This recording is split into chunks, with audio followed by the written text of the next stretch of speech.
Book 4, Interlude, Queen's Gambit, declined. 59. It is always better to interrupt a plan than carry one out. Your finest successes will always be the failures of your enemy. 200 Heroic Axioms, author unknown. You're in a damned fine mood. For a man who can barely stand, Ranker muttered. Most would not have been to pick up on it, Amadeus thought. But the goblin marshal had been his friend for a very long time. Longer than the common understanding of goblin lifespan should allow for, but that was one of the subjects they did not speak of. Ranker had a right to her secrets, as he did his. The Black Knight tightened the woolen blanket draped over his frame, looking up at the night sky with the barest trace of a smile on his face. It's nostalgic, isn't it? He said. The few of us huddling in the dark, surrounded by a realm that would kill us all. His detached force numbered 2,000. With Marshal Ranker in overall command, as her sappers and scouts would be more valuable to their purposes than regulars or heavies.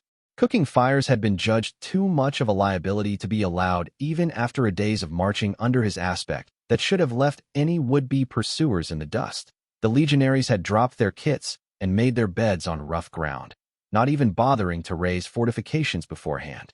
Ranker's decision, and one he'd approved of. Their pace was already taking the soldiers dangerously close to their breaking point, aspect or not. It hasn't been like this since the Civil War, Ranker conceded. The conquest was orderly campaign, nothing like this one. Feels like we're making it up as we're going along. Planning too deep will be seen through by the augur, Amadeus reminded her. We stay a step ahead so long as we make short-term decisions backed by superior pace. It was a little more complex than that, in practice. Thrice now the first prince's fresh mage order had passed along auguries of where his legions would be headed, though their very interception meant that they were effectively worthless. Prediction and prophecy were different matters, after all. The former was very much avoidable, if known, while the latter tended to be like a sandpit. The harder you struggled, the swifter you drowned. Even those could be broken, of course. Prophecy was only ever the writ of one side of the great game. And if outcomes were so absolute, there would be no need for creation at all, according to the book of all things, anyway. Still, even the predictions of the augur were an exceedingly dangerous tool for the opposition. Considering how sparsely it had been used and the recent revelations as to the forces stirring up north, Amadeus suspected that if the dead king had not been on the move and requiring the soothsayer's attentions, this campaign would have been much more troublesome. I'm aware, she flatly replied. And I have some fond memories of the old days. Do not misunderstand me. But back then we were still young. To our places, to our powers, to our stories. It's been a long time since we were any of that. Sing we of foe, he softly hummed. Of victories won, and that first woe, tyranny of the sun. You know I hate that song, Amadeus, Ranker grunted. It's the anthem of old defeats, a ballad of ruin. It was a cold, clear look at what we were when it was written, the Black Knight said. We are no longer that, yet I suspect we never truly outgrew the sentiment. Like a poisonous old friend, it had been clutched tight even as the fangs sunk in and venom spread. The tyranny of the sun. For the most famous verse of the song was the title as well, had been written near the end of the 60 Years' War. Arguably the most brutal slugging match between two sovereign powers in the history of Calernia, and it had left both Callow and Prey's smoking ruins in its aftermath. Peace coming largely because neither side was still capable of continuing the war. Dread Emperor Nihilus had retreated to the Blessed Isle with his armies and ended it without ever signing formal treaty. But he died failing to rebuild the empire, and 100 years of murderous mediocrity had followed until Prey's recovered enough to embark in its disastrous waging of the secret wars. In some ways he suspected the 60 Years' War had been more traumatic an experience to pre-Psi culture than the collapse of Triumphant's empire a century and a half earlier. Triumphant had known success before meeting her doom. The parade of emperors and empresses who'd waged war on Callow for 60 years had known much of the latter and little of the former. We, the goblin chuckled. There's a word growing thinner by the year. We are exiles in more way than one, Amadeus. You saw to that after Acua's folly. It is not the first time I've been told I should have tried to climb the tower, the man shrugged. It will not be the last, I expect.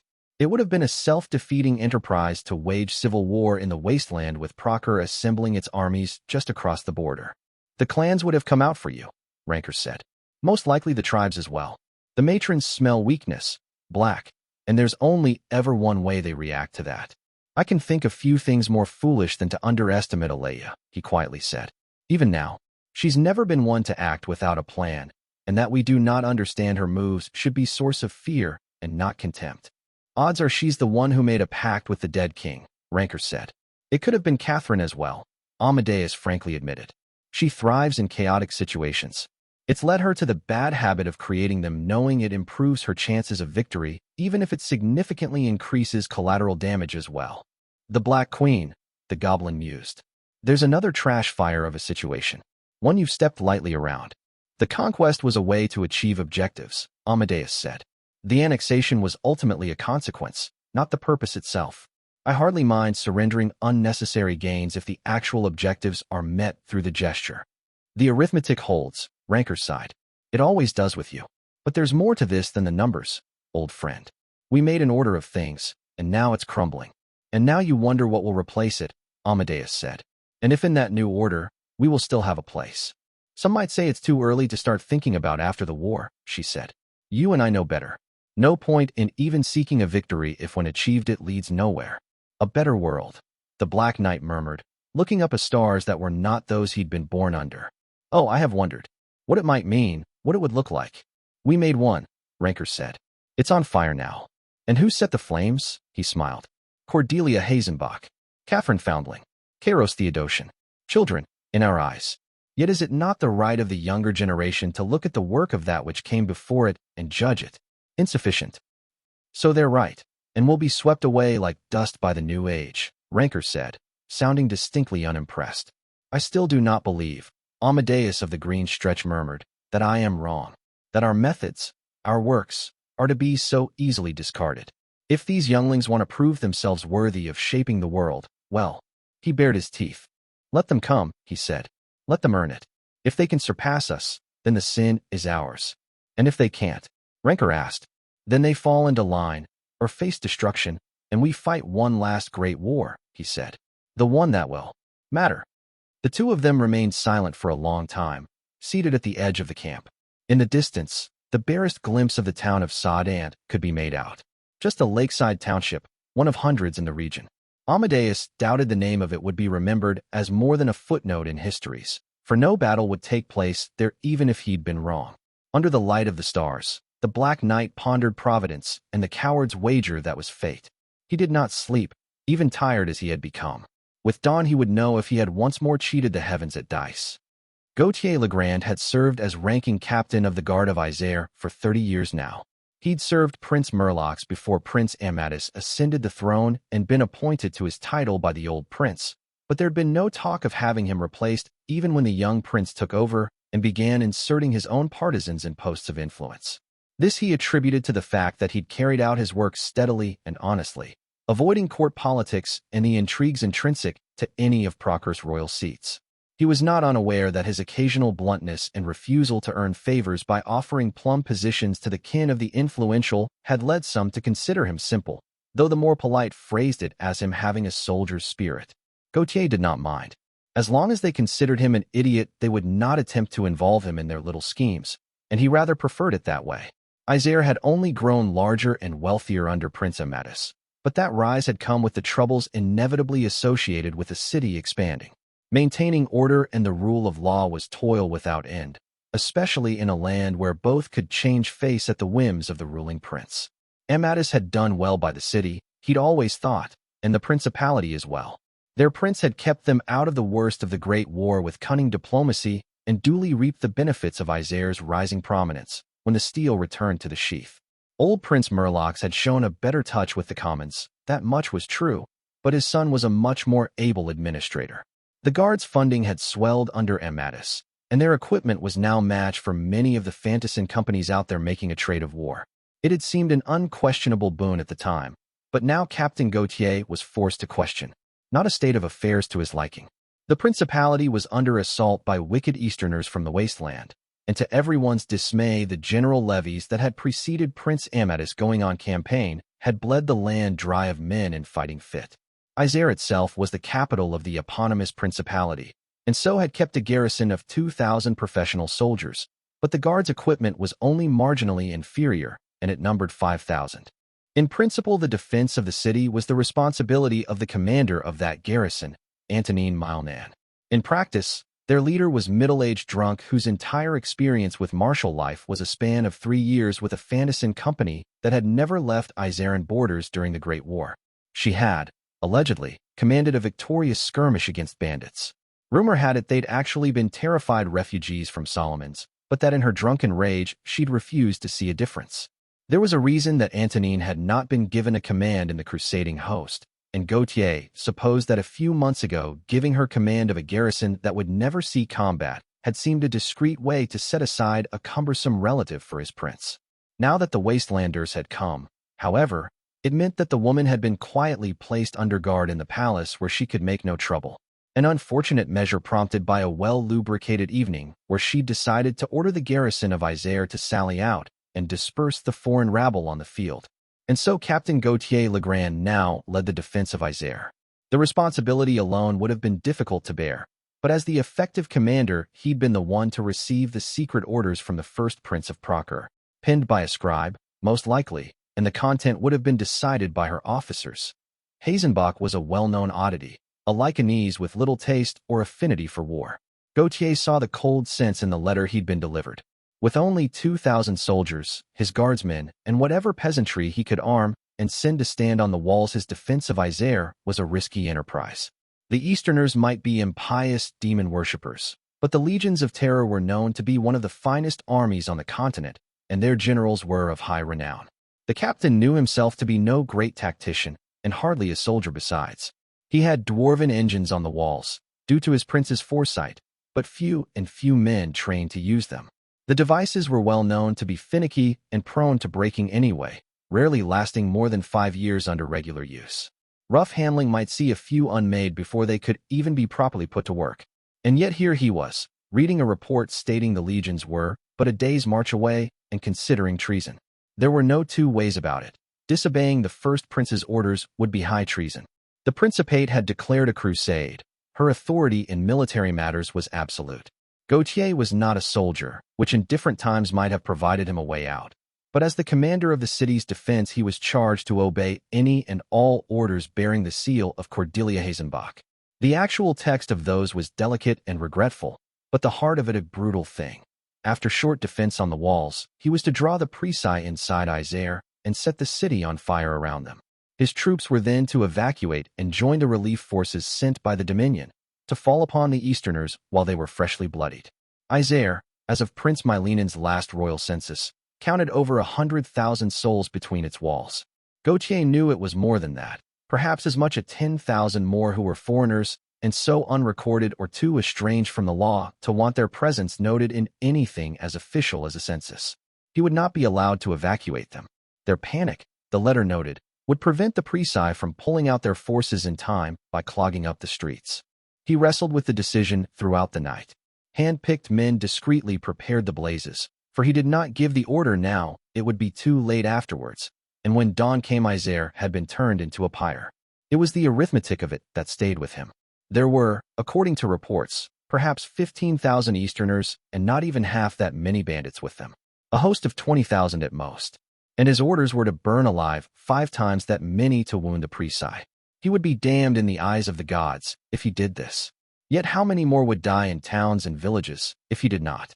Not merely in Isère, but all over the realm. Duty and faith tugged him different ways. Mid-morning saw a Preci envoy reach the city.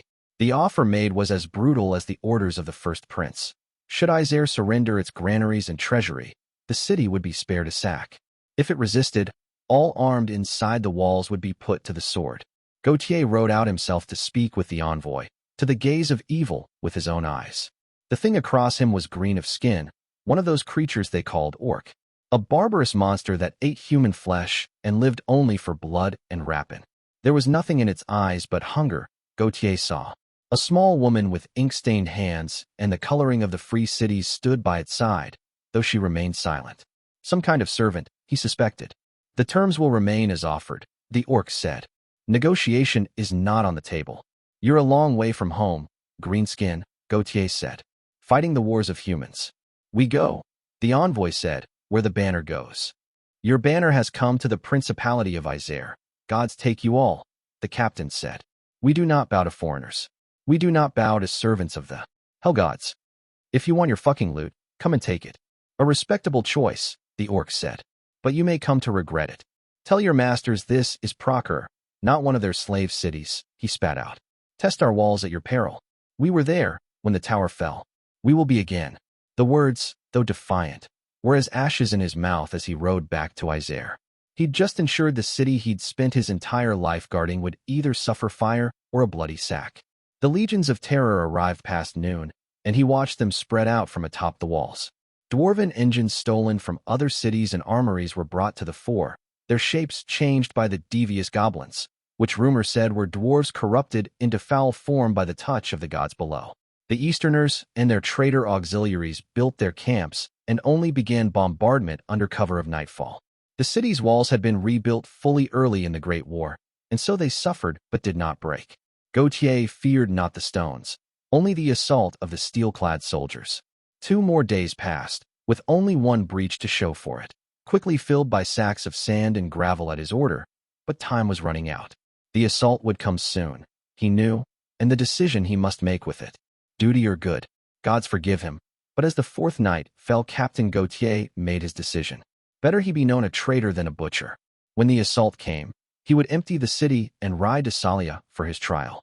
Then dawn came, and with first light came the realization that the Peerage were gone. Steady, Amadeus ordered. I want no incidents. The town of Sodden's entire defending force had been a sum of 30 militiamen, who immediately folded when they realized how heavily outnumbered they were. There'd been actual soldiers behind them, though, who had fought. The Levantines had left 400 soldiers to guard the fleet of barges that had ferried them across the lakes at the heart of Procure. None had surrendered, even when such an outcome was offered on rather lenient terms, and 5 barges had been lost to fire and fighting before they could be eradicated. A regrettable loss, but Amadeus had burned ships himself not a day later. The barges had carried 30,000 Dominion infantry, while he would at most move 20,000 soldiers himself. Having no intention of leaving Procure with any ships after he passed, the surplus had been put to the torch. The sailors and captains to which they belonged had been furious, but they were not armed and so in no position to contest his orders. The first prince had assembled this fleet by requisitioning merchant trade, not building warships, and considering piracy was night inexistent in Proserpine waters, the merchant sailors had rarely carried anything larger than a knife. They were also less than eager to die for the sake of the Lycanese ruling Salia who'd pressed them into service, which meant his assurances that the sailors would be released unharmed after ferrying his own troops where he wished had been received with more gratitude than hostility. Amadeus had taken pains to be accommodating with them, as Peerage were poor sailor as a rule and the legions largely unfit for sailing ships. Some Thalassians in the ranks had middling experience at sea, but too few, and those few had too little practical experience to properly captain barges. It might be possible to proceed without the sailors, but only at a snail's pace, which would rather defeat the purpose of acquiring the fleet in the first place. The legionaries he'd called out after nodded at his order, moderating the language they used when speaking at the locals loading the ships. Finding out there were still supplies in the town meant for the already departed Levantine army had been a pleasant surprise, implying he'd caught the very end of the enemy supply train without meaning to do so. He was not a fool, of course, and so he'd checked the grain and foodstuffs for poison. Hazenbach might have grown desperate enough for such a stratagem, even if the Levantines were not. None had been found, and he'd been pleased enough at the discovery to dole out a portion to the inhabitants of Sodant as incentive to load the rest more quickly. Barely more than 1,000 people overall, and so easily appeased by the notion of being assured of plentiful stories throughout winter. Sadly, the general levy by the Prince of Isère had meant few capable of hard labor remained, but he'd assigned a few legionary companies to help matters along.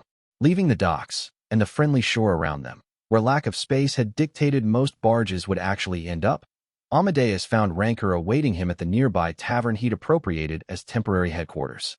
They have fishing boats, the goblin marshal informed him immediately. At least a dozen. Not enough to ferry a significant amount of men, the Black Knight noted. Sinking them brings little profit and antagonizes the locals. Leave them be. At least order them beach for a few weeks, Rancor said. Otherwise some enterprising soul might try to find out where we're headed. He nodded after a moment, though in truth he doubted their destination would be much of a mystery. Even if the augur did not divine it, the strategic situation would make it obvious. By now Grimm and Scribe should have lifted their siege of Isère, having remained there long enough to draw in whatever forces had been sent to relieve it. They'd hurry towards the nearest shore, where the fleet Amadeus has just seized would be awaiting them. From there, they could leave their pursuers to stew impotently on the wrong side of the Principate while they struck at easier targets. Have you decided where we'll be headed after? Rancor asked.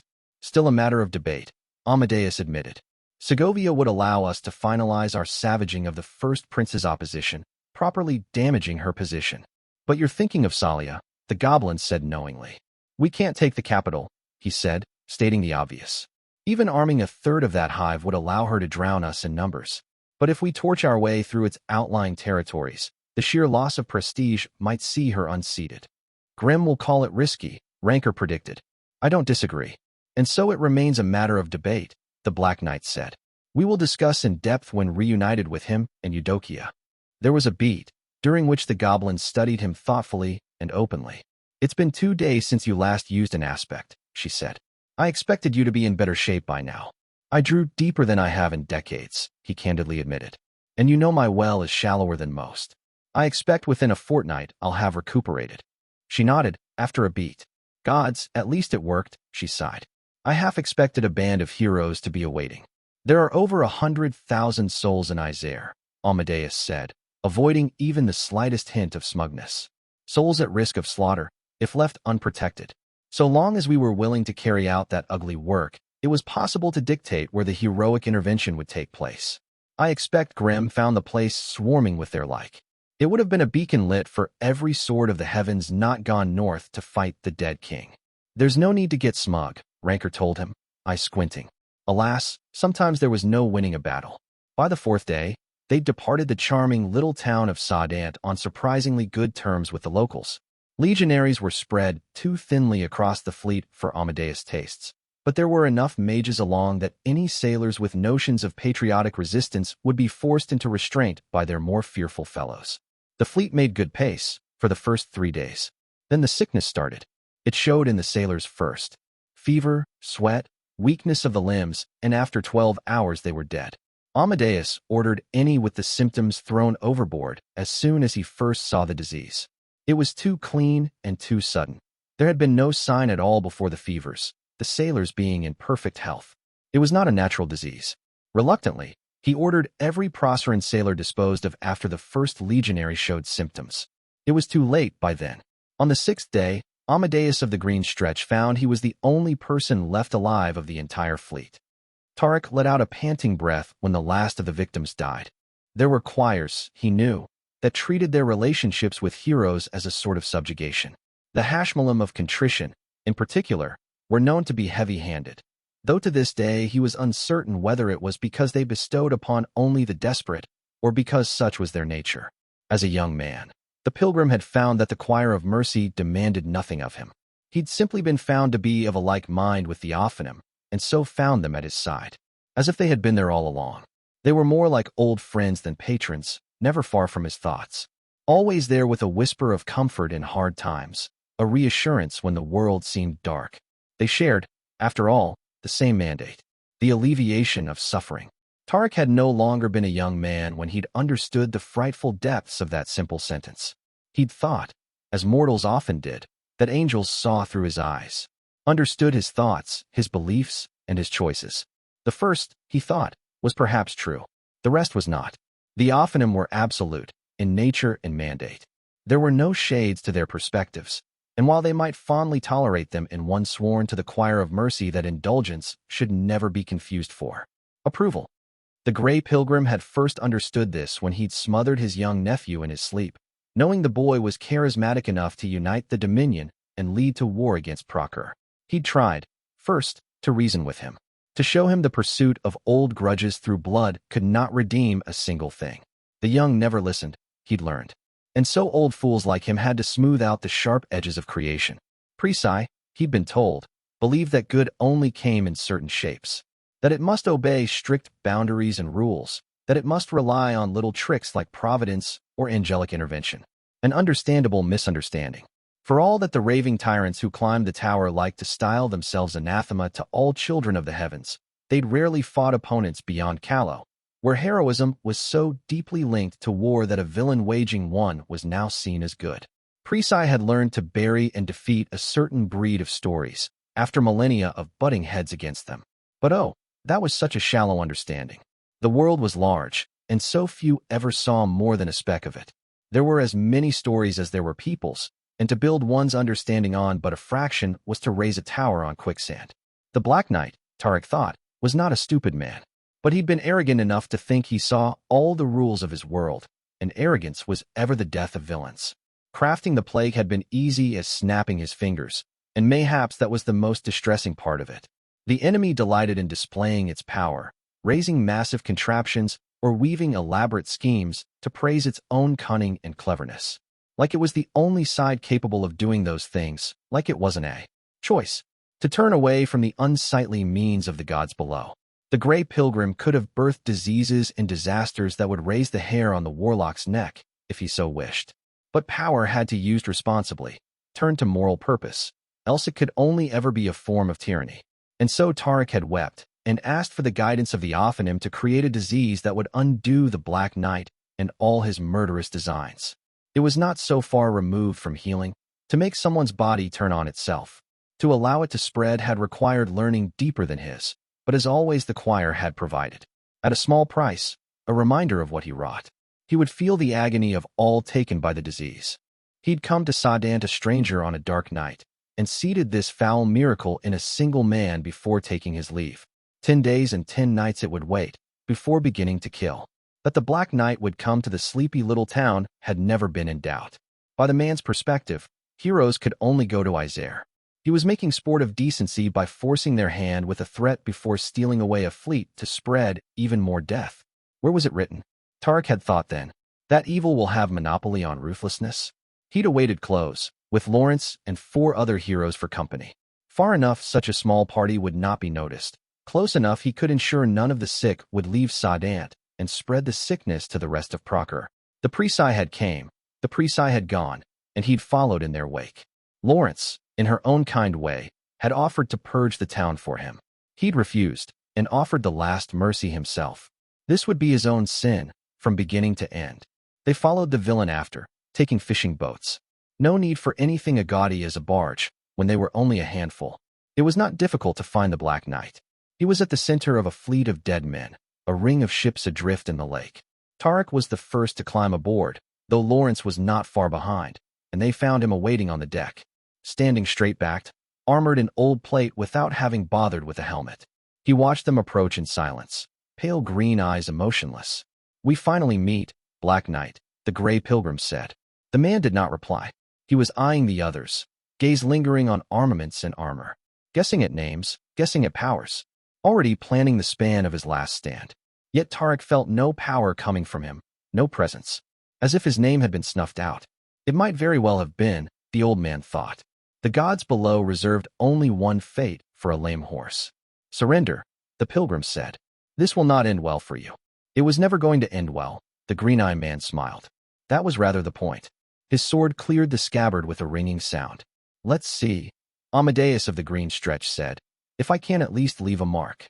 Book 4, Chapter 62. Impulse. "I don't care if they've been training, it's only been 2 months. What could they possibly have learned that would threaten me?"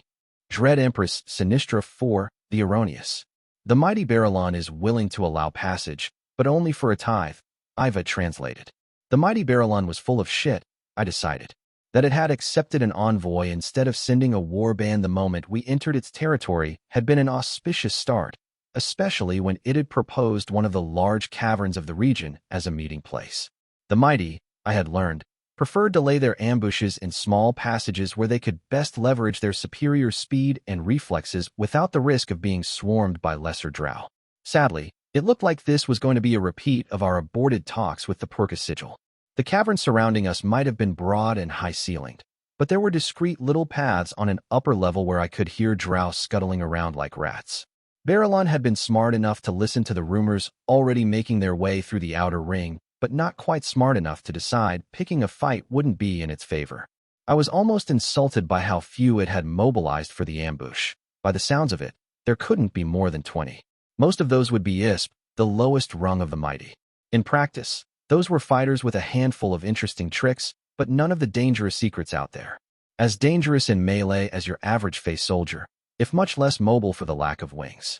They were the kind of enterprising souls that joined up with the sigil as much for the protection as because the quickest way for them to grow in power was to slay and harvest other ISP, either those of an enemy's sigil or that of their own. Mighty Barrelon itself had prudently shown up with an escort, a pair of Rilla, Iva's old rank, and one I'd begun to understand was higher up the ladder than my guide had previously implied. Rilla were the drow just beneath whatever drow the sigil was named after, called the sigil holder, and considered the most likely contenders to eventually run through their leader and take the clan for themselves. They were also usually the heavy hitters in a sigil apart from the chief, which meant Barrelon was taking us seriously. It would not have brought both its most dangerous rivals and strongest fighters to meet with us on the ground floor otherwise. That had seemed promising until I'd heard the ambush setting up. What kind of tithe? I asked. I had no intention of paying anything of the sort, but stringing this out a little longer would allow for a cleaner resolution. As if prompted by my thought, my ears caught the sound of a blade slicing open a throat. There was a muted gurgle, and a body was quietly lowered to the ground. One down. Iva addressed the mighty and crepuscular, and I kept my eyes on its own. Deep, perfect silver set in a dark gray face that looked like it had been carved with a knife. Barrelon was larger than most drow I'd seen, broad-shouldered and heavily muscled. The obsidian blade strapped to its back could not be called anything but a greatsword. 1 in 10 of your sigil, my queen, Iva said, with no fewer than 6 ISP among them. My sigil, huh? That was one way to call the gathering throng of the desperate, and the ambitious Acua was keeping an eye on. 2,000, by now, though we were still thin on mighty.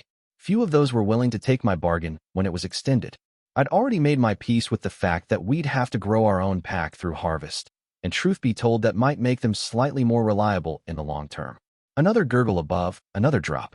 Barrelon had dispersed its ambushers to make sure they'd be able to fire from all angles, looked like. It would have been decent tactics if I hadn't seen it coming. But I had, and their isolation meant they were easy prey for my own hunter on the prowl. Iva, I said, asked the mighty Barrelon if it heard what took place between us and the Porka. My guide's deep blue eyes crinkled in amusement, but it nodded. The exchange of words was swift, but not so swift that I did not hear another 2 throats cut. The mighty knows of the destruction that was delivered unto the Porka, Iva said. It cautions you not to believe the Barrelon to be weak or lacking in cunning. It says tithe will be paid, one way or another, and that pretending otherwise is foolish. So it thinks I'm speaking a threat, I mused, when I was, in fact, delivering a warning. They might have been sloppier about their ambush, but the plan was quite similar. 5th death, then a pause. The 6th and 7th were nearly simultaneous. She was having fun with it, if she was getting that fancy. Is there to be fighting then, my queen? Iva asked, sounding less than worried. Eventually, I agreed. Let's keep stringing them along for a bit longer. Quibble over the numbers. Make it look like I'm considering the offer. By your will. The drow agreed, head inclining in deference. By my final count, there were 18 ISP who'd been hiding upstairs. My eyes remained on Barrelon all the while, and I saw it getting increasingly impatient as moments passed. Not because of the negotiations, I thought. We both knew those were going nowhere. Most likely it was awaiting a signal before attacking and growing restless because it wasn't coming. After 30 heartbeats passed without another throat being cut, I elected to call down the curtains on the farce. Iva was in the middle of a sentence, but paused when I raised my hand. I will offer them the same terms I offered the Porka, I said, and the Trovod and the Hilaron. They can kneel and take oaths, be granted power as you have been. Their forces will be folded into mine, or they can be unmade. There will be no middle ground. They will refuse, Iva said. I expect they will, I replied. So here's a gift to help them understand the situation. Archer. My voice sounded loud and clear in the cavern. A moment later, there was a mocking cackle, and Indrani kicked down a drow's corpse from the upper levels. The throat was still bleeding, and after the cadaver landed with a dull thump, blood pooled around it. Barrelon and its bodyguard stilled, eyes moving back and forth. Iva spoke to them, slow and cadenced. I'd heard enough crepuscular I could begin to make out individual words, and knew the meaning of a few, but even spoken so slowly the language was difficult, unlike any other I'd been taught on the surface. No matter, I'd set Diabolus to learning it, and when she was done I'd rip the knowledge out of her mind. The mighty Barrelon refuses your offer, Iva said, and demands your submission. I've also been offered admittance as 4th under the sigil, should I turn on you. Well, It's a tempting offer, I drawled. Have you duly considered it? Alas for the mighty Barillon, the drow said. I much prefer being your lord of silent steps.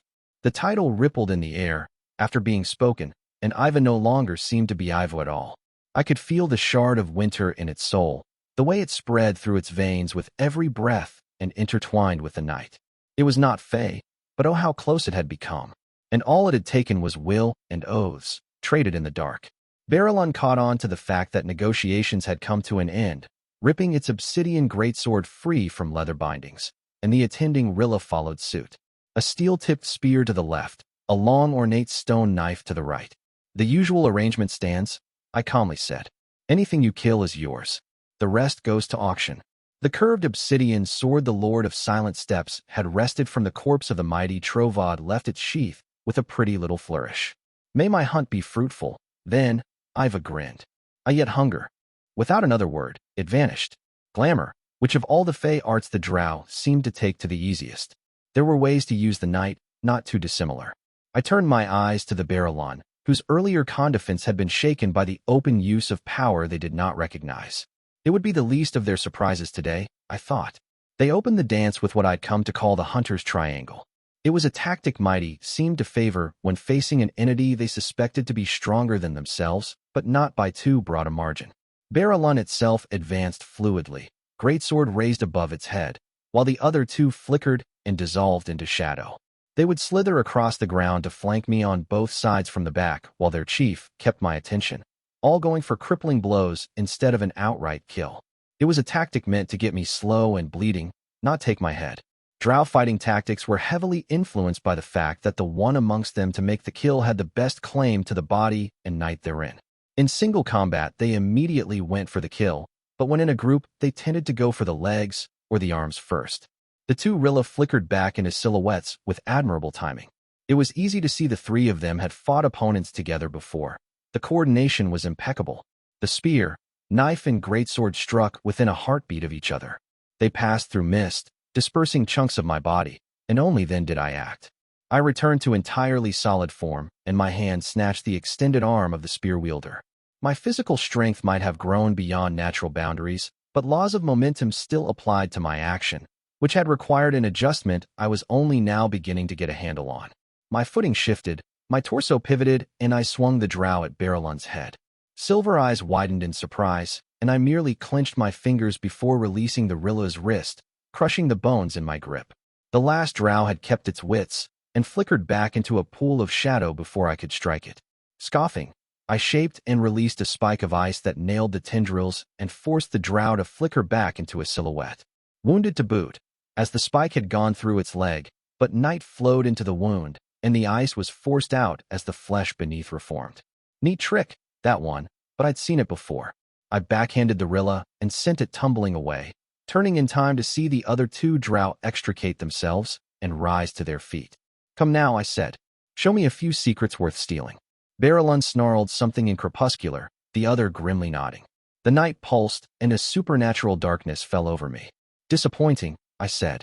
Hilaron did it right at the start, and it was much more effective. The working was anchored around my neck. Not a veil of darkness, but a bubble meant entirely to blind me. It required flesh to be anchored to, however. I stepped back, feeling myself slip, grow vague and muted.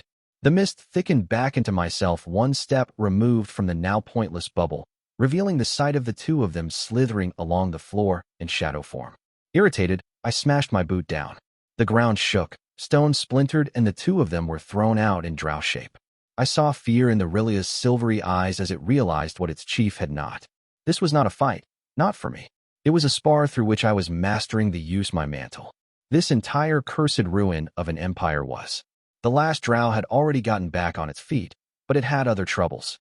The Lord of Silent Steps had cut through the muscles on the back of its knee, and was now weaving one glamour after another to keep it striking at illusions while it methodically ruined its arms and legs.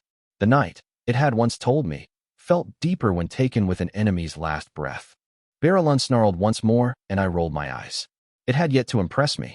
6 tendrils of shadow rose from its back, each forming a few fingers at the end that took obsidian knives to wield, and with its sword raised high it came for me again. The other drow actually bothered to be interesting, flickering into shadow form, but remaining a silhouette. That was a new one, and worth exploring. I formed a blade of ice and set out against the Rilla, ignoring Barrelon.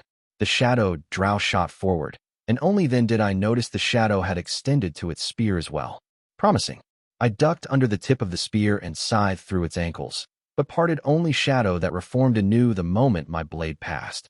It spun and smashed the butt of its spear against my armor, hitting above where my spine was. An exertion of will had frost keeping it stuck, and when I turned the weapon was snatched out of its grasp. Curious, I plunged my sword through its throat and left it there.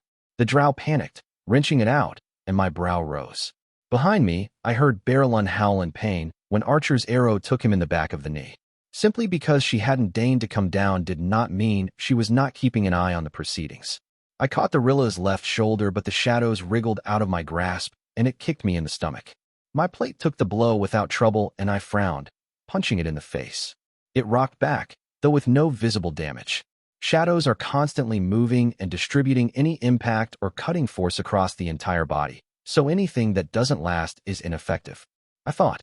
On the flip side, anything that lasted would do a lot more damage than it should. Too flawed a trick to be worth replicating, I assessed. The ice blade still in its hand turned to mist and formed again as a collar around its neck, tightening with but a thought. I left it to choke, returning my attention to Barrelon. The mighty was bound to have a few secrets it had yet to pull out. Archer's arrow had gone straight through the knee, steel tip coming out bloody, and it appeared that pain was enough to get rid of the shadow tendrils it's been wielding earlier. No great loss there.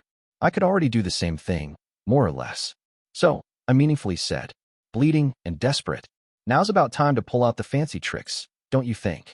It replied in crepuscular. I don't speak that, I said, and shot a spear of ice at it to hurry things along. It dodged effortlessly.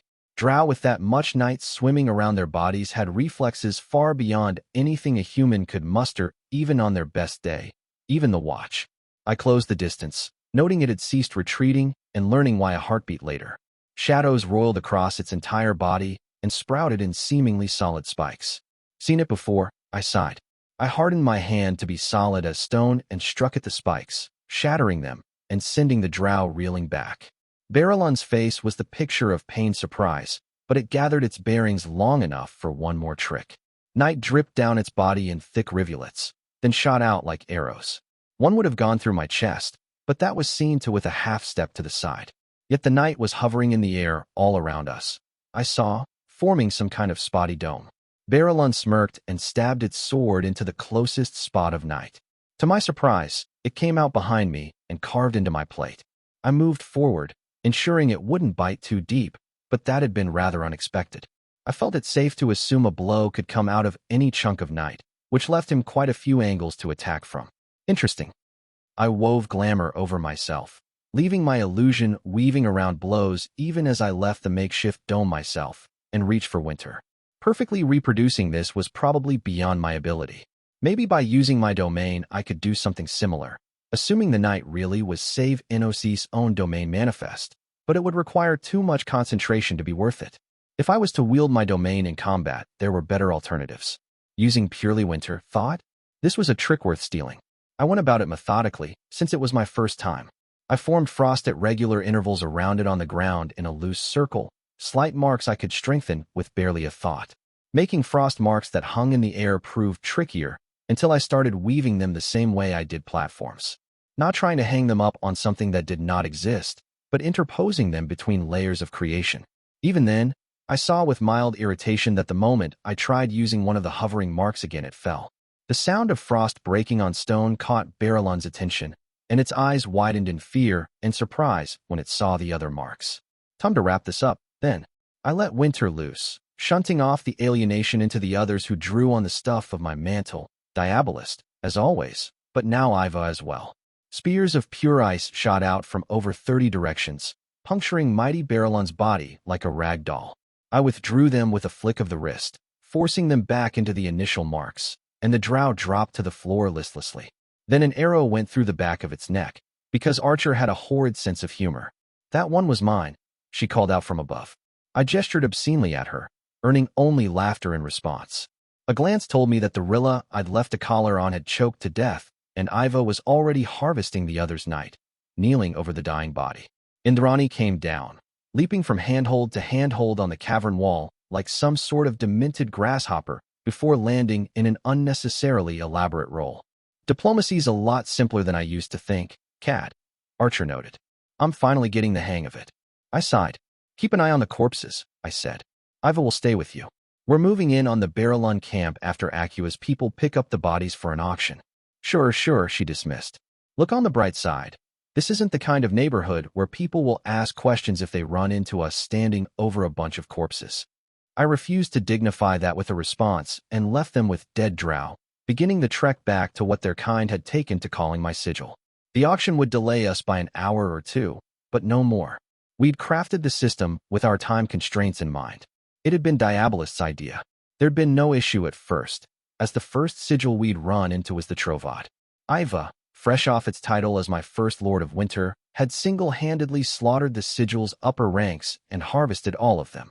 It had later admitted that even the sigil holder would barely have qualified as a Rilla outside of the outer rings, and it had been more an execution than a battle. The 200 meet. Nisi, in Crepuscular, who'd belonged to the drow of the Trovad, had been eager to follow us even before I made clear that the dwarves would be close behind. Nisi that were not under a sigil were fair game for any drow looking to accumulate a bit of night, and all it would take was a single mighty coming across them for a massacre to ensue. At best, they might end up taken by another sigil, and any among them with useful skills harvested. But then we'd run into Purka territory, and those had been tougher meat. Iva had partaken, but eventually admitted it no longer gained much out of harvesting night from lower rungs of the mighty like the Isp. To continue feeding it the corpses would not significantly improve its combat capacity. That revelation came right on the back of the fact I now had about 1,000 Nisi who wanted to follow us on our journey, along with a smaller contingent of 200. Zulu, meaning person, more or less, which was what drow were called when they had enough night to no longer be meat, but not enough to qualify as even the lowest of the mighty. Most of the Zulu were smart enough to surrender when people still covered with the blood of their overlords strolled into their camp, but they tended to be the ones that chafed under my rules the most. The prohibition on killing each other in particular. Now that the old order was gone, they believed it was their chance to rise. I'd been inclined to just cut them loose, but Acua had talked me out of it. She'd pointed out that the Nisi were largely incapable of fighting, but that the Zulu usually knew their way around a weapon. If I was to recruit an army in the Everdark, it would not be from the mighty or the Nisi. It'd be from the hungry Zulu, who'd be willing to take oaths in exchange for enough night to no longer be arrow fodder. They'd spent long enough near the corridors of power to be willing to do quite a bit if the deal allowed them to walk those corridors in their own right. And so we had created the auction. We took the corpses of the mighty and allowed any and all to bid for the right to harvest their night. Acua had been inclined to limit bidding rights to the Zulu so that a warrior class would be created quickly, but I'd been of a different opinion. The Nisi were, in my eyes, the closest thing to sane people that could be found among the drow. Most of them had spent their lives being slaves in all but name, and while they paid lip service to the ways of the Everdark, their hearts weren't really in it. It was hard to love customs that saw you used to tools and beasts of burdens, killed at a whim. I'd rather have slightly less effective soldiers that weren't ardent partisans of metaphysical cannibalism. What would be bid, however, had never been in doubt. Coin would be useful, if I could bring it back to Callow, but drow society ran on barter and somewhat communal slave labor. Nisi were the property of the sigil as a whole, not individuals, but what they made was distributed at the discretion of the sigil holder. There were precious few easy riches to be had down here, and unlike the dwarves, I didn't have a legion of workers to mine every shaft full of metals and precious stones we came across. I'd not come to the Everdark for wealth anyway. I'd come here for an army, and so the bidding was done with. Oaths. Years in my service, enforced by blood and winter. I was willing to empower the drow if it was on my terms.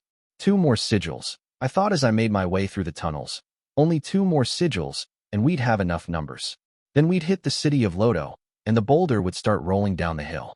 Book 4, Chapter 63, Initiation. Blood sacrifice is such an ugly term. I prefer to think of it a blood redistribution, a thriving new form of imperial enterprise. Dread Empress Sinistra II, the Koi, 160 years, subjected to the full breadth of lesser and greater oaths, Acua said. The Nisi at her side, a one-eyed drow named Sinton, repeated her words in Crepuscular loudly enough all those assembled below would hear them. Nearly 700 drow were seated respectfully on their knees, packed tightly on the cavern floor, but they were the most orderly crowd I'd ever seen. That many humans in a room would carry out hushed conversations among each other, even if there was a devil looking over them, and neither orcs nor goblins were very different. Goblins, in fact, might try to talk with the bloody devil. Not a single one of the drow had so much as let out a grunt except when bidding. The difference here, I thought, was cultural. Most surface people had an expectation they would not have their throat cut on a whim, while drow had lived their whole lives under a different set of unspoken rules. Life was the cheapest form of currency in the Everdark. Senton's words were not followed by another bid, though in truth I'd not expected one. 160 years was fairly high for a Rilla. A sigil holder's corpse could easily fetch as much as 5 centuries, but then it came with the understanding that a drow harvesting that much night should easily be capable of living that long. Diabolist and I both knew why the bidding for lesser corpses had risen. After it had been made clear that titles like the one bestowed upon Iva would only ever be considered for people who'd fought under me and sworn the full breadth of oaths, interest in even the lesser mighty had significantly increased.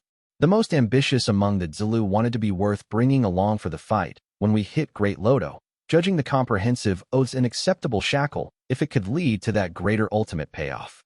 The Lord of Silent Steps had made something of an impression when it had gone through the upper ranks of the Trovod like a hot knife through butter, and the lingering tales of that had led to regular polite inquiries on the subject of titles from both Zulu and the occasional Nisi. Then Sikoran may rise to take the oaths, and this auction has come to an end, Acua said, after the silence continued for a full 60 heartbeats. You may disperse. Senton translated her words, and without a sound the drow below us knelt forward until their foreheads touched the floor. Not one rose before the winner, named Sikoran, apparently, was climbing up. They left in orderly files after that, neither jostling nor hurrying.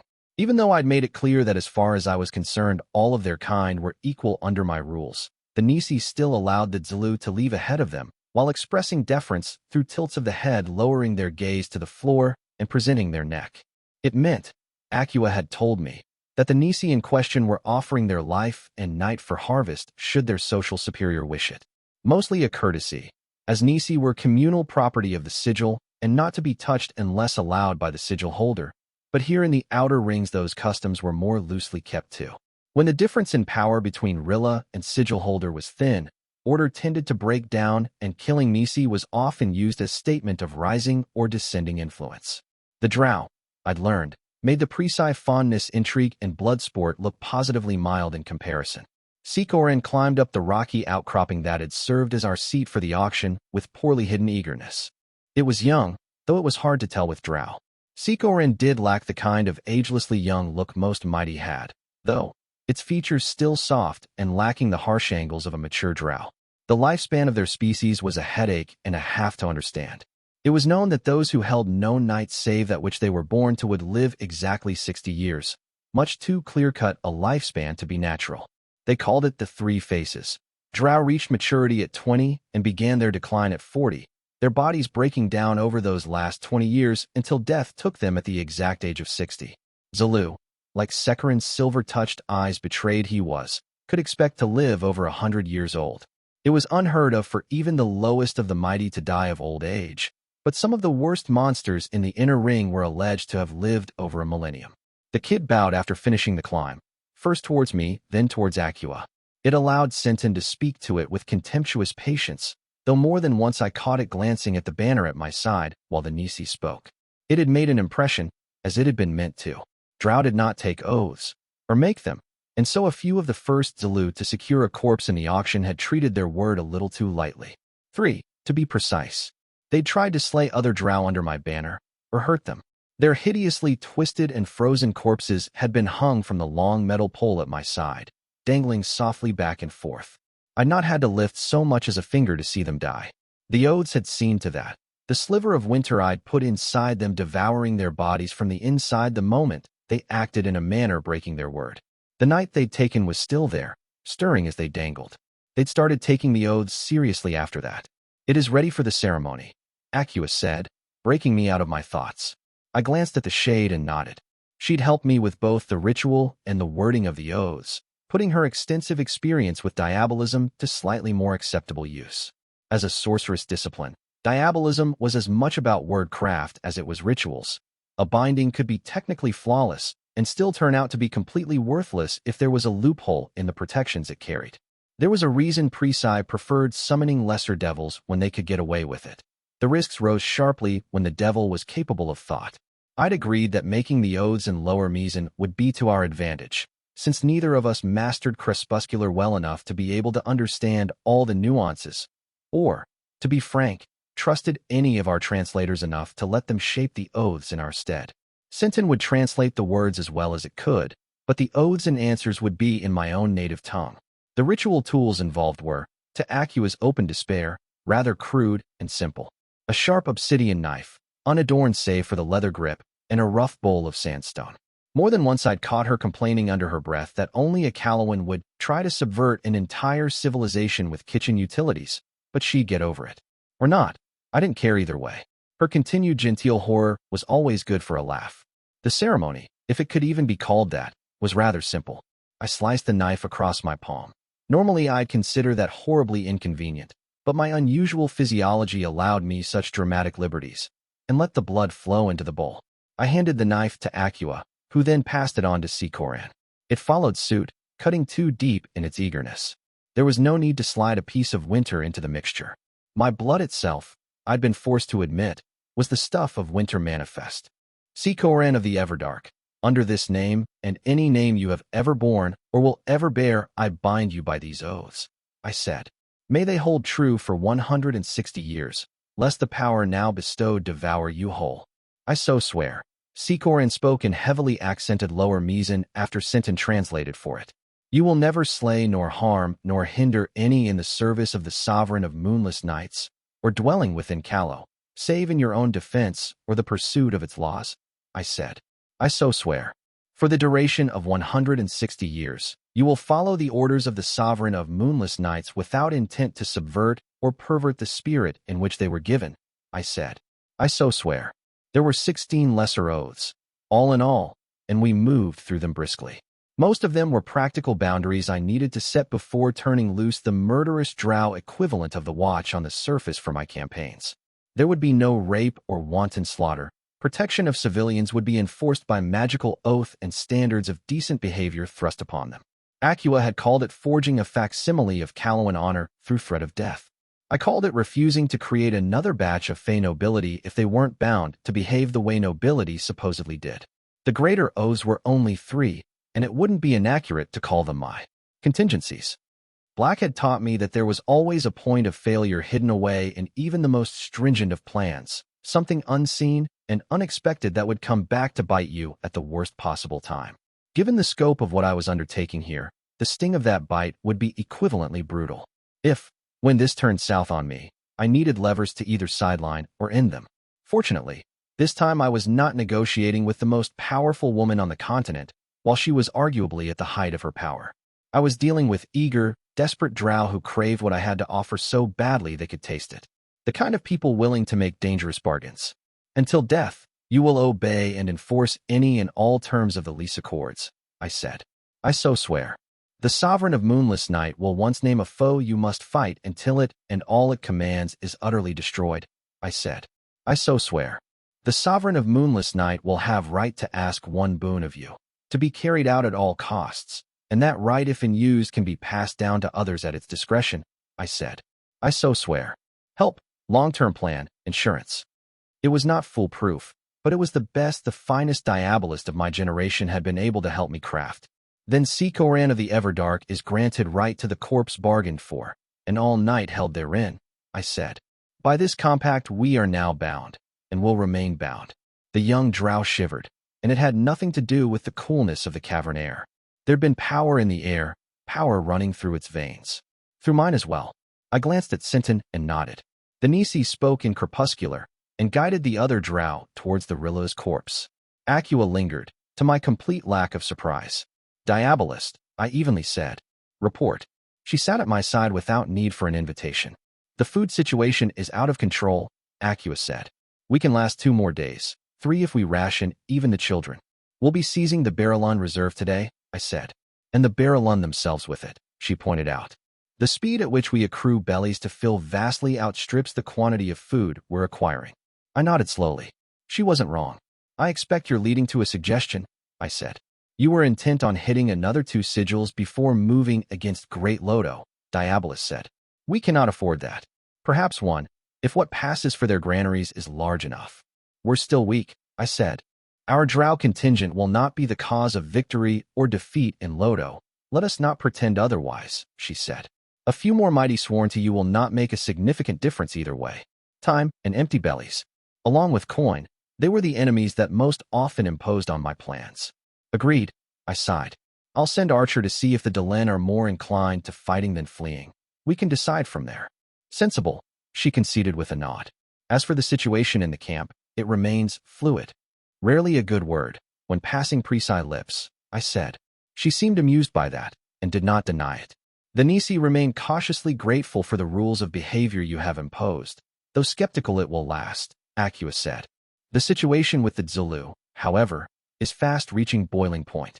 The auction has worked, to an extent, but I would expect betrayals in the camp from ambitious elements the moment we run into solid opposition. You have names?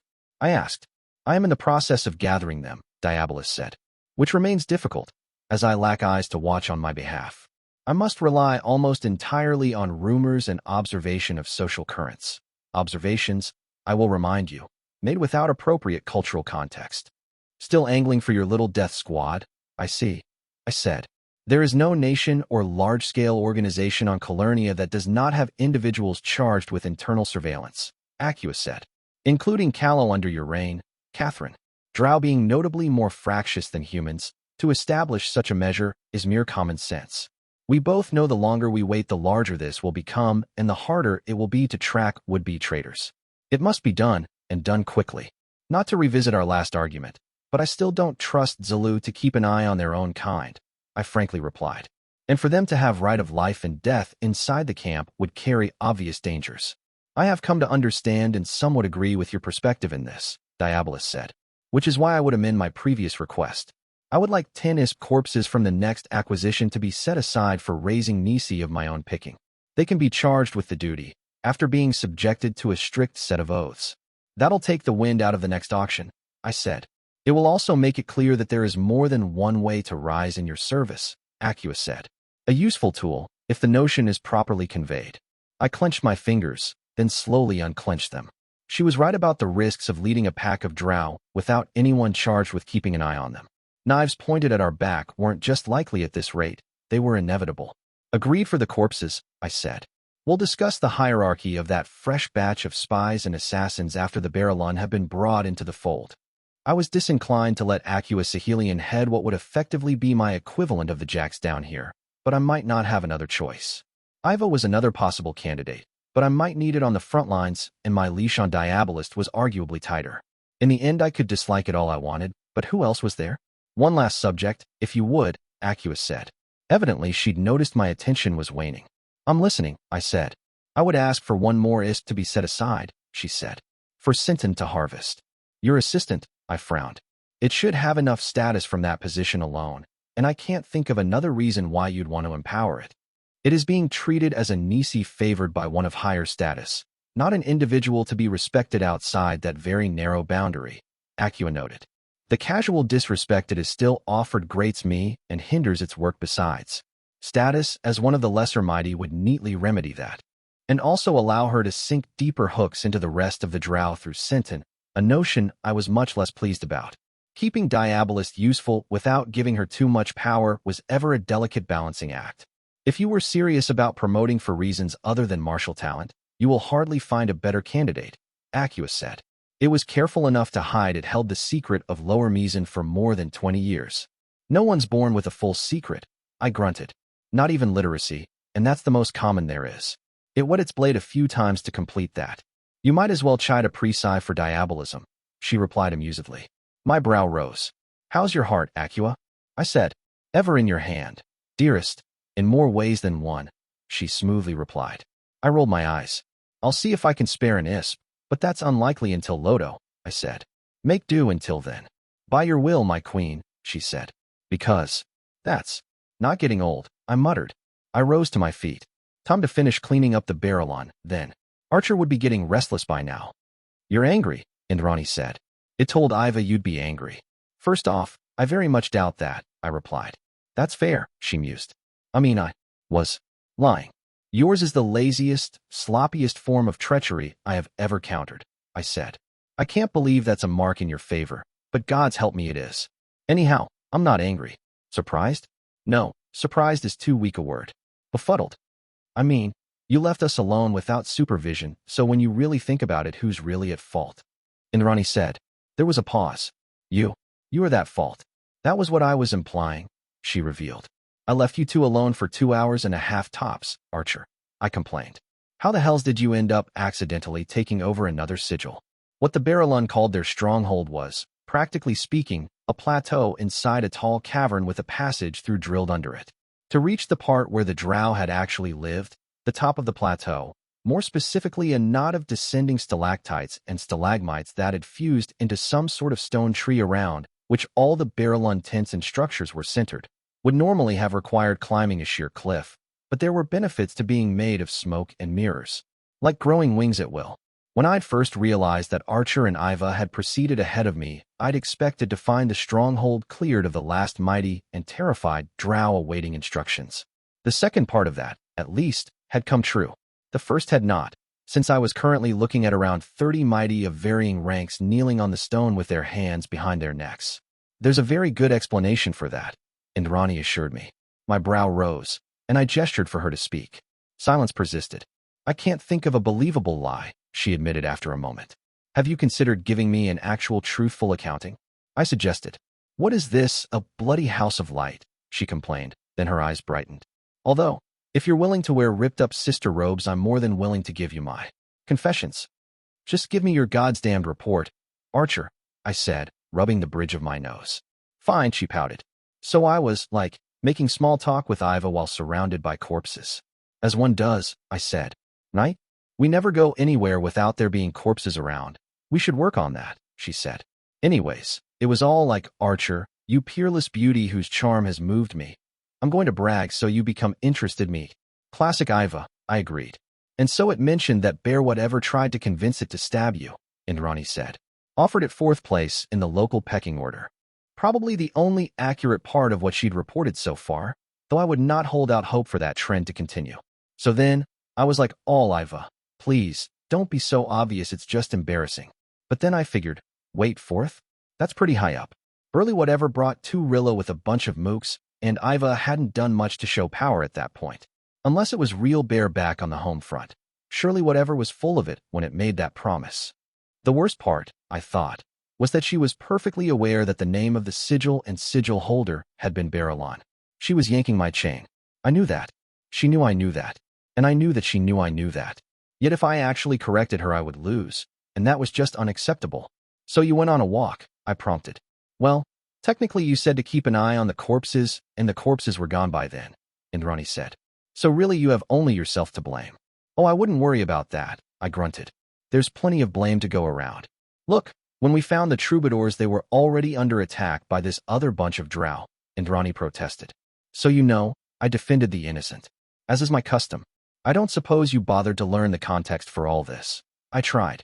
I knew you'd say that, she crowed. So I wrote it down. She pulled back her coat and mail sleeve, revealing red scribbles. I blinked. Archer, is that blood?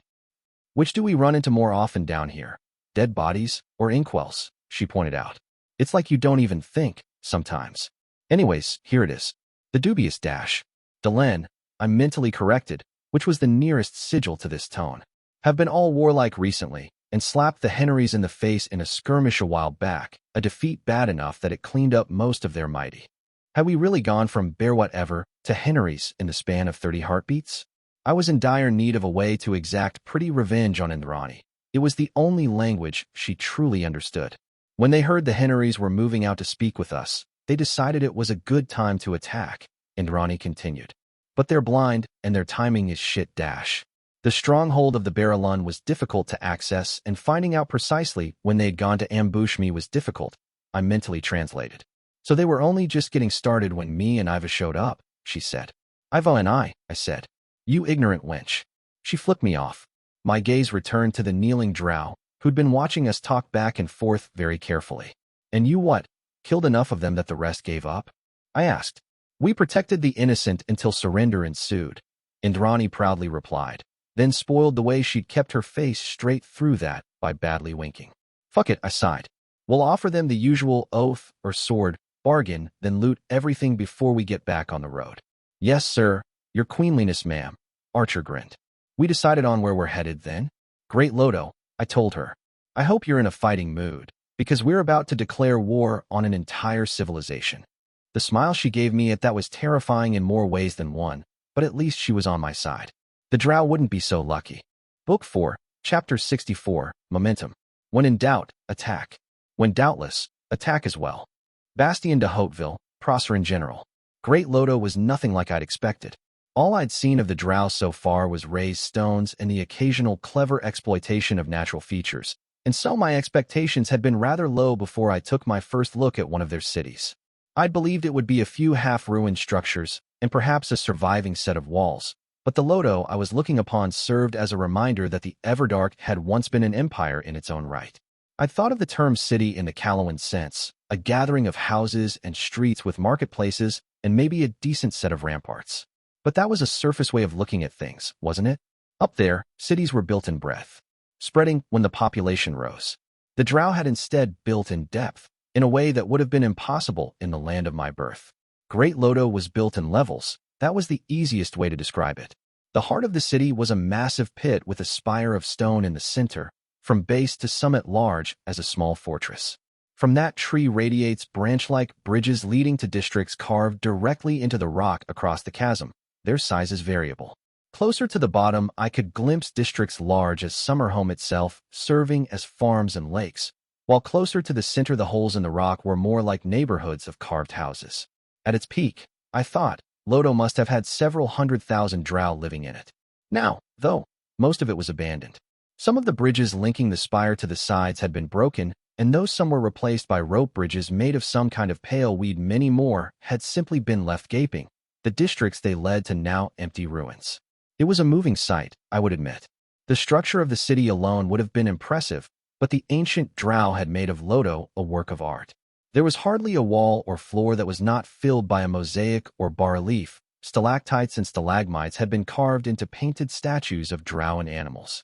Entire spans of ceiling had been set with colored stones and gems to create a sky, and there were tall steels showing spindly sentences in crepuscular reciting old stories and ballads where my people would have placed street signs instead. Iva had told me that last detail was an old drow custom. Streets had once been known by the never-mentioned titles of the written work on the steel. Every drow expected to be well taught enough to know it at a glance. Now, though, those old stories were painted over with blood-red runes to mark where territories began and ended. Metal and precious stones had been ripped out of statues and mosaics. Carvings older than Callow left to erode under the depredations of elements and time. Stone houses that collapsed were not raised anew, but covered with skins and leathers as half-tents, while ancient temples and mansions lay cracked open, their heavy stones used to make walls of piled rock. And still, after centuries and millennia, Great Lodo endured. Long winding aqueducts rival to any of Mizan make descended along the sides of the pit, and provided water to cisterns and fountains. Sewers unlike I'd ever seen sent filth towards the lower farms without overflowing or clogging after what must have been centuries of disrepair. There was no city like this in Callow, I thought. Not even in Praise, who had been under Mizan occupation and so benefited from that empire's fondness for great civil works. Great Lodo would have been the crown jewel of any surface nation, the envy of the continent. Down here, it was just one more decaying corpse in the pile. It was a sorrowful sort of awe that I felt. Would we have raised cities like this if we were not always at war? I wondered. Callow had little to boast of save for cathedrals and fortresses. The bridges linking Summerhome were a wonder, to be sure, but a Mizan one. Sometimes I could see why the rest of Calernia called us backwards peasants. We were so much less than we could have been. Praise too, I thought. There was so much potential in the empire, if it would just cease devouring itself every other decade. So much knowledge and skill, always turned to acts of self-immolation that took chunks of the continent along with it. You're being quiet, Indrani said. It's a lot to take in, I replied. My friend shrugged. After Keter the bar's been raised. Gonna take more than pretty ruins to impress me.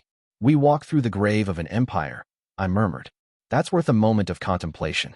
Oh, there's still people down there, Indrani mused. For now, I don't see this lot surviving a firm assault from the dwarves if we don't get them moving. There. Were. Still drow, it was true. A mere pittance compared to what Lodo must have kept in olden days. But our new acquisitions formed the departed Delen's sigil, had estimated 20,000 people here, and I believe that was a conservative number.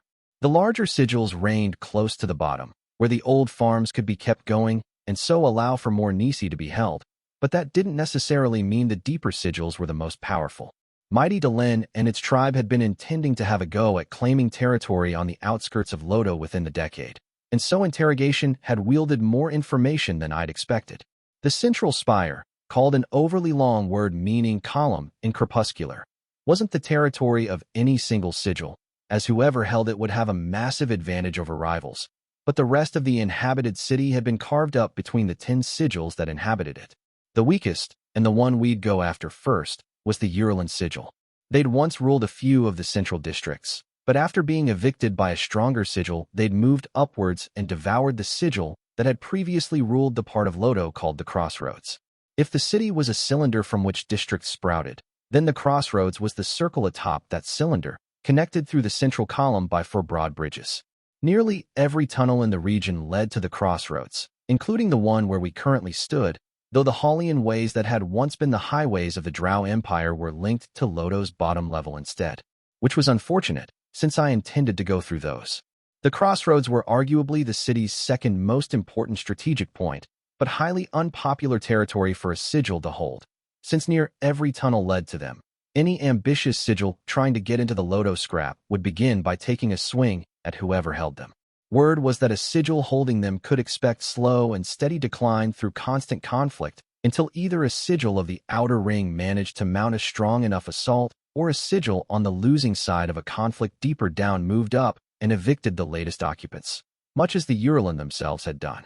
Sadly, the Urlan sigil had been forced to migrate less than 20 years ago. They might be a wreck compared to any of the deeper sigils, but they would have maintained enough strength they'd make any of the fights I'd picked in the Everdark so far look like child's play.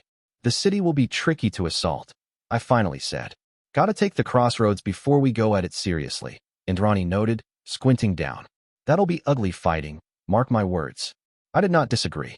Though that section of the city was a single ring going around the edges of the pit holding the column, it wasn't flat grounds. Large rectangular halls were tightly clustered, with small streets and broader avenues between them. Easy to defend, to force the attacker in a bottleneck. We'll have to split our force in two, I said. Sweep the ring from both sides. I'll need you to lead one of the assaults. She shot me a curious look. Who am I getting as a lieutenant, Diabolist, or Iva? You get Acua, I grunted. I imagine I'll need a translator more than you. Sure, she snorted.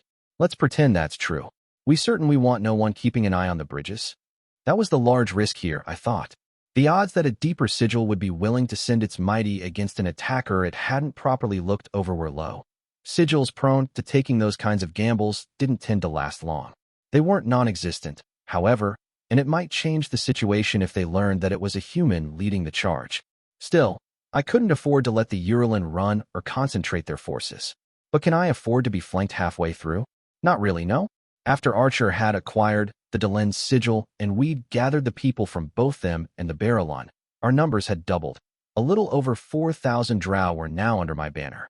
Of those, I counted 300 and changed Zulu and 23 mighty of varying ranks. It wasn't a small force by the standards of the outer ring, but all the real players down here were either in a city or the inner ring. We wouldn't be fighting dregs, this time, if we ended up going against two real sigils at the same time. Fair point, I said. Change of plans. I want you to sweep a quarter of the ring, then stop in front of the bridge and keep an eye on what's happening. To put arrows in the curious and the runners, if there happen to be any, Indrani sighed. Ugh, I always get the shit jobs. You'd get bored scything through Zulu, I countered. Besides, feel free to take shot from your perch at anything getting in my way. Slightly better, she conceded. The two of us remained standing there for a while, strangers in this broken land looking down at a once great city. I would have called the moment solemn, if not for the fact that Indrani was pulling at a flask of liquor. She sighed in satisfaction, then rolled her shoulders. All right, Archer said. We doing this or what? Don't get yourself killed, I reminded her, meeting hazelnut eyes with my own. Never have before, Indrani drawled. So, if we go purely by precedent, it only makes sense that I'm immortal. While pushing her over the tunnel's edge would have been deeply satisfying, we did have a battle to win. I settled for freezing her flask solid instead, grinning at the muttered imprecations that followed. Steel-clad boots hit the ground, and I slowed long enough to have a look at my warriors, and they were definitely that, not a soldier among them. 100 Zulu, moving like large hunting cats with their spears and swords in hand, barely a dozen shields among them. 13 mighty, most of them ISP with only a single jar and a pair of freshly harvested Rilla to serve as heavy hitters. My Lord of Silent Steps led the pack from the front, and they slowed along with me without a word. I said. Translate. The old terms apply. Nisi are not to be touched save in self-defense. Surrenders are to be accepted and observed. Anyone they kill, they can take. Corpses of my own making go to auction, and I will personally execute any who reaps their night. Not exactly the most inspirational of speeches, but then with Drow I'd found it more important to lay down rules than tug at heartstrings. They had precious few of either, and the latter was beyond my ability to fix. The words were repeated in crepuscular, and within a heartbeat of the sentence ending the first shot of the battle for Great Lodo was fired. A javelin, thrown from a rooftop maybe half 100 feet ahead, aimed towards me, which meant either it was a warning to the Drow or they'd already caught on to the fact I was running things. I could have simply stepped aside. It was aimed at my center of mass, well thrown but barely any better than a mundane human could have, but sometimes it was necessary to make an impression and set the tone. I let it arc downwards, and at the last moment caught the shaft. Less than an inch stood between the sharp stone tip and my plate. Casually, I spun the javelin around between my fingers and gripped it correctly. One step, lowering my body, then rising up I threw the javelin back. It, wasn't something I was trained in. I had better aim and certainly more body strength than I'd used to, but that didn't translate to skill. It flew like a damned crossbow bolt, in a straight line, and was easily dodged by the silhouette on the rooftop. Still, at least no other projectile had followed. It was a start. I flicked my wrist, forming a blade of frost, and advanced. Forward, I ordered, Iva translating a heartbeat afterwards. Archer would begin her own sweep the moment we engaged the enemy properly, so all I had to worry about was the world in front of me. I went down the slope at a pace, and entered the avenue briskly. Already the Urulin had prepared a reception. A dozen Zulu led by a Drow roiling with night, mighty and stronger than ISP, were spread out in a loose crescent with mighty at the tip. I'd missed this, I realized. The simplicity of it. Enemies ahead, allies behind. No tricky little shades of morality, no debate over right and necessity. It was like I'd been whisked back to the pit, and its much less complicated time. I felt a savage grin split my lips, and for the first time in ages I could savor the air in my lungs. The glorious burn of it, illusion that it was. I'd keep it going as long as I could. I darted forward, dashing around another javelin and closing the distance in mere heartbeats. The mighty yelled and night flared, the sound reverberating, but instead of ducking I plunged into it. My eardrums burst and reformed in the same moment, and the last I saw of that Drow was the look of utter surprise on its face when my sword carved through its throat. The Zulu immediately began retreating, faces gone pale, but I was having none of that. I moved faster than them, and the first I caught before it could even turn to strike me. My hand went through its back, and I snapped its spine, withdrawing bloodied fingers. The next struck at me with spear, but I let the stone tip bounce off my plate, and slapped its cheek hard enough the neck broke. The third tried to parry my strike, but while the blades were at the right angle, the difference in strength made it pointless. Its arm was forced down, and a flick of the wrist had its head rolling on the floor. My own Drow joined the fray eagerly, falling on the survivors like wolves on the fold, but I pressed on. I'd not come here to make sport of Zulu. Archer would be going to the right, so my charge was to sweep by the left. Already yells were sounding in the distance, the Urulin gathering for war, but I did not intend to give them the opportunity of mustering a proper resistance. Through halls and houses I strode, ears sharp, and caught my first ambusher, atop one of those long halls, pressed closely against the roof. Laughing, I struck at the wall and tore through the stone. It rose, alarmed, and I leapt up. Just a Zulu, I saw, eyes barely touched with silver. Disappointed, I snatched it by the neck before it could bring up its weapon and tossed it further down the avenue. It hit stone with a loud squelch, head pulped. I leapt back down, noting my forces were beginning to catch up. The first enemies had been too heavily outnumbered to put up a real fight. I took the lead, moving down the avenue. We hadn't even taken a fifth of the circle yet, but I found the resistance to have been too lukewarm. Someone had sent Expendable to probe out strength while they prepared a response. My instincts proved right maybe 60 heartbeats later, when I found the length of the ring had been walled up. Thin walls of hide held by a framework of glue and stone, but they were decent makeshift fortifications to block off the streets and avenues. Atop the roofs, drow with bows and javelins were awaiting, while the streets behind the hide blocks slowly filled with reinforcements. The first choke point to break, then. They'd made a kill zone at ground level. The hide panels were likely movable to let through their own warriors, so I'd go at it from a different angle. I leapt back up on the nearest rooftop and broke into a run. Best to soften up this lot before my drow ran into them. Arrows and javelins streaked the air, which bothered me little. They were loud and slow, and my body was missed whenever I wished. They might as well have been shooting at a ghost. I closed the distance, and then streaks of night began lashing out towards me, which was more dangerous. I suspected the mist trick would fail against sorcery, and this was as close as drow could get to magic. There were, by the looks of it, 7 casters. I could take the hits and barrel through, most likely, but the knowledge that my body was exceedingly difficult to permanently damage nowadays had not whisked away Black's earliest lessons. Never take a blow unless you have to, much less if you do not know what it will do. A platform served as anchor for the push that sent me to crash into the house beneath which the archers and casters were standing. Momentum alone would not get me through that wall, even in plate, so instead I formed a spike of ice at an angle and caught it with my free hand. A spin had me leaping back upwards, the looks on the faces of the drow when I came of height with them most amusing. Another platform, just in time to avoid a second set of night streaks, had me landing in a roll among them. The Zlu, for that was what most of them were, scattered immediately. I didn't have the time to go through them one at a time, so I dipped into winter and let loose a working. The rings of sharp ice spears formed around my abdomen, lingering for a moment before shooting out. Blood, screams, and shredded flesh followed in their wake. I had to throw myself to the side when looked like a snake made of night ran through where I'd been a heartbeat earlier, jaws snapping.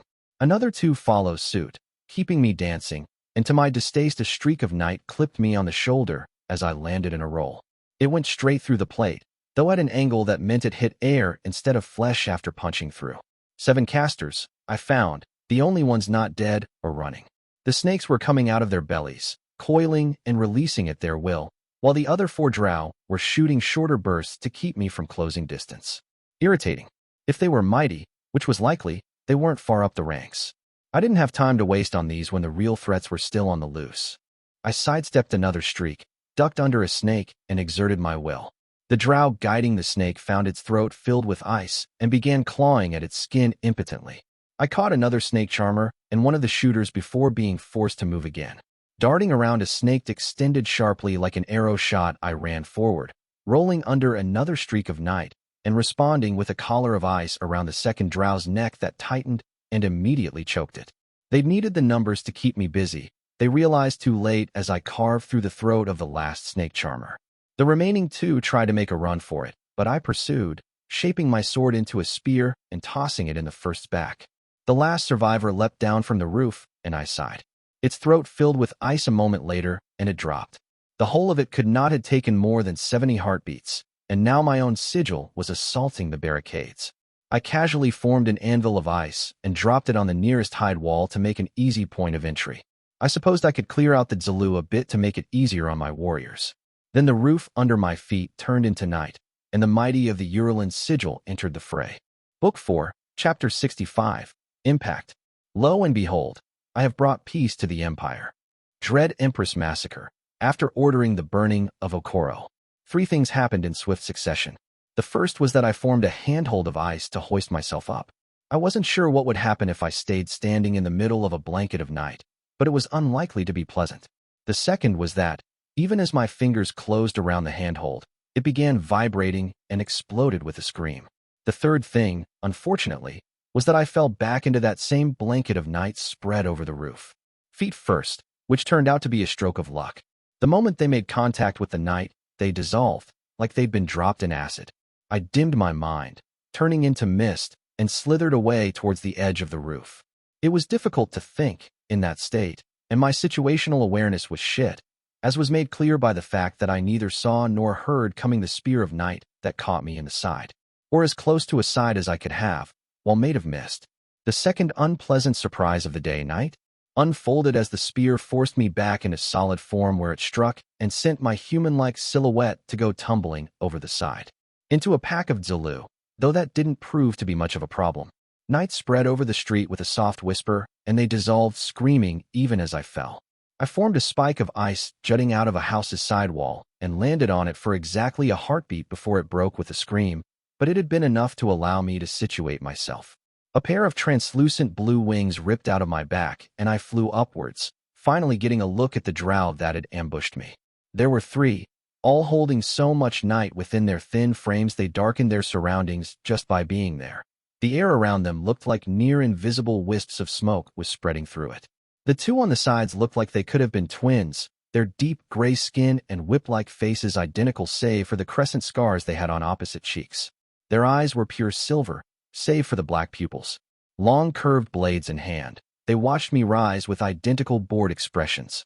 If those 2 were strong, holding enough night to fill a pond, then the drow between them was a lake. Taller than either of them, its faces was covered with thick burned flesh in a horrid mask that denied even the appearance of lips. There was no trace of anything but silver in its eyes, the pupils merely a darker shade of it. "Urlin," I called out. "Cattle," it mildly replied in crepuscular. Well, that took care of the introductions. I'd go out on a limb and say the flankers were Rilla, because with that much power they could hardly be anything else. Mighty Urlin wielded a long staff of glass, and without bothered with any more banter pointed it at me. Droplets of night formed around me in a ring-like pattern, rippling with power, and I definitely wasn't sticking around to find out what that did. I'd already noticed that the flesh dissolved by the earlier blanket had taken longer than usual to reform after I'd returned to physical form, and that had been the opening. Volley. It could be it had opened with its strongest trick, true, but when had I ever been that lucky? The wings folded against my back, and I dropped like a stone, which didn't help nearly as much as I'd wished. The night droplets rippled, and every single one of them lanced out with a beam of the same stuff downwards. The firing angle had been well judged. I'd be falling right into the thickest knot of beams if I didn't act. My wings spread again, but I held back a curse when they both began vibrating and broke a heartbeat later. Neither the Rilla had moved, but their silver eyes shone brighter.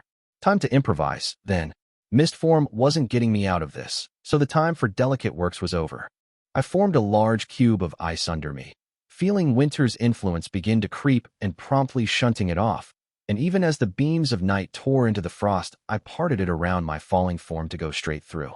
A whisper came to my ears, the sound of another night blanket forming below me, and the cube began to vibrate. Distraction first, I thought. I ripped out a chunk of ice from the bottom of the cube with an exertion will, transmuted it into mist, and sent it slithering to the left. The ice ceased vibrating, a pair of night spears shot out, and there was my opening. I fell under the itself falling cube as the beams of night shot through it, muscles tightening as I caught it with a grunt and tossed the entire thing at the drow. I couldn't spare the time to look if I'd made impact, instead forming wings again and plunging into a somewhat controlled descent that had me landing in front of the 3 drow, and, most importantly, away from the night blanket. They'd already shown me it did not discriminate in its effect. They shouldn't be able to use it when I closed distance. By the time my bare feet hit the ground, my boots were sadly gone for the foreseeable future. Again, all that was left of the ice I'd thrown was a rain of mist and shards. I'd not even seen how they'd gotten rid of it. With me in the open, the earlier distraction had come to an end. All 3 drow had their eyes on me. The Rilla first. I thought. Urlin would be less dangerous without the backup. I darted towards the left one, body center low, and made it 3 feet forward before they unleashed their arsenal. Darkness fell like a curtain, robbing me of my sight, but my ears still worked just fine. It was the only reason I heard the low whistling sound of night on the move, dropping to the floor and feeling something scythe just above my body. I rolled forward just in time to avoid the spike of night that came down in the other working's wake, letting out a sharp breath. If they'd timed that just a little better, I would have taken it right in the spine. Another step saw me coming out of the curtain of darkness, which was no comfort, as I saw my foes for only a heartbeat before a whisper sounded and a globe of night began forming around me. If that was the acid trick again, I realized, dimly, that if this went through entirely, I might actually die. I treated the Everdark like a training exercise, sometimes almost a game, but I'd been swimming in the shallows of this sea. There were monsters in the deeps that would make these look like imps. I closed my eyes and let winter loose. Frost formed all over my body, rapidly thickening and then shooting out. They had a globe of night, I had a globe of ice. In a pissing contest of raw power, I'd bet on me every time. The night ate into the ice, but I kept pouring out winter, its delighted laughter sounding softly in my ears. At first it devoured quicker than I made, but I dug in my heels and truly let loose. It became even, and I felt my blood turn cold as I dug even deeper. Like skin bursting for being filled too much, the globe of night came apart under the pressure of the ice, and I launched out through the opening I'd made. For a moment I hung in the air, seeing two curved swords rising to point at me, and Urulin itself leisurely leaning on its staff. I shaped an ice javelin and threw it at the sigil holder, just quick enough to loose it before shackles of night formed around my wrists and ankles. I turned to mist, or at least tried to. The night shackles thickened, and nothing happened. Urulin gently tapped its staff against the ground, and the javelin shattered into mist, the Rilla moving as it did. Their stances were perfect, muscles coiling as they simultaneously thrust their blades into my sides. They went through the plate, bit into flesh, and then I felt my organs began to vibrate. I grit my teeth and hardened my insides, but that actually made it worse. It was like a sharper full of metal scraps went off in there. Everything was shredded, and chunks of my ribs and flesh splattered the floor as they withdrew their swords. Urulin pointed its staff at me, and tissue already knitting itself back together stopped. Stupid, I thought. Stupid, stupid. I'd already known there were drow who could heal themselves like I did, but I'd never entered my mind that the mighty could have tricks that would inhibit my own ability. They just needed to keep taking me apart, and sooner or later they'd get me into a state I wouldn't walk away from. Then an arrow went through my left wrist, breaking the shackle holding it on the way, and I promised myself I was going to kiss Indrani next time I saw her. My turn, I growled. My mangled wrist flicked, forming a blade of ice, and I carved through my other shackled wrist before offering my ankles the same courtesy. The Rilla wreathed their blades with night and stabbed into my open torso, pinning me down with what felt like a similar trick, but they really should have gone for the arms. I caught the flat of one sword, and ice crept up it, shattering 3 fingers before the Rilla dropped it and retreated. There was a whisper, and another globe of night began forming around me, which given my current lack of feet was something of an issue. So I took care of it, forming feet out of ice and throwing myself out of the jaws of death. The second Rilla was not so lucky, and died screaming as it dissolved inside. I picked its blade out of my ribs, dropping it down, and finally my torso began putting itself back together. I stomped down and mist billowed out, covering all 3 of us, though not before I noticed the Rilla who'd lost fingers had already regrown them. Still, I'd learned another weakness to the night acid trick. When it began forming, it could not be stopped. Urulin would not have lost one of its lieutenants otherwise. I shed off the last of my ice-forged feet and patted softly on the stone, feeling the drow through their warmth where my eyes found no purchase. The sigil holder had only barely moved. It had retreated a bit, nothing more, but the Rilla was circling around me. Could they sense winter, as I could sense the night? The powers were not so different. No, I decided. They would already have struck otherwise. Their senses might be sharper than those of other drow, though, so I'd have to be careful. I'd begin with Urulin's last helper. I crept forward quietly, circling it as it believed it was circling me, and only struck when facing its back. I could use mist, I had learned, if it was of my own making. It was just another facet of my mantle. And so I condensed it into ice over the Rilla's body, spooking it enough it dropped down into a puddle of shadow, and that was when I struck. A spear of ice forced it back into drow form, and by then I was upon it. That transient moment where it stopped being shadow and started being a drow again. They were nearly blind during that, having to reorient all their senses. I didn't give it the time. My blade went through its throat, severed the spine, and I ripped off the head afterwards just to make sure it wouldn't heal. Amusingly enough, it did. Both separate parts closed up with fresh skin, though it remained quite dead. Urulin spoke a single word in crepuscular, and just like that I was back in the deep end. I'd wondered why it was being so prudent, after being so aggressive since the start. Because it was preparing a major working, as it turned out. The mist had robbed my enemies of their sight, but it had also given the drow materials to work with, something I only realized was a very bad idea when my own mist began burning at my flesh. It had turned the whole fucking thing into acid, hadn't it? My eyes were the first thing to go, but I could feel the mist eating at me all over. Worst, I couldn't just reform my way through it. The night slowed that down, and the acid was eating at me quicker than I healed. This was worse than fighting Presign mages, I thought. Those might be able to make wards, but they weren't nearly this quick or vicious.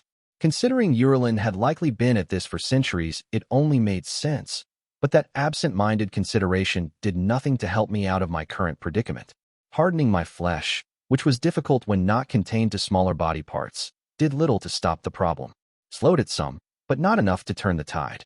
Gritting my teeth, I turned into mist myself, but was forced back into human form not even a heartbeat later, with fresh acid burns all over to show for it. Fuck. Right, if I couldn't flee it then I had to move it. I'd lost all of my plate by now, which was infuriating, but not as much as the fact that most my face muscles were bare and falling apart.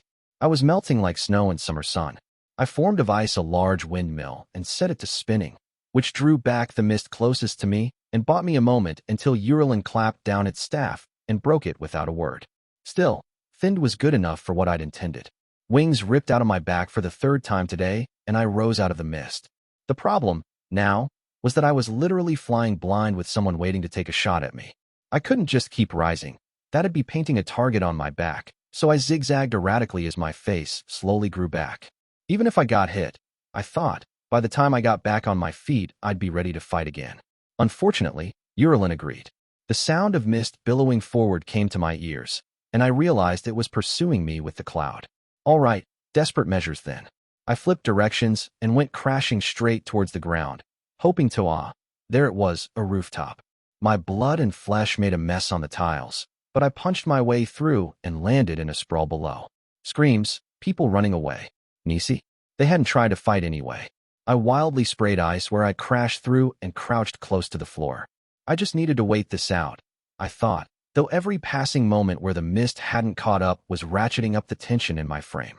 My eyes finally formed again, and I let out a relieved sigh. I'd made it.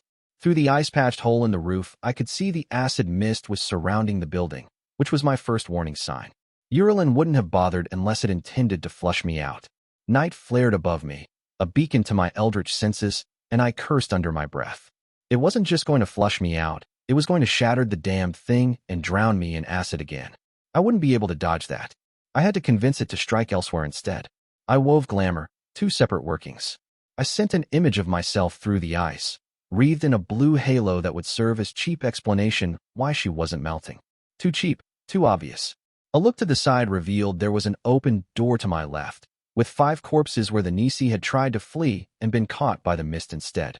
Through there I sent another illusion of me, this one discreet and melding with the shadows. Almost invisible. She ran for the other on the other side of the street. It evaporated a moment after she entered in a burst of night that shook the entire crossroads and collapsed the wall of the house I was really in.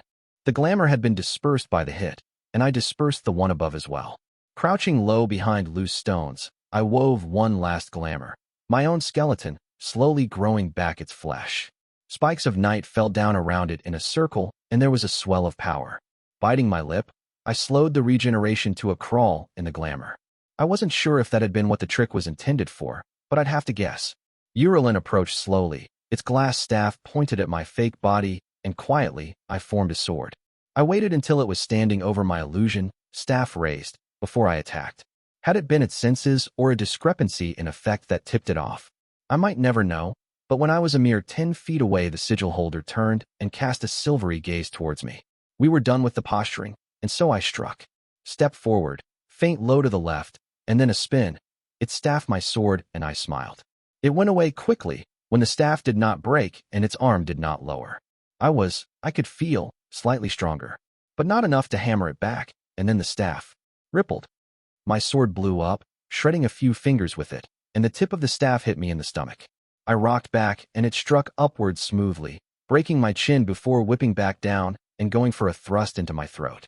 I spun on myself, feeling the staff pass a hair's breadth from my neck, and formed another blade to swing at its extended shoulder.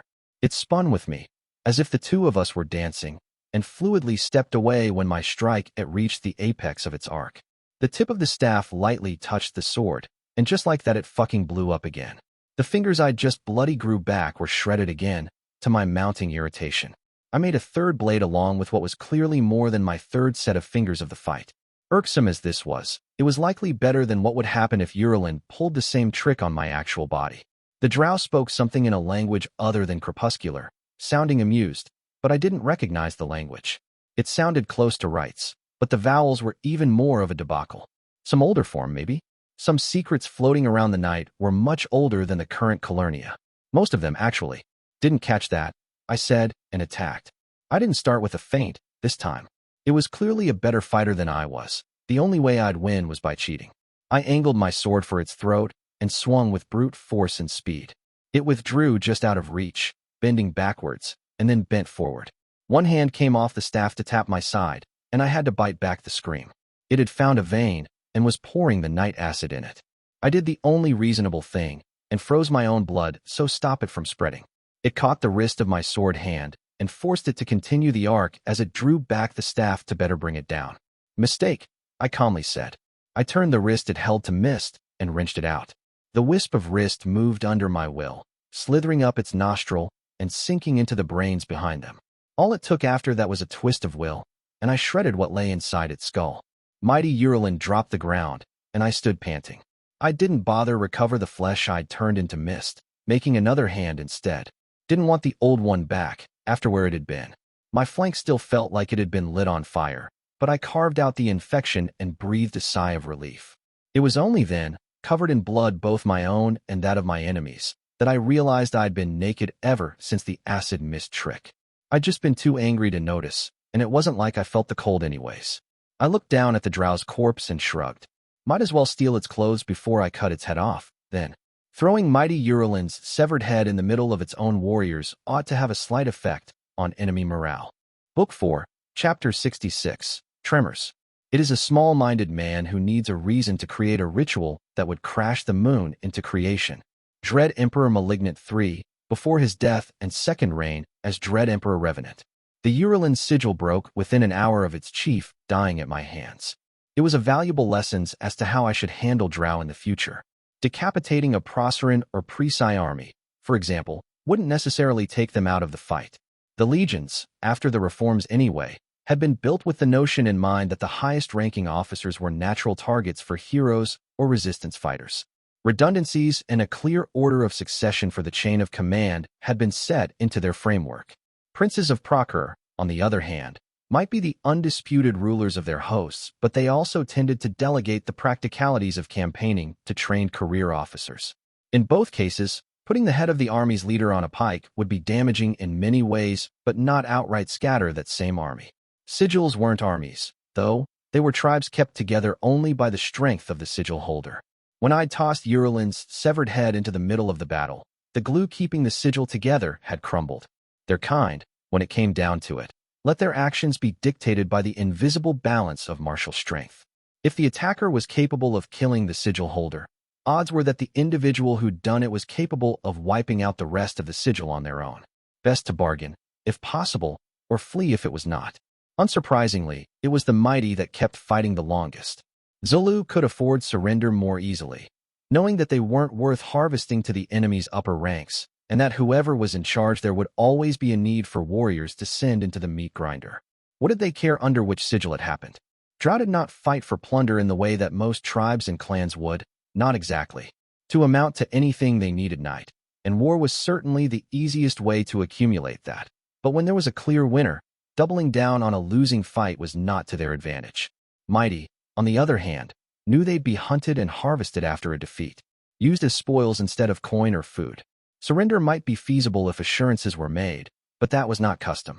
Drow, for obvious reasons, preferred to raise the strength of their own mighty rather than bring into the fold those defeated. I was part of a broader trend in their ways, one I was only now beginning to really grasp. As far as the Drow were concerned, maybe 9/10 of their own kind were essentially irrelevant. Matters of life and death were settled by a handful of mighty on both sides, with Zulu and Nisi serving as tools and ornaments to whoever came out on top.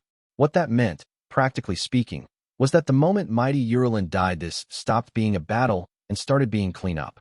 It could still have turned south on us, if we hadn't been careful. The Urulin had outnumbered us 3-1 in mighty, and if they managed to cull my own numbers, the idea of continued resistance might have taken hold. Corpses would have been harvested, fresh demigods raised and sent after our champions.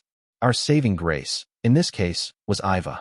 My Lord of Silent Steps had no real interest in fighting minions, and had gone after the enemy's mighty relentlessly. It would have been one thing if those had been allowed to gather together, but instead they'd found themselves ambushed and taken out one by a titled drow who was no stranger to these kinds of fights. Archer Sweep on the other side had met with only cursory resistance before she stopped as ordered. When it became clear neither she nor her escorts were inclined to advance any further, the forces sent out to meet her had doubled back to meet my own assault. Too late, however, to turn the tides. Their sigil holder was already dead. A few had tried her flank anyway, but after the second time she shot a jarer in the throat the moment it left cover, their enthusiasm had mysteriously waned. I spent the rest of the battle watching over my forces like a hen watching her chicks, not exactly holding their hand, but ensuring that if they got in over their heads, I could swiftly step on the opposition. To my surprise, even when we began taking sections of the crossroads holding mostly Nisi, I never found the need to call my warband to order. My mighty were oath-bound to decency, but the Zulu were not. Still, it had been made clear to them that wanton slaughter would not be allowed, or rape. Though apparently that latter crime was near unheard of among drow, who treated sex as more a chore than a pleasure and rarely bothered unless they were Nisi, and in the end they did not test my laws. I wondered if they would have pulled at the leash had I not personally slain Urlin and its strongest Rilla. My general distaste for what passed as drow nature whispered yes, but I might be doing them injustice. I held no illusions about the moral fiber of a people whose main occupation was murder, but there was something about them that brought old words from black to mind. If you have the ability to accomplish something, it is your right to do so. I hadn't understood back then how deep a look into him that little sentence offered, or how close to the same pre-sci philosophy he disdained it was in practice. But there was a ring to it, an underlying sense that I saw mirrored in the way drow thought. The pragmatic monsters who'd shaped the woman I was today, and the plural was not a mistake, for Militia had been a teacher too, if not a willing or gentle one, kept to a faith-worshipping only ability, the capacity to carry out one's will. That was a face given to their beliefs by the complicated games of the surface, though, where every little act was part of a broader war of growing sophistication. Down here the varnish of civilization had been stripped off, and the face given to that god was rawer. Power. Just power. If you were strong enough, your rules were the only rules there were, and they would not be questioned or disobeyed unless someone stronger than you contradicted them. I might be ordering them to act in ways that broke their customs, but as long as I remained the larger monster, those orders would be observed, for that, too, was custom, and perhaps deeper one than the rest. So is it me, or do you always get all silent and philosophical after a big fight? Indrani mused. She swaggered in, her coat flecked with blood and a satisfied smile on her face. For someone who disdained the trappings of civilization, Archer had taken well to battles, grown to enjoy them more than I'd thought. Her sense of what victory being so personal, it should not lend itself well to a clash of armies.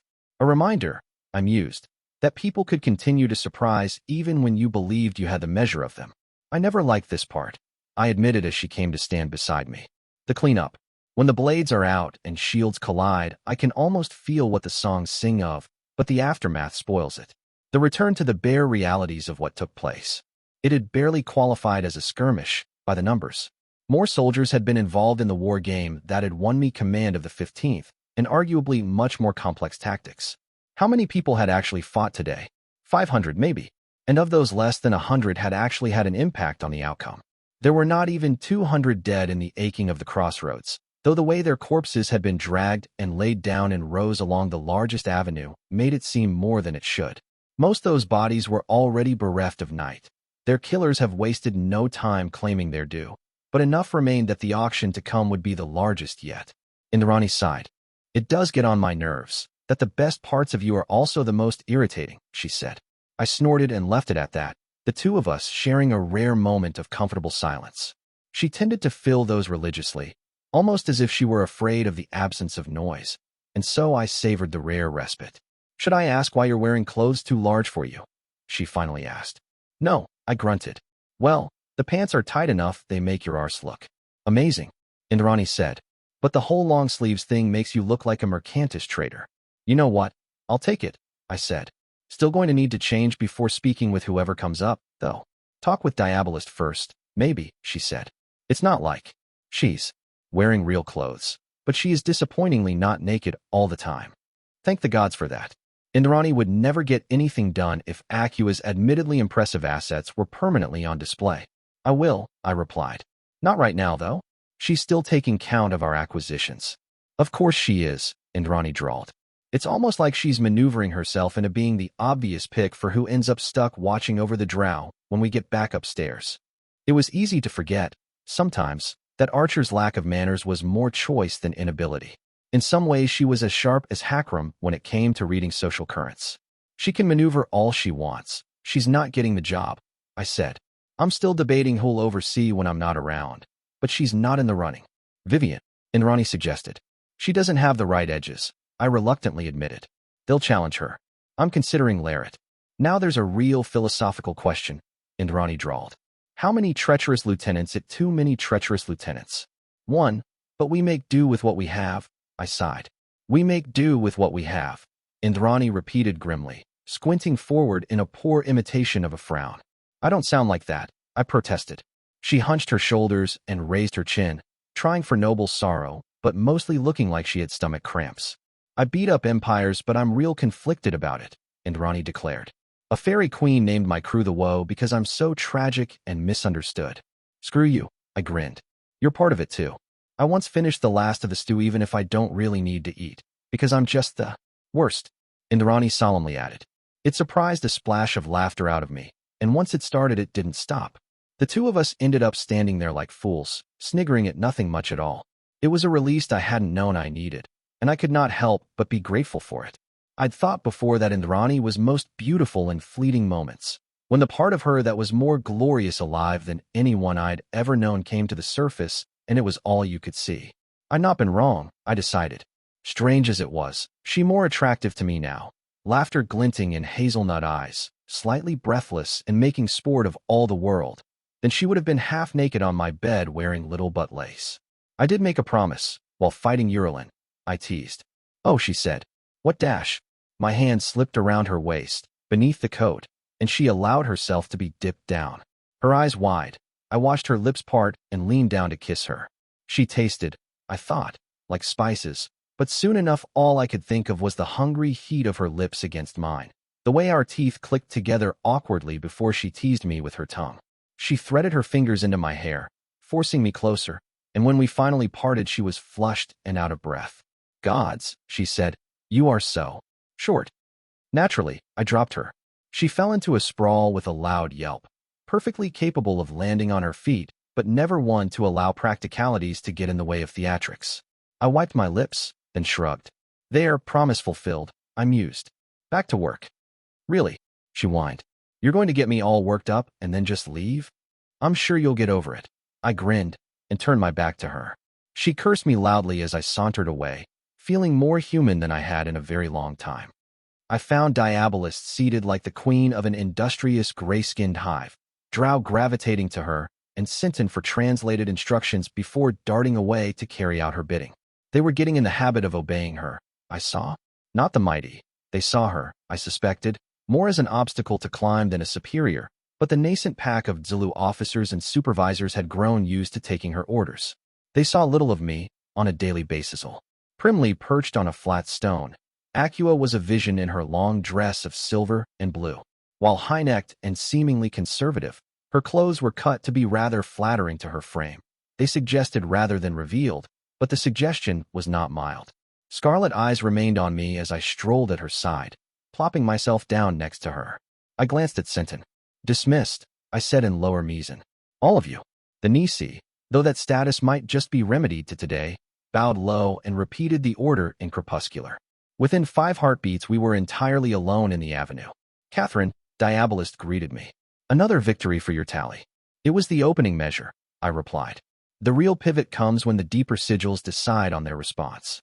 There have been scouts, she noted. No mighty yet. It's coming, I said. They can't afford an unknown her for long, not when we control the top floor of the column. As you say, Aqua murmured, inclining her head.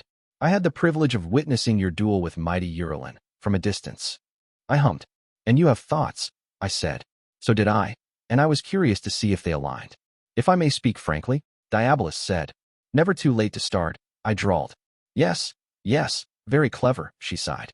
I have begun to worry, Catherine. Urulin was perhaps in the 20 strongest drow of Great Lodo, and likely close to the bottom of that division. It fought better than I expected. You came close to death more than once. It was a wake-up call, I softly agreed. We haven't been taking them seriously enough, have we? Lodo's not one of the big cities when it comes down to it. There's leviathans lurking ahead. You have grown used to being able to walk away from wounds that would kill even named, Acus said, and so developed what I can only call sloppy habits. I've heard descriptions of your encounters with heroes at the Battle of the Camps, the Saint in particular, and cannot help but think this is a trend and not an instance. In that, we are in agreement, I said. Some of the fights I'd been in lately, Black would weep to see them. I'd always been more inclined towards brawling than finesse, but I was starting to realize there was a reason my teacher had never seen his relative lack of power compared to his predecessors as a weakness. When you had a good enough hammer, everything started looking like a nail. That was a lot more likely to get you killed than lack of juice. I'd begun to rely on abilities that I should only ever use as a last result, and at some point I was going to run into someone who'd kill me for it. You use only the thinnest slice of what winter is capable of, Diabolus said. Perhaps exploration in depth is in order. You want me to fight like you? I smiled. Distance, control, never committing. Not your usual fare, I know, she said. But you are no longer the squire in any significant sense. Your repertoire has expanded. Tricks are useful, I admitted. And I do need to learn how to use the kind of great workings you threw around when riding my mantle. But you're wrong about the rest. Her eyes narrowed. You intend to take the opposite path, Acus said. The basics, I mused. I've been neglecting those since I took my mantle, thinking it was all right to get into fights because I'm hard enough to win them. But many of those should never have been fights at all. Fight no battle save that which you must, for war is best won away from the field, Diabolus quoted thoughtfully. Theodosius? I asked. Terribilis I, she replied. You intend contingencies for the coming meeting with the drow, then? They're useful things, contingencies, I muttered, looking up at the bare stone of the cavern ceiling. It was about time, I decided. The opening was there. Marker, I said. It's time for us to have one of our regular little chats, Acua. Is it? Diabolus said. I cannot recall dash. She paused. Her face went blank, and I smiled ruefully. I compel you to answer my questions, and do so truthfully and completely. I spoke. The shade shivered, the order sinking into her. We have done this before, Diabolus said. We have, I murmured. Have you walled off any memories or knowledge, or considered doing so? I have not, Acua replied. Do you have any hole or holes in your memories? I do not, she said, then cocked her head to the side. I do not. Oh my, you have been thorough. I had. I'd known from the start that I wouldn't outplay her with words. She'd always been better at that. But I had other ways to even the scales. Have you plotted or acted against my interests? I asked. I have not, she replied, sounding amused. What are your current short-term and long-term objectives? I seek to prove myself as necessary to the running of your sigil, she said. And in doing so, remain undeniably useful so long as you have use for the drow. My only long-term objective is survival. How do you intend to secure your survival? Her lips thinned. She never enjoyed that one. I must first learn the exact wording of the oath I believe you gave Thief, to see if it can be escaped through a technicality, Acus said. I must then prove myself invaluable to your own objectives so that you will allow me to do so.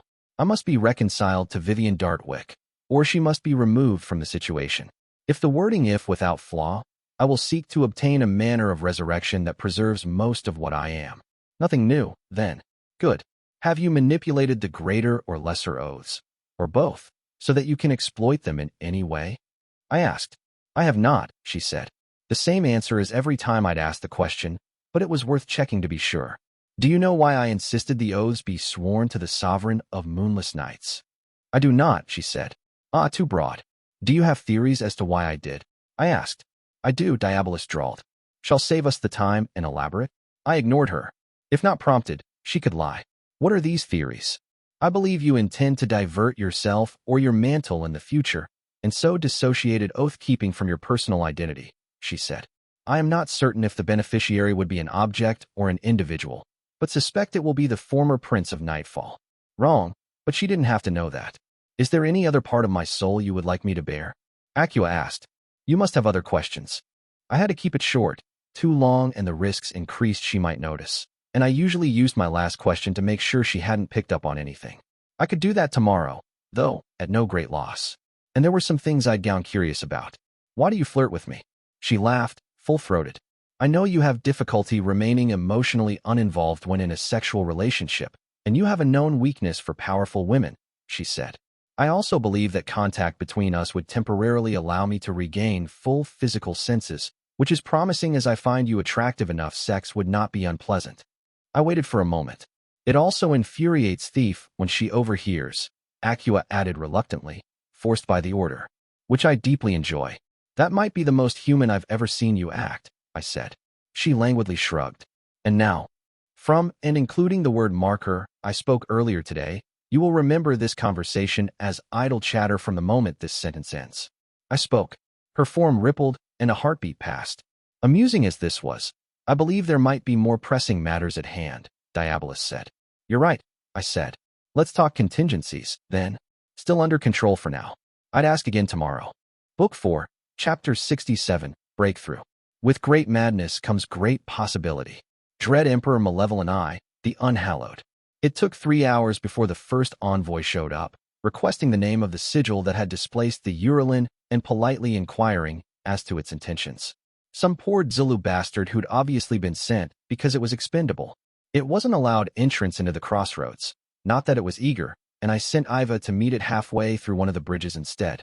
Our diplomatic approach, if it could be called that, was rather simple. I wanted a meeting with the 9 remaining sigil holders in Great Lodo. In exchange, I would provide information about a great common threat approaching, which Iva had been instructed to make sound properly dire while remaining light on the details. Given the scope of the Dwarven invasion, that was hardly difficult. Decapitating mighty Urulin had earned me the attention of the city's power brokers, but I hadn't made enough of an impression I could simply browbeat them into following me. To get an audience, I needed a gift.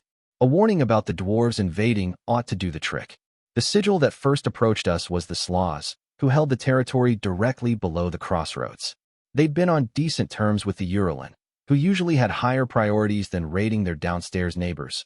But their envoy made it clear they weren't all that broken up about a replacement having taken up residence. A stronger cork atop the bottle that was Great Lodo was a good thing, in their eyes, since weak crossroads meant an open door for raids into their own territory. The Zulu provided names along a bare, and probably highly biased, lay of the land to my Lord of Silent Steps even as Aqua and I settled the auction. The report I was given afterwards was illuminating, though I'd already known some parts of it from earlier interrogations. Aside from my own sigil, there were 9 others in Lodo. The Sloth's sigil, my new friends, were fighting to rule the upper levels against the Kenya and Lossel. Along with the Urulin, those 3 sigils had made up the weaker tribes forced closer to the top of the city and denied the room and resources of better districts. There were 2 sigils at the very bottom, the Orlick and the Vassal, who were the largest of the city and had tacitly been allowed to monopolize the larger farms and lakes so long as they kept trading with the others.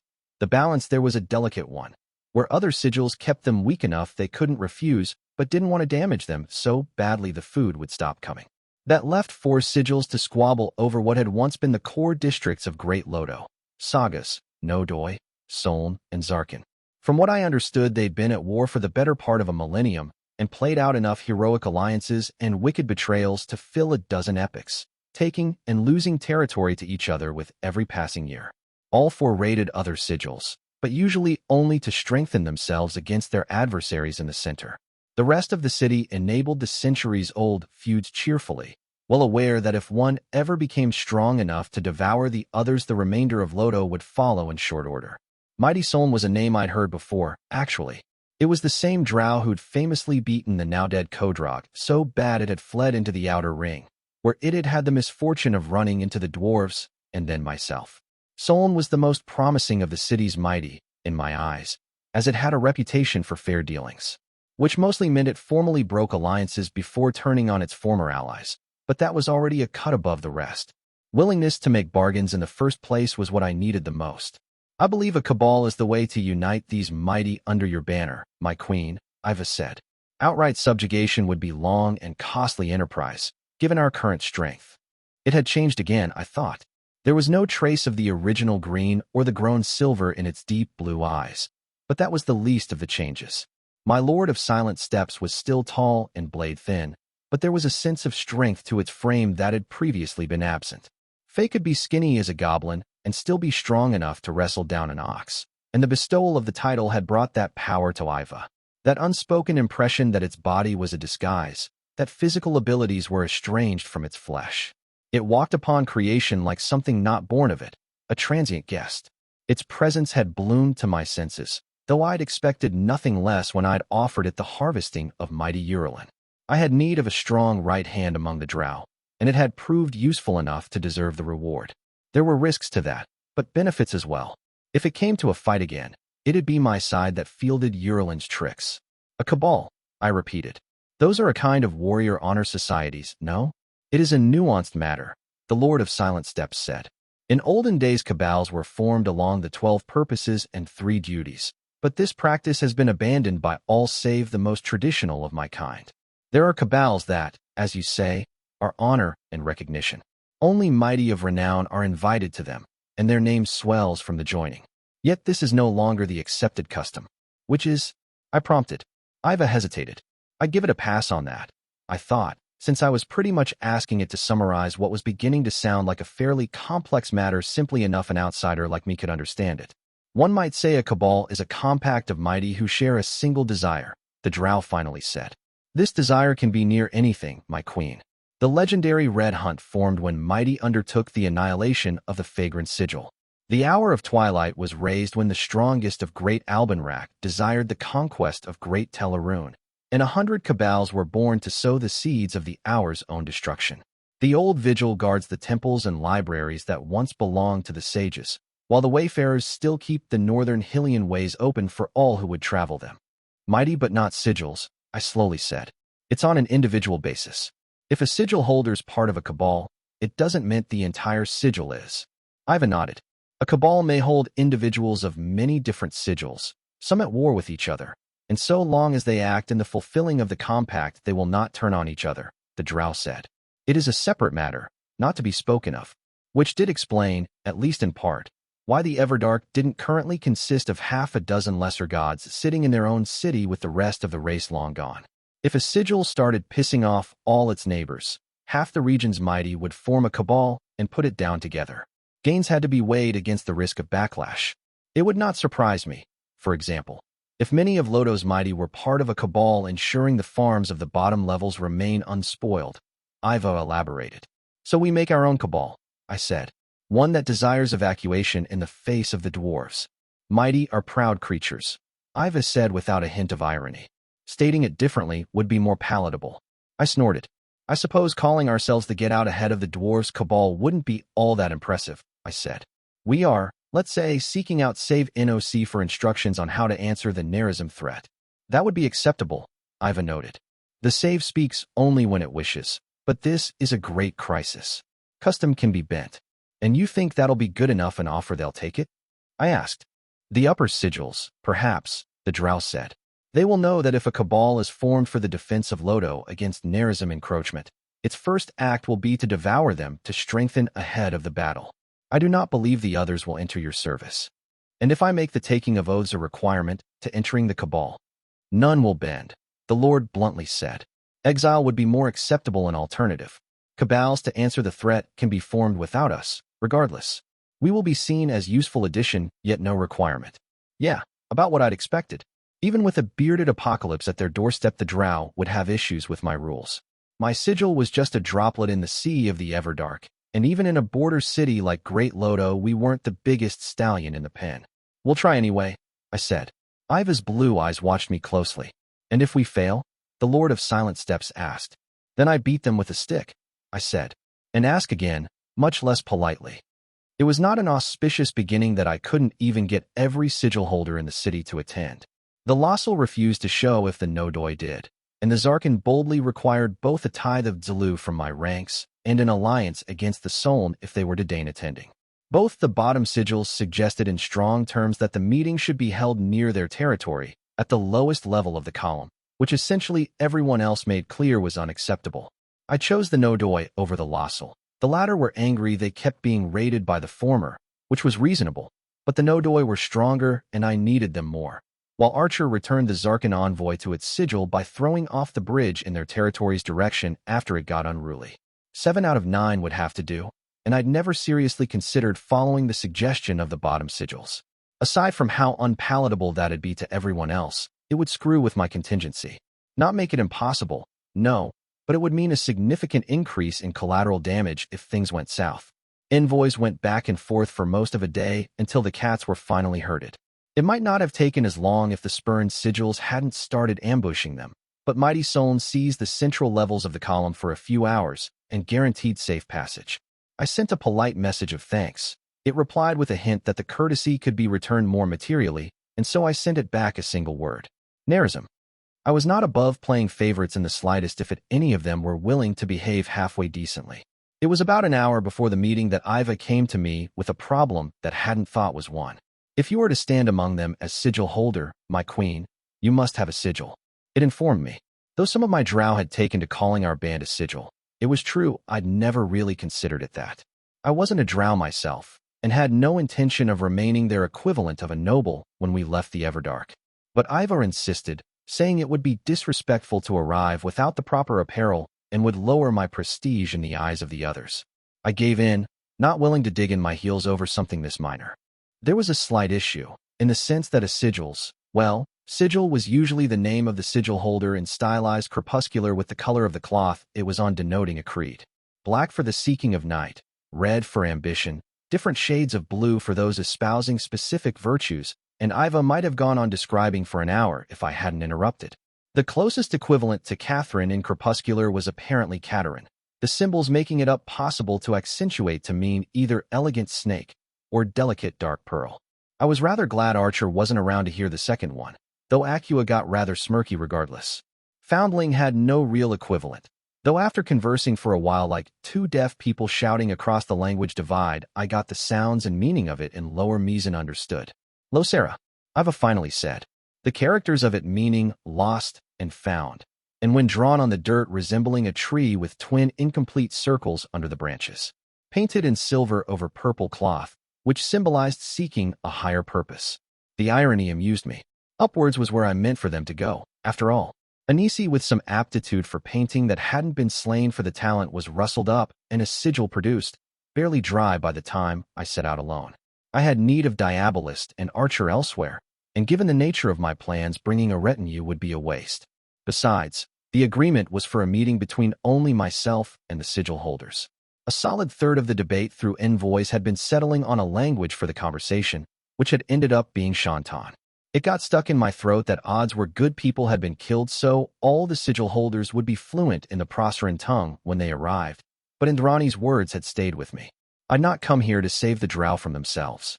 I wasn't sure if I could, or even if I should. I came to the mighty of Great Lodo without my cloak, draped instead in the cloth of my sigil over my clothes. The glamour I wore had been anchored in a stone I'd made myself swallow, carefully crafted over hours to be flawless. There was no room for mistakes today. The meeting was to be held in the column, my first venture into the dead heart of this ruined city. The structure itself was a broad pentagon, every side measuring exactly 65 feet and 7 inches. Given the column's ridiculous height, it had to make up most of a mile. Simply stacking stones wouldn't have been enough for it to hold up. The ancient drow hadn't done that. Anyway, masonry was a different business when you lived underground. The column itself was the remains of what had once been solid ground before a pit was excavated around it, further reinforced by 5 spines of some red metal going all the way up and a plethora of bridges linking it to the surrounding districts. I'd actually thought the metal was just rust steel when I first took a look at it, but it was oily to the touch and perfectly preserved. If not for my suspicions, it was the main thing holding up the structure. I would have ripped out a few chunks to bring back home to Callow. I'd never seen an alloy like it, and if it could survive a few centuries without regular touch-ups, it was heads and shoulders above anything my people had ever used. The inside was surprisingly elaborate. Most everything that could be pried or hammered off had been, including entire spans of mosaics and anything even remotely shiny, but every single floor was a book in crepuscular, beautiful curved characters spreading out in rows and swirls. Historical chronicles and stories, songs and poems, and every written thing that made up the lifeblood of a culture. It was a stark contrast to the stumps left behind by stolen statues, the dusty holes of ripped-out mosaics, and the spiderwebs woven into the complicated arrays of dead mage lights and absent mirrors that must have once cast light all over the column floors. The structure had not been the administrative center of Great Lodo, or its religious one. Temples and palaces were in the middle districts, but it had been the heart of the old city. I walked through empty marketplaces and riots of now-dry fountains, gardens of dust, and the wrecked stands of what must have once been a public playhouse. It was the grave of an ancient people, still haunted by the last remnants of it. I allowed myself awe, but not too much. Past glories were a little thing in the face of breathing dangers. Having Mossy go along for the calculations would have been preferable, but admittedly Diabolist was no slouch when it came to numbers. She'd counted the bridges, figured out the weight, and given me the correct floor. I hoped anyway. There would be no second chance if she was wrong. 10 floors deep, that was the sweet spot, but I'd had to compromise and go to the 11th. Most levels of the column had multiple access points aside from the 2 sets of spiraling stairs every single one boasted. But the 11th floor had once served as a court where lesser offenses were settled. There were no bridges leading to it. In the heart of the floor was a large courtroom whose only point of entrance and exit was a set of massive stone doors. Given the temptation of ambushing this large a concentration of mighty in one place, this floor had been judged the most fitting place for a meeting. Time was fluid in the Everdark, not in the way that it was in Arcadia, but because there were so few devices that measured it. No bells down here, and so I was not overly surprised I'd been the last to arrive. I'd taken my time to ensure as much, after all. The doors were slightly ajar, just enough a single person could pass through, and 7 mighty seated on high thrones beyond them. For all that power swam around them like currents, I could not help but think they looked like children. There were 19 seats set against the walls, and the sight of the sigil holder failing to claim even half of them made it seem like they were just kids wearing the regalia of adults, play-acting at Empire in a pile of ruins. None rose when I entered, remaining seated on the thrones of stones where they had draped their sigil's banner. Without a word, I leaned forward and clasped the red metal rings set into the stone doors, closing them shut behind me with a clap as my bones creaked under the weight. 7 pairs of eyes studied me in silence as I wiped my now dust-coated hands on my pants and strolled forward. I didn't overthinking my sitting position, simply claiming the throne to the left of the doors and putting my banner over it. "Losera," one of the mighty said. "And so we finally have a name." The Shantan it had spoken in was a strange mixture of crepuscular pronunciation and an ancient Alaman's way of speaking, but still perfectly understandable for all that. I eyed the banner behind the speaker, having memorized the names going with the symbols. Orlick, I thought, recognizing the swirly fish-like pattern. One of the 2 bottom sigils, those that held the farms. It was the first fat drow I'd ever seen, and the sight was jarring. The loose hide tunic failed to hide the folds of gray skin, though its pure silver eyes served as reminder that fat or not it was accomplished in the art of killing. "Mighty, Losera, you bloated old slug," another drow replied. Uralin would speak to that truth, if it still spoke. Its symbol looked like eyes over 3 fangs. Slaws, my downstairs neighbors. That sigil had the most skin in this game, as they were both sharing a border with me and the next in line if an outside threat came muscling in. I settled into my throne, comfortable allowing the byplay to go on without me. Which it did, hissed sentences in crepuscular starting to go back and forth as the mighty began what sounded like an old and bitter argument. They were interrupted by the sound of stone shattering. The mighty who'd struck its throne and powdered a chunk of it rose to its feet, face twisted in irritation. The sigil behind it was one I easily identified, as I'd paid particular attention to it, a ring of swords, with an open mouth in the center. "You spend the time of your betters frivolously," Mighty Soln said. "Be silent." Both the other drow looked furious, but they did not argue. I cleared my throat. "If we're quite done," I said, eyebrow rising, and none gainsaid me. "You came here because I promised information. As it pertains to the conversation I wish to have afterwards, I'll begin by laying it out in full." Silver eyes all turned to me, and I shifted in my throne. The fucking thing had been carved for someone Hakram's height, not mine, and so my legs were dangling off of it like I was a kid in her father's seat. It was adding insult to injury that I knew for a fact I fit in dwarven seats just fine. "As of 2 months ago," I said, "the Nerazim have begun an invasion of the Everdark. You could have heard a pin drop in the silence that followed. Allow me to be perfectly clear, I said. I did not misspeak. This is not an expedition, it is an invasion. At least 100,000 soldiers came through the gloom, their vanguard led by a named. They bring with them civilians because they intend to stay. Even as we speak, most of the outer ring has fallen into their hands. They aim for nothing less than the extermination of your kind. One of the mighty scoffed.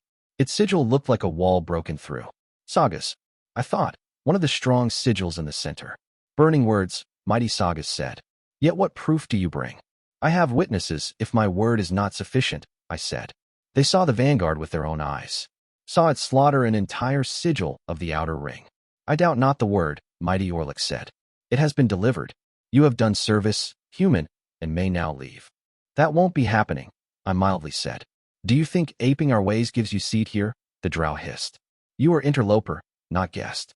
Know your dash. Be silent, Orlick, mighty Soln said softly. If I must ask you a third time, there will not be a fourth. The first mighty opened its mouth, but Soln rose from its seat, and the lips closed. I nodded in appreciation, though got only indifference in response. I came here today to propose the founding of a cabal, I said. Not to defend Great Lodo, for it is already lost. It was the moment the Nerazim crossed the gloom in force. But to seek out save NOC and ask instruction. One of the mighty snorted. No doi, I saw, the last of the central sigils in attendance. I needed those the most, if I was to make any progress at all. The save speaks when it wishes, mighty Nodoi said. That is custom. 2. Request. Words is to beg for a curse. Mighty Slaw sneered. Are we inner ring darkskins, to prattle of tradition? It replied. Mighty Losera speaks sense. Extraordinary times demand extraordinary measures. I would have been more moved by the support if I hadn't known it sprang from the fact that the Slaws would be on the chopping block the moment the central sigils decided to band together to defend the city. It was less belief in my solution that bade it to speak than the urge of self-preservation. Do we know when the Nerazim will strike? One of the mighties said, staring at me. Vassal, the symbol said. The other bottom sigil, and noticeably less hostile than the Orlick so far. At least 2 weeks, I said. Perhaps more, if they spread their forces to completely clear out the outer rings. Then this is no time for quibbling, mighty Vassal grimly said. Defenses must be seen to, or the city abandoned. There is no middle path. I'll be frank, I said. You can't hold Lodo. They'll bring down the city on your heads and drown the districts in molten stone without ever engaging. They have the engines for it. This is not a war like those you know. They will not harvest or take prisoners. Their intent is to claim the Everdark without any of you in it. You know nothing, child, mighty Orlick sneered. We have fought wars, turned back the Hylian dogs when they tested our borders. You have commanded armies larger in number than this entire city, I flatly replied. I've slain heroes and tricked Fae, walked the streets of Keter as a guest, and pried life out of the hands of the Hashmalim. You're just a rat in a hole, Orlick, and if you try my patience once more I swear on all the gods I will feed you your own fucking limbs. It flinched, and murmurs spread across the room. They might not know much about Fae or heroes, down here, but the mention of the dead king's capital had made an impact. Him. They remembered. It is said you make even mighty take oaths, mighty Soln said, voice cutting through the whispers. I have rules, I said. They bring power as well as bindings. Many have thought this a worthy trade. And these rules, Soln said, will you seek to impose them on any that join this nameless cabal of yours? I rose to my feet, hand going through my clothes and taking out a parchment scroll. I tossed it at the mighty Soln, who easily snatched it out of the air. I will, I said. These are the oaths, written in crepuscular, though they will have to be sworn in my own native tongue. The drow unfolded it, silver eyes studying the contents, and didn't even get halfway through before it snorted and tossed the scroll at mighty Vassal. This is subjugation, not alliance, mighty Soln said. They are standards of behavior, I replied calmly, enforced by my mantle. That did nothing to move it, so I moved on to the larger audience when I kept speaking. Are none of you tempted by the thought of an alliance that you no, will hold? I said. That will lead to no betrayal, for going back on the oaths means death. How much could you actually accomplish if you were not always watching your back for knives? A cabal is a worthy idea, mighty Soln said. Yet this is not a cabal, Losera. It is queenship, your kind call it. It would make me warlord, I said, until the war is over. An extraordinary measure for an extraordinary crisis. Mighty Vassal had passed the scroll to Mighty No Doi, who outright laughed. You give terms like a victor, it said. You are not. This is overreach. To obey your orders without fail? Madness. Arrogant. Madness. You've overplayed your strength, child, Mighty Orlick said. This time no one chided it. I'm sad to hear you believe that, I said. Should I consider this to be a refusal for all of you? Obedience is not our way, Mighty Sloth said. The terms must be changed. Mighty Soln laughed. Look into its eyes, Sloths, it said. Do you see compromise there? No, this was not request. It was an order. Slowly, I sat back down on my throne. Is there nothing, I asked, that I can do to change your minds? If you seek the terms of a victor, Mighty Soln said, prove yourself one. The challenge rang loud and clear in the room. There was only agreement on the faces of the others, and so I tugged at the chains that bound Aqua to me. Our signal. I considered that, I admitted. But what would be the point? I've no need of corpses and chaos. It's you I want. The whole lot of you. The column shivered under our feet, and every single Mighty had left their throne within a heartbeat. Ambush, Mighty Orlick said. Your last mistake, human. I'm not going to fight you, I calmly said. That would be wasteful, and I was taught better than that. This is a counterargument. The sound of stone shattering sounded in the distance, and half the Mighty began boiling with night. It was pointless. The moment the shiver had been felt, the gate had opened. Aqua and I were not without cleverness, and so we'd planned to have it unfold right under the ceiling of the floor below. Unfelt until it cut through the walls, and by then it'd be too late. The bridges had snapped under the weight, and the Mighty that would have fought me found their footing failing as we began to impossibly fall. The conclusion was appropriately impressive. Our chunk of the column hit the ground with a massive impact, and the gate sliced right under the ceiling above us as it closed. I fell from my throne, ankle bone snapping from the bad angle, but forced myself to rise.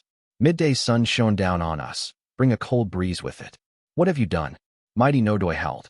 Welcome, I calmly said, to Arcadia. This is not the Everdark, Mighty Soln said, tone confounded. No, I smiled.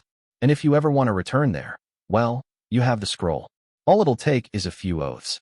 You will not survive this, Mighty Orlick screamed. I will return tomorrow, I said, ignoring it, to see if any of you have reconsidered. Try not to die. Without bothering with goodbyes, I abandoned the glamored drow corpse I'd been controlling and left them to stand alone in the outskirts of winter. Book 4, Interlude, Heretics.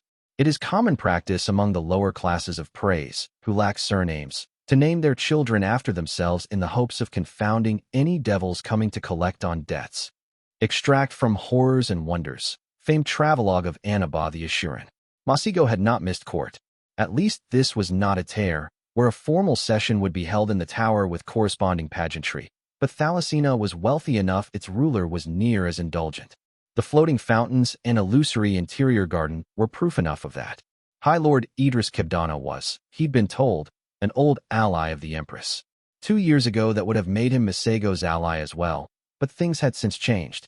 Catherine and Militia were enemies now, and he'd already had to give thought as to how he would attack the tower's vicious set of protections when that enmity finally led to blows.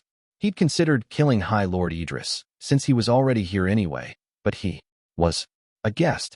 It was apparently very different to kill someone on the battlefield compared to killing them in their bed, which was irksome since practically speaking the end result was the same, so he'd eventually decided against it. Still, he'd made a note of the weaknesses in the city's wards. If the army of Callow ever had to assault Thalassina, he was confident he could collapse the central array with the right ritual. A glass, Lord Hierophant. His eyes moved under the cloth to study the pair who'd approached him. Twins. Sonic? Or close enough. Native Thalassinians tended to be mixed blood, taking an appearance after the last infusion from either side. The man had the gift, and heavily enchanted robes. An utter waste, he thought with disdain as he took them in. Silk might be costly and take well to sorcery, but it also dispersed it at an unusually high rate. The Yen-Ti supposedly had their ways around that, but secrets from across the Tyrian Sea were not easily obtained. Those robes would require regular maintenance just to keep up. Warmth, shifting patterns of gold, and a lesser illusion anchored in the man's face. What a waste of the art. 3 different workings in this difficult a material. They were throwing away a skilled mage's time just by owning it. The woman of the pair was offering him a delicate transparent glass filled with wine. His eyes narrowed in on it, finding no poison within. Unusual. They put poison in everything at events like this. That won't be necessary, Masigo replied. He belatedly remembered to add a slight inclination of the head as thanks, as was polite. I would have thought you eager to taste a proper wasteland vintage after your years abroad, the man said with a friendly smile. I usually can't tell where wine is from, he admitted. Not without alchemical tools. They both laughed, which surprised him. Had someone told a joke? He should pay closer attention to the conversation then. The woman laid a hand on her brother's arm and leaned forward as she laughed, the elaborate straps of her dress shifting. It was a strange apparel, he thought. Thalassina was known for its seaside breeze. Would she not get cold walking outside attired in this way? Maybe it was a dress meant purely for receptions like these. Still, it must be pleasing to have returned home, the woman said. The provinces are not known for their comforts. She was leaning forward again. Must have a bad back.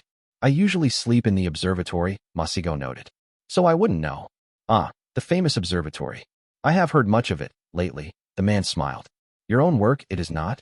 Would it be indiscreet to ask how it functions? The blind man cocked his head to the side. Have you read Sarabano's 10 volumes on scrying? He asked. There was a heartbeat of silence. I have not, the man said. Then there would be no point in telling you, Masigo replied. You lack the necessary grounding to understand the basic underlying tenets. The man's smile grew stiff, though his twin seemed amused. Then I will obtain copies, my lord. And perhaps we can pursue that discussion at a later date, the other mage said. If you'd like, Masigo said. Although I've been told I should kill anyone who tries to figure it out without permission, so that seems counterproductive of you. Is that so? The male twin blandly said. His face had gone blank. Ah, I offended him. The mage realized. It must have been that he'd made it clear the man was ignorant. His friends kept telling him it was impolite to do that, though they might as well ask him to stop remarking that the sea was wet. Ignorance was everywhere. I am told you've never visited Thalassina properly, the female twin said. Masigo wondered if it was too late to ask for their names. It probably was. Father had provided him a list with names and descriptions, but he'd needed something to wipe an acid stain, and he hadn't felt like getting up to fetch a cloth. That might have been a tactical mistake of sorts, he reluctantly conceded. In his experience, if you asked people their name after conversing with them for more than 4 sentences, they tended to get angry. I am uncertain what you mean by properly, he said. But I have only ever seen a few streets and parts of this palace.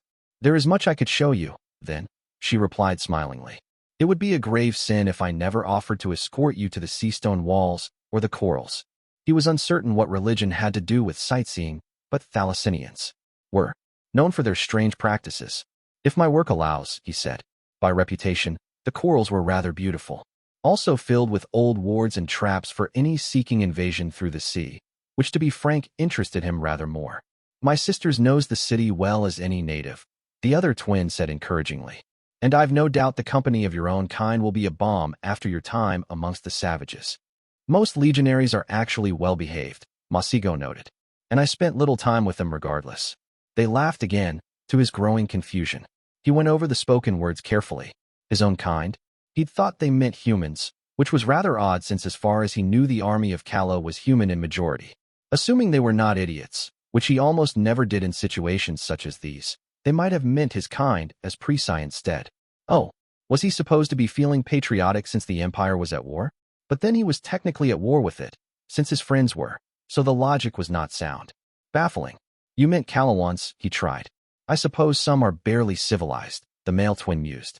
They did spend a few decades under our rule, after all, and they are now led by the Carian's Lord Castoff, no doubt thanking all their gods for her Peregrine education. I was not aware my uncle had cast off anything, Masigo noted. Except scruples, but he's always insisted he was born without those.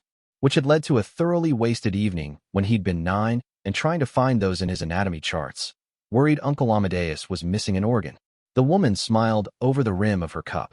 There is no need to be coy, my lord, she said. We have kin in the capital.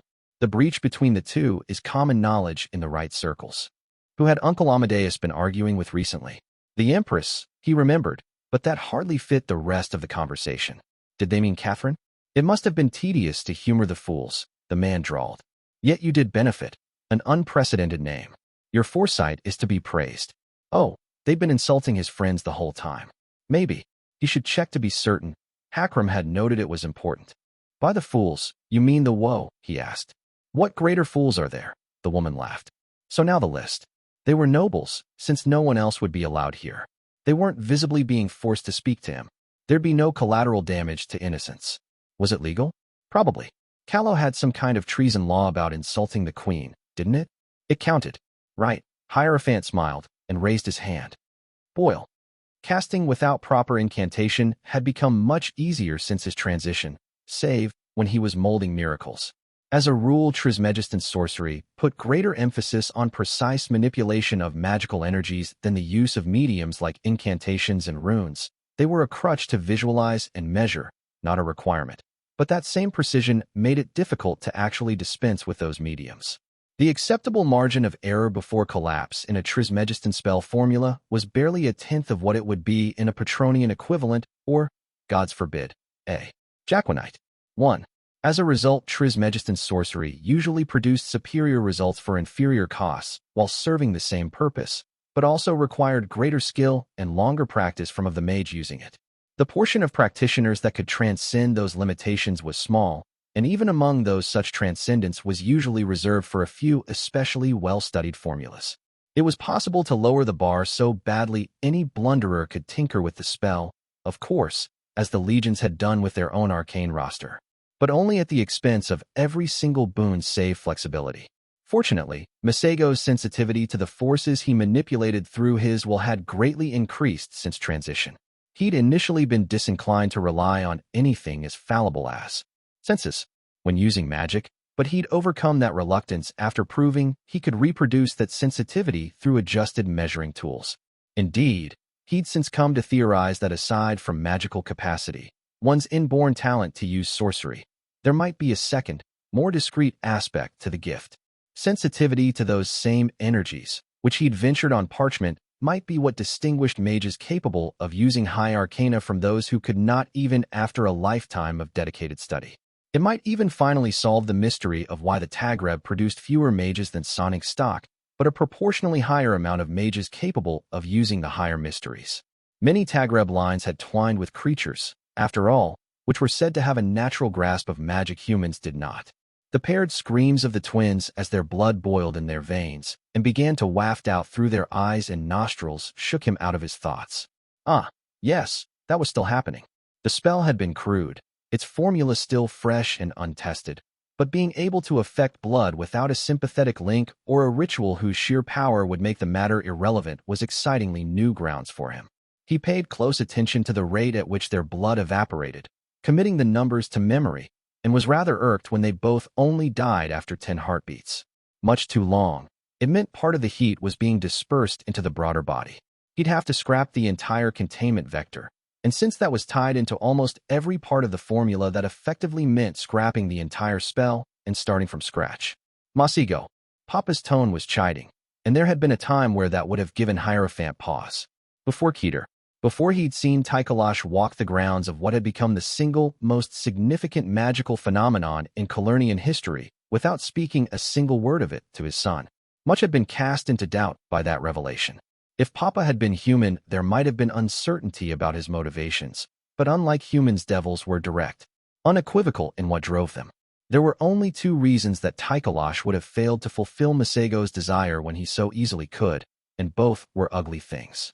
So, which are you, father, a stranger or a slave? Either was betrayal, if owned by different pair of hands. Father, he simply replied. That was unwise, Tychelash said, eyeing the corpses. Masigo frowned. It would have been better to test the spell on animals beforehand, he conceded. But pigs are expensive, and the physiological differences really are rather minor. Whispers spread across the hall in the wake of his words. No doubt they were agreeing with him. Apes were even better for experimentation, admittedly, but those could only be obtained from across the Tyrian Sea, and they were ridiculously costly to import, even the small ones that didn't know any tricks. He'd asked around. Well, asked Vivian too, which was basically the same thing. Papa sighed. More than a few nobles flushed at the sight. That is not what I meant, he said. You should apologize to High Lord Idris for disrupting his reception. Masego's brow rose. Wasn't it already enough that he hadn't killed the man? He'd been very courteous so far. Will he apologize for them insulting my friends? He asked peevishly. He is not responsible for their words, Tychelash said. Then it has nothing to do with him, Masigo said. Moss dash. Enough. Hierophant hissed. Father asked for my help and so I came, but my patience is running thin. I agreed to lend my time, not waste it. There is work to do, and none of it takes place here. He could be at the observatory right now, plumbing the depths of 100 hells. He could be with Catherine, taking apart drow sorcery and learning from ancient secrets. He could be picking at the minds of the Wild Hunt to understand what set them apart from the other Fae, but no. Instead, he was at court, talking with blind children who... Masigo took a deep breath. He would not get angry. Not over this, when the true source of his anger was other. He would be fair, and hold only the responsible to account. They'd shown him. It was better when the world worked that way, and when it didn't, you just had to make it. Enjoy court, father, he said through gritted teeth. I am done with it. Weekso watched his son stride away in a swirl of dark robes, leaving silence behind him. A few heartbeats, and then whispers bloomed, even as servants took away the corpses of the Serali twins. Their father was stuck halfway between terrified and furious, his little gamble to curry favor having proved rather costly. But this was court, in the end, and so the conversations moved on. Lord Hagel Serali's blunder would be the talk of the city for a few weeks, and that would be the end of it. The man was not so influential as to risk taking revenge on a named, not unless Alea tacitly allowed it, which she would not. Warlock had set this as a condition with his old friend before sending for Masigo. So long as certain boundaries were observed, the eyes would disappear anyone even considering raising a hand at his son. Tychelash returned to his side, and decades of marriage told him his husband was feeling rather irritated even if his face betrayed none of it. The two of them were given a wide berth after they reunited, the implicit courtesy nothing less than his due. He and his son were the only thing that stood between Thalassina and a sack, after all. Idris might get snippy about the dead bodies, but he would not forget that. Weekso was not above simply leaving if he felt like it, and had made that much abundantly clear. He was here on Alea's behalf, not the High Lord's, and she knew better than to ask Titidius a favor of him. Weeksa had not thrown away his hours teaching imbeciles when Amadeus had requested it, and he would not do the same fighting this chore of war if he had to watch for knives aimed at his family's back. Not even for a single battle, however interesting in nature. If Procure and its crusading fellow insisted on testing the wasteland, he'd discipline them appropriately. But what did he care if Nock and Thalassina burned? He had no laboratories or correspondence in either. There was nothing to defend. If Cotton or Okoro were on the line, it would be a different story, but they were too far inland to be threatened by Assuran raids. Tychelash came to stand by his side, almost close enough to touch, and Weeksa idly brushed his fingers against the rune-carved jewels on his belt. The contamination ward bubbled out a heartbeat later. He used to be such an obedient child, his husband mourned. He's an adult now, Weeksa said, with the opinions of one. He won't always agree with us. He's no longer the little boy that used to chase the hem of our robes. The incubus made a moo. It was a wonder, Warlock thought, that even after all these years the sight of that could cause a low stir of desire in his belly. He'd never taken another lover after wedding his husband. How could any mortal man be half as good in bed as a creature born of desire itself? And still it amazed him he'd never felt the need to seek a partner outside their marriage. It wasn't like Tychelash would have minded, though he'd certainly gotten more possessive over the years. Love, Weeksa thought, was a strange thing. For what else could it be he felt, when other desires failed to move him? In public, Kesa? Tychelash said, sounding flattered. It's nothing they've not speculated about, he replied, sliding a hand around his husband's firm waist and bringing him close for a kiss. There was little chaste about it, but they did not linger. You're attempting to distract me, Tychelash sighed. It won't work. This is more than growing up, Weeksa. He is angry with us. Which one I cannot tell, but dash. I know, Warlock admitted. And while I mislike Foundling, she has done wonders to keep him even-keeled. He would not act so sullen without a reason. Amadeus' apprentice might be a little twerp as arrogant as she was ignorant, but she'd done right by his son. He'd seriously considered asking Alea to keep her alive just for how she benefited Masigo, but the situation was too far gone. It had become a mess between her and Amadeus, and while those were rare, they also tended to get exceedingly nasty. He should have adopted some orphan years ago and settled the paternal urge. Weeksa thought. More than once he'd hinted fatherhood might do his friend some good. He and Alea acted like they were married half the time. A shared child would only have served to channel that tension more productively. Then he's learned something that angered him, Tychelash said, while he was abroad. And there was the trouble. For while Weeksa knew neither of them had been perfect fathers, he was genuinely surprised anything he'd done would wound his son this way. He should have spent more time with Masigo when he was younger, instead of studying. That was one of his great regrets, for he'd not truly understood back then that those days would never come again. All those he cared about, save for his husband, were named. He'd gotten in the habit of treating long partings as being of little import. Yet where would his son have learned to resent this? None of the Woe were close to their parents according to the reports, save for the thief, and her father hadn't even known she was moonlighting as an apprentice to a member of the Guild of Thieves. Trust and closeness could be different matters, true, but it was still baffling. I cannot think of what would have led to this, Warlock admitted. He's been to Keter, Tychalosh murmured. That matter is long buried. Weeksa frowned. The dead king would not deign to indulge in games with a mortal mage, however talented, Warlock flatly stated. Then it might have been the journey, his husband replied. Weeksa did not contradict him. The reflection of Keter in Arcadia must be highly perilous, but he knew little of it. Hai had passed through there once, but getting anything useful out of her was near impossible. It wasn't that she lied. That would have been of some use, as even boasts and exaggerations would hold a kernel of truth. No, it was the opposite. She was concise to the point of uselessness. I walked through Arcadia and then cut my way out, and then I beat up dead people all the way to hell. That was the whole sum of how she described her experience assaulting Keter through the realm of the Fae, to Warlock's despair. Trying to tease more information out of her inevitably ran into the wall of Ranger, genuinely believing she'd given him all she needed to and getting irritated if he implied otherwise. Perhaps a conversation is in order, Weeksa finally said. Perhaps, his husband gently mocked. He grimaced. It would be a delicate matter to approach, even more so if it proved to be a correct guess. Warlock was not unaware that decades of being able to dictate on what terms he interacted with almost everyone else had atrophied some of his former social finesse. On the other side of the room, Lady Garum dropped to the floor screaming and clawing at her face. Her veins had turned dark, thick with rot. Sloppy spellwork. People, Book 4, Interlude, dreadful. And so Sinistrous said, what we cannot grow we will take by dread, and damnation on all who deny this. Extract from the Scroll of Misfortunes, 13th of the Secret Histories of Praise. The Windless Salon was an indulgence. Not hers, originally, but that of Dread Emperor Sorceress. The infamous Warlock Emperor had been fond of ambitious experiments demonstrating the superiority of precise sorcery over all others. His in particular, and he'd never been shy about denting the treasury for his latest fancy. The salon was one of his earlier projects, an entire floor of the tower, well above the clouds, made into a single room. The stones of the walls and ceiling were enchanted to make it seem as if it were entirely outdoors, revealing a staggeringly beautiful view in every direction. Nefarious had despised it, for he'd spent the better part of a decade trying to puzzle out its secrets with only failures to show for it. In truth, few save for Sorceress himself had ever used the Windless Salon.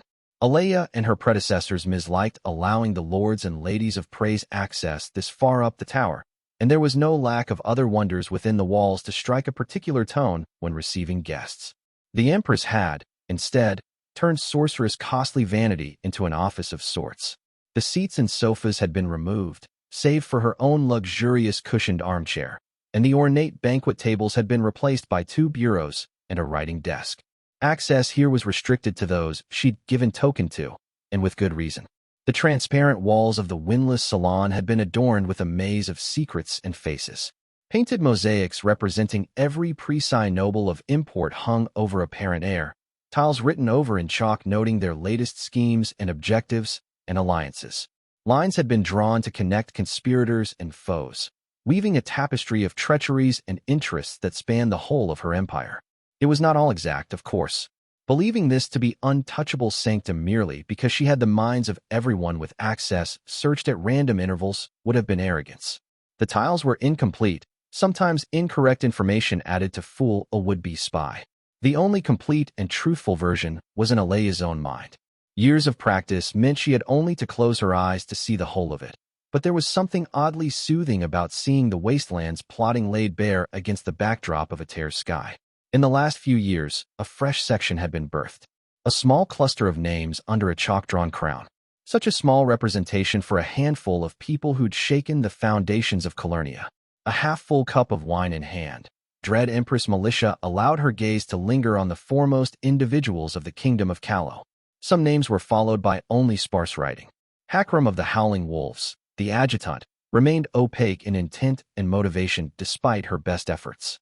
It was tempting to study the woe through the lens of what she knew the calamities to be, but it would be an overly simplistic view. Oh, most of them had ties to the old guard. Masigo was Weeks's own son. The archer had been the favorite pupil of that rabid dog in refuge, and Catherine had been the only apprentice Amadeus ever took. The adjutant himself was often dismissed as Captain's legacy in green, which had always amused Militia greatly. The boy had more in common with Scribe than he'd ever had with Stillmorn Sabah, and even that was overly simplified.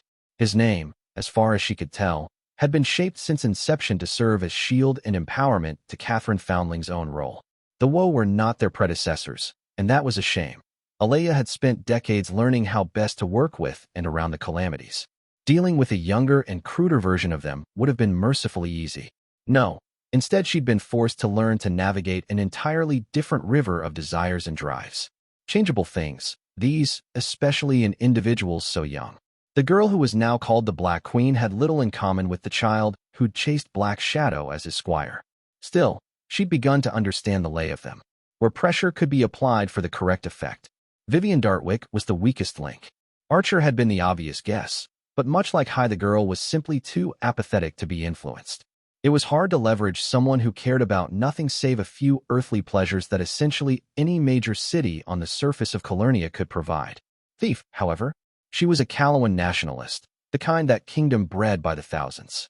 That was an old foe to Peerage, one made almost predictable, though no less dangerous for it. People like Vivian Dartwick had broken wasteland invasions for a millennium and a half, with only two major failures to show for their toil. Patriotism was a set of blinders. Militia would not speak otherwise. But however narrow the perspective, it had proven exceedingly skilled at frustrating Peerage efforts. Fortunately, central tenets of it ran contrary to the kind of nation Catherine was trying to build. The Black Queen had failed to realize, she often thought, how deeply she'd taken after Peerage culture. Callowans tended to think of their own ethnic group and their nation as the same thing, unlike Peerage. The Dread Empire had, since the Declaration, been made up of disparate and often opposed forces. Guiding the refugees from the sack of Nock into Callowan territory had been killing two birds with one stone. In that light, it eased the pressure of Militia's own granaries by displacing individuals who would have turned to banditry or rioting if left unfed, while simultaneously forcing on a Callow a problem that could not be solved with a sword. Well, she conceded, that was untrue. If Thief and Adjutant had sent in soldiers to slaughter every refugee crossing into the kingdom's territory, the flow would have abruptly stopped, and there was precious little the Empress could have done about it without loosening her leash on the High Lords, which would be ill-advised at this juncture. On the other hand, if the Woe were truly that ruthless, this would be an entirely different situation. As things stood, Vivian Dartwick must be chewing on the fundamental conflict between doing something good, namely not slaughtering desperate peasants, and seeing the immediate costs that good action imposed on her countrymen. It would fester, Alea thought, in her and in the farmers displaced at Catherine's orders. The Black Queen might think of her land as more than the territory of tribes-made kingdom, but few in even her closest circle shared that view. The seed had been sown and conflict would grow from it. Enough, Alea had judged, that it would weaken the fabric of the kingdom without collapsing it. At some point a compromise would be forged that pleased no one, slowly dragging back Catherine Foundling to the position Militia preferred her in, that of an unpopular but unopposed necessary evil. If that strife could be carried to the heart of the Woe, so much the better. That band of children had already proved they could unmake the designs of empires, if allowed to run rampant. It was a private delight of the Empress that the results of her offensive must have Cordelia Hazenbach a throbbing ulcer. And yet, Dread Empress Militia said, eyeing the walls that were not there. She sipped at her wine. Beneath Catherine Foundling's own face, a blank space had been made. It was not that the girl's designs were unknown. Militia was thoroughly well informed of what was unfolding in the kingdom, despite Amadeus' best efforts. But there was a question, she thought, that must weigh heavy on the mind of every ruler on this continent. Where the hells was the Black Queen? Callow might be somewhat stable, but it was one bad winter away from effective collapse. If Alea ordered most royal granaries torched, starvation would afflict half the realm after the snows came. And yet, Fresh off her failure in Keter, Catherine had disappeared into thin air. The adjutant and the thief had been sent back to Lore to settle affairs, but neither had the legitimacy to truly keep things under control. Was it mere negligence? Alea was self-aware enough to acknowledge she disliked the girl on a personal level, and so was inclined to match perceived mistakes with personality flaws. Yet the Black Queen had proved surprisingly adept at the diplomatic game, blackmailing the Northern Crusaders into leaving under treaty instead of risking extermination had been inspired, as had been the request to join the Grand Alliance. Had the First Prince's grasp on Procer been stronger when the offer was made, Hazenbach might actually have gone for it. Not without losing a few feathers in the process, but the First Prince had already proved capable of cold pragmatism when the situation demanded it. It wouldn't have mattered, in the end. The dead king would have upended the board regardless. Yet the skill was there, however raw, and it meant the girl had learned. If she was capable of shaping a military campaign so it would lead to the kind of peace she desired, she should be able to recognize Callow without her was a house of cards. Something had forced her to seek another path, and the only true contender for that was what had taken place in Keter. The Black Queen was, at heart, still a soldier. In times of trouble, she would reach out for military force. It was the solution she was best versed in. Her options, however, would be few. The League would refuse out of hand, as the Hierarch was the mad puppet of the tyrant of Helike, who'd sent her a lovely letter professing eternal friendship, but was a man made from a mold rather familiar to Peerage. The Everdark was a mess of primitive warring tribes, effectively impossible to mobilize quickly and highly unpalatable allies regardless, which left only two real options, the Kingdom Under and the Fae. Militia had been made aware that the dwarves were in yet another expansion phase, meaning they would refuse to get involved with surface affairs. That left the sole remaining court of Arcadia, to which the Black Queen already had ties. There was a very real chance, Alea admitted to herself, that within the next 6 months a horde of Fae would come pouring out of gates after Catherine struck bargain with them. It was madness, of course.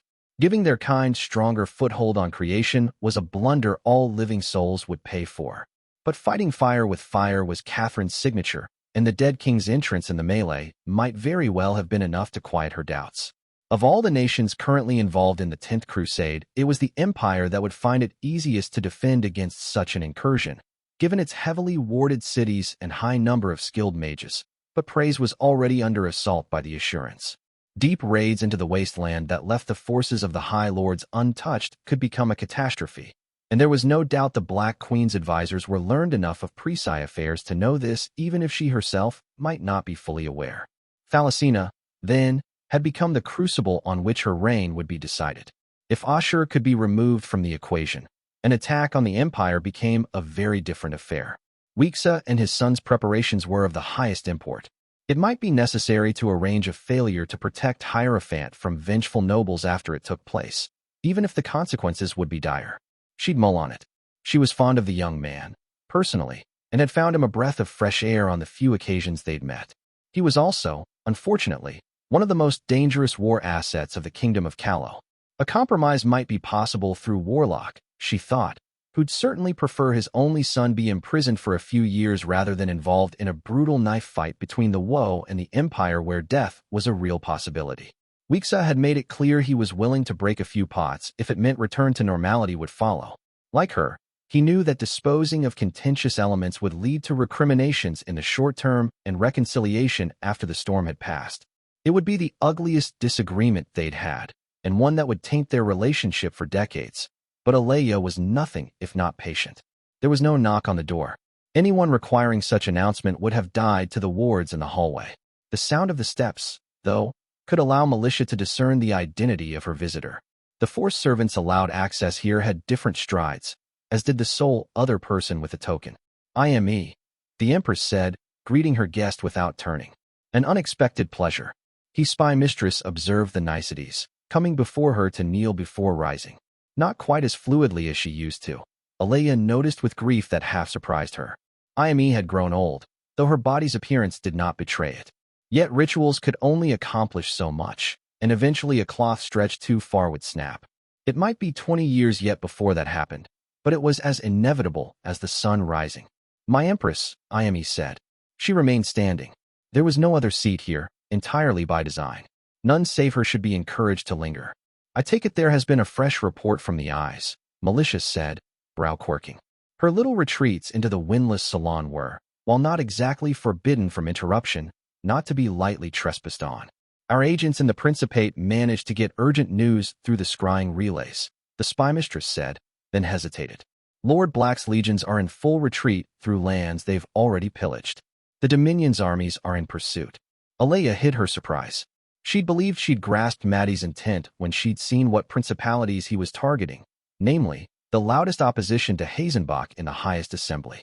But he should have been heading south or across the lakes, not doubling back.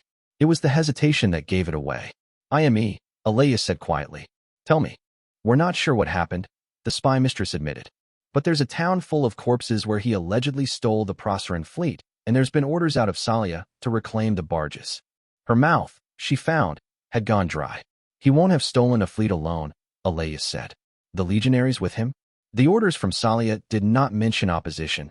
IME grimaced. Her stomach clenched. I don't believe he's dead, Militia, her spy mistress softly said. I know it's not much, but Hazenbach has sent people to speak with the shopkeepers on the central avenue of Salia. Alea's lips tightened. Her teeth clenched so tightly it felt like they would shatter. A parade for the heroes, she forced out. Celebrating his death. A triumph, IME countered. As the Mesons once held. Displaying a foe taken prisoner. He would make for a very useful hostage. He has influence with every single force on their eastern front. Do not, Militia quietly said, coddle me. This is my professional opinion, her spy mistress assured her. They have to know that outright killing him would get the Ranger to come out swinging. She grit her teeth. Unpleasant as it was to her, it was not untrue.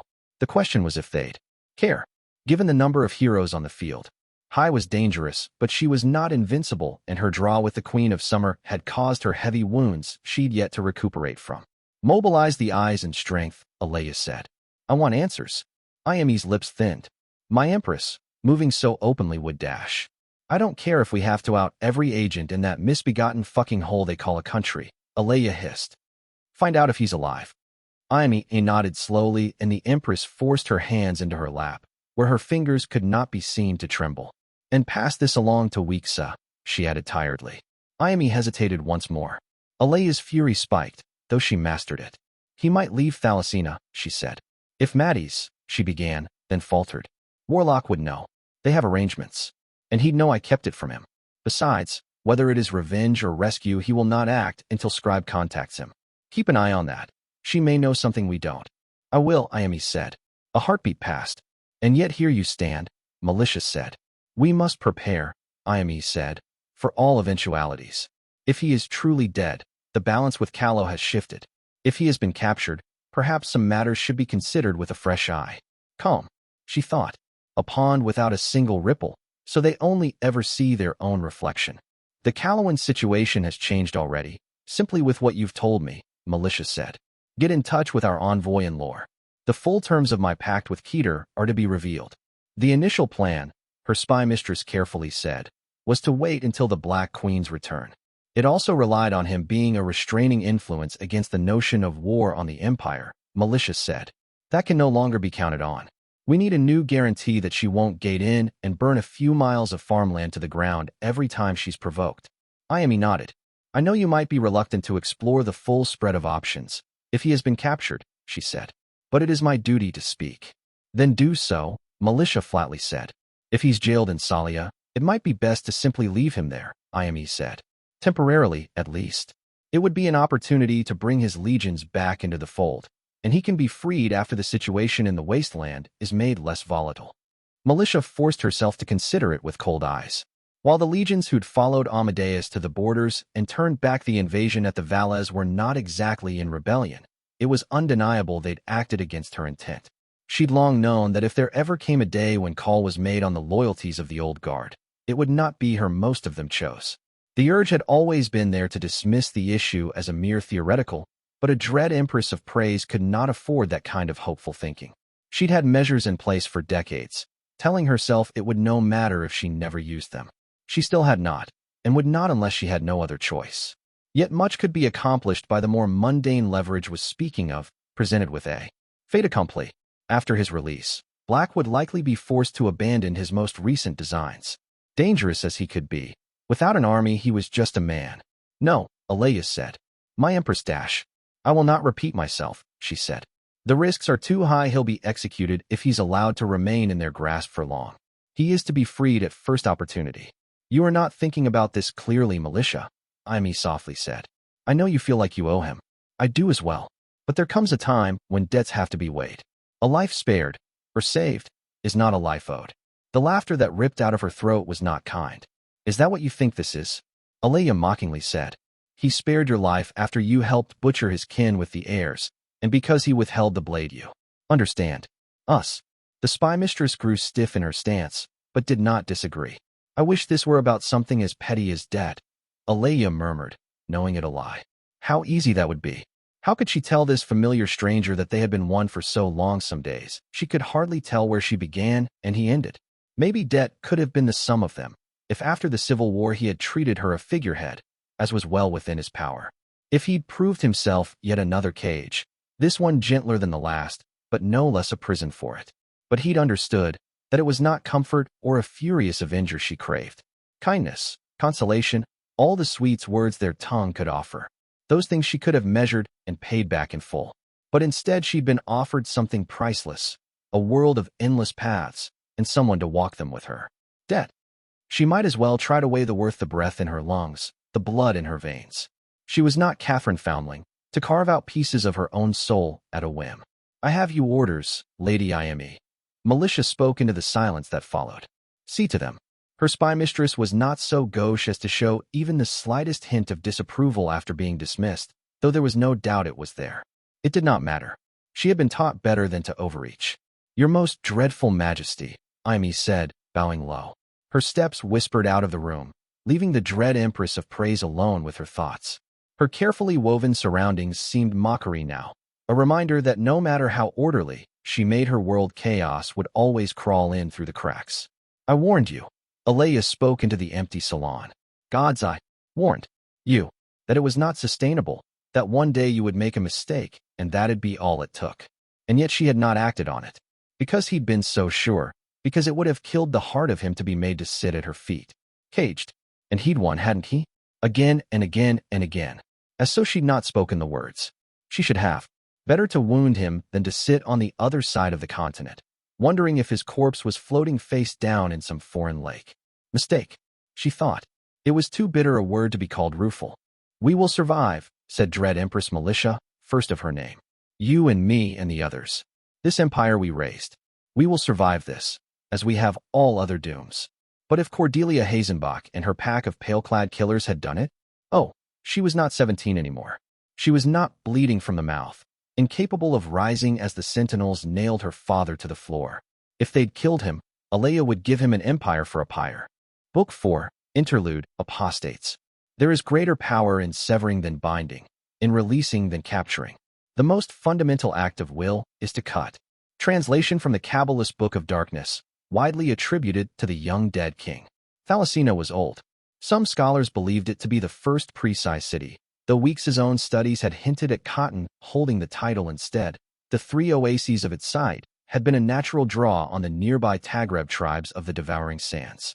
Still, it had undeniably existed longer than Ater or Wolof, which in these modern days tended to be considered the two greatest cities of the empire, even though Thalassina's population was near the double of Wolof's, 300,000 inhabitants, give or take a few thousand.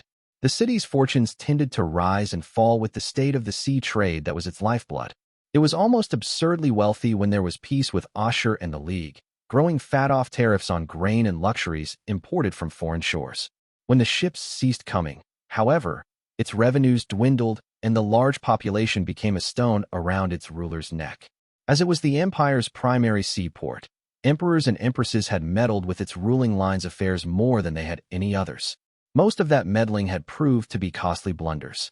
Thrice there'd been attempts to raise an imperial fleet, two swatted down by the Assurans sailing in to torch everything, and the last made a failure by one of the foremost captains rebelling and going pirate. On occasion, however, reasonable notions had emerged. Shotha's maze was one of that rare breed. Named after the ancient warlock who'd built it, it had been raised at the order of dread Empress Maleficent II.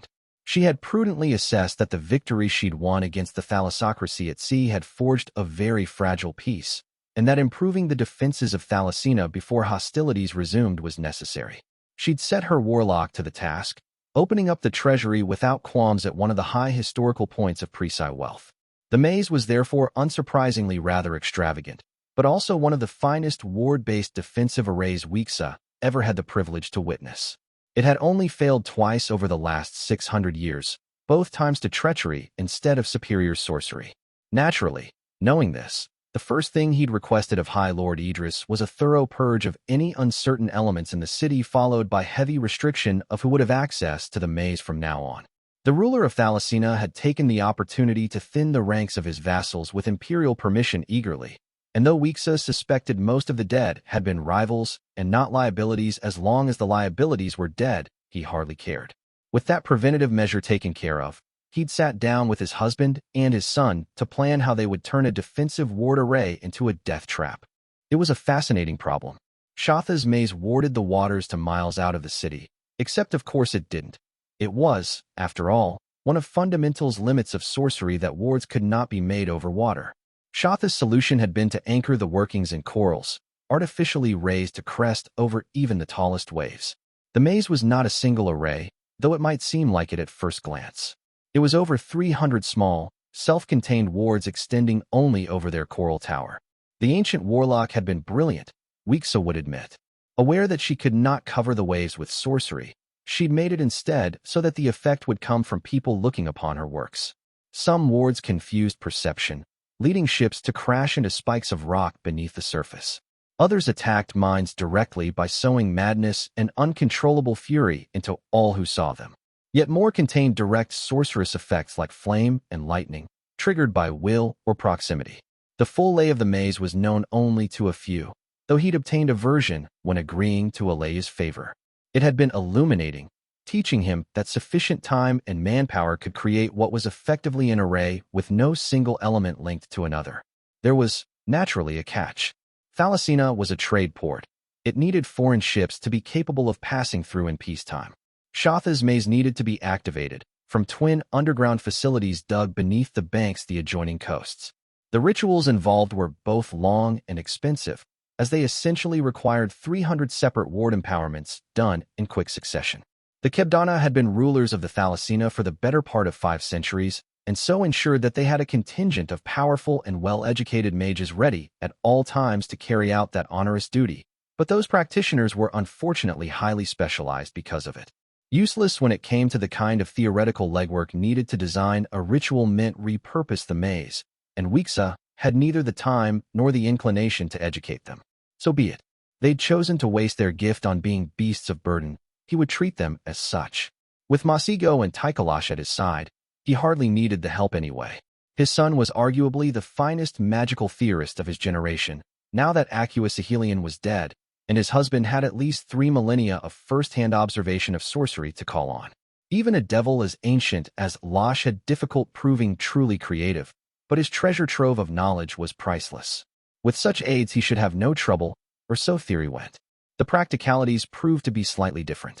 Sutan was a hack, Masigo insisted. Barely half his experiments are reproducible. This particular phenomenon is one of them, Wixa replied flatly. Under controlled circumstances, his son objected. If his results are this shoddy, the theoretical framework behind them can only be called flawed. There's no guarantee the explosions will cascade if we can't accurately predict the nature of the release. Petronian sorcery has a degree of unpredictability, Taikalash noted. Not a subtle folk, the Mesans, never prone to using a dagger when a spot of genocide would work. We cannot use Trismegistan formulae for this large a spell, Warlock said. The precision required is beyond our workforce, and to be blunt, we lack the power. Then make a master array and feed it with secondary rituals, Masigo said. If we begin accumulating power now and center it on our own manipulation, Trismegistan sorcery remains feasible. That'd require at least 6 straight hours of direction on both our parts, Wixa said, frowning as he calculated. With absolutely no margin of error either individually or in concert. That's even riskier than going Petronian. It puts the possibility of failure in our hands instead of leaving creation to roll the dice, his son grunted. That can only be called an improvement on that abomination you call a plan. Perhaps a more diplomatic word could have been chosen, Masigo. Tychelash chided. His son's beautiful glass eyes swiveled under the eye cloth, brow raising. A thing that causes distrust or hatred, Masigo quoted. That is the definition. I assure you, it earned both from me. Redundancies, Weeksas said, ignoring the salvo. If your issue is with the unpredictability, we set several triggers. It will make it difficult to predict the exact sequence, but dash. It won't matter if their fleet is deep enough in the maze, his son finished thoughtfully. Perfection is the enemy of functionality. Weeksa blinked in surprise. Where had he learned that? This all rests on the Assurans being unable to interrupt your little game, Tychelash reminded them. They will have hundreds of mages trained from the cradle. Trained in Sabrathan sorcery, Weeksa said, the sneer implied. Oh, there was no denying that the Thalassocracy's practitioners were the foremost in their fields. It was simply that those fields were so very narrow. The gift was only cultivated two ways in Ashur, healers and ship mages. Assuran mage doctors could take the slightest ember of life and turn it into haleness, making Peerage attempts at healing look like the fumbling of children. Their sailing mages could quiet storms or craft them, steal sunken ships from the depths, and ride the tides. Yet outside that particular set of specialties, they were rank amateurs. Unlike Peerage, they'd never outgrown the sorceries taught them by their forebears across the Tyrian Sea. They refined but did not innovate, in large part because the Sabrathan theory of magic was so badly antiquated. Victory was the mother of stagnation, and after wiping out the Mesans in the Lycerian Wars, the Balite hegemony had gone from triumph to triumph, embracing stagnation just as deeply as the empire they'd overthrown. They'd not been forced to revisit the foundations of their sorcery for centuries, after the rest of the world had moved on. No, Weeksa thought little of Sabrathan magic, or of any other that emphasized something as mundane as natural talent over skill and intellect. Narrow in scope, yet no less effective for it, Masigo said. 100 oxen cannot raise a pen, but they can trample it. At best, they'll be able to save a third of the fleet by submerging it, Warlock flatly said. Most of their practitioners lack the ability to use the spells, and their methods are ill-suited to rituals. They could interrupt the sequence by detonating parts of it in advance with their own sorcery, Tychelash said. It has been done before. Then we harden the wards from the outside, thin them on the inside, Weeksa said. It will be tedious, but as an additional safeguard it will serve well enough. Someone will need to be among the corals, Masigo disagreed. To start the sequence again if it stalls.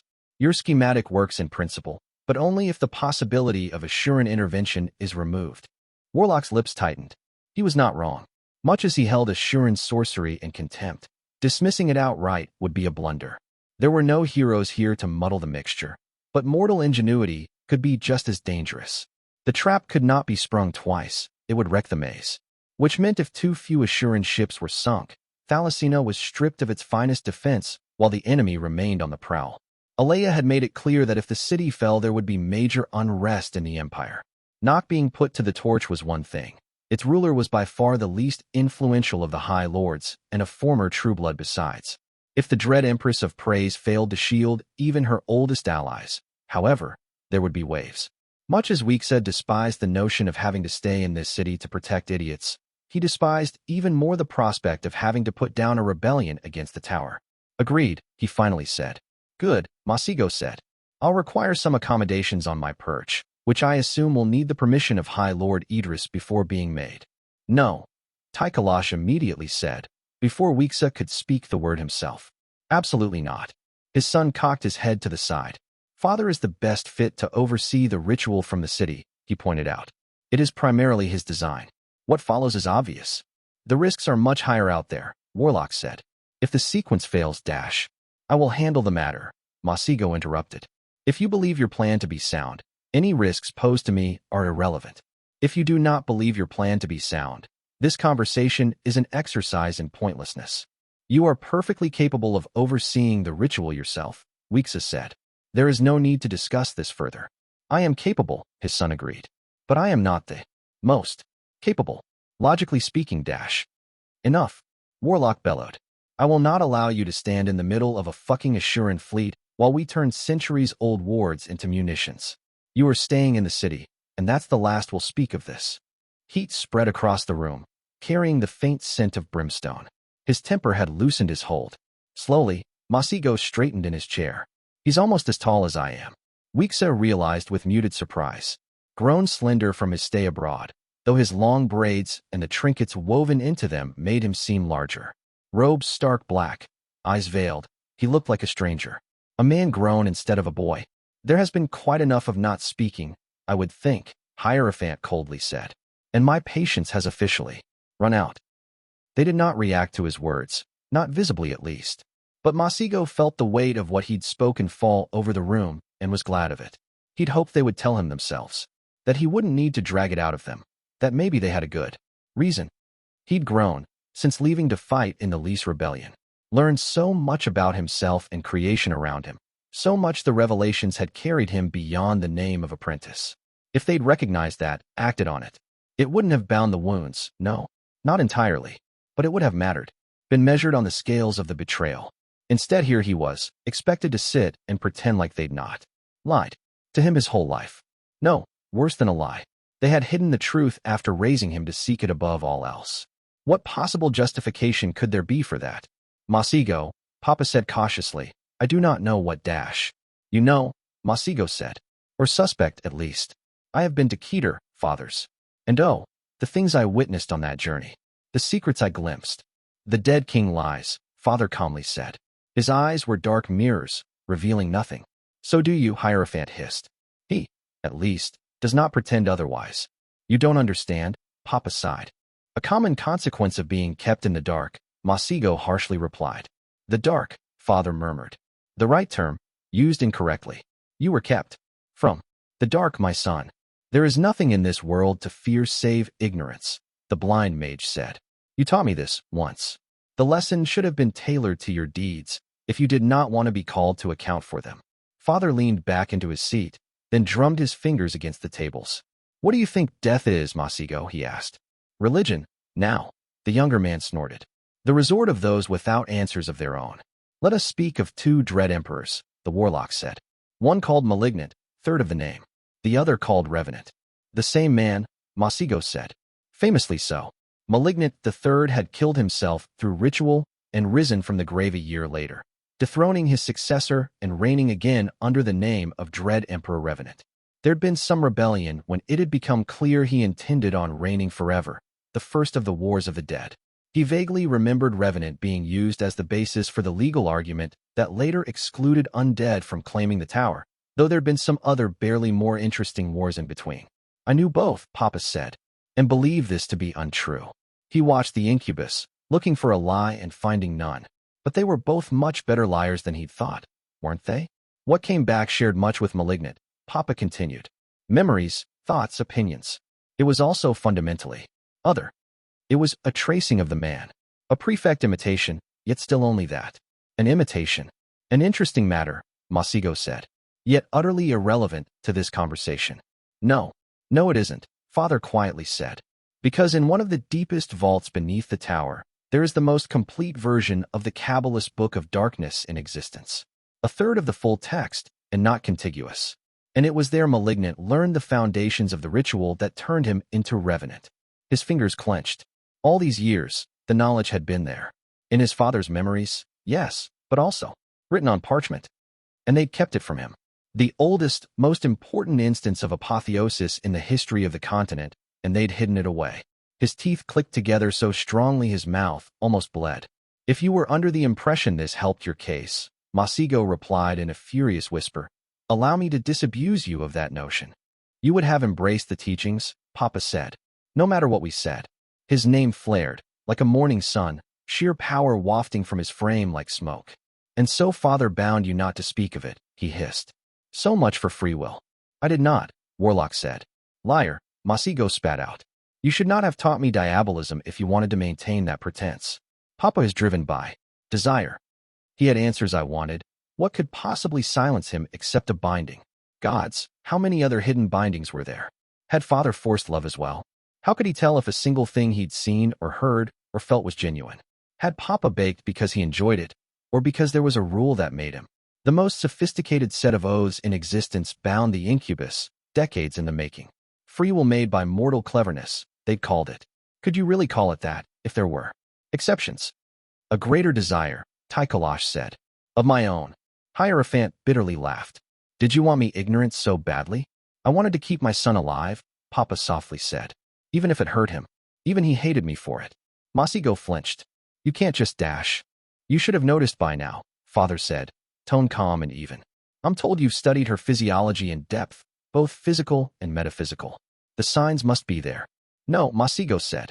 Catherine Foundling died at second lease, the warlock gently said. What walked out of that fortress is an impression of the young woman made on the fabric of winter, no more and no less. I'm sorry, Masigo. I really am. I know you liked her. But even if the Black Queen believes she's the same person, she is not. Amadeus didn't realize it either. He doesn't have the learning. But he described what happened in the city to me. There can be no doubt. We hurt you, Papa said. And for that, I will apologize. But not regret. Not if you are still alive to be hurt. He didn't want to think about it, but he couldn't not. He'd been told a theory, and so it must be considered.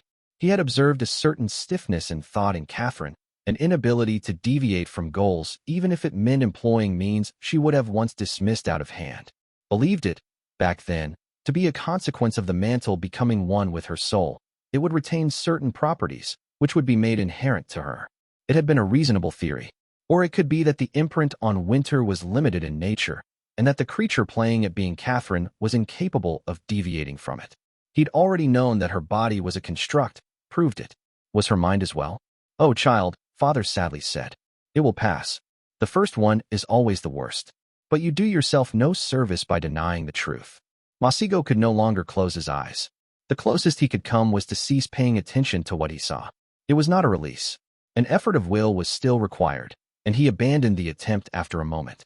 No, he said. Masigo, I understand you don't want to dash. This is not sentiment, Hierophant said. I disagree with you on rational grounds. Even if what you say is true, it is irrelevant. She remains the same individual.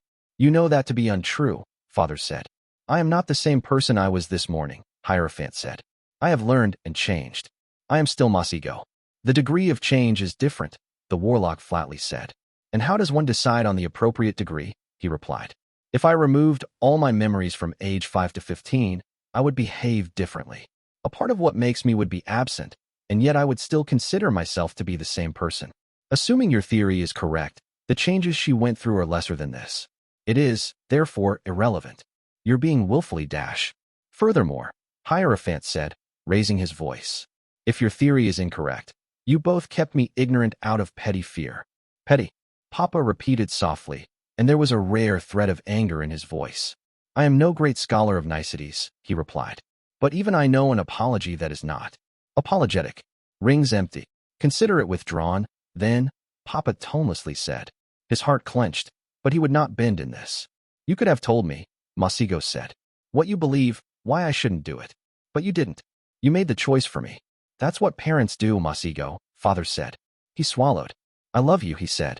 Both of you. But I disagree. You didn't learn anything. You just flinched. An apotheosis is not for the faint of heart. There are journeys, Father said, that you can never finish. Because the person that left is not the same that arrives. There is nothing in this world to fear save ignorance, Masigo replied, eyes burning bright. And whatever may come, I will not flinch. Book 4, Interlude, Apogee. It is a bitter truth that in trying to escape the flaws of our parents, we inevitably inherit the worst of them. King Pater of Callow, the unheeding. After they entered the second month of hard labor and sleepless nights, Week suggested that if he were a god, he snap his fingers and put them all out of their misery. Neither his husband nor his son graced him with even a perfunctory chuckle, which he found rather cold-blooded of them. Warlock had hoped that even disagreements, after being aired, would lance the wound festering in his family, but it had been overly optimistic of him. Tychelash was still furious that Masigo had spurned his good intentions so fully, and their son had made it exceedingly clear that he'd be leaving Praise the moment the city was safeguarded and did not intend to return for many years. There'd been no talking him out of that, or even a way to broach the subject of the Black Queen again. His boy had learned to keep his own counsel, and while the way he'd grown stirred some embers of paternal pride in Weeksa, it was also highly inconvenient. Message came from Ater within the first month, word of the war in the west. It was not good news. He's not dead, Warlock told Alea's envoy. I am certain. Beyond that I cannot tell. Wherever he is cannot be scryed, even through his blood. Which meant he was either underground or, more likely, in the presence of priests or heroes. It had slowed the work in Thalassina by a whole week to craft a ritual that would scry even through such distance and natural barriers, setting up relays and contingencies, but there had been no question of doing otherwise. The silver of Amadeus' soul in his possession was still called to the remainder of it somewhere in creation, but aside from determining death, that measure was essentially worthless. His old friend's soul might not even still be inside his body, he knew, though that breed of meddling was rare among heroes. The Saint of Swords might be capable, though. Hai had told him, years ago, that Lawrence de Montfort had grown skilled enough to rip a soul from its body with a swing of her sword. Was that what they'd wrought on Amadeus? Was he now a shivering shade in a bottle sealed by some priest's power? Tychelash chided him for the thought. You are casting fear as fact, his husband said. We're not dealing with shepherd boys and rebels anymore. Weeksum murmured. I've heard things about the pilgrim, Losh. The saint might be the executioner for above, but he's something rather more dangerous than that. He smooths away wrinkles. His is a thinking man's role.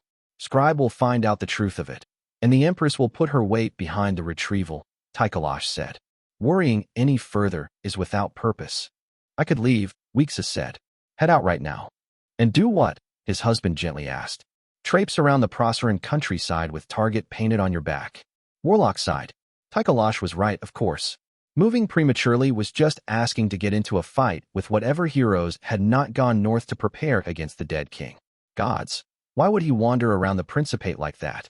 Weeks a bit out. We're not 20 anymore. The wind's no longer at our back. And there's at least half a dozen choirs embroiled in this mess. He was bound to run into someone he couldn't cope with.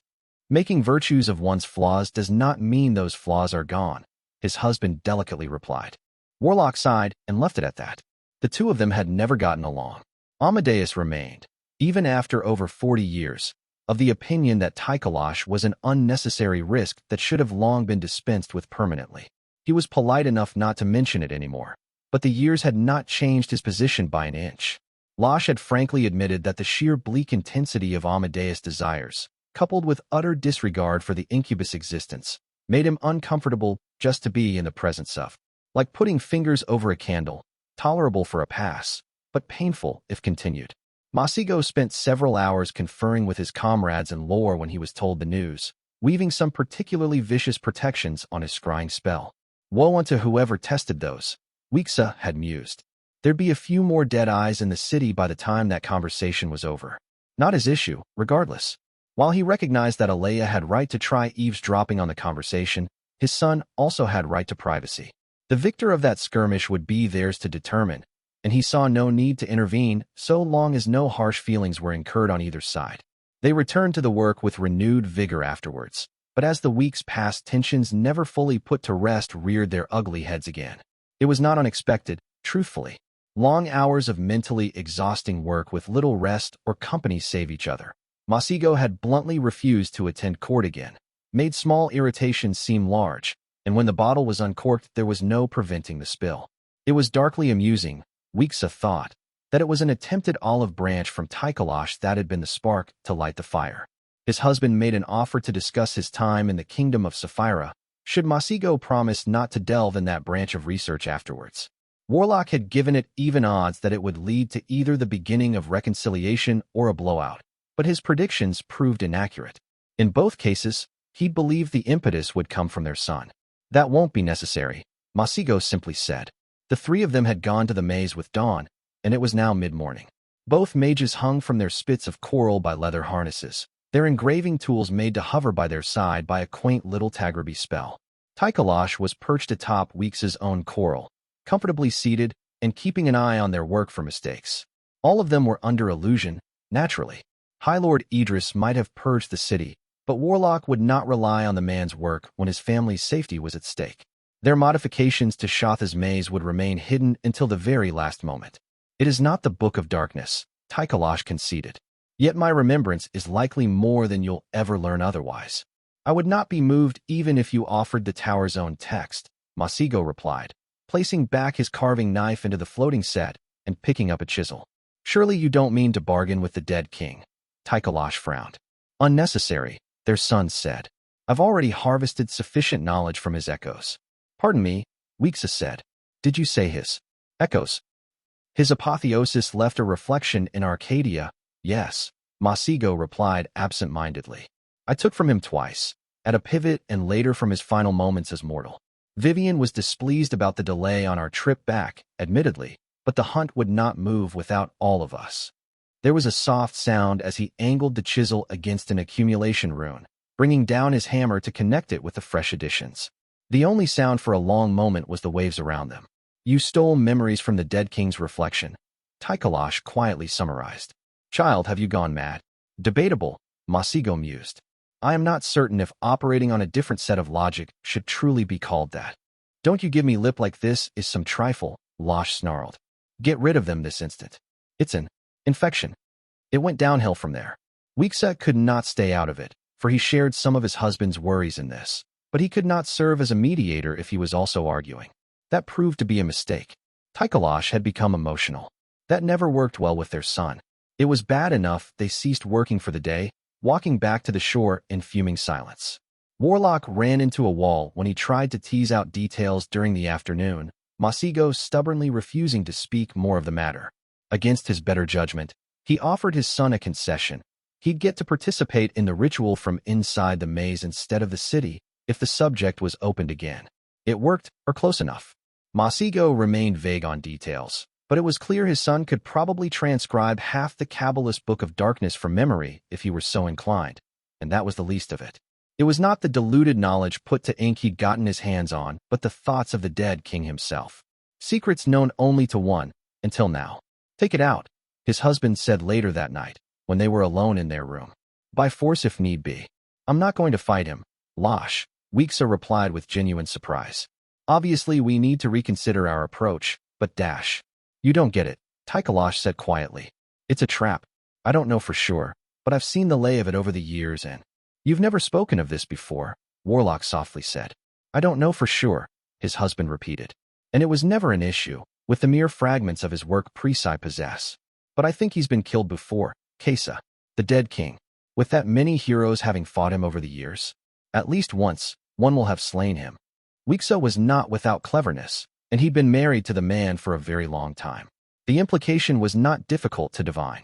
You think the book is a lure, he said, and anyone that follows its teachings deep enough. He can inhabit different bodies. He could even as a mortal, Tychalosh said. But how useful would it really be to wear some farmer's skin? No, he'd need mages. Talented, ambitious, well-trained in the use of their powers. And to ensure they made their way to him, seeds were sown. Never the complete book, because then they might realize the purpose of it, Warlock murmured. There'd be risks, Losh. If Amadeus is right about the wandering bard dash. Black isn't even 100 years old, his husband hissed. And he thinks he can grasp the nature something like the bard? Last time he followed that conceit Sabah was killed. Do we need to lose our son to his pride as well? Peace, Weexa said. You've said it yourself, this is only a theory. I will not gamble with his safety. Weexa, hear me well, Tychalosh said. Not when the stakes are this high. If I raise my hand against him, we lose him for good, he replied. Think about this clearly. We lose him deeper still, if we do nothing, his husband said. Gods, what a mess this had become. Maybe if memories were modified. No, he'd find out eventually. Masigo had been taught to assess the state of his own mind before he'd even reached puberty. He'd notice sooner or later. It was only pushing the issue back by a few months or years. Part of him insisted this was only a theory, but he could not refrain from considering it. Losh would not be this incensed if he did not genuinely believe in what he'd said, and he knew better than to dismiss the thoughts of his husband out of hand. It would be easier if he was wrong, but he could not put weight on something simply because it would be more convenient were it false. Tell me everything you know about this, Weexa said. Every single detail, no matter how insignificant. Tychalosh's eyes met his. And if you agree I'm right? Warlock grimaced, but went on. Alea has made inquiries about putting him under house arrest until this Calawan mess is over with, Weexa admitted. I might have to take her up on them, until we've found a permanent solution. After the Assurans are dispersed, then, Tychalosh said. Warlock reluctantly nodded. He'd need at least that long to prepare, if it was to be painless. It had been easier when Catherine had been there to provide ice. Winterforged substance had a keen affinity to scrying spells, especially those involving the observatory. Less than surprising, given that she'd provided quite a bit of the power involved in the raising of it. Without her around, Masigo had been forced to rely on the more traditional methods of a water-filled bowl. The link was rather solid, given the distances and likely interferences involved, which warmed his heart. His work in lore had proved fruitful. The waters shivered and a pair of silhouettes greeted him, both familiar. They must have been standing in front of one of the pools, he thought. Hakram looked exhausted, his face tight and the ridges around his eyes standing out. The orc equivalent of dark circles in a human. Vivian, on the other hand, was flushed with good health. She'd grown out her hair, Masigo noted. It suited her, made her seem almost regal. Hierophant, Hakram said, showing just enough teeth to be respectful. There was a pause as Masigo's eyes took in all of him. You seem to be missing a hand, the mage observed. Vivian snorted. Literally the first thing, she said. I told you he'd skip right over greetings. Already was when we last spoke. The bowl simply did not show it. And I still have the one, Hakram told him, ignoring the Calawan. It serves well enough. Two would objectively serve better, he pointed out. If we're to have this conversation, it will be in person, the orc said. And over drinks. Ah, one of those complicated matters then. It should prove a learning experience. You have made contact days before I next expected you, Masigo said. I take it something happened. You could say that, Vivian grimaced. The Empress Envoy sung us a pretty song, and we need to pick your brains over it. I do not know much of singing, he admitted. I mean, she sighed. Never mind. Look, we were made privy to the full content of Militia's pact with the dead king. Does it matter? Masigo asked, mildly surprised. I was under the impression we would oppose both regardless of the technicalities involved. I believe that as well, Hakram gravelled. Before he finished speaking, she effectively sold out most of Calernia, which seems ill-mannered, considering she does not own it, Masigo offered. The definition of most is what matters, as it happens, Vivian said. There's a clause that exempts praise and Callow from his attentions. Which is good, he tried. Somewhat, she said. Unfortunately, it only applies so long as she's alive. Huh. Which was not good, because Catherine had admitted some months ago she would most likely have to kill the Empress before the war was over. We've asked some of our mages, but it's not their specialty, Hakram said. We need to confirm. Is it theoretically possible for a magical contract to have a clause like that? It is exceedingly dangerous, but yes, Masigo replied. Shit, Vivian said, with feeling. I do not see the issue, he admitted. Considering we were planning war against the dead king regardless, we have lost nothing. She's kept it secret for now, but it's likely she'll make the terms openly known when she judges the situation ripe for it, Hakram said. That's going to make a mess. Masigo's brows rose. Would it? He failed to see how. Public opinion, Z's, Vivian said. It'd be bad enough if we came out on Proctor's side after they took a swing at us. But if on top of that we have a guarantee Callow will stay safe, war will be highly unpopular. Even war against praise, if the Empress stays quiet from now on, and she's too clever not to. Politics. Hardly his specialty. If you could provide me the exact terms, I'll study them for weaknesses, he offered. We will, Hakram said. But there might not be a point. There's no guarantee she gave us the real phrasing. And if she has, she'll have had every good diabolist in her employ look it over first. I have time during the evenings, Masigo shrugged. And without my library and my laboratory, only so much to spend it on. There's nothing to lose in trying, at least, Hakram said. He nodded. If I may ask, do you have news of Uncle Amadeus? Vivian wiggled her hand in a manner that presumably had meaning, though he was not certain what it was. Getting word from the Jacks quickly has been harder since the Valas were shut, she said. The best I can give you is that Hazenbach's agents from her internal spy network are out in force in Salia, turning over every vaguely suspicious stone. I've had to recall quite a few of my people. She frowned. Still, if she's cleaning up the capital that thoroughly it adds weight to the Empress take in my eyes, she continued. They might be bringing in the Carrion Lord for a good spot of jeering and rock-throwing. Gods know he's been hated like poison there ever since he started setting fire to everything. It was a relief to hear it, and Masigo felt a knot in his shoulders loosen. He'd lost enough family to wars already. If Uncle Amadeus had followed Aunt Sabah into the grave so quickly, no, it couldn't be allowed to happen. Which is worrying, Hakram said. They have to know if he's kept prisoner there will be rescue attempts. If he's not dead it is for a reason. It does not matter what they want, Hierophant calmly said. They will not keep him. Catherine will agree with me on this. So will Father and the Empress. We will lack no resources for the rescue. My precise worry, Hakram replied. Procter cannot afford war on two fronts if one of those fronts is Keter. To execute Lord Black and break his legions makes sense, but to capture him, I can think of only one reason for that. It took a moment, but he came to the conclusion. Bait, Masigo slowly said. It neatly takes care of what they fear most about Cat, namely her ability to gate anywhere with an army, Vivian said. More than that, Hakram said. They'll be dragging the woe and the remaining calamities onto their chosen grounds. The full villainy of the East where they want it, when they want it. They're clearing house before turning their full efforts to the north. It has the Peregrine's fingers all over it, Vivian darkly said. The man's dangerous enough on the field, but if he has a few months to prepare, it's going to get ugly, Masigo. She'll have a plan, he said.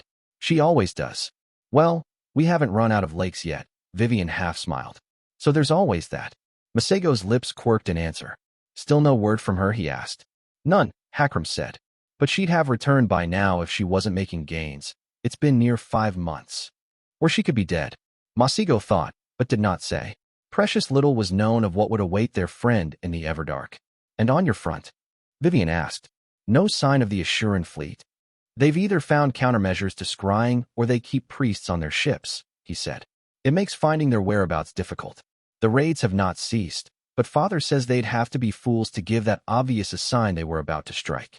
There's no telling when they'll attack until they're visible from the coast. I'll spare no tears for that lot if you manage to bruise them, she said. But be careful, Ziz. Don't risk yourself for a precise city.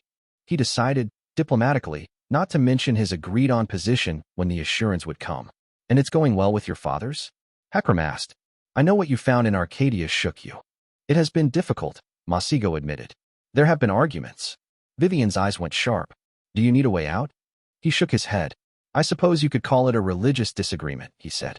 Coming from the average Prisai, that would worry me, Hakram mildly said. Coming from you, I will confess to something sharper. It will pass, Masigo said. They simply need to accept I will not forever live on their terms. His friend shared a look, but did not comment. He licked his lips. Hakram, he said. Before Catherine left. He trailed off. Yes, the orc encouraged. The mage folded his arms together. No, he finally said. It doesn't matter. Adjutant's keen eyes appraised him. Are you certain? Faith, Masigo mused. It is had, or it is not. There is no middle ground. So I've heard, Vivian murmured, eyeing the orc at her side. Then let's cut this short before the Empress succeeds at listening in, Hakram said. I'll scry you again in an hour with the text we've received, Masigo. I will be here, he honestly replied. A round of farewells. And then he was looking down at Simple Water. A strange sadness lingered in the room, and he turned towards Indrani to comment on it before realizing she was not here. Masigo frowned, brushing back a braid. It was not the first time he'd made the mistake, and he was growing increasingly uncomfortable over it. The sooner he was rid of this city and its trouble, the better. In the end, however, it would be another month before the Assurans attacked. Ye mighty, alas, though your jest was cutting, this axe is even sharper. Dread Emperor Vindictive. The Lord of Silent Steps was in a pensive mood. That was only right, as Iviatamazania Jolik had found much to ponder of late. Being cast out of the Zapahar and forced to seek salvation in the burning lands had been meant as humiliation piled onto death, not mercy, and yet, here it was. Still alive, though months had passed. It was a strange thing to outlive one's despair, and stranger still to pass beyond it. Such a matter required contemplation, the guidance of the whispers in the night. But now when Iva sought those murmurs known to all of the firstborn, it found only laughter. Full-throated and loud in the complete silence that surrounded it, a clarion call of mockery. And so Iva of the Losera sigil knew itself then to be damned, bound forever to the endless white plain it saw when it closed its eyes. It was all it dreamed of now, treading a boundless field of snow under a night that knew no moon or stars, leaving neither footstep nor sound as it marched on nowhere. Never tiring, never ceasing, chasing a cold void forever out of reach. It was terrifying, and yet it also soothed, like nothing it had ever known. Clarity was required, and so clarity was sought. Losera Queen was beyond granting such a boon unto the likes of Iva, for the Queen was more akin to a deluge than a person, sweeping all it came across, drowning them in the depths of itself. One could not bargain with the tides, only obey or perish. Yet there were others, slayers of mighty, that followed in the wake of the flood, and first among them stood the mighty archer. It did not claim to be Rilla, yet acted every inch of it regardless. It was presumptuous for the likes of Iva to approach a superior on bid, though it did regardless, as there was great need. It was sprawled against broken pillars, feet propped up close to the flames of a fire, as it roasted cuts of Scylan meat over the flames. The sight of it made Iva uncomfortable, for it was very unnatural. Humans, it was well known, ate only herbs and stones. As a learned mighty, Iva knew the stones were eaten not for sustenance, but to help digestion, and became struck with terror when away from the light of the sun. The mighty archer must have blood from another race, for there could be no other explanation. The firstborn knelt facing the mighty, arms and hands angled so that it could be seen it held no weapons. The human's strange colored eyes flicked to it, curious. "Great mighty," Iva said. "I would have guidance in matters of damnation." "Oh boy," mighty archer sighed. "I am nowhere drunk enough for this." Boy, this was cattle term, yes? Was the mighty implying such worries as he had expressed were only fit for cattle? It was reminding Iva of the ancient text, Seven Husks of the Moon, which stated that the pursuit of night was holy act, and therefore no ill could come of it. The Lord of Silent Steps slowly nodded. Mighty Archer was truly learned to know of this. Yet in estrangement from the night, do we not lose our purpose? Iva asked. "Where's fucking Hakram when you need him?" Mighty Archer said. "Look, Iva, you've got the wrong woman for this kind of talk. Purpose isn't really my thing." Iva blinked.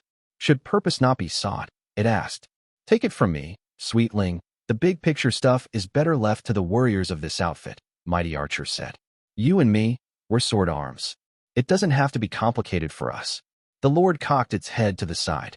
"Then our purpose is the purpose of Losera Queen," it said, "for it can see what we cannot." "Now you're getting it," Mighty Archer encouraged. "Sure, we've got our rough edges, but this is a pretty good band as these things go. We've even done proper villain stuff, which should tickle your evil pickle. Abducted a princess the once, and we even stole the sun a while back." The firstborn choked. "Mighty Archer, I would have understanding," Iva said. "By speaking the sun, do you mean light?" "Nah, it was the actual sun," the mighty replied, scratching its chin. "Thief swiped it from that princess we kidnapped. Although we couldn't find a way to pawn the damn thing, and Summer ended up stealing it back, so I guess that one should be called a wash.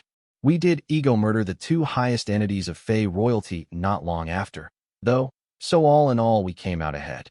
The Lord of Silent Steps swallowed, mouth gone dry. "Is it not the power of the splendid that we wield?" it asked. "That kind of shit doesn't just lie around, Iva," Mighty Archer chided. "We had to murder, at least 5 royals to steal it. And the one duke, but I think that was just Cat making a point. Good times. It is said the eldest of the splendid are as gods made into flesh," Iva said. The mighty leaned forward and speared a cut of meat with its knife, bringing it to its lip and biting with relish. It chewed and swallowed, only then answering. "So you wonder how we're still alive," Mighty Archer mused. "You're not wrong to ask. The Queen of Summer could have splattered us all over the ground without even sweating. But only if we'd fought her dumb, Iva. If we'd gone brawling. So we didn't." The knife was pointed at the firstborn, steel glinting under the fire's light. "It's why your save NOC is screwed," the mighty continued. "Your entire people, really. If some of you were solemn above fellators, you might have a shot, but this is a villain scrap. You won't get a story for armor or a last-moment save from some meddling choir. This is about who's willing to do the darkest shit to win." "I do not understand," Ivo admitted. "It means our enemies down here are trying to fight fire with oil." The monster grinned, baring teeth. "Hells, I'm no gentle flower, but the other two? We've got the doom of Lise and the woman that put her down on our roster. I pity the fuckers who try to escalate against that." Iva saw it then, flickering red, embers and flame. On the steel, on the eyes, on the ivory teeth. Scarlet like blood and ruin, a glimmer of what was to come. "So don't you worry about damnation, Iva," the Mighty Archer said. "Because there's a lot worse than that coming for the people in our way." She bit into the meat with sharp teeth, juice flowing down her chin, and Iva prostrated itself before leaving as quickly as it possibly could. It had found answers, and become all the more troubled for them.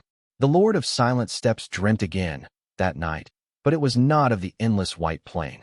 It remembered terrible oaths spoken as it knelt in blood, drowning in an ocean of frost as its veins turned to ice and terrifying stillness claimed the world. And power, too, sister to that which it knew and yet so different. So hungry, a beast that could devour all of creation and still covet more. Clarity still eluded it when it woke. And so Iva sought the other creature that strode in the wake of the flood, the shade with scarlet eyes that burned so cold. It never slept, and in the early hours before most the sigil woke, the Lord of Silent Steps found it waiting in the depths of the crossroads. Beneath them great Lodo was quiet, cowed, still quaking in the aftermath of the hour where the greatest sigil holders of the city had been taken away without a trace. The mighty shade was as a silhouette glimpsed in mist, transient, ephemeral, and always treacherous. It sang of death to Iva's senses, something ripped from the embrace of the grave and made to serve beyond it. Looking upon it was difficult now. Before it had been a shade of the dead given power and purpose, but since Iva had taken oaths it sometimes saw beyond the facade. There were moments where it did not see scarlet eyes and scarlet robes, but a corpse with rotting dark skin, a bloody wound where its heart should be. The urge to kneel in its presence was overwhelming, battering away at the firstborn's mind. Iva might be mighty, but it was mightier still. The Lord of Silent Steps waited in silence, standing beside it. "You may approach, Iva," the mighty shade said. It did so, and knelt with the appropriate demonstration of weakness. "Speak, great mighty," Iva said. "I would have guidance in matters of damnation." It laughed, as if delighted, and the Lord of Silent Steps shivered. The sound was a caress on its soul, the fingers trailing having nails like knives. "My very trade, once upon a time," the mighty shade mused. "This ought to prove amusing. Do continue." "I stand estranged from the night," Iva said. "Without purpose understood. This perplexes me." The shade smiled. For a flicker a corpse's ugly rictus before it became smooth flesh again. "It is natural to feel adrift after finding a new mistress," the mighty shade said. "It is Iva that fears what it does not understand. You are no longer that person. Accepting this will grant you clarity. The firstborn was no fool, and so did not ask who it was now instead. Such questions had power, in both asking and answering, and it would not so easily grant it to the smiling death thing." "Clever little drow," the mighty shade murmured. "She does have an eye for talent, doesn't she? You'll do quite nicely." "Great mighty," Iva said. "I have sworn oaths and given service, but these things are not purpose. Fetters without sentence are senseless." The shade's gaze burned scarlet, until it became sunken gold on desiccated skin. Iva hid its disgust. "So they are," the mighty shade said. "I will tell you, little drow, a story about two deaths." The Lord of Silent Steps almost flinched. "There was once a land of many kings and queens," the dead thing said. "They were proud and powerful, ruling over river, rock, and sand. Many were their wonders, for they knew terrible secrets and flinched not at the cost of great works. For many years they warred, on each other and great realms abroad, and iron did sharpen iron." The shade smiled dreamily. "Then a storm shook the sea, and blew a single broken ship to their shores," the mighty shade said. "On it were strange and foolish men, lost and mad with thirst. These creatures were treated as curiosities, taught the tongues of the kingdoms and made to tell tales of their faraway home. They could have been snuffed out, my dear Iva, as easy as snapping one's fingers." The dead thing snapped its own, then laughed. "They were spared, for they spoke of trade and wealth and fresh wonders brought to the kings and queens," the shade revealed. "And so another ship was built in a city of corals and sent back." The mighty shade fell silent. "They returned, in time," the mighty eventually said, "with many ships, many men. And though they did bring wonders, they were wonders of war, and great slaughter did come of it." The dead thing leaned forward. "And yet they could have been shattered like clay, Iva," the shade whispered, "had the kings and queens put aside their hatreds and seen what was to come. Instead they warred on each other still, thinking to use the strangers to settle their grudges. Cities fell, one after another, and when finally the doom was understood it was too late. The strange men clapped irons onto those once proud rulers, for theirs was a war of chains." The mighty shade shook itself, as if waking from a dream. "This they called empire," the dead thing said.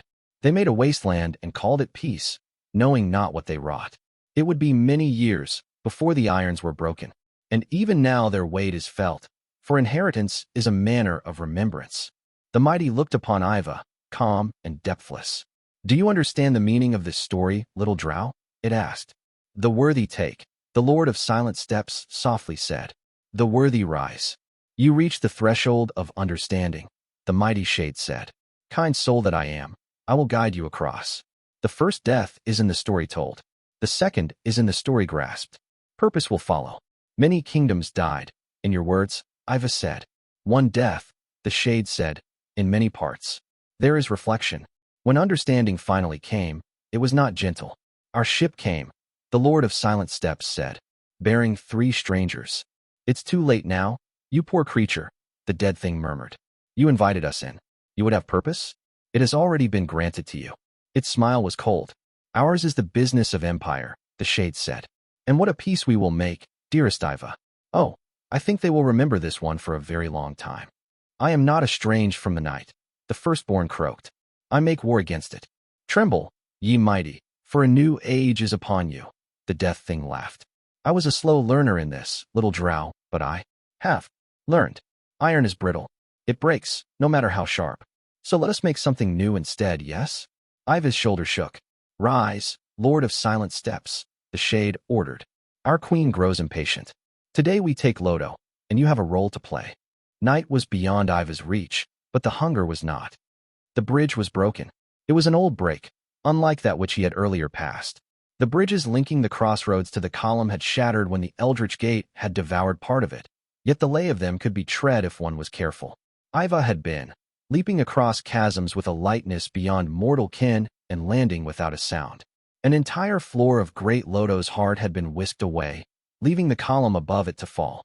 It had partly shattered under the impact and remained angled, apt to tumble down if force was exerted. No doubt the sigils at the bottom were living in terror of this happening, shivering in their holes as they hid from the precarious balance above. Iva cared little, having passed like a ghost through the wreck before descending to heights untouched by the wreck. Down into the center of the city, where the most powerful of the sigils dwelled. 3 of them were without their sigil holder, but one had refused to the call for counsel.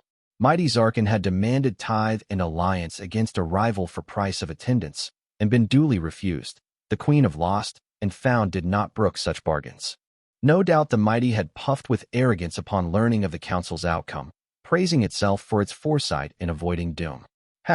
For another gate had been wrought this morning, and it had been a sharp lesson.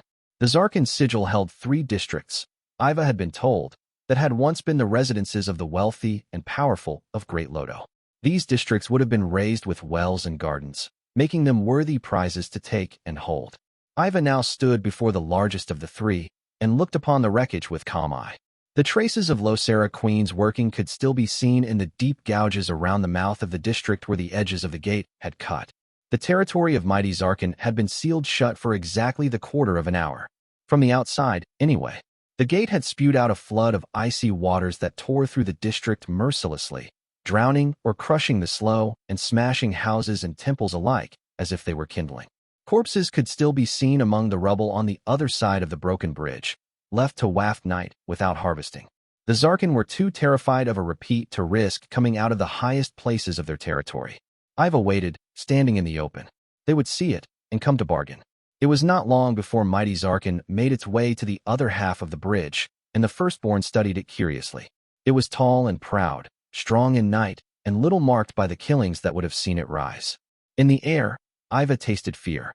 It wondered if it should feel kinship for this one, some sense of belonging that would stand against the oaths and purpose it had taken. And yet all it found was contempt. What a petty creature Zarkin was, shrouded in terror even as it painted courage over its face. Blind, lost, humbled by forces beyond its understanding. Did it regret now the demands it had made? No, Iva thought it would not. That was not the way of the mighty. The worthy took, the worthy rose. The only sin was death, for death was failure, and Zarkin still lived. What was there to regret? And when finally the doom was understood, it was too late. The firstborn would squabble themselves into nothingness. The Nerazim would slaughter them with wonders of war, or they would be broken into Losera Queen's service. Grief was due, it thought, but it did not come. Iva had slain many in its time, harvested their worth, and made it its own. It had not grieved then, had it? And now we do the same. The Lord of Silent Steps murmured. To the Everdark itself. Mighty Zarkin struck the foot of its spear against stone, demanding attention as soon as it arrived. Mighty Iva, the sigil holder said. Rilla to cattle. Speak your fill. Iva hummed, cocked its head to the side. Lord. It corrected, feeling out the foreign word. Lord Iva. The other firstborn spat into the deeps. You wear meaningless words for your sigil, Zarkin said. Shame on you. What would happen? The Lord of Silent Steps said. If the gate was kept for a full hours, mighty Zarkin stilled. Would you drown, Zarkin? Iva smiled. No matter. When the gate finally closes, you will stand utterly alone. A sigil of one. What a sight that would be. Losera is weak, the mighty said. It could barely slay Urulin. Is the first among your Rilla in this district? Iva asked. Are you threatening me? Zarkin hissed. No, then, Iva mused. Good, it will simplify matters. Without another word, it turned and began to walk away. Wait, mighty Zarkin called out. What do you want? Iva turned. Fear was beginning to peek out from under the mask. How easily people came undone. Everything, Zarkin, it said. We want everything. And you will give it to us, because otherwise you will die. I won't take oaths, the mighty insisted. Then you will die? Iva barked, fury taking hold of it. Eldest Knight, do you not see? We have nothing to bargain with. You can tell yourself this is only a single city, that the further cabals will break the thrust, but you are missing the point. This is not war, it never was. It is grave robbing, and we lost before they ever set foot here. You think Save NOC will raise a finger to end this? They are following our rules, giving us what we want every step of the way. He laughed, and the sound of it was brittle. I care not if you take the oaths, Zarkin, Iva said. It changes nothing. Someone filled with your knight will do so in your stead after you are slain. They cannot lose, because there are no stakes for them. They can only gain. The firstborn shook its head. We can only gain, Iva corrected softly. For if the only sin is death, mine is the business of empire. You speak madness, mighty Zarkin said, face gone pale. Peace, the Lord of Silent Steps said. I speak of peace, Zarkin. Book 4, Interlude, Inheritance. Dearest Edda, beloved daughter. I would offer you words of wisdom or comfort, but after a lifetime of ink, I find my hands have finally taken leave of me. I have written of good and evil for many years, seeking truths, but in the end I have no answers to offer. All I have, my heart, is a prayer. That you be kind, that you leave the world a little better than you found it, and teach your children to do the same. And maybe, just maybe, one day we will be what we pretend we are. Last Will and Testament of King Edmund of Callow, the Ink Hand. Wixa had fought 3 wars in his lifetime, and had slowly come to realize that the 10th Crusade was nothing like the others. There'd been so many skirmishes over the years he could hardly recall all of them, so many faces and names and defiant, or accusatory, or castigating, or 100 different tones only ever hiding the same fear, speeches. Enough dead heroes to make a mansion of the corpses. There was no glory in it. Warlock had known from the start. How many of those young men and women had soft faces, barely into adolescence? Those fights had not been part of a war, though Amadeus fancied otherwise when he murmured of his old argument with the heavens. It had been rat-catching, Wixa often thought. Trapping and killing vermin before they could grow to be a true problem. Even using the word execution would have implied a sentence, an act of judgment. There'd been none, though. Nothing behind the slaying save the decision never to allow those rats to grow and spread. It sometimes amused Warlock that for all his old friends' talk of the fundamental disparity between the lot of heroes and villains, when given the opportunity to deal out the same treatment, he'd not hesitated for a moment. It was not a deep argument, he knew. The differences were many. Amadeus' high-minded distaste was for a perceived imbalance between what heroes and villains as a whole were allowed to achieve by their stories, not particular cases, and the Black Knight would likely argue that even similar actions would have different meanings when carried out by mortals instead of gods. Wixa could and had appreciated, even when they'd first met, that Amadeus was driven by what could be called a philosophical principle rather than mere lust for power. It had been a refreshing change, after the then-apprentice years spent rubbing elbows with the nobility of the empire. It was a deplorably limited understanding of the world, perhaps, but a notch above what any of their contemporaries had been able to contemplate. In the end, though, it was still missing the forest for the trees. Seeking redress for scales uneven was still putting stock in the scale itself, when it was that thing's very existence that should be questioned. There was no fixing creation, Wixa suspected, and if by some miracle it was, the gods would promptly break it again. And so Warlock had put his energies where they rightly belonged, his research, his family, and his friends. Disappearing into some remote locale to study in peace would have been short-sighted, unfortunately. An old monster alone in the mountains, meddling in things man was not meant to know, he would have been the proving grounds of a dozen heroes.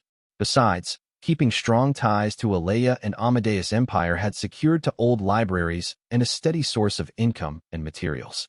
If that meant occasionally making an appearance at court, disciplining a few ambitious sorts, and smothering nascent heroism when it sprouted, well, it was a decent bargain. He did not regret making it, not even now. There'd been some frictions before the understanding was properly reached, of course. Amadeus had wanted him to found some sort of mage academy that'd supplant the teaching cadres of the High Lords, and not quite understood why Weexa had refused. He'd tried to lower the years Warlock would have spent as headmaster of the institution, before Weexa flatly told him there was nothing to compromise over. Warlock had helped to create this modern empire of theirs because it mattered to them, not because he himself particularly cared about the state of praise. The country could be an empty desert, and it wouldn't matter to him. He'd fought the wars that saw them rise on personal grounds, not principled ones.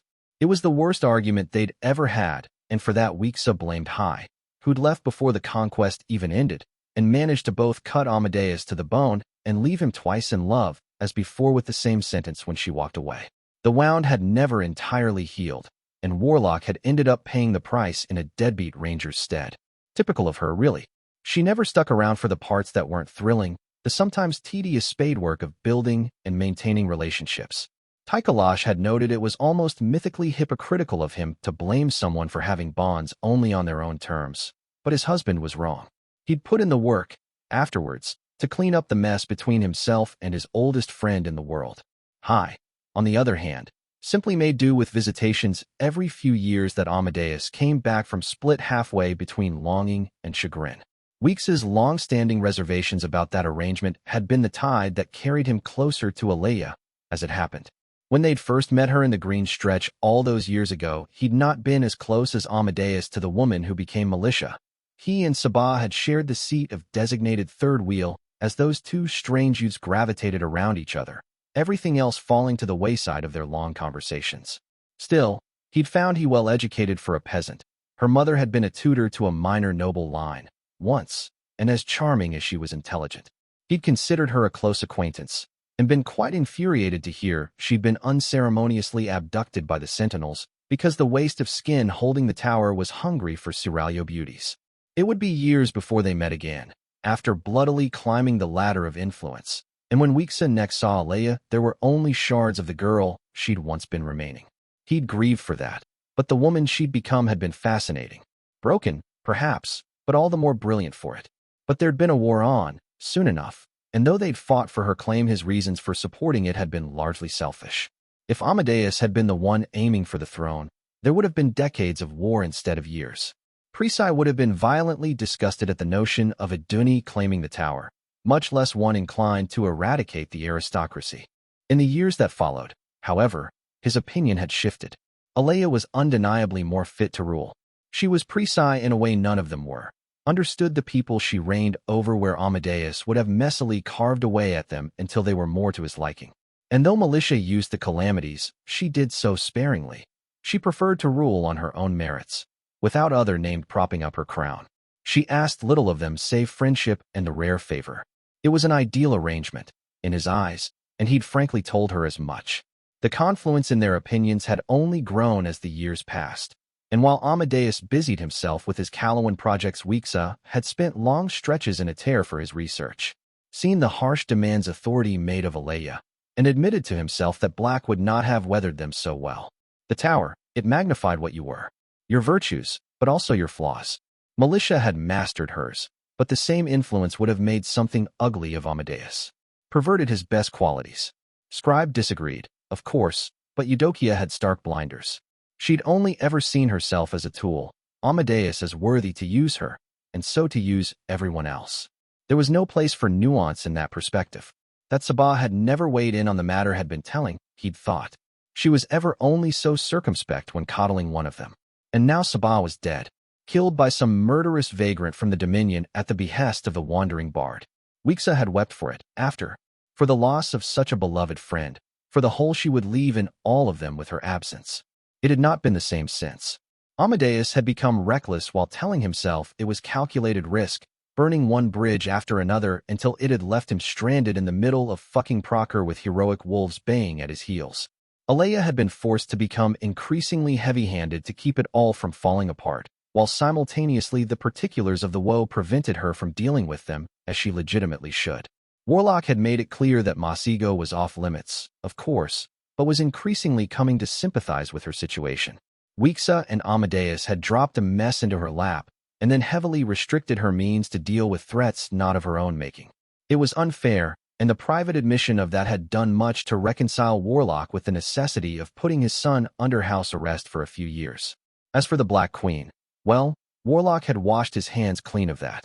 He'd help Alea deal with the aftermath by making it clear to Amadeus that Catherine Foundling had been dead for over a year now. But he wouldn't have the imitation's blood on his hands when his old friend returned. He could hardly serve as a mediator if he'd taken part in the matter in need of mediation. It had all grown so complicated, hadn't it?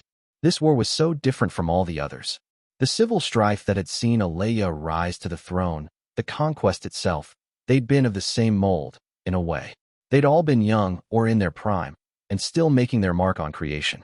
But now that mark was made, and they were being forced to defend it, they'd spread out too far, Weexa often thought.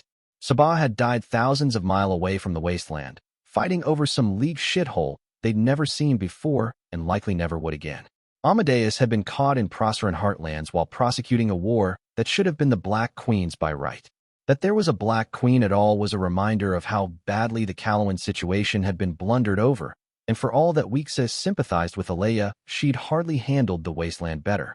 Aqua Sahelian should have been abducted year ago, every bit of knowledge wrung out of her mind before she was butchered so thoroughly not even devils would be able to get their due from her.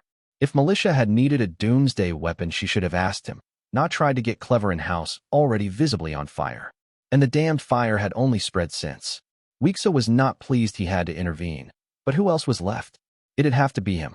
The assurance would be broken here, and afterwards he'd free Alea's hands to deal with the rest of the situation. Feelings would get hurts, cities would burn, but in the end the only people involved who mattered to him were pragmatists. There would be eternity to get over this little scuffle, as his friends had all the others before them. It was a month full of long silences that passed before the Assuran War fleet finally arrived. His son and husband remained at odds, though thankfully neither were the kind of men to trade barbs or seek out screaming matches. The work proceeded at a faster pace now that conversation had effectively died out. Weexa occasionally felt a pang of regret at turning what was one of the greatest achievements of precise sorcery, in his own chosen field of study, to boot, into what was effectively a pack of munitions, but he could think of no other way. Shatha's maze had been the main sea defense of the city for too long. There'd been centuries of opportunity for the thalassocracy to study it, and though last time they'd struck at Thalassina, it had been treachery that had been their means of passing it, that did not mean the maze was unbreakable. That pack of greedy sailors wouldn't be risking an assault at all, if that were the case, and Alea was certain that they were coming.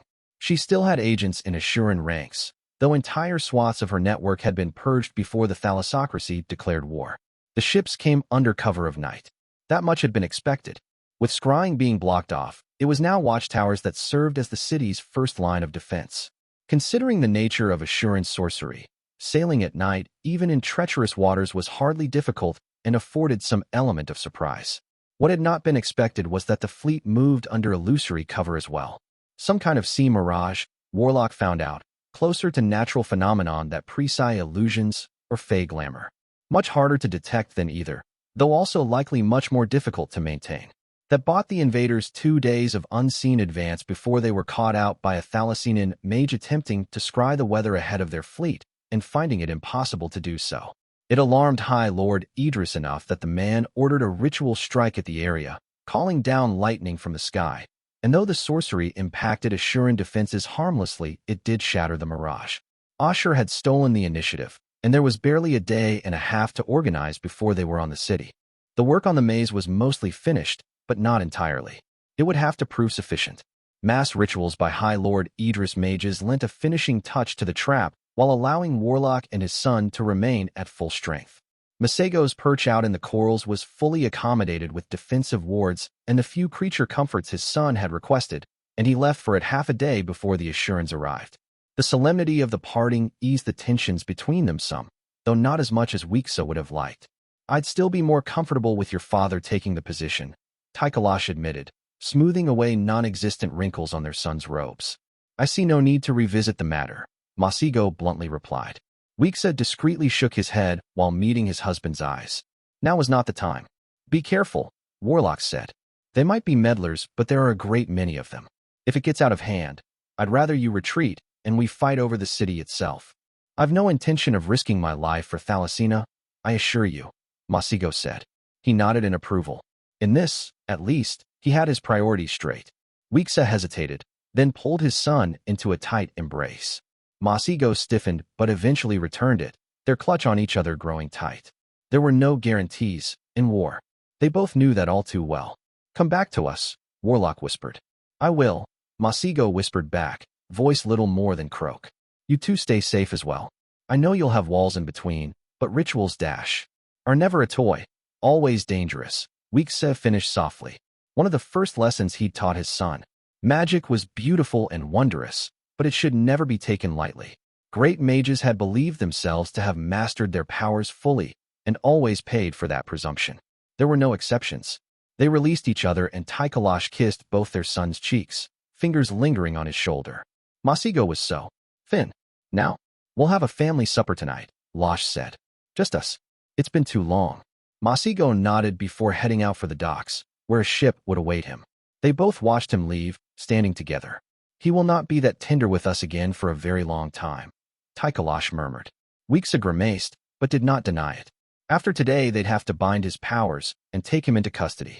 He would not forgive them that for a very long time. Preparations are done, Warlock said. The rest we can worry about tomorrow. Work mercifully took away his mind from it all, for there was much still left to do. The setup was not particularly complex. Petronian sorcery was as straightforward as the Mizans who'd created it, but it was rather laborious. Two-way scrying panels were set up along the city's outer battlements so that Wixa would have good overview of the maze and the assurance, then anchored in a crescent moon around him as the last touches were put to the circle of power where he'd direct the rituals from. That the defense was taking place on a High Lord's dime meant the very finest materials had been acquired for this. Obsidian from the Grey Ares and Calawan limestone mixing with half a dozen other substances that put together could have easily bought a luxurious mansion in a tear. As Warlock sat at the heart of the array, for more circles were initiated. Every practitioner in the city had been pressed into service for the purpose, which was rather simple. They were to release sorcery into their attributed circle, where Wixa would be able to take it and use it for his own purposes. The recent labor of activating the wards of Shatha's maze had left too many mages exhausted and on the edge of burning out, sadly, which meant that to make up the losses 2,000 criminals had to be slain and their life force provided instead. Wixa disliked using such primitive means, but it could not be denied that the power resulting was pure and plentiful. If they'd had another week it could have been avoided, but as things stood he'd have to make his peace with it. It was late morning when the preparations were complete, and from that point forward Warlock sat with his eyes closed. Keeping mastery of 4 circles beyond his own while not actively using the power within required a great deal of concentration. Taikalash sat next to him, idly paging through a rather lurid Proserine romance, and though his husband remained silent his mere presence was soothing. The Assuran war fleet came into sight halfway past noon bell, and so finally the battle for Thalassina began. It was said that the Thalassocracy had more war ships than the rest of Calernia put together, and it was easy to believe that while looking upon their fleet. More than 300 ships, flying the colors of the Balite hegemony with the masked son of Ashur set on them. It was not even the full muster of Assuran might, Wixa knew. There were still ships out raiding, and smaller defense fleet left to anchor in the Assuran home isle. Around third of those are repurposed merchant ships, Taikalash noted, his practiced eye picking up on the signs. No ballistas on them. They'll be serving as troop transports. It won't matter if they never make shore, Warlock replied. Ashur took the offensive, as was only to be expected. By now they'd have realized that Shatha's maze had been activated, though they should still be unaware of the modifications added to it. Wixa kept the 4 pools of power close at hand. 2 of those, he'd already decided, would be kept in reserve to detonate the maze. Only one was necessary strictly speaking, but best to be prudent. The other 2 were his to shape in answer to Assuran assaults. However, after that he would have to draw on his own power, which would be difficult. His preferred field of study was useless on water, and his knowledge of Sabrathan sorcery was limited. There would be no turning the spells around here as he had done when dueling the Witch of the Woods. It would have been madness to attempt the same tactics against an army that he'd used against a single named, regardless. One gifted he could account for, no matter how talented, but hundreds on hundreds? There were too many variables, even if they resorted to rituals. The waters ahead of the war fleet rippled unnaturally, and Weeksa leaned forward. So it begins, the sovereign of red skies murmured. It was a ritual, that much was obvious. The limitations of their practitioners were fully displayed as massive amounts of sorcery sunk into the waves, but moved only sluggishly. Assuran mages were known used to working in concert. Strike, Tychalosh said. Weeksa studied the sea's surface. The ripples were gaining in strength, but not forward. Splitting to the sides? Oh, he smiled. They believe the defense is being directed from the underground facilities on the shore, he said. We never took down the wards on them, Tychalosh noted. There was no reason to. Let them waste their first blow, then, Warlock said. It was an interesting working, he had to admit. Tendrils of water rose from the sea and began spinning like gargantuan drills, impacting the shore with thunderous crack and going straight through the rock. Quicker than simple water should, even rotating. A hardening effect, perhaps? He could see no trace of it, but there was only so much he could find out at this distance. If there'd been anyone underground, they would be dead by now. Eventually the Assurans released their ritual, the water collapsing. It was either drunk by the earth or remained in large puddles, save for the parts that trickled back into the sea. And now they see there are no issues with the maze, Tychalosh said, meaning it was either never overseen or they struck at nothing. Even if they'd wiped out our mages, most of the wards would still be working, Weeksa noted. That cannot be their strategy whole. His statement proved to be correct when ritual began again. It had similar effect on the sea as the previous one. The Warlock noticed the sorcery was going broad instead of sinking deep. Interesting. Not tendrils this time, then. They're going around it, his husband suddenly said. They don't need tides if they can make their own wind, Kesa. They're going to spread sea over shore and bypass the maze entirely. They will try. He shrugged and reached for the first pool of power. If the ritual was allowed to proceed and stretched out the waters on both sides, it would be difficult to deal with. He'd either have to split the power and pit himself against the enemy on both sides simultaneously from a position of weakness or strike twice, which would waste his entire offensive power. Yet Weeksa still allowed them to pour sorcery into the sea. He had to make every strike count. To letting them get to the point of no return would be more efficient. Eventually he had to make a judgment call, being uncertain of the precise tipping point. Closing his eyes, Warlock shaped the power and released it. It came out as pure kinetic force, angled in a loose triangle and impacting the sea with all the strength he could put out. The dark-skinned man sighed as he opened his eyes and witnessed his work. It would have worked better as a Trismegistan formula, he had to admit. Still, even in this manner the strike was massive enough to begin a tidal wave and send it tumbling towards the Assuran fleet. While the wave hid the enemy from his sight, there must have been panic when the enemy mages realized they had to abandon their ritual after investing so heavily in it. The backlash ought to kill more than a few. Something's wrong, Tychalosh murmured. Warlock's brow rose. It was true the enemy were slow on the answer, but that could simply be the result of their mages fearing the backlash. And yet, he adjusted one of the scrying panels. Was part of the Assuran fleet missing? They went into it, he realized. Underwater. Absurd, unless. The tidal wave slowed, stopped to a standstill, and then it turned around. Merciless gods, Weeksa murmured. Have they been using only half their mages this whole time? If that were true, they wouldn't be simple hundreds, they would be thousands. There shouldn't be that many mages in the whole of Ashur. That's a repurpose of structure, Weeksa, his husband said. Slow and horribly sloppy. They brute forced it, I'd wager, but it is. Which they shouldn't be able to do. Sabrathan sorcery wouldn't be able to handle a ritual that delicate and abstract. The mages would start losing control halfway through. Jaquanite, he said. That was Jaquanite sorcery. They have Procerance with them. Hells and damnation. The Principate's mages might be backwoods savages, but they were a lot more flexible than the Assurans. The scope of rituals available to the opposition hadn't just doubled, it was hard to calculate, and there were more pressing matters. They want to tear down the maze, Warlock hissed, and get ships through to assault the remains from both sides. Which he could not allow, not when his son was in the middle. The wards around Masigo should allow him to survive the tidal wave, but he'd be out there alone and surrounded. He reached for the second pool of power without hesitation. There was no time for subtlety. He made a wall of force and smashed it into the waters. The backlash had him flinching, and he felt his nose start bleeding. Fuck. The mages keeping the wave going weren't powerful, but they were. Many. Slowly, his grip on the sorcery began to slip. It'd break, and then... Link! He croaked out, blood in his mouth. The relief was almost immediate.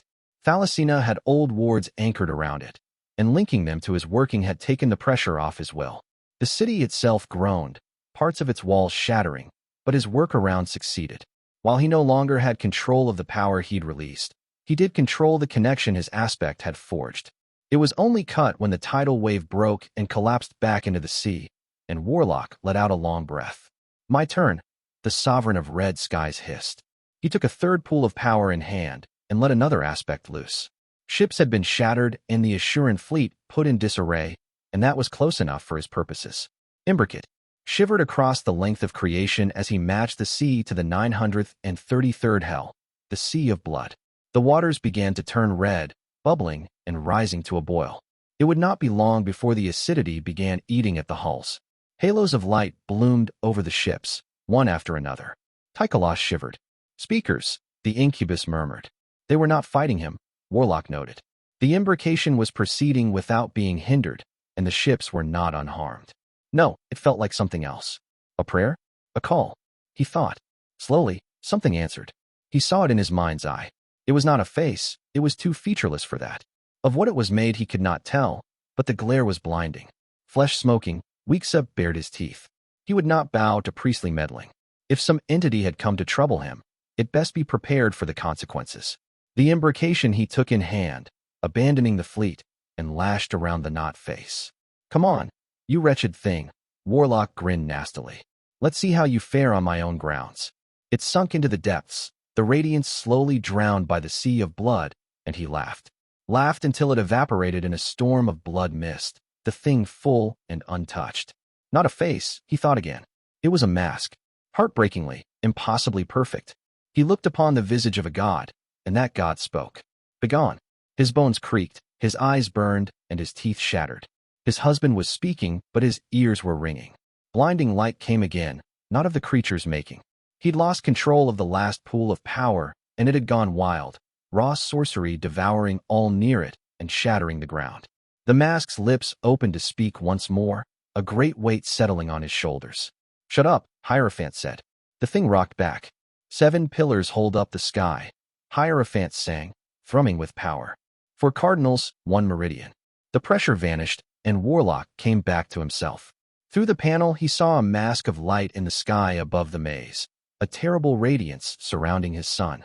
Masigo stood alone on his spit of rock, black robes fluttering as he raised his palms. The warded corals around him began melting like snow in summer sun. The wheel unbroken, spokes are that not, Hierophant said, voice resounding across the waters. Thou shalt not leave the circle. Weeksa closed his eyes just in time. It had been only the smallest possible sliver of attention from above, he realized. It could not be bound, not truly. But the attempted binding had forced it to retreat, and it had made its displeasure known beforehand. It had swatted down his son, shattered the coral and the wards alike. He was in the sea now, floating, still alive. Warlock tried to rise but could not. He was dying, and the Assuran fleet advanced. No, he got out. Not like this. Not my son. Tychalosh held him up, but his husband could not heal. I've paid my dues, Warlock hissed. A lifetime carrying the banner. I am owed. I am owed. Do you hear me? It came like a whisper, slithering across his body, taking away the pain, leaving dull absence behind. Below listened. Below remembered, and paid the debt back in full. Weeksa stood and knew what he must do. He'd been shown. A gurgled word had rows of runes appearing in the air, the most sophisticated binding on creation, and with fingers like claws he ripped through them. Scattered the runes, broke the contract beyond repair. Weeksa, his husband said. Go, Tychalosh, he said. Run. Return home. His husband's face, so handsome and untouched by time even after all these years, creased in a frown. No, the incubus said. It will kill you, Weeksa whispered. It can't. I can't let it. There has never been a devil like you. There may never be again. You are unique. So are you, Tychalosh said. So is he. Run, Warlock snarled. I order you. He laughed. And yet here I am, the devil said. I have been myself for a very long time, Kesa. Don't waste it, he implored. After you're dispersed. What comes back will not be me, Tychalosh softly agreed. A blank slate. Tabula rasa. The incubus looked up at the sky. I decide this, he said, tone full of wonder. Of my own free will. His smile was blinding as the sun. Isn't that something? Tychalosh murmured. Weeksa could feel it thinning in his fingers with every passing heartbeat. It would not be granted to him twice. And yet all he could look at was his husband's eyes. I love you, he said. I love you too. Tychalosh replied, and threaded their fingers together. Weeksa looked up at the sun and breathed out. He thought of the others, suddenly. Sorry, old friends. I'll be going on ahead, so it'll be up to you to snuff the candles on your way out. I'll be waiting with Sabah. He reached out for it then, what they'd shown him. The barest glimpse of the godhead, but oh so gloriously full. Reflect, he whispered. For a moment, for an eternity, Weeksa was unto a god. He snapped his fingers, and the world broke. Hierophant woke up among a sea of corpses and driftwood. He screamed, but did not flinch. Book 4, Chapter 68, Poised. Obviously you can't kill me now. Your enmity is with the dread Emperor of Praise, and I've already abdicated. I am now but a humble shoemaker, and what kind of hero slays a shoemaker? Dread Emperor Irritant, the oddly successful, later noted to have made surprisingly nice shoes during his 3 abdications. So is there, like, a branch of sorcery all about lakes. I'm used. Because if I'm going to keep using variations on the same trick, it feels like there should be. Akua's brow arched, expressing a monologue's worth of disdain without her speaking a single word. Lakeomancy, I suggested. Catherine Foundling, foremost lakeomancer of her age. I could get a steal done like the old emperors, you know, basically a whole monument's worth of bragging. It would be lacusomancy, Diabolus sighed. And there is no such thing. Even hydromancy is not a true discipline, properly speaking. Like most physical effects, it falls under the broader aegis of manifestation. That just means we're pioneers, Akua, I grinned. Look at us, bravely exploring the many ways you can steal, drop, or otherwise move lakes. Stolen is something of a misnomer, the shade noted, looking down. We've only borrowed it, practically speaking. Well, she wasn't wrong. Great SDRYCHD had proved as much of a wonder as Great Lodo, in its own way.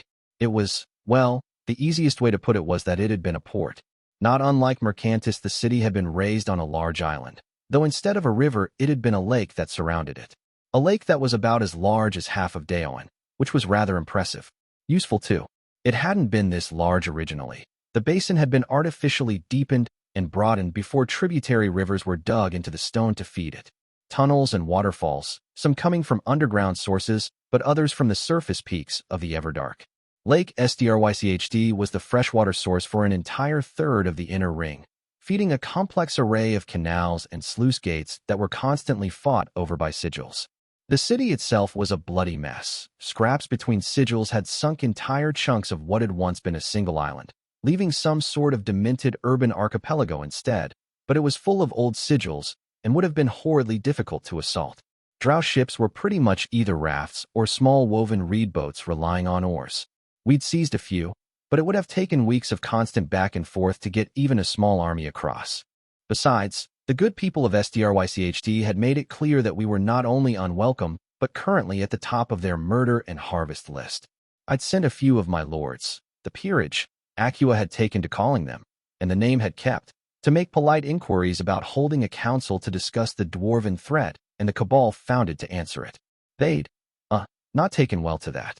Long story short, Soln and its fellows had harvested a few mighty in a spurt of traditional drow diplomacy before making a tactical retreat back. They'd made enough of an impression that all 7 cabals dedicated to maintaining control of the waterways had been called upon. SDRYCHD was going to be swimming in old monsters before the month was out, and until then they'd taken to raiding my sigil's camps on the shore. The damage had been limited, and we'd mostly come out on top, due to sheer numbers and winter fuckery. But after the initial probes, they'd identified the weaknesses in our defenses and begun concentrating on those. My sigil had taken the Hylian ways out of Lodo after stripping it clean of everything remotely food-adjacent and absorbed another 6 sigils on its way to SDRYCHD, but while it had massively swelled, it was still a far cry from a real army. It was a confederation of tribes, if anything, bound to me by oaths and fear. Not exactly the kind of troops used to maintaining proper watch rosters and fielding patrols. So with the situation steadily worsening and the opposition refusing to talk, I decided a rebuttal was in order. So I'd confiscated Lake SDRYCHD. It had taken about 2 days to empty most of the basin, even with 2 gates as large as we could make them. Taking every last drop had proved impossible. The tributaries kept feeding it, and the basin wasn't even so there'd been pockets of water remaining. Still, in my estimating, about 9/10 of the initial lake had been shunted off into Arcadia. What had once been water was now a stinking marsh of mud clogged with drying weeds and fish. It was a good thing we'd never attempted a crossing, because when the lake ebbed low, some creatures were revealed that even Presi would flinch at. Some kind of massive oily octopi with barbed tentacles, blind pale lizards the size of houses, and long eels with an inexplicable amount of teeth. Most of the monsters had gone through the gates, those that didn't either settling in the larger puddles or going wild as they died stripped of water. It had been a display of power meant for the recalcitrant inside the city, now perched atop hills or small plateaus surrounded by mud, but it had also been a form of diplomatic pressure. I'd just killed half a dozen rivers crucial to keeping an entire chunk of the inner ring from going thirsty and done a great deal more damage to Strychd itself. That lake had been their granary. They lived off the creatures swimming in it, of the weeds and plants now dying for lack of irrigation. The city's drow had wells and cisterns, but the population here was easily triple of Great Lodo. They'd be running out soon, and after that they'd be forced to sally out for puddle water with my Peerage waiting in ambush. The mighty would be able to stick it out until reinforcements arrived, sure, but what about the rest? 9/10 of their people were going to start withering on the vine. Even if the cabals proved victorious against me in a few weeks, sigil holders would lose most their sigils to thirst. And they had to know that even if they got my head on a pike, there'd been no guarantee of getting the lake back. How many years would it be until the tributaries filled back even half of Lake Strychd? So I'd send a handful of my Peerage forward again, to revisit the subject of a council. I'd instructed Iva to make it clear that if they really pushed me, they might just get the lake back directly on top of their heads, which ought to make at least a few of them reconsider. Once we had a foothold in the city, well, if the rest dug their heels in, I wasn't above ordering an assault. I'd glimpsed what my Peerage was capable of during our passage through the ways. I was glad of the oaths, because I wasn't sure I could win the fight if it ever came to that. I don't know about borrowed, I said. I'm considering keeping the lake, or at least a portion of it. The slight shift in Akua's stance indicated surprise, though I knew better than to think she hadn't allowed it consciously. There is no lack of usable geographic features in Arcadia, Diabolus said. Archer has brought forward the interesting notion of dash. Yes, Indrani wants me to start dropping mountains, I sighed. I'm well aware. There are also volcanoes in what was once summer, the shade reminded me. Actually triggering an eruption when we need it would be significantly more difficult, but not outright impossible. There's basically everything in Arcadia, if you look long enough, I grunted. That's not why I'm thinking of redeploying the lake. Decoration? Akua drily suggested. I suppose it's never too late to acquire taste, though I must warn you, monster-infested underground lake is rather passé. Very 6th century. Ugh, and she probably thought she was actually funny. Well, I brightly replied, as the foremost lakeomancer of my generation dash. There is no such thing, Diabolist insisted. It occurs to me I've been mostly, dropping large bodies of water on people, I said. For tactical purposes. As one does, Akua agreed. It seems like a very narrow use of the ability, I said. When I have an entire region of Callow that, between you and summer, was effectively ravaged. Scarlet eyes narrowed. You want to move the lake to Callow, she said. I'd have to consult governors and landowners, I noted, and someone familiar with farming practices. But it occurs to me that summer-torched land might benefit from fresh irrigation. Hells, there might even be enough fish left for actual fishing. And you want to use a lake born of creation. Because moving an Arcadian body of water might very well have unforeseen consequences, Akua murmured. Wise. I passed a hand through my hair. Look, there's so many problems I can't solve with killing, I said. So it might be time to consider other solutions. One of the reasons Praise has been such a murderous shitshow play of correspondingly shitty and murderous thespians is that the wasteland is exactly as termed. If I take a lake from somewhere else and sell it to whoever's holding the tower, it could tip the balance the other way. The Empire wouldn't start starving its way into an invasion every other decade. Horrifyingly enough, Diabolist was beaming. You want to steal pieces of creation and auction them off to nations, she said. Dearest, this might be the first of your designs I can say I wholeheartedly endorse. It's not stealing, I protested. You can't own a lake. I mean, legally yes, and nobody better take mine, but when you think about it in a religious sense dash, you are preaching to the choir, my heart. Acua intervened. Admittedly, the choir is made of damned souls, but let us not pretend talented singers are usually headed for the heavens. Why am I talking to you about this? I muttered. Of course you'd be on board. This is basically Dread Empress Sinistra's plan, only with riches instead of hero-delivered death at the end. It could be useful to mark some mountain peaks rich in, or, when we return to the surface, Diabolus suggested. Mercantis would pay a fortune for access to mines where there can be no dwarven claim. And Callow itself is famously poor in precious metals. Acquiring a source of mintage would be quite useful. The worst part was that it wasn't actually a bad idea. Gods knew my kingdom could use the coin and the mines both. What I hated most about Acua was how useful she could be when she put her mind to it, which was always something to consider in the future, I said. She studied me carefully. There is more, she noted. Someone broke one of my cities last year, I frostily replied. And so you have hordes of refugees in need of shelter, Diabolus said, delicately avoiding the subject, as well a myriad of standing structures about to be permanently vacated. Not to mention a treasury that'd effectively be a glorified war chest and granary until the 10th Crusade ended, which meant no funds for the kind of reconstruction that Southern Callow badly needed. Hakram had produced miracles in keeping the tent cities clothed and fed, but come winter things were going to get ugly. The waning woods were too far and absurdly dangerous to take lumber from if you went any deeper than the very outskirts. I'd seen it coming, of course, and we'd set aside wood and coal for fires, but it wouldn't last all the way through the cold season. And Great SDRYCHD was now a pack of very nice stone districts set atop hills and plateaus, many of which would fit inside a gate. It'd be tricky to get them through without wrecking them, of course, but not impossible. And even ruins would make great building materials, if worse came to worse. There'd be more cities ahead, too. I'd be leading the drow to the surface, and until I could settle them where I wanted them to be, there'd be a need for something to host them, but it didn't. All have to be used for that. It was a little ironic that I'd waited until Thief was gone to start thinking about stealing cities. There is merit to the notion, Acua said. And though you now seem intent on civilian use, there is another side to the coin. If you can take a fortress, I could just leave it in Arcadia for later, then plop it out as field fortifications while on campaign. Near instantly, Juniper might just forget to hate Diabolus to the bone for a few heartbeats, if she heard about this. They're not heavy on fortifications so far, I said. I wouldn't get my hopes up. We've not yet penetrated deep into the inner ring, she replied. There may yet be opportunity. I didn't disagree. If I could get my hands on even just a fort, it'd be a nasty surprise to pull on my foes down the line. Field battles against the Dead King would be a chancy gamble even if the entire Grand Alliance was mobilized. This kind of sudden upset might be able to turn the tide. The first time it was used, at least. Neshama wasn't the kind of enemy that'd fall for the same trick twice. We stood there for some time in silence, the mood shifting as the conversation ebbed. The sight of the cavern before us wasn't something a few days could get me used to, I silently admitted. The sheer size of it was staggering. It had the length and breadth of a province. The walls so distant even my eyes found them hard to discern, but the ceiling was what awed me every time.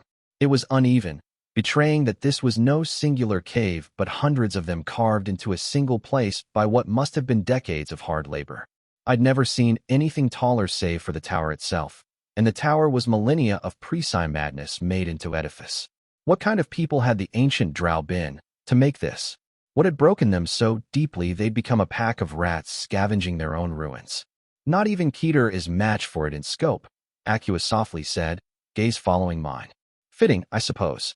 The Crown of the Dead is a mere gate to the Dead King's true realm, impressive as it is. This must have been one of the beating hearts of their empire. Don't you have a bureaucracy to run? I said. Subordinates must be assessed, she replied. At my behest you granted Sinton much power. If it proves incapable of discharging its duties without my constant supervision, replacement must be found. And by that we both knew she meant Sinton would be harvested and another drow raised in its place. Not killed, I'd set down rules about that, but night could be taken without killing. The disgrace would probably cut deeper than death, though. Iva certainly hated speaking of how it had come to have that name in the first place. It was cold-blooded of Diabolist, but then I expected nothing less from her. Your average wasteland aristocrat made lizards look warm in comparison, and Acua Sahelian had remained on top of that pack for years. Sometimes I wonder what it takes to make someone like you, I said. But then I remember all I heard about your mother, and I stopped wondering. Her lips quirked. And what exactly did you hear, dearest? She asked. Black called her brilliant, I said. Said that she'd managed to survive Militia's rise while supporting her enemies with little loss of influence. He was wary of her. High praise, coming from the Carrion Lord, Aqua noted. Mother was a creature of nuances. You must have hated her, I said. That story you told me about your friend. No child should have to live through that. Not even you. I suppose I did, the shade murmured. But not in the way you mean. Your people, marry personal hatreds with your actions in a way we are taught not to. Preci keep grudges too, Aqua, I said. Take revenge. There's an entire hall of screaming heads in the tower speaking to the truth of that. I do no explain myself well, I think, Diabolus said. I was raised to treat Aqua Sahelian and the heiress to Wolof as different persons. I could hate and take revenge as the first. The second must be a creature suborned only to ambition. Those among my people who do not learn to separate one face from the other die young. That's absurd to me, I admitted. I can understand necessity dictating your actions. I leapt down that slope years ago. But you can't just pretend it's two different people, Aqua. It's still you. Your actions. I didn't somehow fight the Diabolist and spare you. It's all on your head, like it's all on mine. Perhaps in Callow that is true, she mused. But in the wasteland, we must clasp hands with those who've slain our kin, stabbed our predecessors in the back, stolen riches and appointments. It is a necessary distinction, Catherine. We can make sport of each other, so long as it is that. We would all lose for the stripping of that veil. Then shouldn't you? I said. Lose, I mean. Your entire philosophy is that conflict breeds strength, yet I can't call what you describe anything but fragile. She quietly laughed. How harsh a judgment you cast on my people, she said. Will you hold all others to the same standard? The severe assurance, strangling their own kind with a rope of rules and tears. The quarrelsome Procerants, who war with all under the sun out of hungry ambition. And even your own, Catherine. How many teeth-clenching grudges has Callow followed to dark endings? None of the others wound creation bartering for power, I said, or bleed thousands upon thousands in rituals. I have axes to grind with my enemies, Aqua, but I know what they are, where their limits lie. Then the issue is of means, not philosophy, Diabolus said. And so for the greatest monster of all, you need look no further than your teacher. What limits does the Carrion Lord have? And he, too, will be held to account, I quietly said, for what he has done and may yet do. Ah, Aqua smiled. And are these the words of Catherine Foundling or the Black Queen? That's my entire point, I said. They're the same person. That's what responsibility means. And mine is that your decisions will always be a choice, Diabolus said, between what the woman wants and what the queen requires. I waved a hand dismissively, tired of the argument. Her logic only held up because it was a closed circle. But since you asked, Aqua said, looking at the distant city, I despise my mother. For what she did, for what she wanted from me. But it was Tasia Sahelian that was my enemy, and her I admired until the day she lost. Because she was brilliant, I said. Because she was everything I was taught to want, she mused. Powerful and cunning and every bit the match of our empress. Until she lost, I said. I severed our relations before I could be dragged down with her, Aqua said. But I would not call that revenge. It was not a matter between us, but between the Diabolist and the High Lady of Wolof. And do you regret it? I asked, leaving her behind. I wasn't sure. I thought, what I was looking for. Humanity, maybe. Some speck of a person who had more to her than wasteland iron and villainy. But what would I even do with it if it was found? There was no saving someone like Aqua, and I did not want to try. 100,000 souls demanded otherwise. The shade's face was distant, lost in her thoughts. I do, Diabolus finally said. What a strange thing that is. She was a lot of things, I said. But your mother was one of them. She was, Aqua Sahelian agreed. Her lips quirked. I should have killed her myself, mother to daughter. Book 4, Chapter 69, Peerage. Traitorous law. While redemption is the greatest victory one can achieve over a villain, to function it does require the villain to have at least a single redeemable quality. Addendum. Yes, even if a choir is involved. Extract from the Axiom Appendix. Multiple contributors. Some days I wondered what it said about me that I much preferred holding court down in the Everdark than back in lore. Sure, odds were good that every single member of my peerage, even Iva, would turn on me in a heartbeat if their oaths allowed for it. But for all that there was a simplicity to the proceedings that I enjoyed. Kalos royalty was known for a certain lack of pageantry compared to its much wealthier neighbors to the east and the west, but even that relative lack of ceremony could feel stifling at times. I'd spent most of my times prior to the crowning on one campaign or another, and while it was true that the legions were strictly regulated, I'd had the benefit of being named in a pre-sci institution, which had meant, more or less, that rules had only ever applied to me if someone higher in the Empire's pecking order had decreed that they did. Considering Black had been the very definition of hands-off and militia had largely considered me his problem early on, I'd been allowed to run free. It might have been for the better if I hadn't. I'd learned a lot from my teacher, but in many ways my apprenticeship felt only half finished. Though I had long disdained the kind of aristocratic someone like Acua brought to the table, I'd since felt the costs of lacking that kind of education. Dealing with wastelanders and Procerans, I'd often been on the back foot, while they turned etiquette and custom into armaments. Much as I hated to admit it, treating with Cordelia Hazenbach without Diabolist whispering in my ear all the while would have seen the first prince playing me like a fiddle. She'd called me a warlord in one of our little talks, and she had a point. On the surface, that was a stone around my neck, but down here, it was the wind in my sail. I was dealing with other warlords, and even before I'd stolen Crepuscular from Acua's mind, I'd known how to speak the language of these people. Seated comfortably on a stone bench perched atop an incline that less than subtly set my peerage below me, I struck a match against my sleeve and lit my pipe. My Waycleaf stash was running low, so I'd had to ration the vice, but there was no point in letting the herbs go to waste. I puffed at the sculpted dragonbone shaft, inhaling the smoke and letting it stream out of my nostrils with a pleased sigh. It was gladdening that winter had not stripped me of all my petty pleasures. Evening, I drawled. I see none of you are missing, so I'll take it that negotiations didn't go too badly.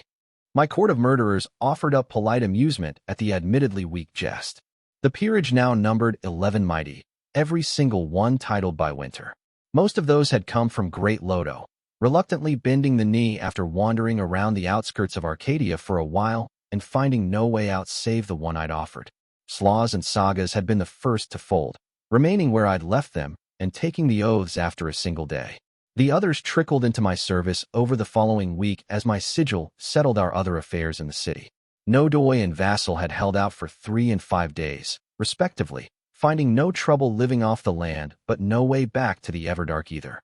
By then I'd already bullied Lossel and Zarkin into oath-taking after a few demonstrations of how dangerous living in places with only one entrance and exit could be when that space could be closed off by gate. Kanya and Solon had refused the longest, the full 7 days, and they'd only changed their minds after mighty Orlick vanished without a trace. Sooner or later, those treading the domain of the Fae were found by them. Including Iva, I'd left Great Lodo with 9 titled lords. The last 2 we'd picked up on our way to Great Strychd, the sigil holders of the Lovra and the Vatimer. Practically speaking, those sigils had been roving bandits and raiders living off whatever they could take from the weakest nearby territory. They'd had almost no supplies to throw into the pot, which had been something of an issue, but the sigils were also the most battle-hardened I had at my disposal. They'd had as many Zulu as Nisi in their ranks, and according to Acua, they were the tribes finding it easiest to live under my rules. It made sense to me. With low numbers, they simply hadn't been able to afford the casual cruelties of larger and more established sigils. The other sigil holders we'd come across on our way to Strychd had been less inclined to bend the knee when presented with overwhelming numbers, so they'd ended up feeding my nascent peerage instead of joining it. Their lesser mighty and Zulu had not been so obstinate, so they'd been folded into my own Losera sigil where Iva could keep an eye on them. It had had the added benefit of swelling what could be considered my personal tribe larger than any of the others, always a good card to have in hand when dealing with other warlords. Reports then, I said. Lord Soln, the Lord of Shallow Grave, smiled, which was promising. I'd been careful not to play favorites with my peerage, but I would privately admit that Soln was the mighty who'd most grown on me. It had taken to its title better than any drow save Iva, and its continued knack for producing results was a very large feather in its metaphorical cap. Talks with the Jindrik have been fruitful, Losera Queen, it announced. Mighty Jindrik is willing to take the oaths, in exchange for certain considerations. I puffed at my pipe, impressed but trying not to show it. The Jindrik weren't top dog back in Strychd, but they were widely considered the runner-up to the sigil that was. In large part because Jindrik itself was apparently a fucking terrifying savage that went berserk when fighting other mighty and sunk entire chunks of island in the throes of uncontrollable rage. I'd expected them to be holdouts, not in the first batch of collaborators. Letting out a stream of acrid smoke, I let out a pleased hum. Considerations? I prompted. Jindrak territory holds the largest cisterns of great Sdrycht, Lord Soln elaborated. This is well known. They would outlast all others when thirst takes the city, and so Cabal was forged among lesser sigils to take the water from them by force. Mighty Jindrak requests assistance in scattering the scavengers before oaths are taken. Ah, these charming drow. You could always count on them to turn on each other even when the enemy was at the gate. And Jindrak will fight at our side when the time comes. I asked. That is so, Losera Queen, Lord Soln replied. Then the bargain is struck, I said. Senton. Acua's secretary had been standing in my shadow all the while, stone tablet and chalk in hand, and approached when bid. My queen, it murmured. Add 5 auction seats to the due of the Soln, I ordered. The auction system had not lasted long before needing revision, though we'd never expected it would. Considering we now had almost 40,000 drow on the march, allowing everyone to bid would have been difficult. The simple logistical difficulties of fitting that many people in a single cavern aside, I needed a carrot to keep my growing army happy. Oaths bound them regardless of preference, but willing soldiers tended to be a lot more useful than conscripts. The right to attend the auction of night-filled corpses was now restricted to a smaller number of people, currently 400. My own Losera sigil owned a quarter of that, most of it attributed by lottery, so more than Zulu and Mighty might rise. But I'd given every sigil under my banner a certain number of seats and kept the last 100 as rewards to parcel out. Lord Soln would have the right to grant those seats to whoever it wished, both reinforcing its authority over its sigil and giving a reminder that the power's ultimate source was the Queen of Lost and Found. Diabolist might be a bloody viper, but there was no denying how God's damned useful she was. Honor was given, Lord Soln said, inclining its head. The worthy rise, I replied, the cadenced sentence in crepuscular rolling off the tongue. My gaze swept over the rest of the peerage, and I could almost taste the anger and envy some displayed. But not directed at me, I thought. Not for now, anyway. It was an ugly little bit of irony that some of the precise practices I despised the most worked so well with the drow. Keeping the blades of my subordinates pointed at each other was an old wasteland game I was beginning to be a fair hand at. But they will not fight each other, I reminded myself. The oaths have seen to that. The violence would be turned outwards and put to my purposes. I await other fair news, I said. Lord Vadimer? The most recent addition to the peerage shook its head. Vadimer had actually answered a few questions I had about drow and the nature of the titles I was handing out without meaning to. The Lord of Fading Echoes was, well, the owner of a womb. It had risen to prominence late and birthed a child when it was Nisi. I did not choose the titles I gave out when empowering my lords. Winter provided them. So it had been interesting to learn that my mantle would likely never hand out a title of lady to a drow. A matter of perception by the beholden, Acua had theorized, and in Masego's absence I had no reason to gainsay her. Mighty Carmel founded a cabal with 3 others to share their water, Lord Vadimer said. Together they may well last until the great cabals of the inner ring come to war against us, and so will not consider the taking of oaths. I nodded. Lord Sloss. I tried. The fortune of Mighty Soln was my own curse, the drow ruefully admitted. For the Hushu are of the cabal besieging the Jindrak, and so have undertaken salvation by strife. They deny any other ending. Yeah, there were 2 sides to that coin. For every cornered sigil, they'd be twice as many sigils cornering it, and those would be less than inclined to make a pact with an interloper like me.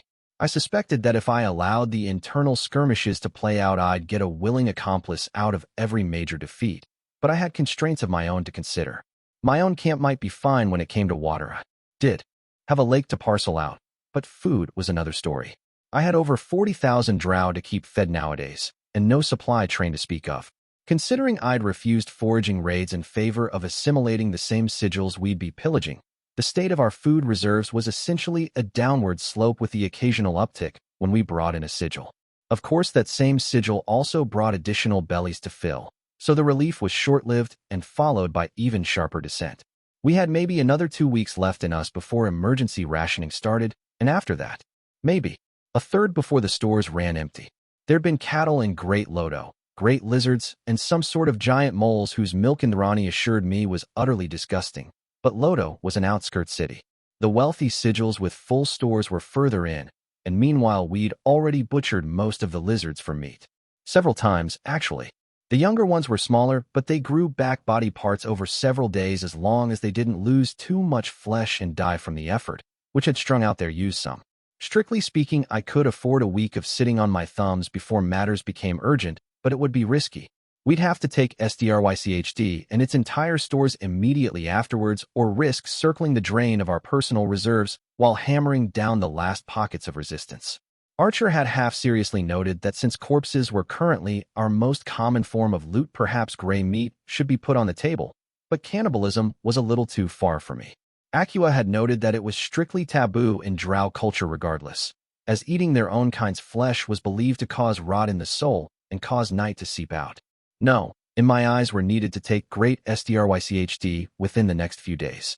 It'd give us enough of a margin that we'd keep our head above the water while resuming our march into the inner ring, racing ever more harshly against the bottom as we went. It wasn't sustainable, but then it didn't have to be. This was an exodus, not a conquest. Unfortunately, that meant attacking soon, and that would be risky business without allies on the inside, which proved to be in rather short supply, I discovered as the Peerage continued giving me their reports.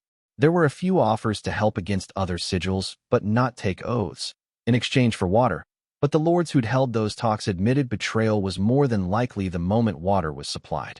Lord Zarkin, who'd yet to bother hiding how much it despised my very existence, brought a second success with a minor sigil that had apparently been evicted of its territory by a cabal and was now furious enough to turn its cloak. 5 auction seats went to the Zarkin for the success, though that one did not thank me for them afterwards. Lord Nodoy had failed in talks with the SDRYCHD sigil it had approached, but found another settled near the western sluice gate that was desperate enough to take the full oaths in exchange for survival. They were already on their way, and for that the Nodoy earned 6 seats.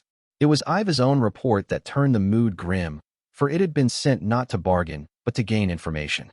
Over the last 2 days I took 5 mighty from varying sigils, the Lord of Silent Steps informed me. As of an hour ago, interrogation of 4 of them has been carried out. From this, 2 matters of import were discovered. The first is that we have drawn the attention of the Longstride Cabal. The drow were always eerily well-behaved, at least when I was present, so there was no ripple of murmurs as there would have been with humans. But several of the lords visibly stiffened, which for their kind was a glaring warning sign. This is certain, Lord Vassal pressed.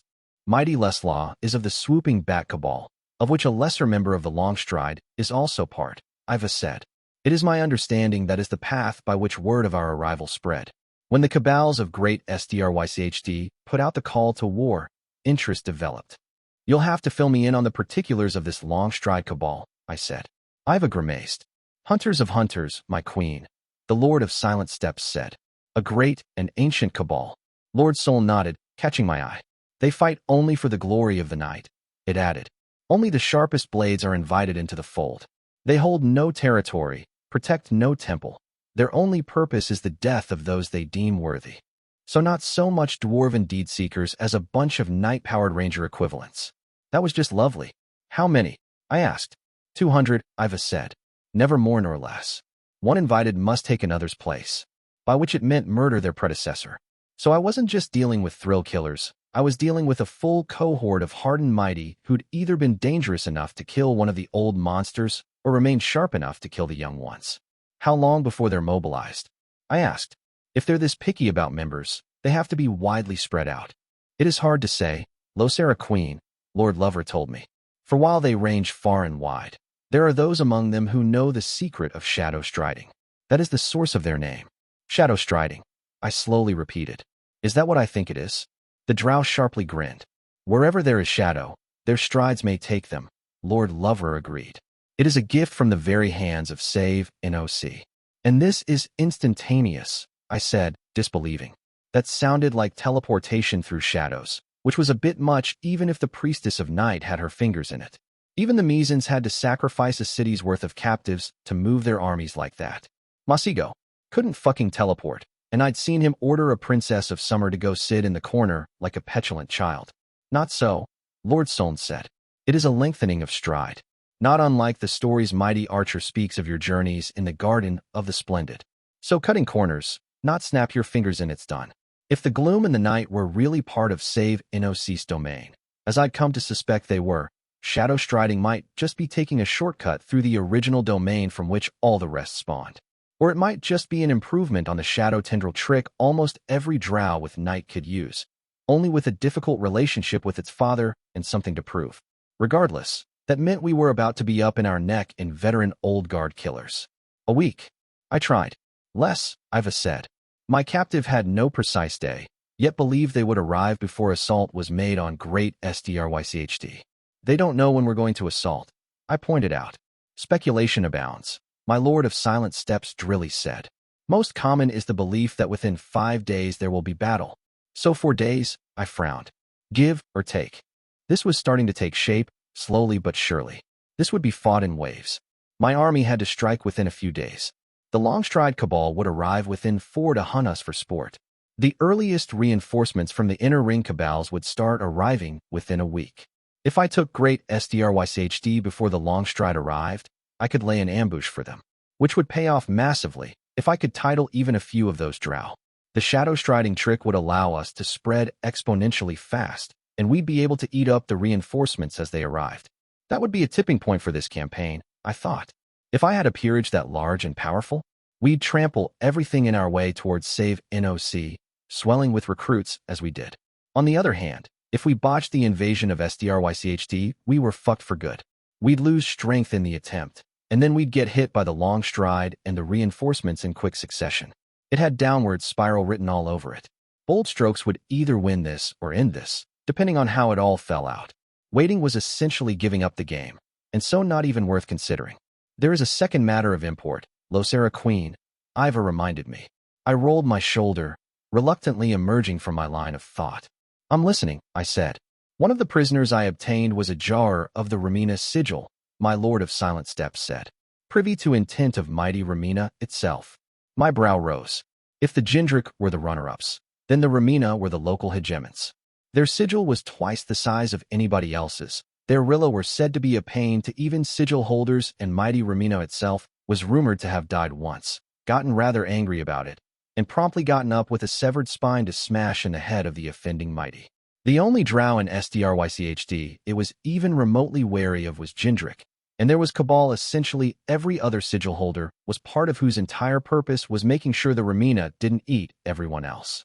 If it was making a move, it would have major consequences on how this battle unfolded. And, I said, the many sigils of great SDRYCHD are turning on each other, Iva said. Cabals have split, or been reforged to address more pressing concerns. There is opportunity in this. It's preparing to take a swing at claiming all of SDRYCHD, I said. Malcontent Rilla were approached, I am told, Iva smiled. And the jar I took was looking for weaknesses in the defense's other sigils. I closed my eyes. It might work. If they struck hard and quick while other sigils were already fighting.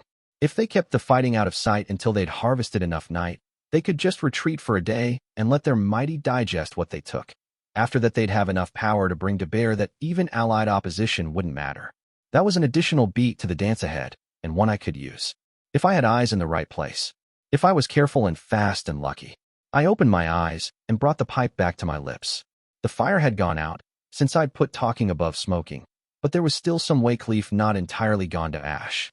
I took a match out of my cloak and struck it on my arm, puffing at the pipe until it lit up again. Waste not, want less. Meeting the eyes of my peerage, I spat out a mouthful of smoke and let it curl around my face. Are any of you, I smiled, familiar with Irritant's Law? Book 4, Chapter 70, The Calm Before. Own what you are, no matter how ugly the face of it. No lies are ever more dangerous to a villain than those they tell themselves. Dread Emperor Benevolent. So this is going to be the big one, I hear, Indrani said. It would have been inaccurate to call this a habit. It didn't happen regularly enough for that, given the demands on our time. But once in a while, when the silent clamor of 1,000 duties and foes became too much, I found there was a fire in a nook tucked away from my army, and that archer was waiting there, feet propped up and bottle in hand. Ironic in a way, that a woman who'd been raised in a place called refuge had become so apt at providing the same. Like all of Indrani's kindnesses, the seemingly careless granting of them belied the keen perception behind their nature. I tended to think of Acua as the most skilled manipulator among us, capable of spinning exquisite lies at the merest prompt, but some days I wondered. Diabolist was known to get her way, by hook or crook, but I'd had different lessons from her. The most useful talent is that which no one knows you have. Blackhead once told me. Archer drank like a fish, was largely led by her whims, and professed indifference as to much of what went on around her. The very last person, in a way, that you'd expect to nudge events the way she wanted them. I forced the thought away. Suspicion, once entertained, was like a drop of ink in water. No matter how thinned, it would always cloud the brew. I did not have so many friends left that I could afford to start ascribing them hidden motives. The colder part of me noted that willing blindness led to dark surprises and that the duties of queenship demanded vigilance regardless of cost to myself. But for once I turned deaf ear to it. Trust had seen me through the storms so far, and though it had brought me some disappointments, it had brought me wonders as well. In this, at least, I will indulge sentiment. I thought. The Battle of Great Strycht, I agreed. It will decide the campaign, if not the outcome of our entire stroll through the Everdark. Save NOC, huh? Indrani mused. She's allowed us our fun so far, but that won't last. It's one thing to throw a rabid hound scraps when there's a bear coming, another when the hound takes a hand. We've observed the rules of her game, I said. What we wield, we took. And that'll matter why? This entire place reeks of below, cat, she said, and raised a hand when I began to object. I'm not talking about dusty shrines or red slick altars. Not even about prayer, really. It's the way this place was made. Kill and rise, kill and fall. Every single drow spends their time either clawing for power or slowly dying. I studied her in the flickering light of the flames, the shadow cast by the twisted rock around us dancing across her face. Halfway between tattoos and feathers. I thought, you're saying it doesn't matter if they pray? I frowned. They pay the dues regardless. I'm saying this entire place is a prayer, Indrani quietly said. And we both know whose it is. The Priestess of Night. Save NOC. We'd not crossed paths since that last probing look at each other, but I knew she was everywhere down here. In every custom, every ritual, maybe even every drow. That sounds, I murmured, like a recipe for apotheosis. It wasn't the first time I'd considered that, truth be told. After crossing the gloom and realizing the Everdark was a kingdom turned towards itself, ever only sending dregs to the surface, I'd wondered as to the purpose of that. An entire civilization whose foundations had been ripped away and replaced with codified murder and infighting. What sane person would want that? It might have made sense if the entire purpose was to cultivate demigods and send them out. I'd not forgotten my fight with mighty Urulin. How what could only be considered a second stringer by drow standards had batted me around and come close to killing me more than once. Me. I could, without too much arrogance, claim that among the named of Calernia's surface I ranked in the 10 most dangerous. If the likes of Urulin had been sent to rampage across Proker or Callow, it would have been bloody mayhem. If a cohort of mighty that powerful had gone, half the heroes on the continent would have needed to mobilize to end them, and there'd be casualties. I could not deny that save NOC's orchard of killers had grown some particularly murderous peaches. But they'd never been used, had they? Night could be grown from harvesting other people's, but when had real raiding parties last troubled Calernia?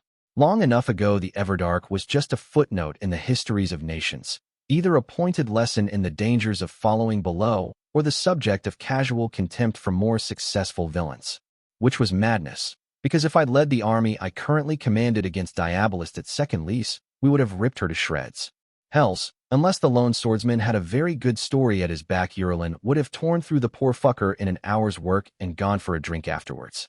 But save NOC had never sent her apostles out of her realm, and there had to be a reason for that. At first I'd wondered if it was as simple as where the Everdark was. Surrounded on 3 sides by the Golden Bloom, the Chain of Hunger, and the Kingdom of the Dead. The Rattlings were arguably the weakest of those powers, but even triumphant at her peak hadn't managed to exterminate them wholesale. And if there's one thing out there I'd bet on against mighty, it would be Horned Lords. I thought, had the Gloom and the Night been raised as a moat and garrison? The issue with that was the dwarves. It didn't take a genius to guess that effectively surrendering the entire underground to a rival and highly expansionist power before wrecking your own capacity to wage war except through name imitations would have long-term consequences. Save NOC, assuming she really was behind all of this, had to have known the moment she put out the gloom and Night the hourglass was flipped. The kingdom under would keep growing, keep expanding, and eventually they'd find a way through. At that point, well, it was only a matter of time until the drow were done. Even if they were beaten back the first time, The dwarves would keep coming with better methods and larger armies every time. Even just putting all the Nisi they encountered to the sword would allow the dwarves to send their enemies into a downward spiral while they swallowed their own losses with a shrug. Evidently, Save NOC's game had worked for a few centuries, but she'd had to know it was a delaying measure and not a solution. But it'd make sense, wouldn't it? If the gloom had been exactly that, a delay, and the night was the actual solution. Centuries of willing sacrifice, swelling the invisible altar as the priestess of night remained cloistered in her temple and shaped her own ascension. It was one thing to fight a named, but a god? Neshama had called himself that, and he had broken enough crusades the claim couldn't be summarily dismissed. If I was right, if Archer was right, then there was only one question left to ask. Was she ready? Had the dwarves come too early, while she was still gathering her might? Or was this entire invasion a trap, the prelude to her ascension? There was no way to know, and I was not too proud to admit that scared me. We have no stories, down here. I finally sighed. I am not used to missing that. I'm not so sure, Indrani said. We've had our share of coincidences, haven't we? I cocked an eyebrow at her in silent invitation. Archer glanced at my now empty cup, and I willing offered it for filling. Drow liquor, this, called Senna. Made from some sort of giant mushrooms and used to induce lucid dreaming when drunk in small quantities before sleep. It kicked like a mule and tastes kind of like mud, but we were running out of surface booze, so this was no time to get picky. The good stuff we'd want for celebration, assuming we lived through this. I grimaced after knocking back half my cup. This was going to take some getting used to. Right? So coincidences, she said. We ran into Iva pretty early. Good guide, former bigwig from an inner ring sigil, full of information. That's one. I almost objected that we'd come fairly close to killing it during our introductory skirmish, but held my tongue. Almost was the domain of coincidence, I wouldn't deny that. Then we snuck through between the dwarven vanguard and the main army, Indrani continued. If we'd been ahead of the vanguard, we would have run into entrenched drow before we had their measure. If we'd trailed behind the army, there would have been no one to take. That's two. In the first instance, we also wouldn't have had the specter of dwarven invasion to hold up as a banner when bringing in mighty, which would have massively complicated the process. Much as I disliked what I was hearing, she had a point. And then when we run into the vanguard, she said, which happens to be run by named dwarf who can strike a deal with you in his people's name. 3. For all we know, that's common practice in dwarven armies, I pointed out. She clucked her tongue. Fine, I'll withdraw that one, she conceded, and replace it by, we came into the Everdark specifically when the Kingdom Under was invading. I winced. Yeah, that was a little harder to argue about. We can get lucky too, I said. Sure we can, Indrani said. Once, twice gets suspicious. 3 times is a notch. We wouldn't even be down here if we'd had alternatives, I said. Hazenbach wasn't willing to deal. Keter got turned on us, and the Fae would have been costly. More than we can afford. Good timing, isn't it? Archer mildly said. Stripped from all palatable options save for the Everdark, then thrown here when shit comes to a head. No, I get what you're implying, I said. We got nudged into this. I disagree because there were just too many moving parts, but even assuming you're right, I don't see is what Below gains from this. If Save NOC's getting her god on, we're the fly in the ointment. They lose a discount dead king to what? Improve my military situation? And you know where I want to settle the drow long term. And Ronnie, it'd fuck up a good thing for them. You're still thinking with your crown, sweet cheeks, and Ronnie said. Lady Ranger used to limit how many her pupils could follow her on a hunt. Did you know? Not because more of us would have been a problem. Most of the time we were pretty decorative. She made it a prize, I frowned. And so we fought for it, she agreed.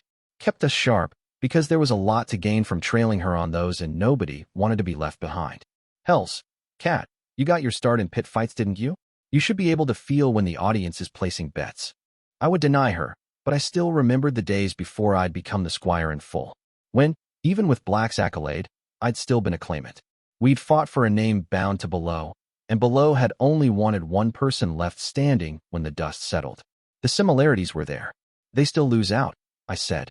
She could get her apotheosis, and I could get desperate upstairs without allies. That'd be a win in their books. Would it? Indrani mused. How long has she been at this play, Cat? Long enough, even the dwarves ran out of other shit to conquer. That doesn't sound like victory on the horizon to me. It sounds like somewhere somehow she fucked up. And you, well, when's the last time you had a good kneel in front of the altar?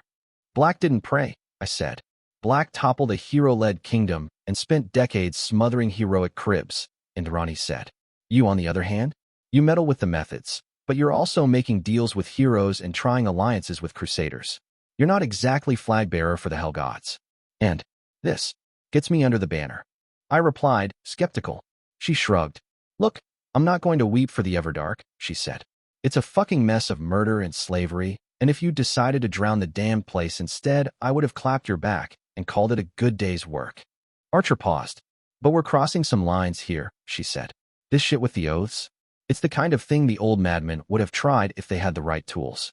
It's a little to the north of slavery, I'll give you that, but it's in the same kingdom, and we're not exactly intending to make exceptions.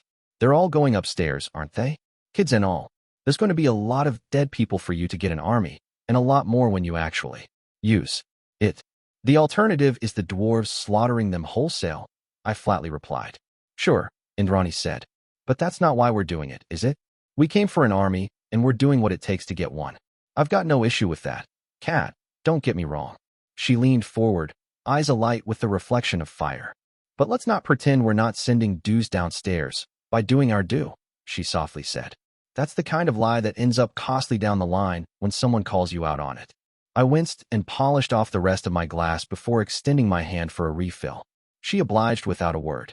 I tried to make it fair, I said, but there had to be a punishment to breaking the terms, or they would never have followed them. I tried. The smile that split my lips was rather bitter. To make it a good thing, I finished. To set down rules that would make them better until they were on their own. But I'm using old arguments, aren't I? The same every Proceran and Prisai who stole a chunk of Callow used. I'm civilizing the savages.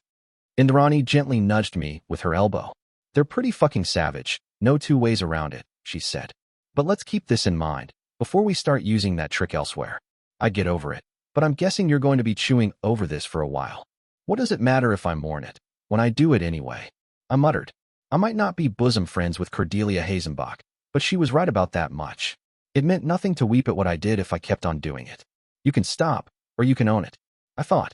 Anything else is hypocrisy. But the thought of the drow loose on the surface, without rules to bind them? No, there was no brooking that. And so monster it is. I grimaced. I drank again, the foul brew spectacularly failing to grow on me. I extended my arm across Indrani's lap for a top-off. So it's a pit fight, I sighed. Where there is coincidence, there is story, Archer said. Now, we know what happens if you come out on top. Veins of winter spreading into darkness, an entire kingdom oath-bound. What happens if the OL girl does, though, she mused. That's the part worth worrying about. Dog eat dog, I murmured. That's how below works. If my belly's full, I can shake the world. But if she's the one who devours, I'd threaded winter and night and forced rules through it. It had come easy as breathing to me, even if the oaths themselves had required thought, because I was the last of a court unmade, the sovereign of moonless nights. I was that court, practically speaking. It wasn't impossible to throw around the kind of workings I'd seen Fey royalty employ, it just wasn't possible without going fucking crazy. For now, anyway. How long before my peerage grew enough the alienation no longer mattered. But there was a sea of power somewhere in me, and if Savinoc got her hands on that, no, apotheosis would not be an issue. She'll make a play in SDRYCHT, I finally said. If it's my pivot, it's also hers. Archer toasted to that, grinning. Lies and violence, she offered. I'm not knocking to that, I sneered. If you do, I have a gift, Indrani tempted. Is it booze? I asked. Is booze the gift? No, she proudly announced. Then it's you, I said.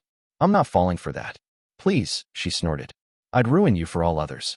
Besides, I actually went and picked out something for you. Stole, I corrected. You stole something you are now pawning off on me before you're caught. Well, Vivi's not around, Indrani mused. So someone's got to pick up the slack. I narrowed my eyes at her, reluctantly curious. To absent friends, I said, meeting her toast. She pouted, but we drank on it. She went ruffling through her cloak afterwards, setting down her cup. It was a cozy little nook she'd found, barely large enough for two people, and so she'd set down a thick blanket in an incline, and we'd both settled there close to the fire. It was comfortable, and the combined warmth of a friend and a campfire was oddly soothing. I eyed her curiously as she kept going through her cloak, leathers pulling close on her frame. They were tight, though sadly not all that revealing. Good armor tended to be that way. There, she exclaimed, and produced a bit of stone before pressing it into my palm. No, not just stone, I realized. It was a sculpture, though not a very elaborate one. I was admittedly not great connoisseur of the arts, but even to me the work seemed rather bare. Skillfully done, though, I conceded. The androgynous face of a long-haired drow occupied one side of it, the hair growing into the locks of the identical face on the other side. The eyes seemed little more than notches at first glance, but I could barely make out the contours of a character in crepuscular in them. For one side it was all, for the other night. The bottom of the little sculpture had clearly been pried off by blade, I noted with mild amusement. Thank you. I tried. Dunno if you noticed, but the deeper into the Everdark we go the more often it comes up, Indrani said. I asked Soln, and apparently it represents Save NOC.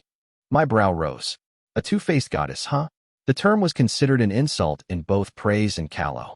In my homeland for the implied accusation of hypocrisy, in the wasteland for the implied single layer of deception. Probably not down here, though. What are you up to, I wonder? I murmured, looking at the stone face. And I was going to say we've come so far, Indrani said. But there you are, talking at stone. We were already hunting demigods when you joined up, I replied. Sure, but back then we were dealing with everybody's messes, she said. Now, we're everybody's mess. Truly, you are the great philosopher of our age, I drily said. She flipped me the finger. I do wonder what the rest are up to, she admitted. We're not doing that, I said. She eyed me with surprise. Night before the battle starts, going all reminiscing about the old days and what they might be doing. I elaborated. For shame, Drawny. You should know better. Archer went very quiet, all of a sudden, and her face was unreadable. I sometimes forget, she said, that you don't realize it. My brow creased. Realize what? That no one thinks like that, Catherine, she said. At least not all the time, like you do. Black does, I said. And he is an irredeemable madman, Indrani murmured. To think like you do, it takes something. Stepping out of yourself, of who you are, and making a story of it. Like all the world is a stage. How strange it must be to always act like there is an audience. I can hardly imagine the weight of it. My fingers clenched in my lap. You were something else long before the Fae made a title of it, weren't you? She said. Mad to the bone. I don't dash. I tried, but what could I say to that? What could anyone? It's all right, Cat, Indrani said, and patted my hand. We've always known. Sometimes I just forget. Slowly, my fingers unclenched. She scuttled back and rested her head on my shoulder. It would have been easier for me, given I was the one afoot and a beard short of being a dwarf, but I didn't protest. I leaned back against her, chin atop her head. It's how we survive, I finally said. By watching out for it. I know, Indrani said. But it's all right, you know? To leave it at the door once in a while. Just for a few hours. I'm not sure, I quietly admitted, that I remember how to do that anymore. There was a long pause and she raised her head, eyes meeting mine. It was slow. I could have leaned away and it would have been the end of it. We'd go back to drinking and not speak of it again. I did not lean away. Her lips moved against mine and it was nothing like the kiss in Lodo. No awkward clicking of teeth, no surprise. Only the taste of liquor and smoke and hands so warm, claiming the nape of my neck as she slipped into my lap and dipped me back. My fingers slid under the edge of her leathers, cupping her arse, and if this was all an illusion, it was one I was willing to believe. I came to myself flushed and hard of breathing, my hands pinned above my head as she pressed a kiss against the crook of my neck. Smirking, I could feel it against my skin. It was an effort of will to speak. Drawny, I said, lips bruised. Masigo, I don't dash. Want to ruin something good. I thought. Just because I want this. She leaned back, hazelnut eyes considering. That is that, she said. This is this. Deft fingers unmade my belt, and I guilty leaned into her touch. Just for tonight, she assured me.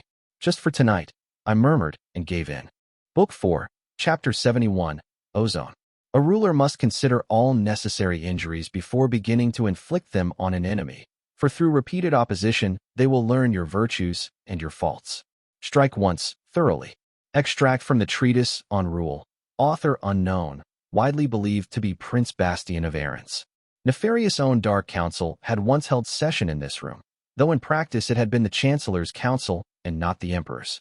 Amadeus had sat at this table before, when nominally in the service of the tower, but he much preferred the current circumstances. It was only the two of them here today, as if often was. Only tyrants losing their grip on praise regularly called full sessions. Those who felt secure in their rule did not bother with the pretense of seeking the opinions of others. We can't keep this up much longer, Maddie, Alea said. The last time taxes ran this high for more than a few years, Pernicious lost his throne.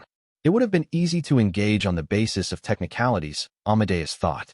Dread Emperor Pernicious' reign had been plagued by constant rebellions for reasons broader in scope than mere tax rates. His attempt to raise a new capital replacing Ater in the heart of the wasteland, his inability to keep a chancellor loyal for more than a few months, and his failure to take the Blessed Isle back from the kingdom of Callow despite 3 sieges. Still, it would have been beneath the both of them to play that particular game. Ali would not have begun the conversation were there not a true threat looming out of sight.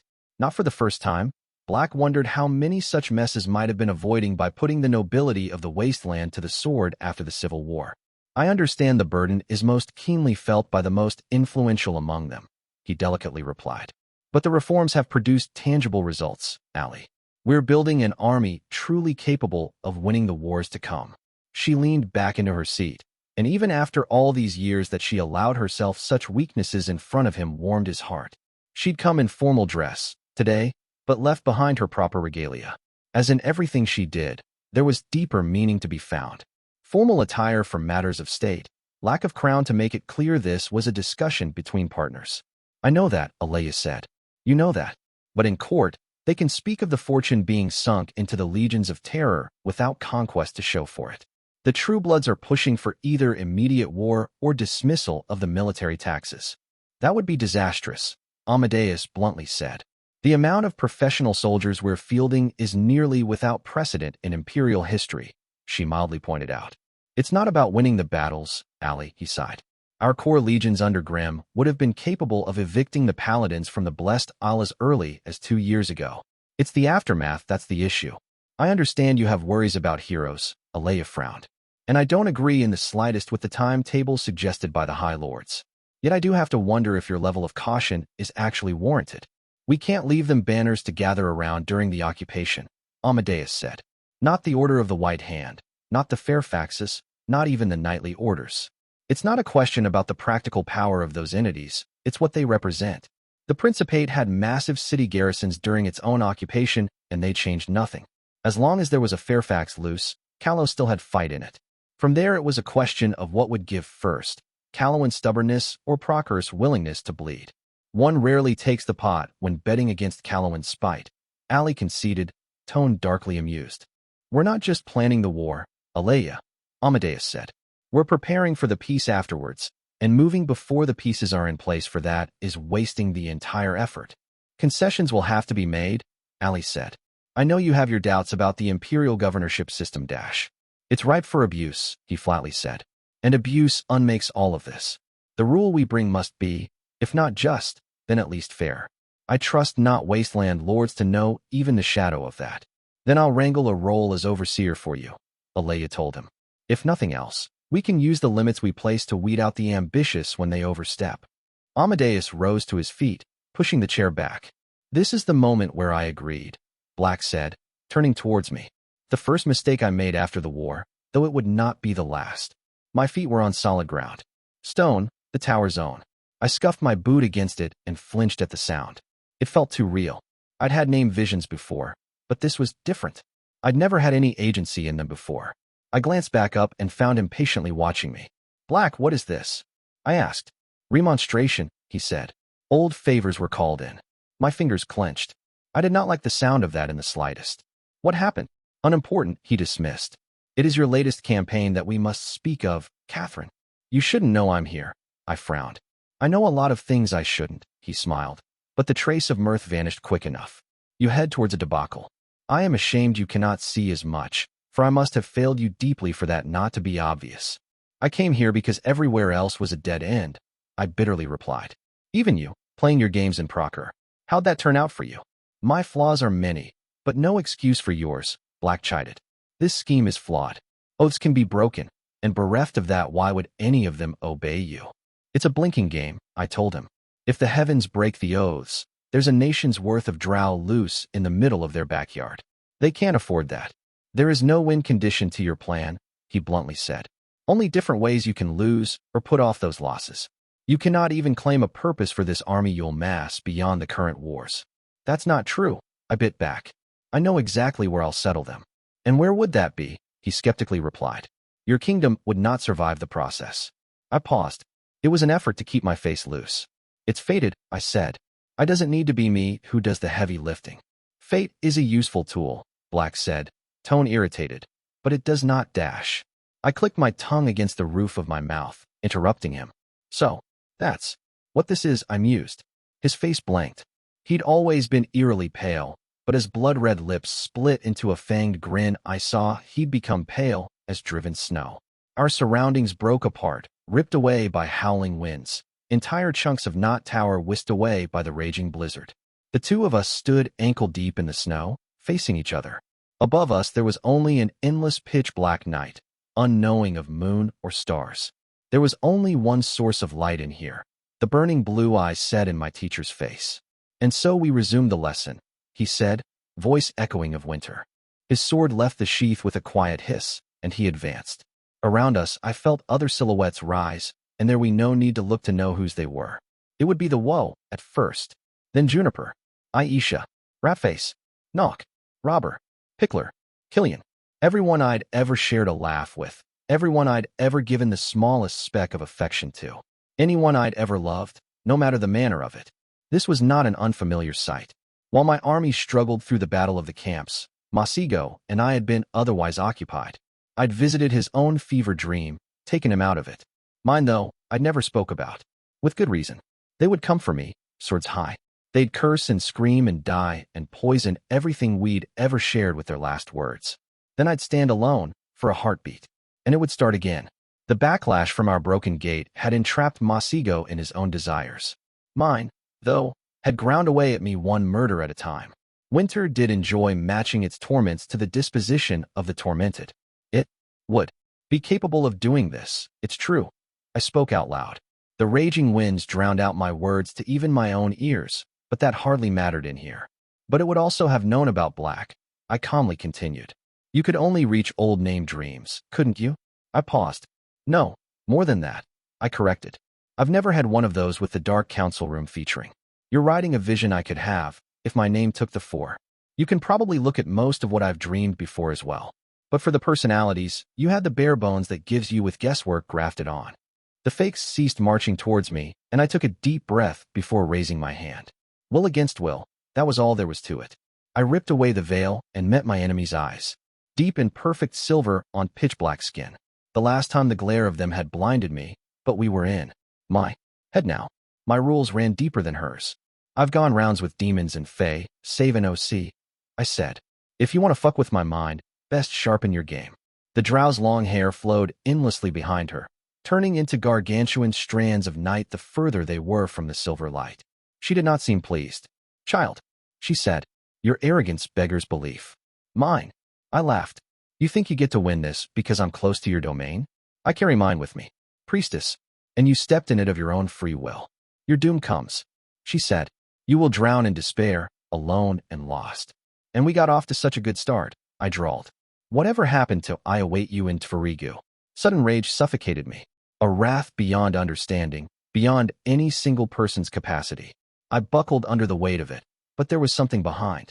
Small, almost like a whimper. Fear, I thought. There was fear. And wasn't that interesting? That wasn't you, I said. Save NOC snarled. All is night. She proclaimed. Which are you, I wonder? I grinned, slow and mean. The rider or the horse? She did not answer with words. The pressure should have crushed me. Would have, if this was her realm and not mine. But old words echoed and rippled. The whisper of a pair of crows surrounded by a sea of birds of paradise, and it washed over me like rain. It was not my truth, but I had partaken in it. Uninspired, I said, and the dream shattered. My eyes opened with perfect clarity, lacking the transition between sleep and not. That's a little off-putting, I'll admit, Indrani sighed. I wiggled out from under her arm, already missing the warmth, and sat up. The blanket slid down, bearing the upper half of my body, but Archer didn't even bother to leer. She just snuggled deeper into the covers, to my mild offense. Dare I ask? I said. The heartbeat thing, she elaborated. I got used to the cool and skin and stopped noticing when it wasn't there, but it started up the moment you woke up. How does that even work? Fuck if I know, I admitted, passing a hand through my tangled hair. Z says it has nothing to do with pushing blood anymore, so it might just beat when I remember it should. The fire had gone out while we slept, but that changed little for me. The sensation between different temperatures still came to me. It just didn't matter. It was more like a color than a feeling. It wasn't the same for Indrani, though, because my toes informed me she'd put on pants at some point. I definitely remembered taking off. Among other things. I cleared my throat awkwardly. Indrani cranked open a bleary eye. "You're not going to get all skittish about this, are you?" she said. "Considering how enthusiastic you dash." I remember. Yes, I coughed. It had been a while, Indrani. She laughed musically. "Yeah, well, it shows you've been mostly with women for a few years," she said. "You're a lot better than I thought you'd be at giving age dash. If you keep dishing it out, it'll burn out the embarrassment." I tried. She mulled over that for a moment. "True," she said. "I should probably ration it out." She finally deigned to rise, pushing herself up and stretching out like a lazy cat. Considering the blanket had completely fallen, that did rather interesting things to a frame I was now intimately familiar with. She caught me staring and grinned. "Already?" she smugly said. "Any port in a storm," I sneered. "Ouch," she said, putting a hand over her heart. "That one drew blood, cat." Not really, if her deeply amused tone was any indication. I rested my bare back against the stone and closed my eyes to wallow in this passing moment of peace. Soon enough, I would have to arm myself for war and strike the first blow of the Battle of Great Strycht, but just for a little while I could enjoy this. The world outside our nook could remain a faraway abstract a little bit longer. If I'd done this with someone else, I might have feared that it would change what lay between us, but not with Indrani. She had a rather cavalier attitude towards bed play, as a rule, even if she'd largely refrained from indulging since becoming part of the woe. That had been a choice on her part, though. She was attractive, a well-known war hero, and named besides. If she'd actually sought out company, she wouldn't have spent a single night alone since second lease. "And what great thoughts are we having?" Indrani said, sitting up at my side. I opened my eyes and found her looking at me with fond amusement. "I was wondering about the self-inflicted nature of your dry spell," I admitted. "Was trying something," she shrugged. "Still on the fence about it. Besides, you want to talk. When we first met, you could hardly keep your hands off the redhead." Killian, I thought, but no pang of blurry regret came. It had been a while since it had ceased to. It had seemed so much more important when I was in the middle of it. But now my hours were filled bargaining with empires and waging desperate wars, when the stewardship of Callow did not swallow them whole, and the intensity had faded. It seemed such small thing, compared to what was behind me and what still lay ahead. It was new for me, I admitted. I'd never stuck that long with anyone before. Never wanted to, either. "Heartbreaker, were you?" Indrani snorted. I shrugged. "I knew I was going to leave someday," I said. "So there was no point." "I can't imagine you married," she admitted. "Or even settled down." "I was kind of proposed to the once," I mused. She grinned. "Now, this. I've got to hear," Indrani said. "I used to work at this tavern in Lore, the Rat's Nest," I said. "The owner hinted pretty heavily that if I married his son, I'd inherit the place after he died." "Truly a love story for the ages," Archer commented gravely. "He was kind of an ass, and pretty busy plowing our bard," I noted. "Harrion didn't push when I made it clear it wasn't happening. He was a good sort." Now if Duncan Breck had gotten on his knees, my tender maidenly heart might have skipped a beat. That boy was fit like you wouldn't believe, and no one else has tried since. Indrani said, sounding genuinely curious. "I thought popping out airs was the queenly thing to do." Talbot mentioned it once or twice, I agreed. And everyone influential with spare kin paraded a prospect at court. But I've no intention of staying on the throne, so why bother? I was only ever a temporary measure. The Foundling dynasty would be short-lived, which was probably for the best. If a successor bearing my name got into even half the messes I had, they'd be more cursed than king. "We children of dew and lightning," Indrani murmured. "Transient and terrible in our passing." She did say beautiful things, sometimes, for all her cheerful crassness. "Where's it from?" I asked. "Some poem the lady taught me when I was kid, from far across the sea," she said. "Her father loved it. It's a big world, isn't it?" I said. "We've seen more than most on this continent, the two of us, and it's still such a small fraction of it." "It's not about how long we last, I don't think," Archer said. "Who could possibly live long enough to see it all? We just have to make the most of what we get. We're probably the first humans to walk the Everdark in a few centuries, if not more." I offered. "Oh, we'll do a little more than just walk," Indrani said, lips quirking. The certainty in her voice forged a smile of my own, though it faded after a few moments. "I dreamt, while I slept," I said. "Winter again?" she asked. Hakram said whatever you're seeing must be pretty fucking grim, if you're not even willing to talk to him about it. Yeah, well, winter doesn't do nice as a rule, I muttered. But it wasn't that, at least not tonight. I got an important visitor. No shit, Archer said. Our old buddy Save NOC showed up? What did she want? I think, I said. And I don't mean it the way it's usually meant for Drow. A two-woman show, she frowned. Didn't see that one coming. They tend to watch each other's back the same way Preside do, considering where to plunge the knife. Did she drop in for a bit of trash talk? It's only traditional before villains throw down. She wanted me to believe that real bad by the end of it, I said. But she played tricks early on trying to get me to answer questions. Almighty Catherine, would you pretty please tell me your battle plans? Indrani mocked in a high-pitched voice. That I wouldn't have minded, I admitted. It'd mean she thinks it could go either way. But what she was actually asking was where I intend to take the Drow down the line, and I mislike the shape of that. It feels like she's playing a different game. And Captain's death was proof enough of how costly that sort of disconnect could be. We're the outsiders here, Archer said. It was given we'd have to go in blind. But two heads, huh? Wonder how that came about. I'm more interested in how it can be used, I said. The first one I spoke with had a fairly different take on this mess than the other. Think there's an angle there? She asked.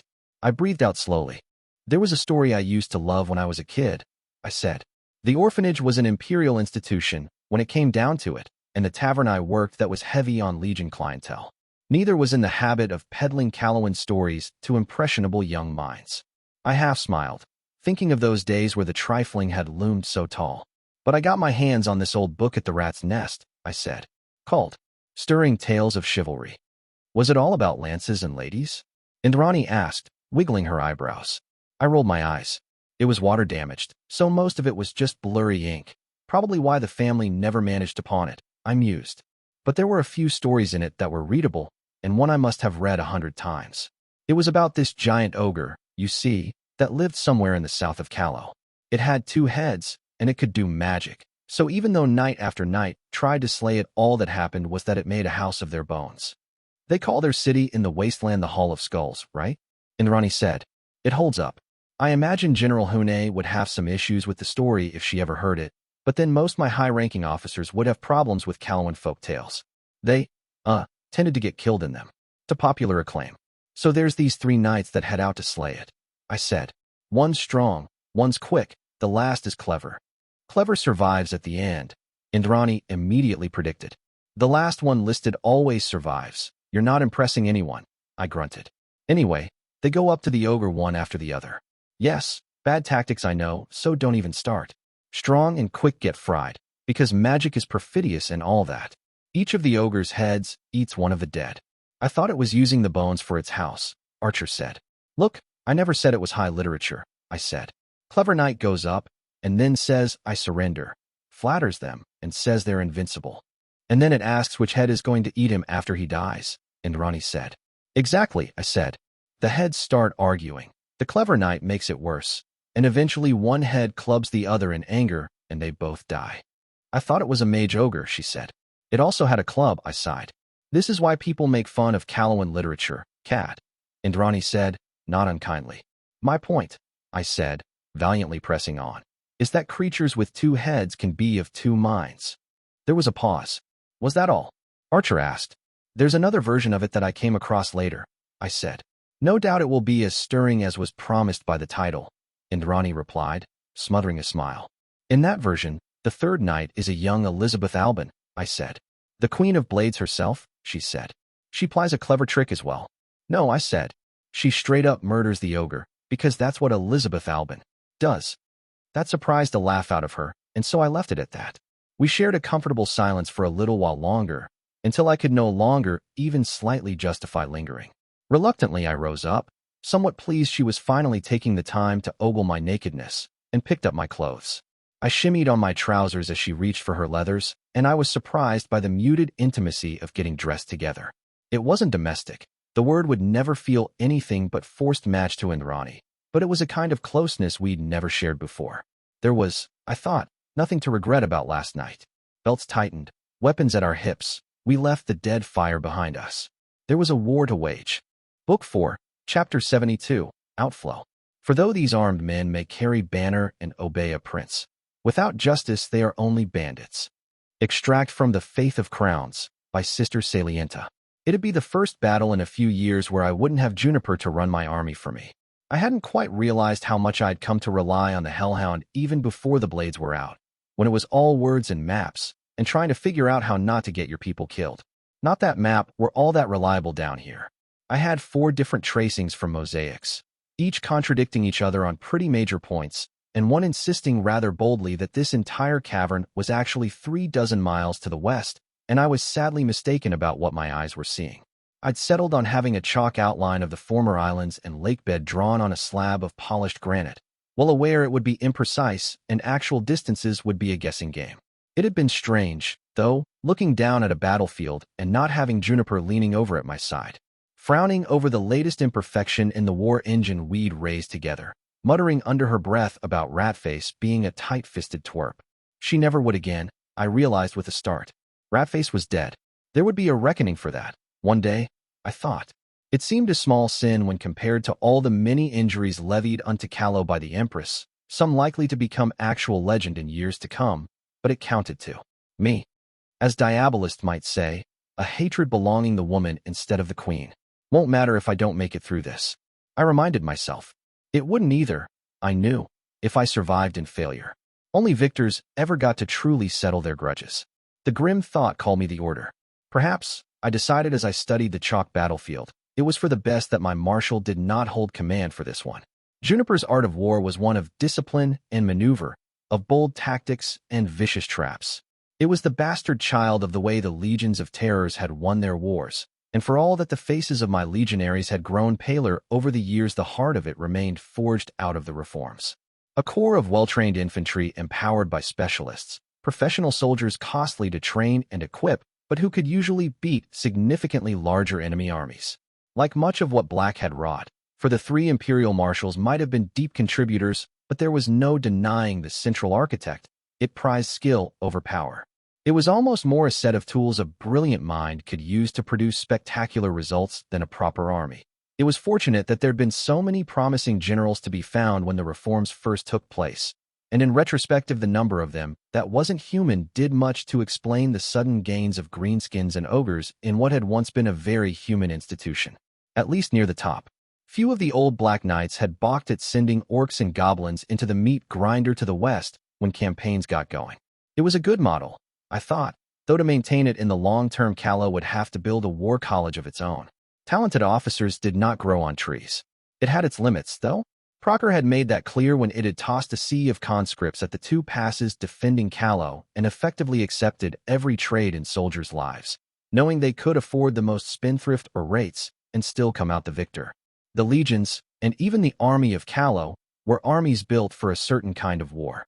They would be lost, down here, so it was for the best Juniper was not here to go mad over the coming mess. I would have liked to claim I had something as neat and pretty as a 3-step scheme, that I'd read the opposition and would make them dance to my tune, but the unfortunate truth was that I was an outsider down here. Even now that I'd stolen Acua's fluency in Crepuscular, and I could read most runes as well as speak the tongue, a lot of what was taking place was beyond me. I didn't have the jacks and the eyes feeding me reports of about who despised who and why. I didn't have histories or supply assessments, or even more than bare-bones scout reports about enemy strength and position. The trader sigils we'd approached had provided information, sure, but how much of it could really be relied on? They had objectives of their own, which didn't necessarily entail my own army coming out on top, no matter what they said, and without an easy way to independently confirm what they'd told me, I'd had to make some choices half-blind. At first, I tried to get as many solid numbers as I could and work from there. I had a good idea of what the Ramina sigil could bring to the table, for example, because a lot of people in STRYCHD hated them and wanted them dead. But then I'd try to get a solid notion of what the Jindrik could field. The Ramina were the most powerful sigil by far, but there was a reason the Jindrik sigil was the undisputed runner-up. But all that accomplished was making clear the scope of the problem. Mighty Jindrik's envoy, fresh off the pact we'd made behind the back of the rest of the city, had informed me they had around 150 mighty of varying ranks they could bring into the fight when time came. We'd bribed 3 lesser sigils going thirsty with blocks of ice for information on the same subject, since ice was a lot easier to transport and didn't require a highly visible ferry gate to deliver, and we'd gotten 3 different numbers between 1 and 400. Now, At the scale of the kind of battles I'd fought on the surface, a variation of a few hundred wouldn't mean much. But down here, it had made no sense to me. All the sigils had small territories, were bound to keep a vigilant eye on each other, and constant raids should give them a good idea of enemy strength. Diabolist figured it out first, because we had gotten some very precise out of those bribes that was the same over all 3 reports. Small details, like the first Rilla under Gendrick being able to shapeshift and the 4 shapes it could use, or that the 3rd and 4th under Ramina usually fought as a pair. It wasn't that the drow were shit at spying, I knew they weren't. There was a secret that was pretty close to fey glamour, after all, which was why Iva had taken so well to it in the first place. It was just that, in fights between sigils, usually the only people that actually mattered to the outcome were the 10, 15 strongest mighty. Raids succeeded or failed depending on who was leading the attack and the defense. Why would anyone bother keeping track of how many Zulu there were when a single Rilla could tear through an entire cohort without even working up a sweat? We could and had gotten mostly reliable information on those particular individuals, but getting irritated that no one could give me good troop assessments was rather missing the point. I wouldn't win or lose the battle of great SDRYCHT through Zulu and lesser mighty. So instead of getting lost in a maze of unreliable reports, I needed to focus on the aspects that would actually make me come out on top. Namely, that most of those people were at each other's throats, if not actively trying to kill each other even as I planned. When you looked at it through that lens, the situation was a lot less grim. For one, my own army was larger than the Ramina sigils, and I'd bet on my peerage over their mighty any day. My lords had lost nothing of their old prowess and gained much from winter. Considering the Ramina were the most powerful tribe in SDRYCHD, that meant I could expect that if it came to a slugging match, I could come out on top against any one sigil, barring an unexpectedly powerful mighty fucking up my day, which was admittedly quite possible. The crux of this, then, would be preventing the sigils of SDRYCHT from actually unifying against me, which wasn't nearly as hard as it should have been, given that I was an eldritch invader of dubious purposes and origins. Unfortunately, there was also the Longstride Cabal to account for. 200 of the most dangerous mighty in the Everdark apt to pop out at any moment to come straight for my head, and probably the peerages too, for good measure. They weren't here for territory or wealth. All they wanted was the glory of crushing me, which meant negotiating with them in any way was effectively impossible unless I could punctuate my offer with, or you will immediately die. And even then it might be a toss-up. I'd pick the brains of my lords for a little more on the long strides, wondering if the angle of promising them a battle at a designated time and place could get them off my back long enough to deal with the SDRYCHD sigils. I'd gotten some pretty heart laughs in response, as my peerage assumed that I was actually joking. Cultural divide, I decided. The whole glory in battle thing was tied pretty heavily to honor, back home. But in the Everdark the word was only ever used in the sense meaning respect. The whole rules of behavior part of drow culture had been pretty much ripped out and replaced with the tenets of Night, when Save NOC decided it was time for a regime change, however long ago that had been. Since sidelining the Longstride sigil wasn't an option, I had to either secure the city before they arrived or make them part of the plan somehow. The clean play was taking care of SDRYCHD first. Iva and my peerage had found me the right tools to get that particular pile of dry burning, which would weaken the opposition before we struck and allow us to take it with moderate casualties before they realized what was happening. Give or take a few angry sigil holders. Then before the long strides arrived, we'd consolidate, harvest night, and tidal the willing before the enemy struck. Most my peerage had been proponents of that course of action, betting on a proper ambush laid in SDRYCHD to take care of the problem. I had issues with that plan, though. I'd taken enough cities in my time to know that soldiers walking through the streets wasn't enough to actually establish control. That held twice as much for a place like the Everdark, where the Nisi might not make the kind of mess an occupying force would have to deal with in Callow, but millennia of tribal rule ensured there would be significant resistance among the drow upper class. In essence, anyone with a speck of power not under oath not to stab me in the back would the moment it looked like there was a chance it might pay off. Wouldn't be much of an issue if I did put everyone with a speck of power under oath, but practically speaking that'd take days we didn't have. Establishing order after a battle always took longer than the fighting itself, and the margin of maneuver was thin enough as it was. I could have put the finest minds at my disposal to work on solving that. Well, mind, Archer tended to solve her problems only one way, but there was a larger problem behind. Aside from the shaky foundations we'd be making our stand on, When the Longstride Cabal showed up, we'd be the only enemy on the field. The totality of their efforts would be dedicated to killing me and wiping out my peerage, with everything else a minor distraction at best. Sure, I could try to drown them in fresh recruits. Send every Zulu and Mighty I had after them, in war bands led by the peerage, but casualties would be brutal. And when they converged on me, because they absolutely would, the kind of workings I'd need to pull out to stay alive would probably level SDRYCHD and the people living in it.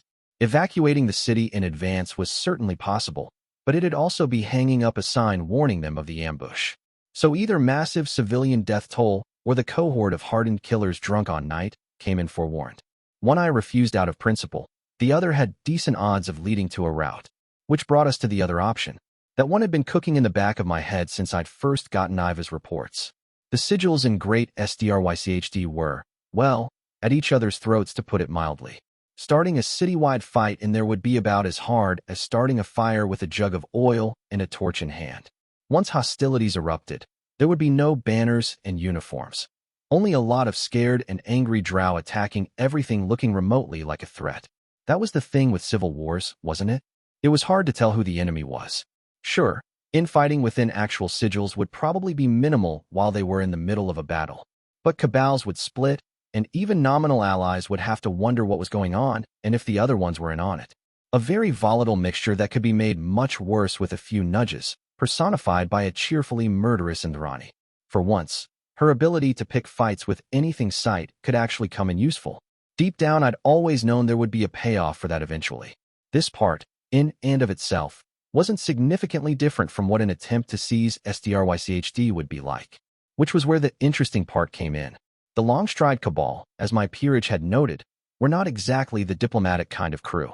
Oh, to have survived this long they probably must have some degree of moderation. Otherwise another band of old monsters would have put them down by now. But while Great SDRYCHD was further into the inner ring than, say, Lodo, it was far from the heartlands. I tended to compare it to Marchford in my mind. An important city, given the lake if loomed over, but not a major player, like Lore, Lys, and Vale had once been in Callow.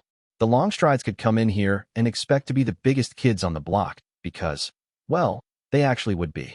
Now, combine that with the way drow usually behaved whenever they stood even an inch over another drow and throw in that their cabal hunted powerful entities for sport. The moment someone gave them lip, they'd answer with blades, and from there it would escalate. Sigil holders would know what they were dealing with and likely withdraw if given the chance. But to be able to do that, they'd need to have a clear idea of what was going on and the presence of mind to make that decision. Both were pretty rare things when in the middle of an all-out battle that would determine whether you and your tribe survived the night. Acua had called it fighting fire with fire when I'd put forward the notion, but I disagreed. That implied a degree of control we wouldn't have after the blades came out. It was more like fighting a battle by starting another half-dozen battles. I didn't have to win, not exactly. I just had to lose less than everyone else. Just enough that I got to take home the prize when the dust settled. We'd used our last few days to put the pieces in motion for what Diabolists scathingly named Operation Damage Control, all coming to a head on the day we believed the Longstride Cabal would arrive. Spending the last night with Indrani should have cleared my mind, but instead when the hour came I had a fresh worry to chew over. I still believed that the plan, if it could be called that, would serve its purposes. There would be setbacks, but I still had cards up my sleeves. I hadn't wasted my days since Great Lodo, or forgot the hard lesson the duel with mighty Urulin had taught me. If I fought the same way I had since claiming my mantle, I would lose. Badly. Preparations had been made accordingly, but that wasn't the worry, was it? There was only one thing I knew this morning I hadn't last night. Save NOC would act. Not down the line, not through intermediaries. She'd strike, today, and straight at me. If this really was a death match for Below's favor, then the Chosen would have to bleed. And that changed the nature of this battle, didn't?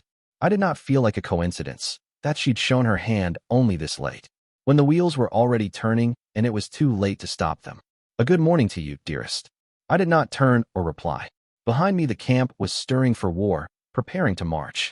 Below me plains of half-dried mud stretched out all the way to the distant plateaus and hills of Great SDRYCHD. My fingers drummed against the hilt of my sword, the gesture failing to settle me.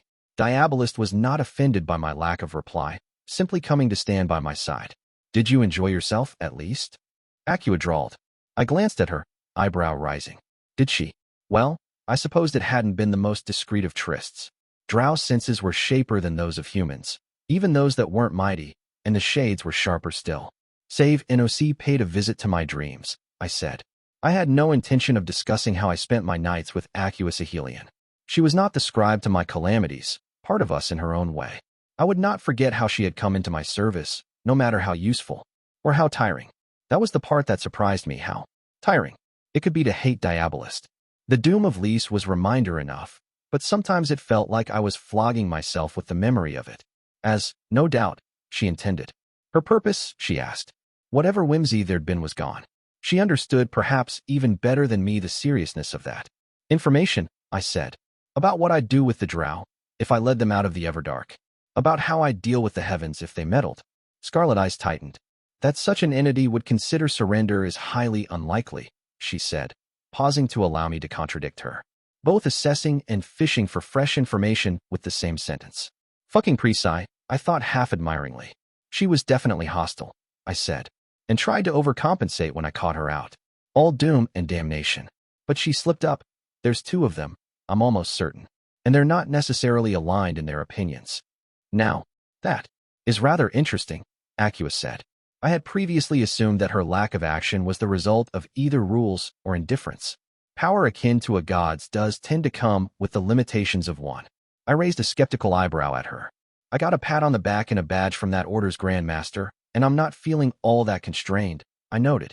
You've only ever used a fraction of your power, Diabolist said, and raised her hand to prevent me from replying to that. For good reason, I am aware. The alienation would endanger you.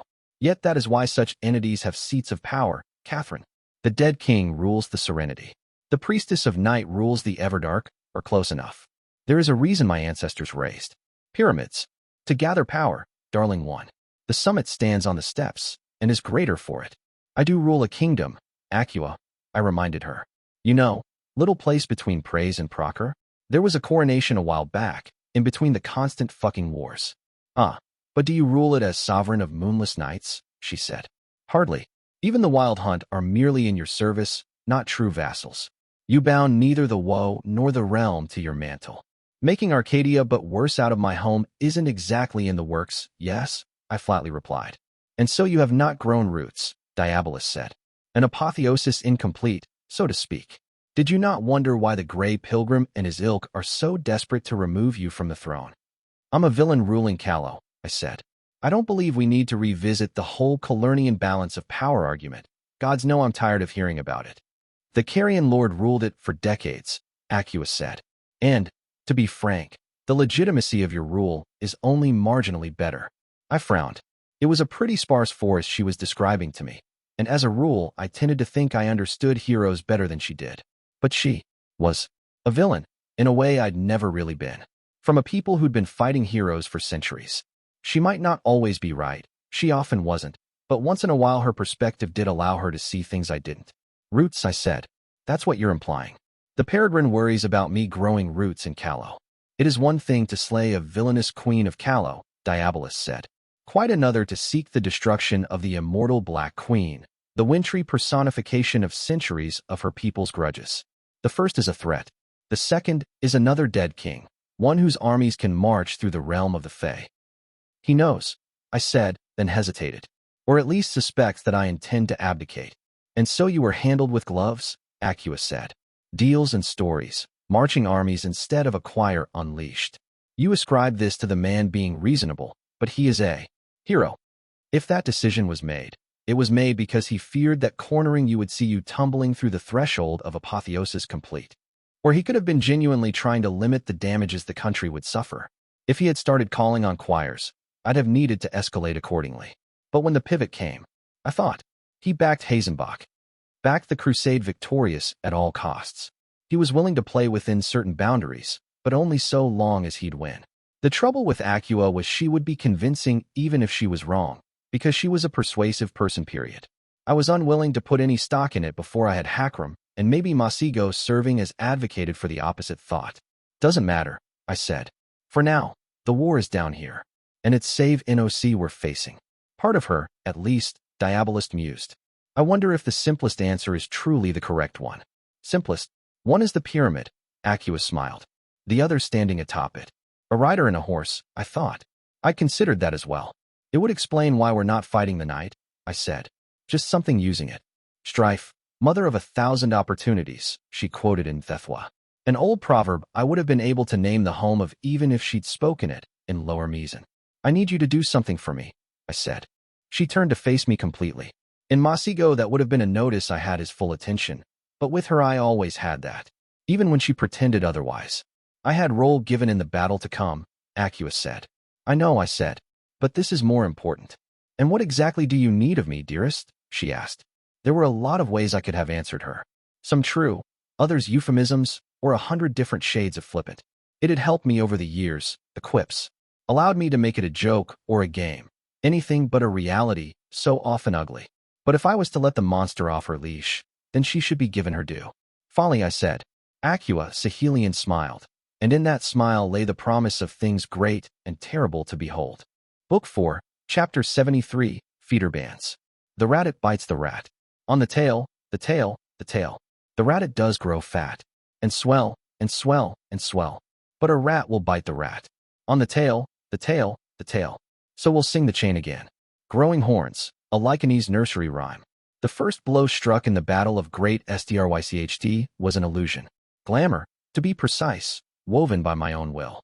I'd seen no need to waste strength by making it too elaborate, so it had remained a simple streak of blue light high up in the sky. In of itself it did nothing, but it didn't have to. It was a signal. If my army stepped into the city uninvited, we were the enemy. The ones everyone would be aiming at, and even the few sigils who'd struck pacts with us would think twice before coming out on our side. Whether it was to see if we could match the opposition or simply to bleed us a little first to have a better position after the battle didn't matter, since I couldn't afford those kinds of losses. No, I needed blades to already be out when we struck. Thankfully, Iva had provided me with the means to ensure that. The Ramina sigil, gods bless their ambitious souls, had decided that the barbarians knocking at the gate was the right moment to make a play for the control of Great Strycht. My Lord of Silent Steps had learned as much after grabbing one of their lesser mighty and interrogating it thoroughly. Not so thoroughly, though, that it had died from my lieutenant's attentions. So we'd made the songbirds sing a second time, this time in front of the inner circle of the Jindrik sigil. They'd been the natural targets for sowing dissension, and not just because they'd already made a deal with me. See, the Jindrik were the second most powerful sigil in the city. They'd opened negotiations because they were under attack by a cabal of lesser sigils going after their water reserves and agreed to take oaths under condition of those enemies being humbled, but they weren't bound to me. Not really. It was an alliance of convenience for them, and those were not to be relied upon. But this changed things. As the second best, the Jindrik would have to be annihilated of the Ramina were ever to fully take over Great Strycht. More than that, we'd hinted that the sigils attacking them were doing so at the invitation of mighty Ramina, which, for all I knew, could be true. It didn't matter if it was false, though, because from the perspective of mighty Jindrik it made sense and confirmed its worst suspicions. It was not hard to get people to believe the worst of each other when they'd been feuding cyclically for a few hundred years. So my alliance had become a little less shaky, and I'd put it to work. The Ramina had been the kings of the island for a very long time, and never been all that nice about it. To the extent that there was technically a cabal, including most everyone else dedicated to keeping them from devouring the rest of the city. That meant they had a lot of enemies, and that the Jindrik had, well, allies was a bit of a stretch. Sigils they'd fought with more than against for the sake of keeping the Ramina in check. Mighty Jindrik had reached out through envoys and warned them in advance of the plot, which was exactly what I'd needed. If my people had done that, it would have been taken as naked plot to incite civil war. Which, dues where they were due it was. Coming from mighty Jindrik, though, it had a reputation as an implacable berserker, not an intriguer. Put that together with our songbird, and you had all the necessary ingredients for a discreet coalition. Once it had been assembled, the hard sell had been making it wait.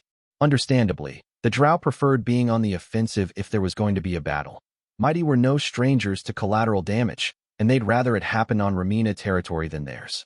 So mighty Jindrik had tricked me. It had assured its allies that it had managed to convince me to send a force into the field to back them up. Small enough the risks of it turning on them afterwards was minimal. But there was a catch. It had only managed to wrangle that loan on a specific day, namely, the one where the Longstride cabal was suspected to be arriving, not that they knew that. The rest of the coalition had reluctantly agreed to the delay, weighing that my own people sharing the losses was worth the risk of discovery implicit to sitting on a plot like this for a few days. I was pretty sure that when the time came, Mighty Jinrich would actually turn its coalition on us if it thought we'd been weakened enough to be beaten. That was fine, though, because I'd betrayed it first. Iva had dug up from the prisoner that the Ramina had approached ambitious Rilla instead their target sigils, and we'd helped clean up those leaks by providing the names we have. Not of the exact Rilla, sadly, since we didn't have those. The prisoner hadn't been that high up in the Ramina sigil. But sigil names had been given, and their sigil holders had picked out the most likely treachery candidates for killing before they joined battle. But we'd held 2 names back. Acua had removed them from the head of the prisoner, just to be sure it wouldn't sing an inconvenient song, even if prompted. I'd been inclined to think that even if we did nothing the enemy would find out, but best to be sure. It was now a certainty the Ramina knew there was an attack coming, and that meant they'd be intercepting it on their own chosen grounds. And so an illusory streak of blue light got the first round of betrayals started even as my army moved out. It was the signal for the coalition to begin its attack, for the Ramina to begin their counterattack and my own plans to begin. The Drow were a fair hand at betrayal, but I had the fairy godmother of treachery in my service. My Drow set out in war bands, treading the half-dried lake bed quietly.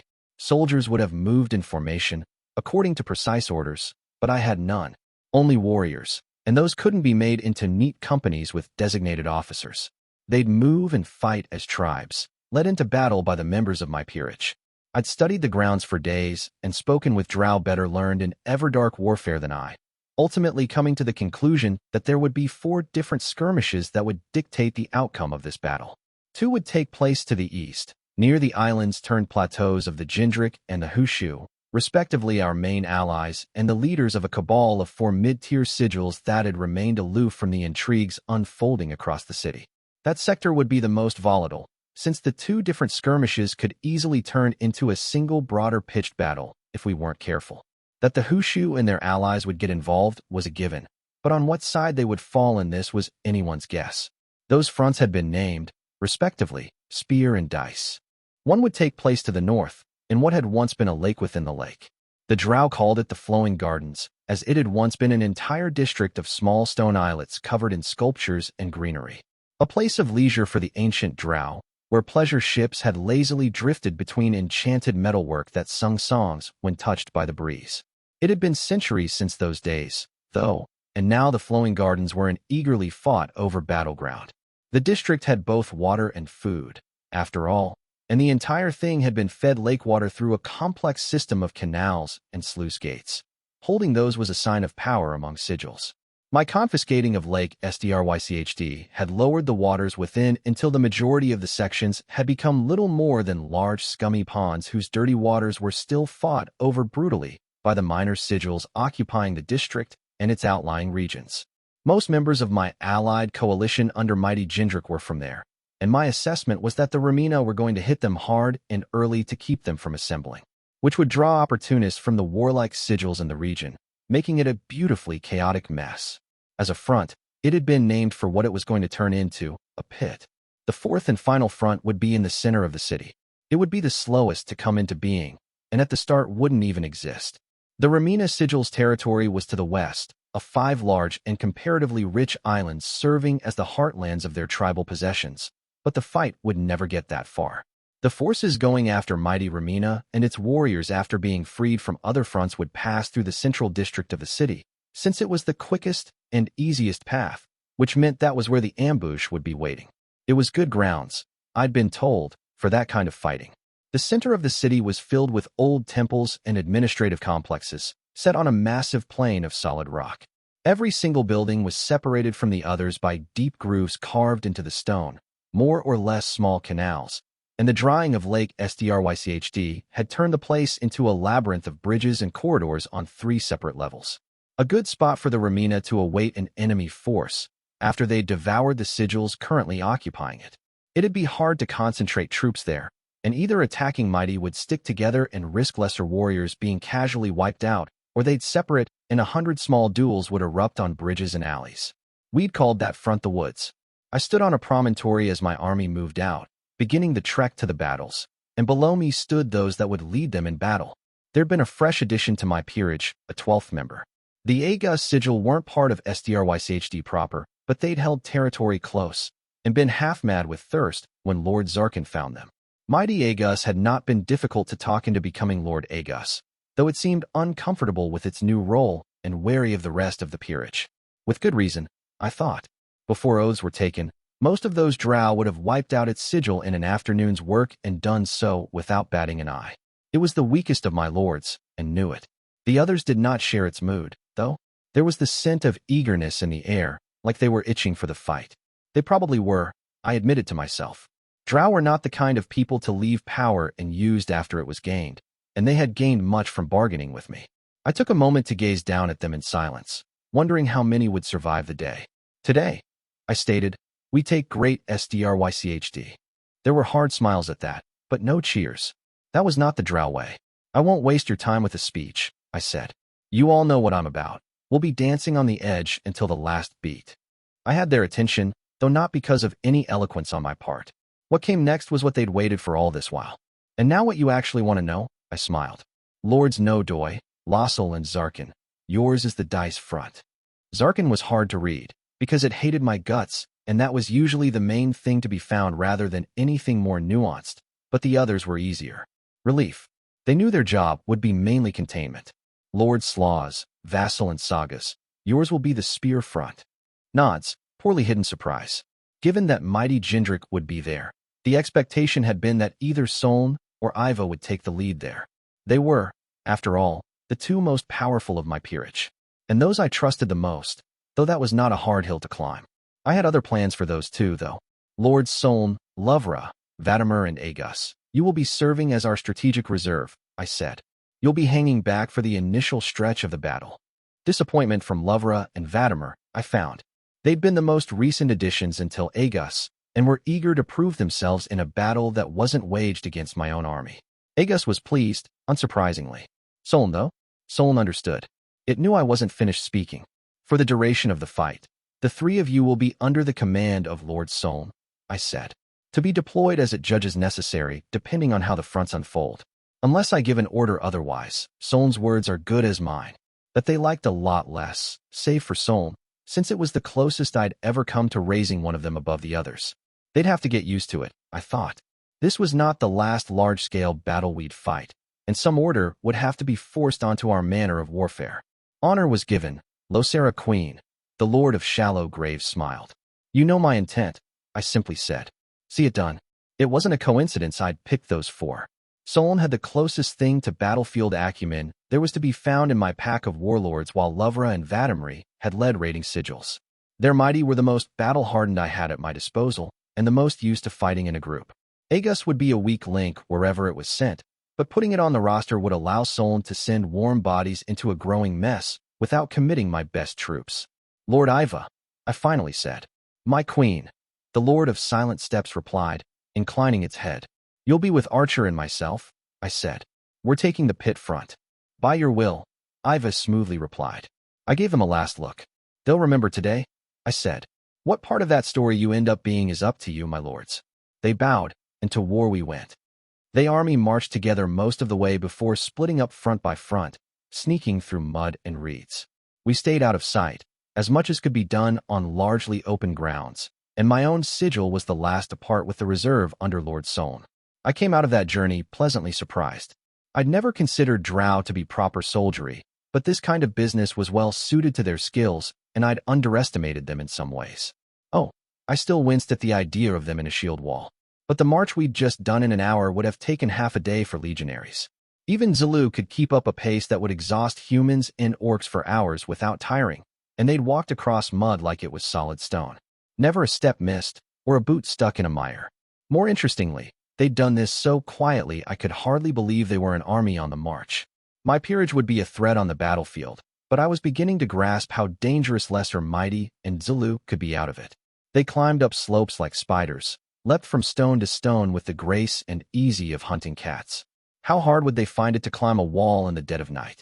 But those, I told myself, were thoughts for another day. Iva guiding our warriors, we circled around the eastern fronts to get to ours unannounced. Going through the territories of sigils would have been quicker, but also risked skirmish. I did not want to start spending lives before we even got to the flowing gardens. The war had begun without us, it was plain to hear. The sounds of fighting carried across the void and echoed, making it hard to tell who was winning, if anyone at all, but it was too early in the day for anyone to be trying for knockout blows.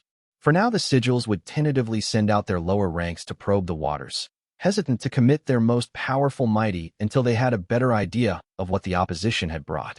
The main force of the Remina should be busy taking over the central district, too, with only traders and hunting bands out on most the other fronts. Save, I had guessed, the very front I was headed towards. Here they would want to break the core of the coalition early, before wind could touch its sails, and they got a real battle on their hands.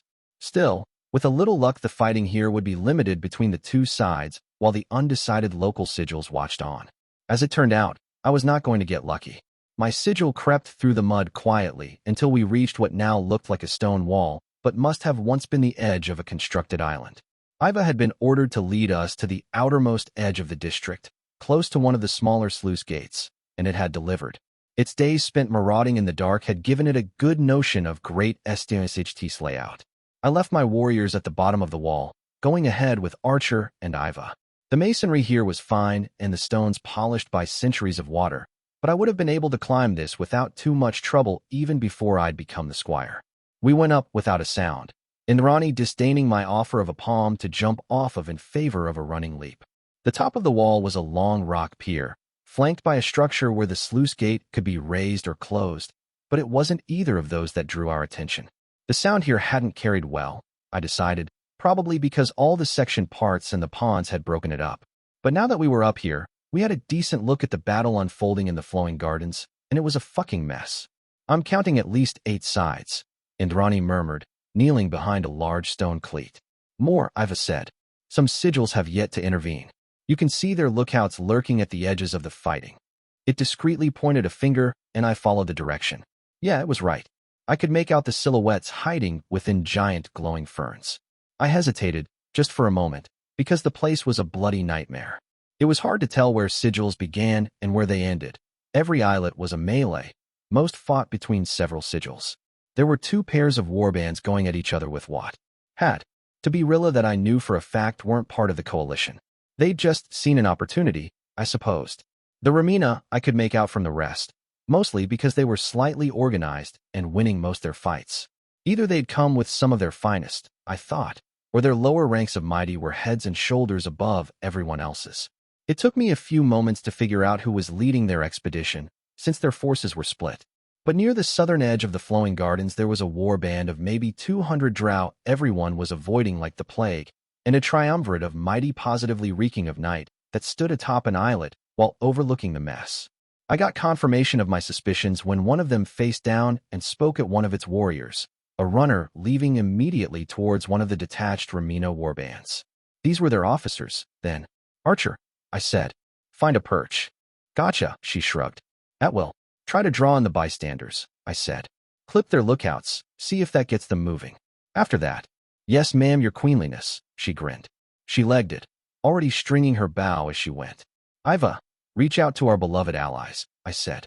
I don't want to get in a brawling match with the people we're supposed to be propping up. As you say, Losera Queen, the Lord of Silent Steps murmured. And after? Return to the sigil, I said. I'll be busy making friends. That got a hard grin out of it, all teeth and malice. You learned that from us, I thought, and it almost troubled me.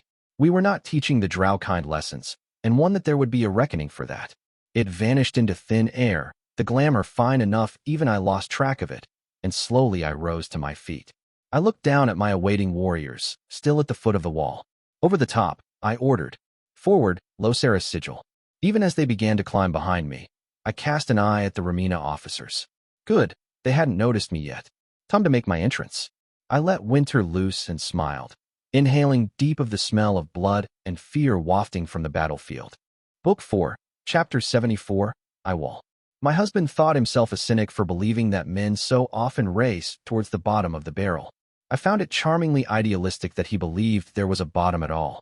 Queen Yolanda of Callow, the Wicked, known as the Stern in contemporary histories. Leaving the gate open wasn't an option, not really. The more my opposition saw that trick in action, the higher the chances they'd figure out how to counter it. Rubies to piglets, there was some knight equivalent to the pilgrim's miraculous beam o' death, and I could not afford to be knocked out of the battle literally moments into it. I'd adjusted my tactics accordingly, and so after 5 heartbeats I closed the opening. Gravity and mass turned the water into a massive hammer blow coming down on the Remina, but I wasn't dealing with amateurs. Of the 3 officers, 2 immediately fled in shadow form, and the third was swallowed by a hulking shape of night moments before the impact. Neither would have been a bad answer, if water was all I'd brought to the table.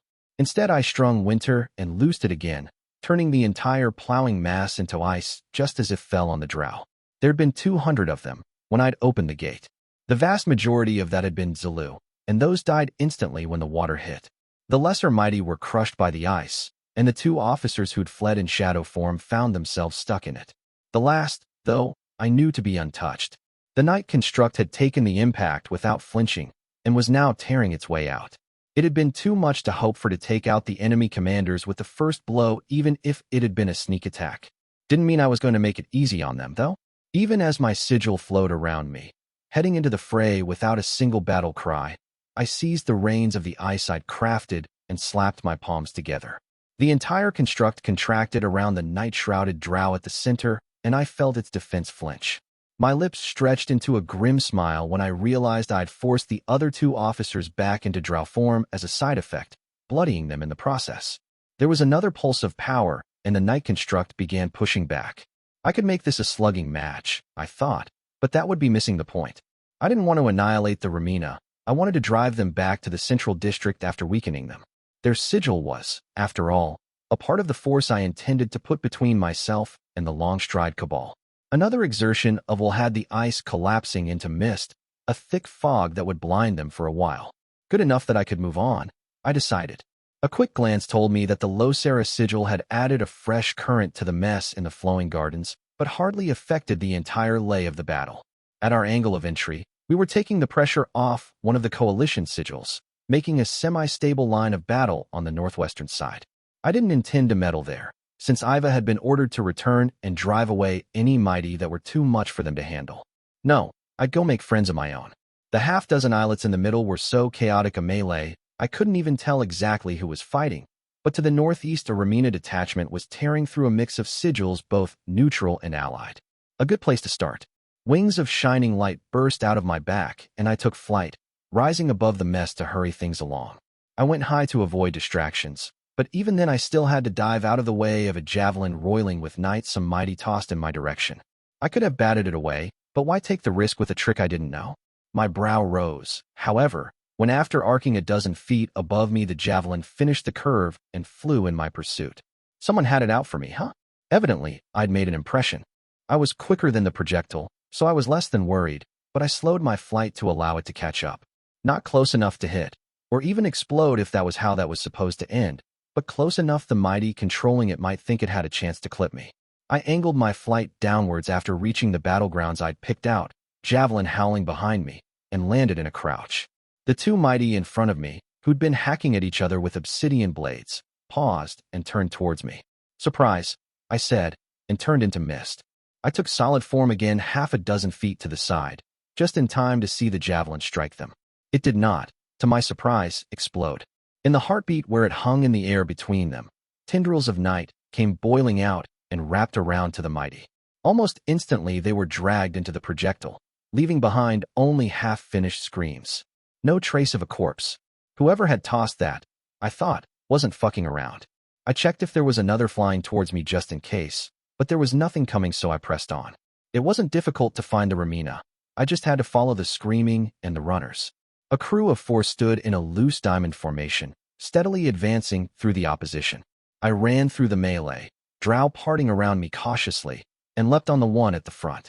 Even as I swung my sword towards its throat, I saw it begin to turn, surprise passing in its silver eyes, and I could tell exactly when it realized it wouldn't be able to raise its own sword in time. And yet there was no fear to be found. I learned why a moment later, when the strike that should have carved through its throat instead shattered my blade. It had been like throwing an egg at a wall, I thought. It countered smoothly, blade coming down to hack between my shoulder and throat, but I kicked at its side and used the momentum to throw myself backwards. The tip of the iron blade came within an inch of my nose as I landed on my feet, and immediately I pushed forward. I couldn't allow the four of them to strike in formation. It was bound to get messy. Shifting its footing skillfully, the drow began a backswing. Unfortunately for it, I slid down between its leg and grabbed its left ankle as I did. Hoisting it up was easy as lifting a feather, and I rose even as the other three Ramina watched me with visible surprise. "Look," I said. "It's just, really, hard finding a weapon that won't break. Bear with it." "You dash," the mighty at the back started, night blooming around its wrists, but it was interrupted. I took my angrily flailing mace and smashed it into another drow. Bones crunched, though they snapped back into place with a hiss, jar. Then, since they had more than a single good trick, and the drow went flying. The other flanking Ramina tried to slide around and ram my back with a spear, but I caught my drow weapon by the throat and used it as a loudly protesting shield. The spear pinged off like it had hit steel, just in time for me to sidestep two hissing whips of night wielded by the fourth. They snaked back around towards me, but I batted away their tips with my drow after releasing its throat. My mace screamed in pain as the knight punctured its flesh, dropping its sword. In a show of good drow sportsmanship, my disruption of the Ramina advance was followed by an opportunistic attack from other sigils. The left side of their force was swarmed by an angry sigil so thin on mighty, it must have taken a brutal beating before I arrived. Sadly, drow opportunism applied to everyone. An arrow flew at my back, the head of it glinting with shadow, and I had to pivot so my mace could take it in my place after I seized it by the crook of the neck. Heat licked at my fingers as the arrow failed to pierce through, but dark flames charred the mighty's skin. I was kind of impressed it hadn't passed out yet. My drow weapon was beginning to try wrestling my wrist into loosening, so our love affair had sadly come to an end. I crouched low and spread out my stance, heaving it in the same direction the arrow had come from. Halfway through it flicked into shadow shape, but to my amusement our friend with the bow shot it, and it fell to the ground with a scream. Well, no longer my problem for now. The Ramina had identified me as the person whose head needed to be on a pike before they got their footing back in this section, so I found myself swimming in mighty soon enough. We played for a while, my frown deepening as we did. They were outclassed against me, but the longer I got them striking at each other by weaving into their midst, the more I realized these were bottom feeders as far as mighty went. Maybe there were a few Jarrer in there, but not a single Rilla. Most of those were ISP, the lowest kind of mighty, with maybe a few Pravnat. Practically speaking, those were just ISP showing promise, but drow were touchy about titles, thrown into the mix. But they'd been wrecking the opposition, and I could see why. My own sigil had ISP, and the Ramina sigils made them look like bumbling amateurs. The fact that I'd yet to fight Zulu here was telling, too. I'd been told that the Ramina made up almost a third of SDRYCHD on their own, but I hadn't, though they had quite that many mighty to spare. The quality of the opposition was going to be a problem if these were their third stringers. As if to reinforce the point, I got a lesson in why mighty Ramina had judged that 3 officers were enough to take care of this front. 3 falling stars impacted the battlefield, less than a breath of delay between them, and as Stone and Drow went flying, the mighty I'd ambushed earlier made their entrance. Steam drifted off their frames as they rose in unison, unbothered by the fact that most casualties resulting from their landing had been of their own sigil. The night construct from earlier flared, and I finally got a good look at it. It looked like stylized panther, though one vaguely humanoid and standing on its forelegs, and its eyes were empty socket. I could feel the power coming off of that, and to be frank, I did not want to find out what had happened if I got hit with it. The other 2 advanced with long tridents of bones held in loose grips, fanning out in a circle. I could fight them, I thought. The collateral damage from it would hurt their sigil more than anyone else's. But I'd already accomplished what I'd come for, disrupting their success in this sector. There was little to gain from an all-out brawl with these 3. Well put, I said, but if I may retort. I opened a gate behind me and retreated through it. The cold breeze of Arcadia scattered my hair as I strode across the waters of what had once been Lake SDRYCHT, ice forming under my feet. I cast a look back to see if they were following, and to my pleasure they were. I quickened my steps as the followed in hot pursuit, one of them stretching out its shadow for the others to walk on, as if it were a solid thing. The exit gate beckoned, and I called it open with a thought before leaping through. The one we'd entered through was already closing, so my pursuers wasted no time in following suit. All 4 of us started falling, because why would I make the gate lead to the ground when I could fly? Wings burst out of my back again, and I left for greener pastures as they fell impotently back to the floor, landing in the middle of the bloody central melee. None of them would die from it. but they'd be stuck in another fight they had no time for. Another arrow flew towards me, this one without night woven into it, and I almost struck back blindly where it had come from. Luckily, I glanced first, and found it had been Archer who'd fired the shot. Frowning, I crafted a platform of shadow under my feet and landed. Indrani was, rather unsurprisingly, surrounded by corpses. It'd take too long to make my way to her, so I closed my eyes and took a shortcut. The corpse rose, the lingering warmth chased away by winter coursing through the veins. Archer eyed me skeptically, knocking an arrow. "Cat," she asked. I spat out a glob of blood and phlegm. "You have my attention," I croaked out. "Left corner, 3 sigils massing," she said. Tickled their lookouts, but they're playing the waiting game even under provocation. Should I start shooting leadership, or do we leave them be? The dead drow's neck was horridly stiff, but I forced it to turn with a snap and followed her pointed finger. Couldn't make it out from here, I wasn't high up enough, but from up in the sky it'd be no trouble. "I'll handle it," I said. "You should. Oh, shit." Height was no guarantee of safety in a fight like this, even if my distraction lasted only a few moments. I didn't see what broke my platform, but it vaporized my right foot with it, and I began falling again until my wings slowed it to a halt, which was exactly what my enemies wanted, as it happened. If it had been the 3 Remina from earlier going after me, that'd have been fair game. But it wasn't. For mighty from a sigil, I was pretty sure I was theoretically allied with stood atop long pillars of night and were forming a globe of the same around me. "Really?" I said. "Fine. Have it your way." I snuffed out my wings, opened a gate under me, and fell right through. Arcadian air held around me, and I crashed into the water, ripping open a gate under me. The sudden whirlpool drew me in, and I fell along with a mass of water more or less over the sigils Archer had pointed out to me. Streaks of shadow immediately flew up, but a flick of the wrist had the water around me turning into a large spike of ice I casually tossed into the midst of the gathering warriors. I landed among screams and fleeing Zulu, brushing off my shoulders.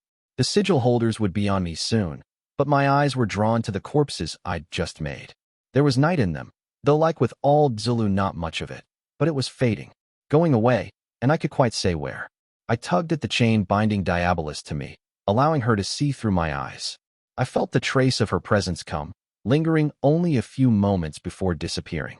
She tugged back one, a message received. Had she already known?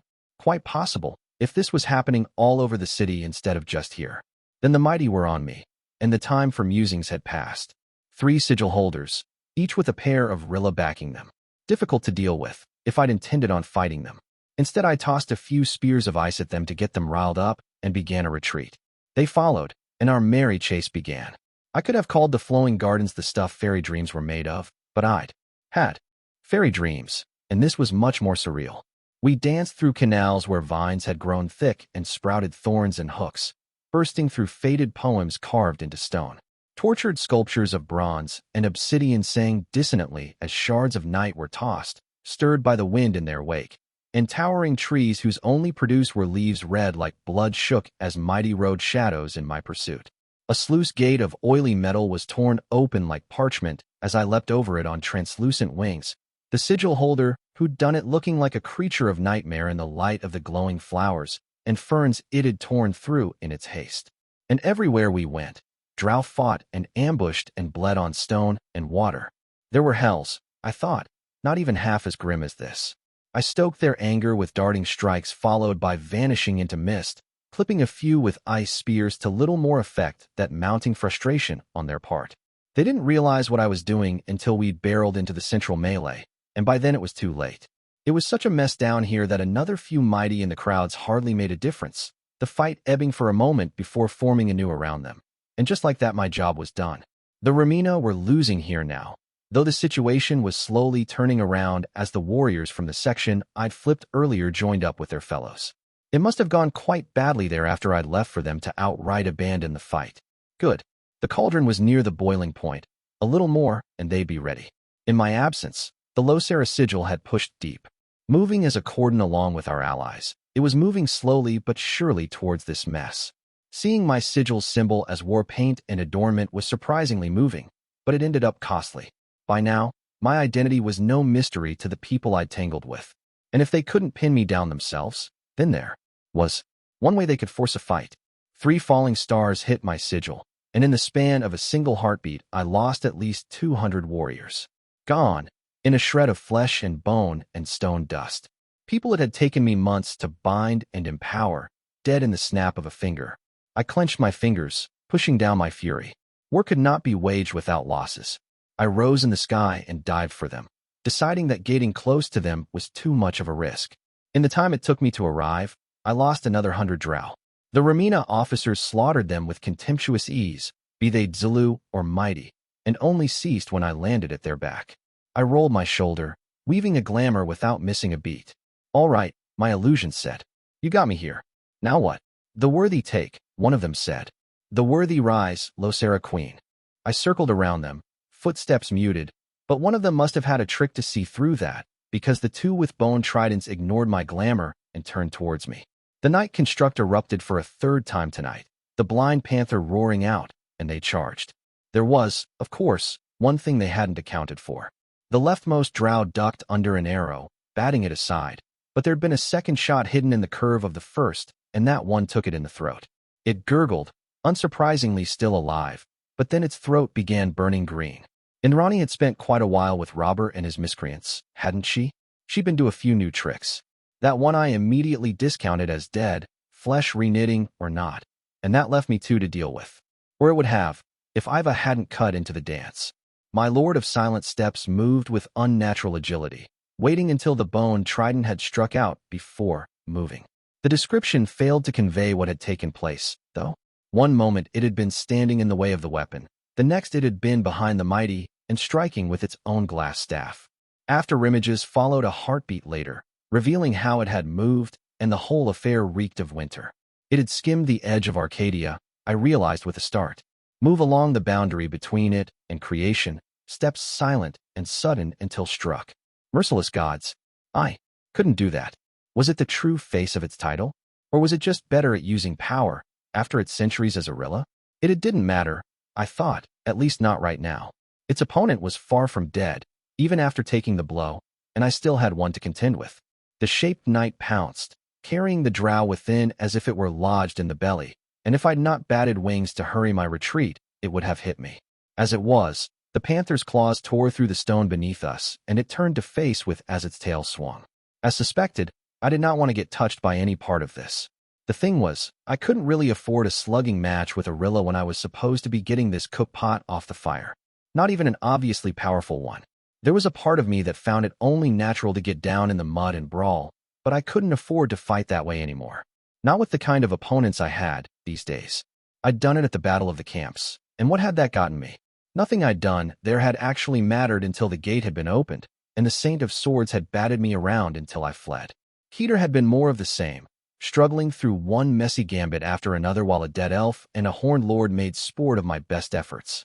All this had happened while the fucking dead king as good as named me a peer, while he'd be able to handle those matters easy as picking apples. Not because he was more powerful, because terrifying as Neshama was, Winter's abyss ran just as deep, but because he knew how to use that power, while I muddled along using only the barest portion of mine. Acua was better at using these powers than I was, and she didn't even have a title. So what did I have that neither of them did? Because that was the question, wasn't it? If I was going to sit at the same table as Save NOC and the King of Death, then I needed to prove I had the qualifications to claim a seat. Catherine Foundling, the woman who brawled with Rilla and lost limbs by the dozens before finally putting it down, did not have those qualifications. I looked at the night construct, watched its legs bend as it prepared to pounce, and I shaped it in my mind. I'd never done it simultaneously before, but why couldn't I? Maybe I wouldn't have been able as the squire, but the squire was dead. Devoured by a harsher mantle. How many of my limitations, I thought, are self-inflicted? I could be mist or hard as steel. I could grow wings and walk away from the loss of half my body. Lies and mirrors, and what was this but a different kind of lie? The panther skimmed across the ground, unnaturally swift, and I let winter flow into me, fill my veins and my lungs, steal away my breath. I embraced it, as I had in lease, and formed what I had shaped in my mind's eye. The first gate opened in front of the night construct, and it slowed by a fraction as it prepared to leap over it. That was enough. Another two, caging it in a triangle. Another two, above and below. All of them leading to the bottom of the fields of wind, that depthless glacier lake at the very heart of winter. How many miles of water were there in it? I didn't know, not for sure. But water came out from all sides, and in a heartbeat Knight and Drow were crushed like a bug by the gargantuan pressure. I breathed out, and the gates closed as one, leaving behind only water and flesh made into paste. No, Catherine Foundling had no place at that table. But maybe the Black Queen did. I looked back, found the battle had gone on uncaring of what had just taken place. Just another current in the sea. It was time to get them moving, I thought. Soon enough the Remina would have taken the central district, and the madness in Great SDRYCHD needed to be brought to its climax. I couldn't get all these Drow moving with my own power, it was true. It'd take hours to go around killing every sigil holder and asserting command, assuming it was even possible at all. But I'd been taught by a man who had been an artist in the ways or ruling through fear, and his lessons had not all gone to waste.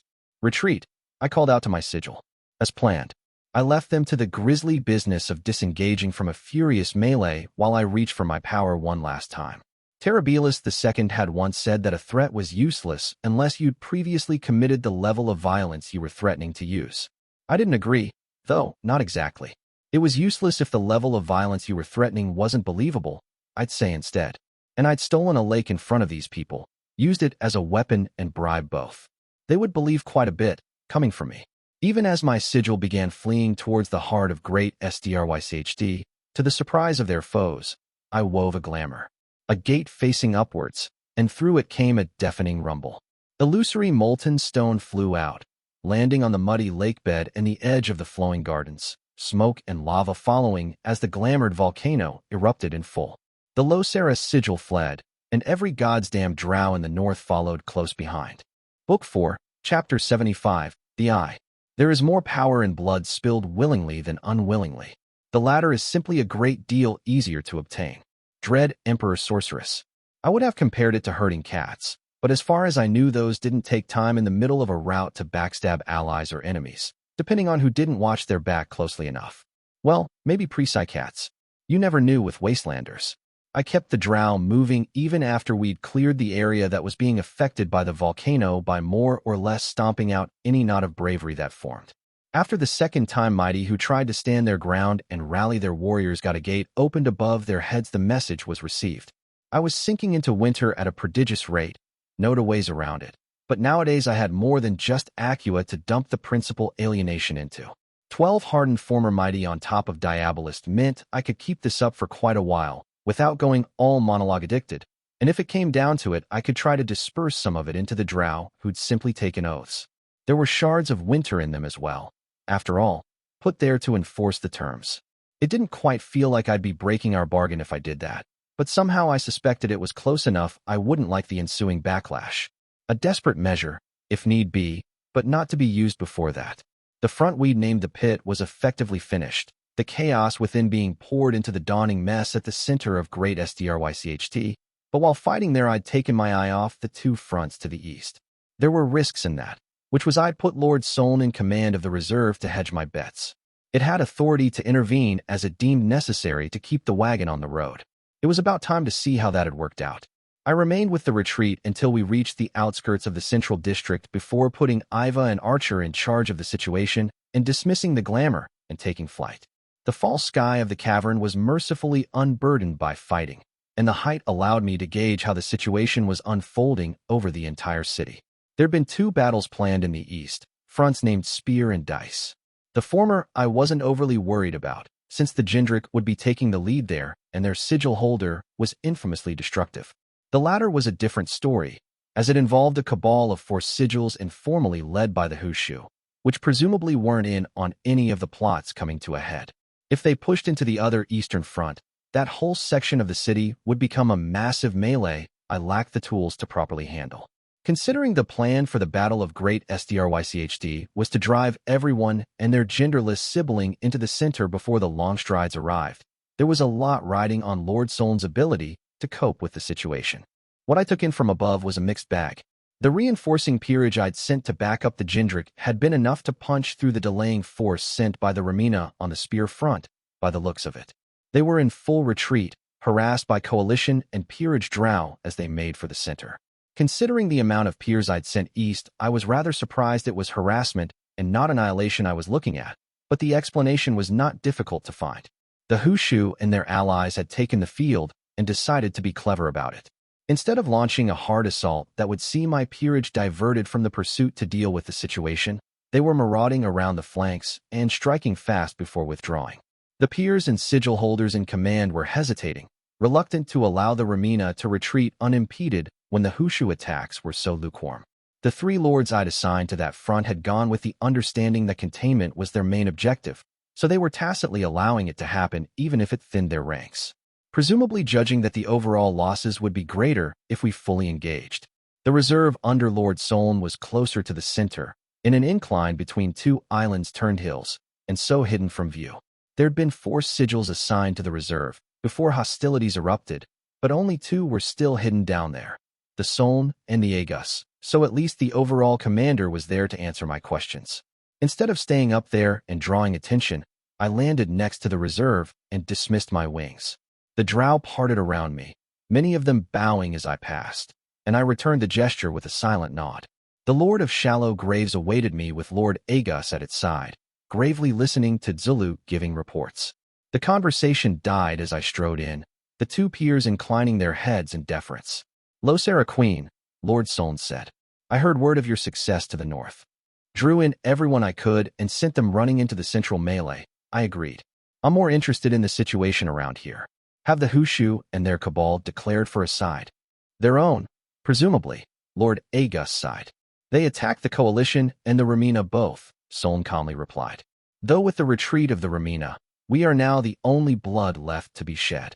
"I take it you've something in the works," I said, glancing around pointedly. There were, after all, 2 missing sigils.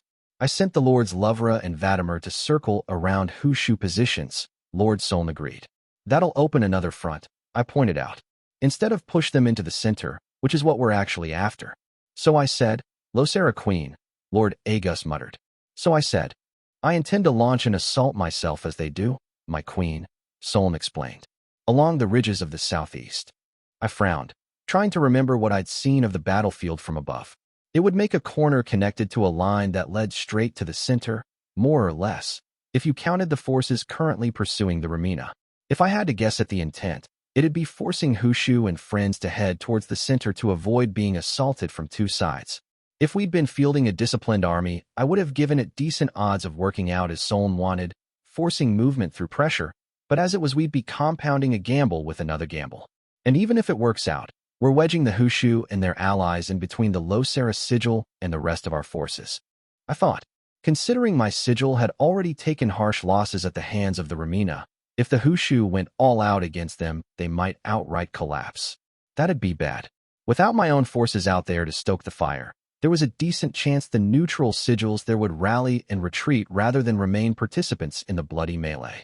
Solon, I thought, had good instincts, but it was trying to fight with an army we didn't have, and its core mistake was trying to maintain control over a situation that was already too chaotic to handle. "How long ago did Lovra and Vadimer set out?" I asked. "Less than half an hour," Lord Aegis said.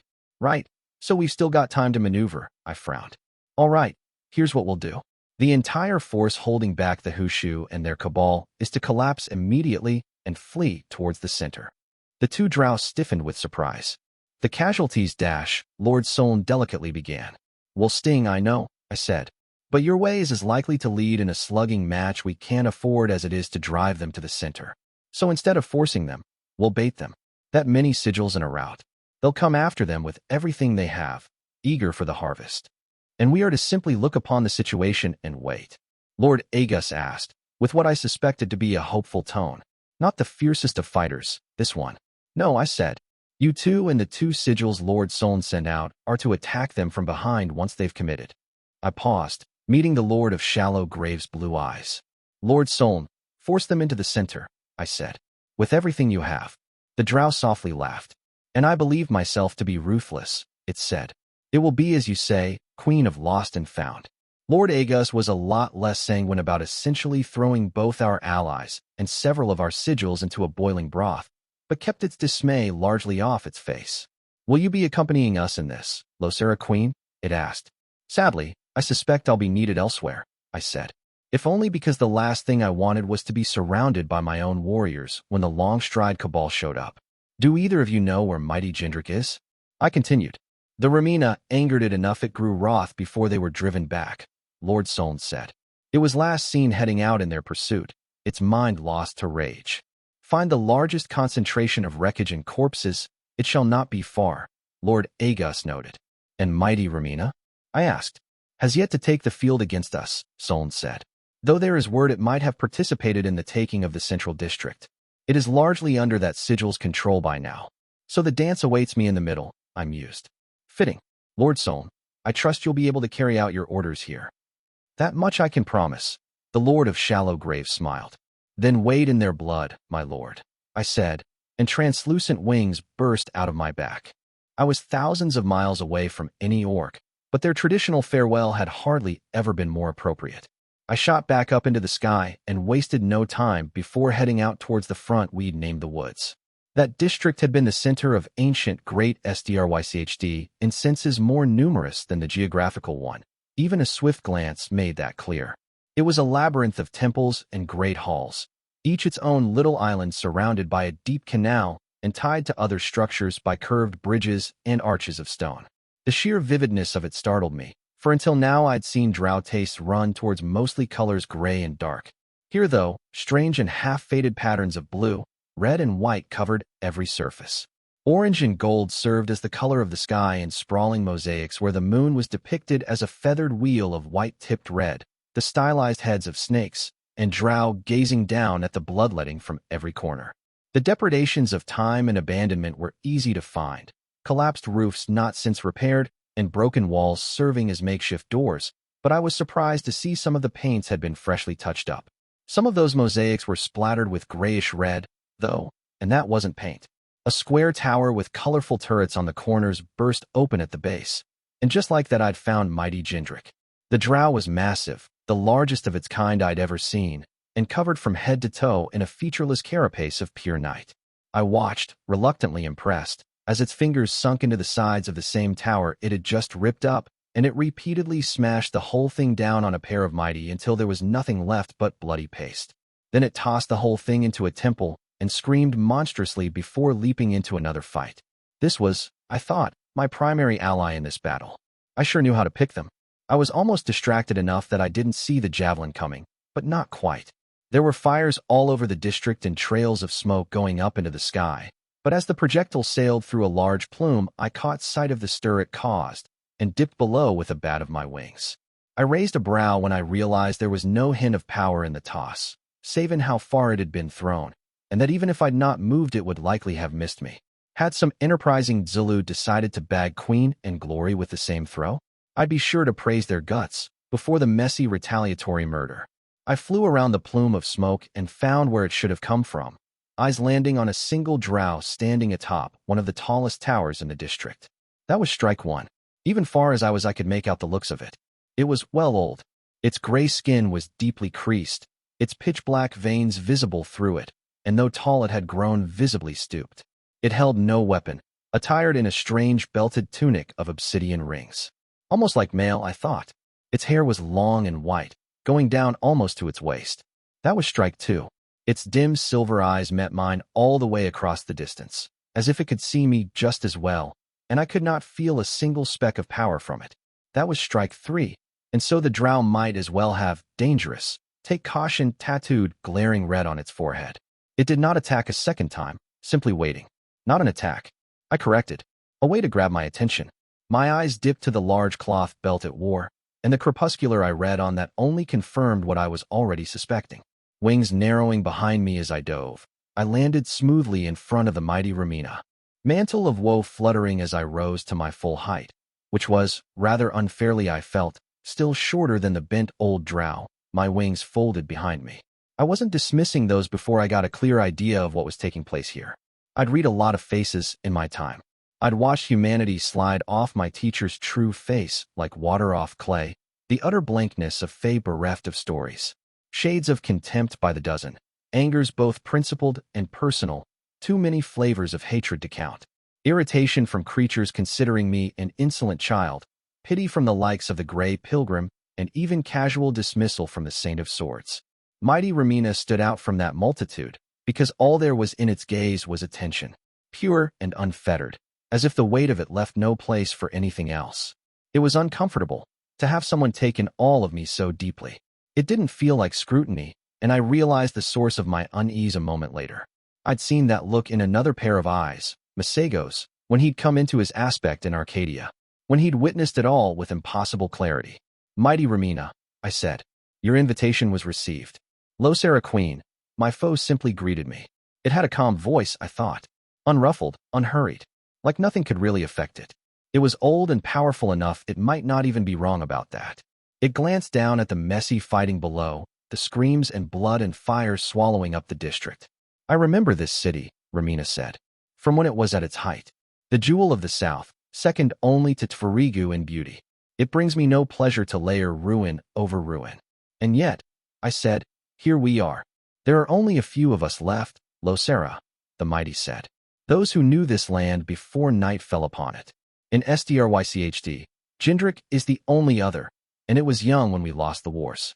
Too young to understand the true depth of the loss. But you weren't," I said. If it wanted to talk while my designs unfolded, I had absolutely no objection to that.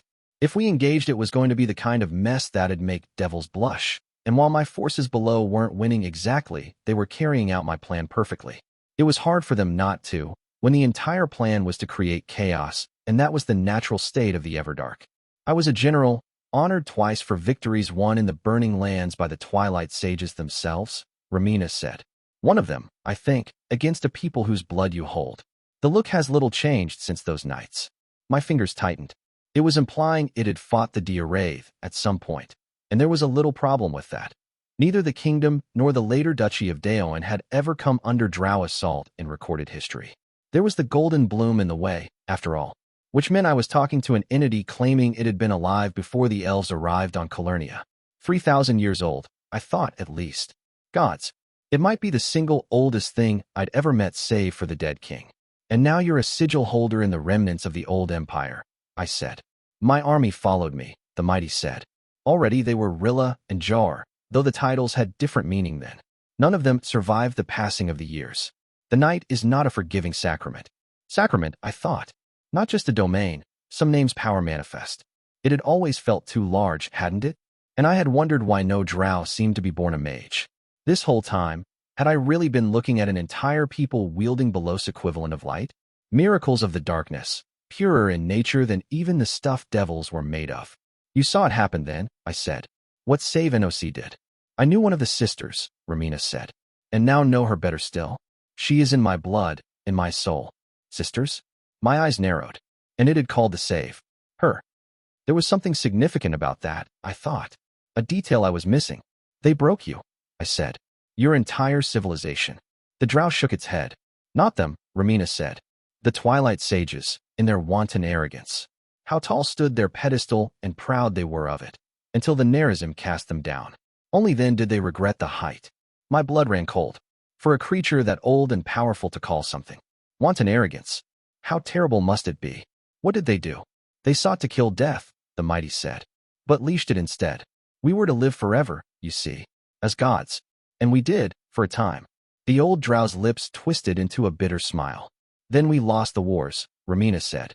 And while we raged and wailed of wealth lost, of glories unmade, the wise sages knew terror.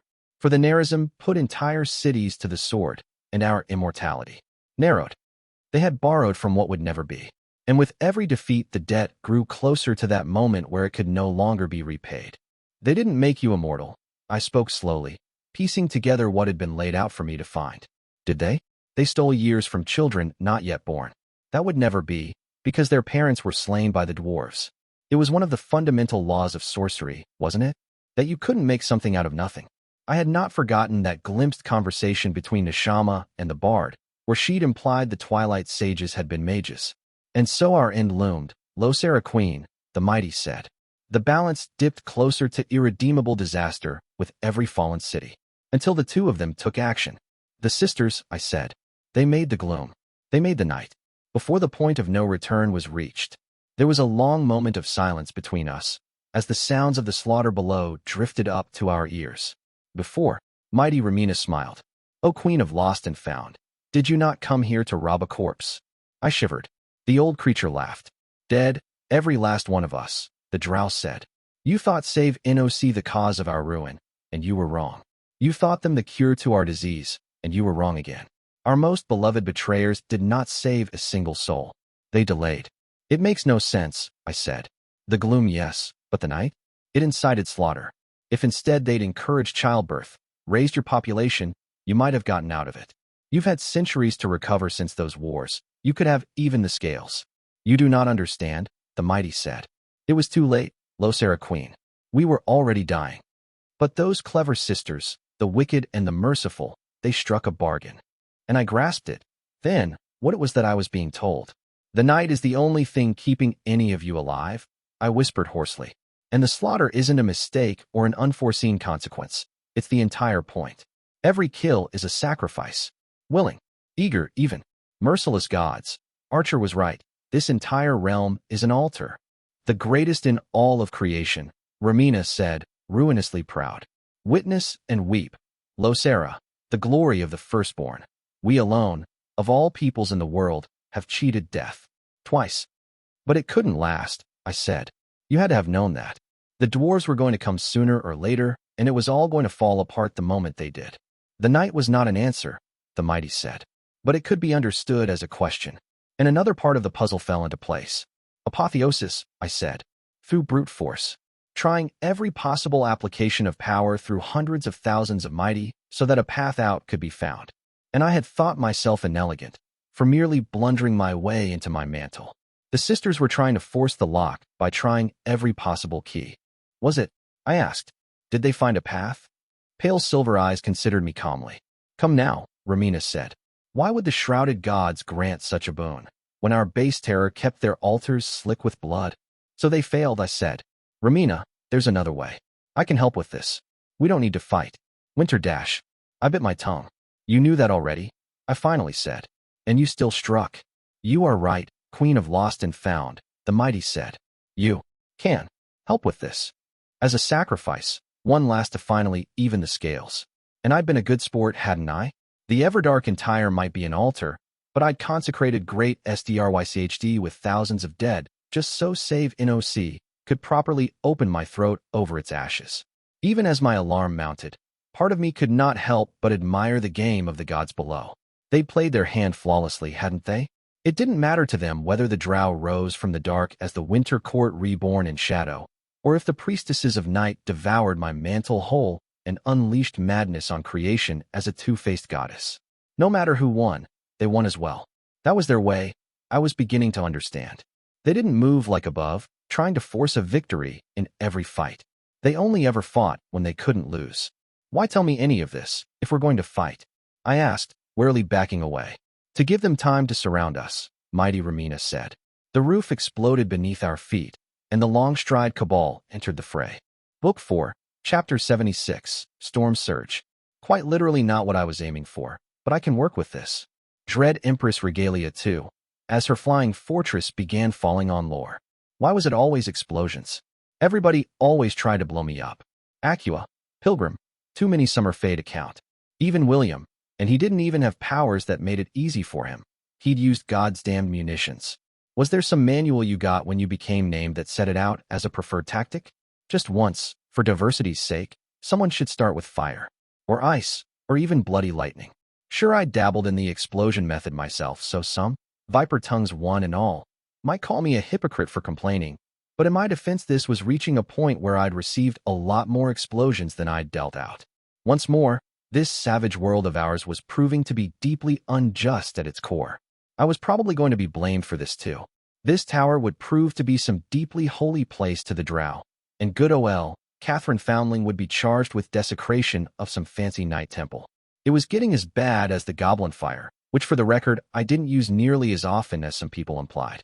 Thinking of you, Hakram. Would, like, shadow snakes be too much to ask for? I said.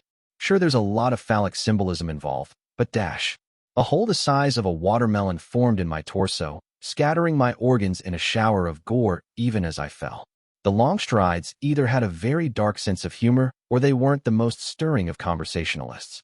There were 6, no, 7. One was half-veiled by an illusion of night. Drow below, and they went about their assault with calculated professionalism. The explosion that had made an abstractly patterned portrait of my insides all over the stone had blown me back towards the wall, where a blanket of shadow was already awaiting me. The acid trick again?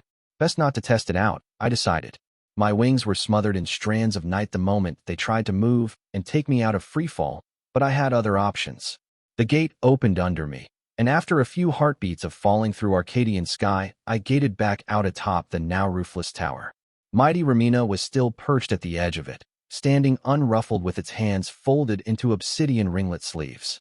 I killed my wings and formed them out again, getting rid of the interfering night, and landed on the opposite side with largely accidental grace. You seem irritated, Ramina noted. Is your attempted enslavement of my entire race proving too troublesome for your tastes? That one was a fair shot, I conceded. Are you not taking part in this Killaqueen festival? Humans, the mighty sighed. Such impatient creatures. All in due time, Losera Queen. I like to think I wasn't so much of a fool as to fall for the exact same trick twice in a row. So even as we spoke, I'd started moving. Just because I'd found 7 of the long strides so far didn't mean that was all of them. The sudden attack had not been a pleasant surprise, but my plan was still working out at the moment, as made clear by the fact that I'd been ambushed by a small pack, not the full roster of 200. I learned why this particular lot had been the vanguard the moment I leapt down to Temple's roof a few dozen feet below and to the side, when they smoothly walked out of the shade cast by statues, in a loose circle of which I was the center. I was going to get surrounded no matter where I went, wasn't I? Shadow striding, my peerage had called it. I was kind of a pain. I was no longer the only one on the field with an unfair mobility trick. So, your long stride cabal, I said. Are we not even going to have a round of introductions? Pretty rude of you, I have to say. I didn't have eyes in the back of my head. Although I could actually grow those, I'd found out. I still hadn't figured out how to make them function properly, so I could only make out the appearance of the 5 relatively in front of me. Not unexpectedly, there was little common to their armaments and looks. Most of them were ageless in that way the mighty were. But there was one looking even older than Ramina, and one I'd have called a teenager if not for the 2 sharp features. Spears, swords, one had a nifty steel hammer, and there was even one wielding some kind of chain with sharp spikes at the end that had to be a nightmare to actually use in a fight. Armor varied from half-naked to a set of full plate in what I was pretty sure was rune-inscribed granite. Tactics were going to be tricky here. The weapons were probably the least dangerous thing about them. But if they still bothered to bring them into a battle, it would be with the expectation they'd have some use. The one in plate, which also looked like it had been made from gray leather left too long out in the sun, was the only one to reply. Full account of your deeds will be taken from a follower after the hunt has come to an end, Queen of Lost and Found, the mighty said. There is no need to worry, they will be forgot after your passing. Not exactly what I was getting at, I replied. There was a soft sound near the back of the roof, and I pivoted slightly, so that section entered my peripheral vision. My brow rose. Ramina had joined us, making the leap down effortlessly. The long strides parted around it, allowing it to stand among the circle surrounding me. Allies.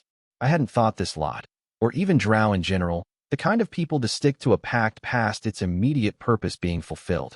You are seen, Ramina Tombmaker, the drow in plate said. Out of respect for your past office, you will not be hunted this night.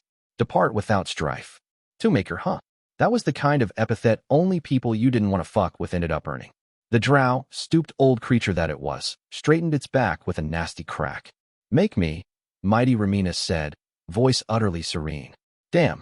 Sure, it had baited me into a pretty bad situation, and it was most likely after my head. But I couldn't deny the old monster had. Class. Are you sure I can't recruit you? I felt compelled to ask. I'll be honest, I would spend good money to see you punch Sane in the face. So be it, Plated Drow shrugged, flatly ignoring me. Under auspices red I declared dash. Drown. I shamelessly interrupted, and ripped open my gates. 3 of them shaped like a dome going over all of us. Why not? I had nothing to fear from the waters, and I certainly didn't owe them the courtesy of allowing them to finish whatever murderous ceremonial phrase they'd wanted to speak. It took 3 heartbeats for the mass of water to hit the rooftop, and by then I was the only one left on it. A thought had the gates closing as the temple under me collapsed, icy waters tearing through the roof with a thunderous crash, and the weight of it had me crushed against the ground beneath. It didn't matter. I formed a globe of ice around myself and gated out heartbeats before some spike of night ripped through where I'd been, leaving Arcadia to tread on the wet grounds outside the temple. I could have gone further out, But the whole point of using the lake gates as an opening volley had been giving me materials easy to work with. A flick of the wrist had the lake water turning into mist, billowing out and swallowing our surroundings. I pricked my ears, but could not hear a single one of them moving. Silencing their footsteps was too basic a use of night for it to have been reasonable to hope otherwise. I conceded, but at least the mist would hinder their vision. I felt night flare above and looked up, quietly climbing a large hall's roof to get a better angle, and what I found had me frowning. They'd put us in a box. Using the mist as delineation for the area, one of them had slapped down a rectangular box of roiling night, with all 9 of us presumably inside it. It should be useless, I thought, since I could gate out any time. But the dawning itch on my skin told a different story. It felt like a ward, or at least something to the same effect. I kept moving, since staying in the same place for too long was bound to get me discovered and then surrounded in swift succession. I glamored out the sound my footsteps, unwilling to rely on my own limited sneaking abilities to keep me out of trouble, and dropped in a low crouch when I heard the sound of stone shattering in the distance. I couldn't see anyone at the moment, so I carefully began heading into that direction to see what had happened. Had Ramina and the Longstrides begun fighting? I got the answer before I finished making my way there, when a temple to my left was brutally flattened by another massive spike of night. They weren't fighting. They were methodically getting rid of anything I could use for cover. If they kept this up, I'd end up on flat grounds with nothing to maneuver around. After that, all they needed to do was get rid of the mist, and it was all going to eagerly proceed downhill. Clever enemies were the worst, I thought. Still, I wasn't without an arsenal of my own. I reached for my domain, not to call it down, but to use the substance of it as a tool. 1, 2, 3. I continued forging long chains ending in hooks out of moonless night, making them come out of my palms, until I had enough of them for every structure I could make out around me. After that, it was only a matter of tossing them at the temples and towers and making the hooks sink into them. I broadened my stance, more out of habit than true need, and after grasping all the chains tightly began to turn. My muscles might be make-believe nowadays, but the strength was real. With one snap after another, I ripped out temples and towers, sometimes mere walls, but on occasion the whole thing when the foundation was weak enough. With a grunt, I put my whole body into it, spinning the entire mass of ripped stone like a giant mace. I didn't need to actually find the drow if I hit everything. Tearing through other structures slowed the momentum, but I kept spinning, and so did my makeshift weapon. Had I hit any of them? Maybe, maybe not. I wouldn't have been able to feel it if I had, given the weight difference. Given the nature of my improvised weapon, it wasn't hard for the drow to guess at my location. There were chains leading straight to it, and that was things got interesting. Odds had always been low I'd actually kill one of them with the whirl. There'd been another reason for the move, and I showed as much when a pair of long strides emerged out of shadows, and I picked 2 chain temples to send smashing down at them. Both dispersed, shadow illusions broken by the impact, and it was from behind me they struck. One spear from the left, one from the right, and when I attempted to move forward out of their reach, I found a large snake of night striking out. Yeah, they definitely heard me complain, and they had a truly terrible sense of humor. I had only a heartbeat to react, my chained weapons too far to recall in time, so I dropped low. The spears and snake followed my descent flawlessly, but that moment of readjustment bought me just long enough to encase myself in ice. It shattered under the spear tips while the snake went straight though, but I'd left a hole at the bottom and turned into mist. I went back into human shape behind the snake, swinging a wall at it that caved in the shape and broke it apart. Night pulsed like a heartbeat on the other side of the mauled ice structure, and I backed away expecting an assault. It wasn't. I grasped a moment too late. It was a beacon. The full 7 long strides were on me in moments, shadow striding into the scene. The chains were getting too unwieldy for our combat range, so I drew them back into my domain, just in time for the enemy cabal to prove they'd come by their reputation honestly. The 2 fighting me hadn't been going at it seriously, I realized. They were just pinning me down until the other hunters arrived, and when they did, the gloves came off. The sheer variety of secrets caught me off guard. One turned into a mass of shifting shadows not even remotely humanoid, tendrils and clawed limbs sprawling out. Another knelt and pressed a palm against the ground, night spreading from it like a tide of rancid oil. One's own shadow slithered out to connect to mine as another touched its shoulder, and immediately I felt my blood turn into a muddy sludge. A ball of shadows formed over my head, casting impossible stripes of darkness down around me, and drow flickered out of those like they were passages. The entire thing had taken, at most, 2 heartbeats from the moment they'd gathered here. I'd fought heroic bands that were not nearly that skilled at working together. Shit, I wasn't sure the Calamities would be that good at it. If this turned into a brawl, I was dead. Winter or not, apotheosis or not. Let's try it then, I said. Your night against mine. Darkness fell over all of us, my kingdom manifest, for I was sovereign of moonless nights. And here even mighty were but troublesome guests. Cold beyond cold enveloped the long strides, coating their bodies with frost as their feet bit into supernaturally pristine snow. Not a speck of light here, though it mattered not to my eyes. Something deeper than vision was my due in here. Their secrets broke like kindling, hollowed out by winter, but the drow did not flinch. I'd seen my domain make sport of sorcery and devils, turn men into trifles, yet the 7 long strides shook it off with seemingly little effort. Even bereft of their night, they moved, weapons in hand, and fell upon me. I could feel my power slithering through my veins, pure and untethered, and words were on the tip of my tongue. I swallowed them, familiar by now with the touch of alienation. It was growing in me faster than I could shun it off. With flawless timing, the 7 struck together, but before their blades could bite into me, I bit into them.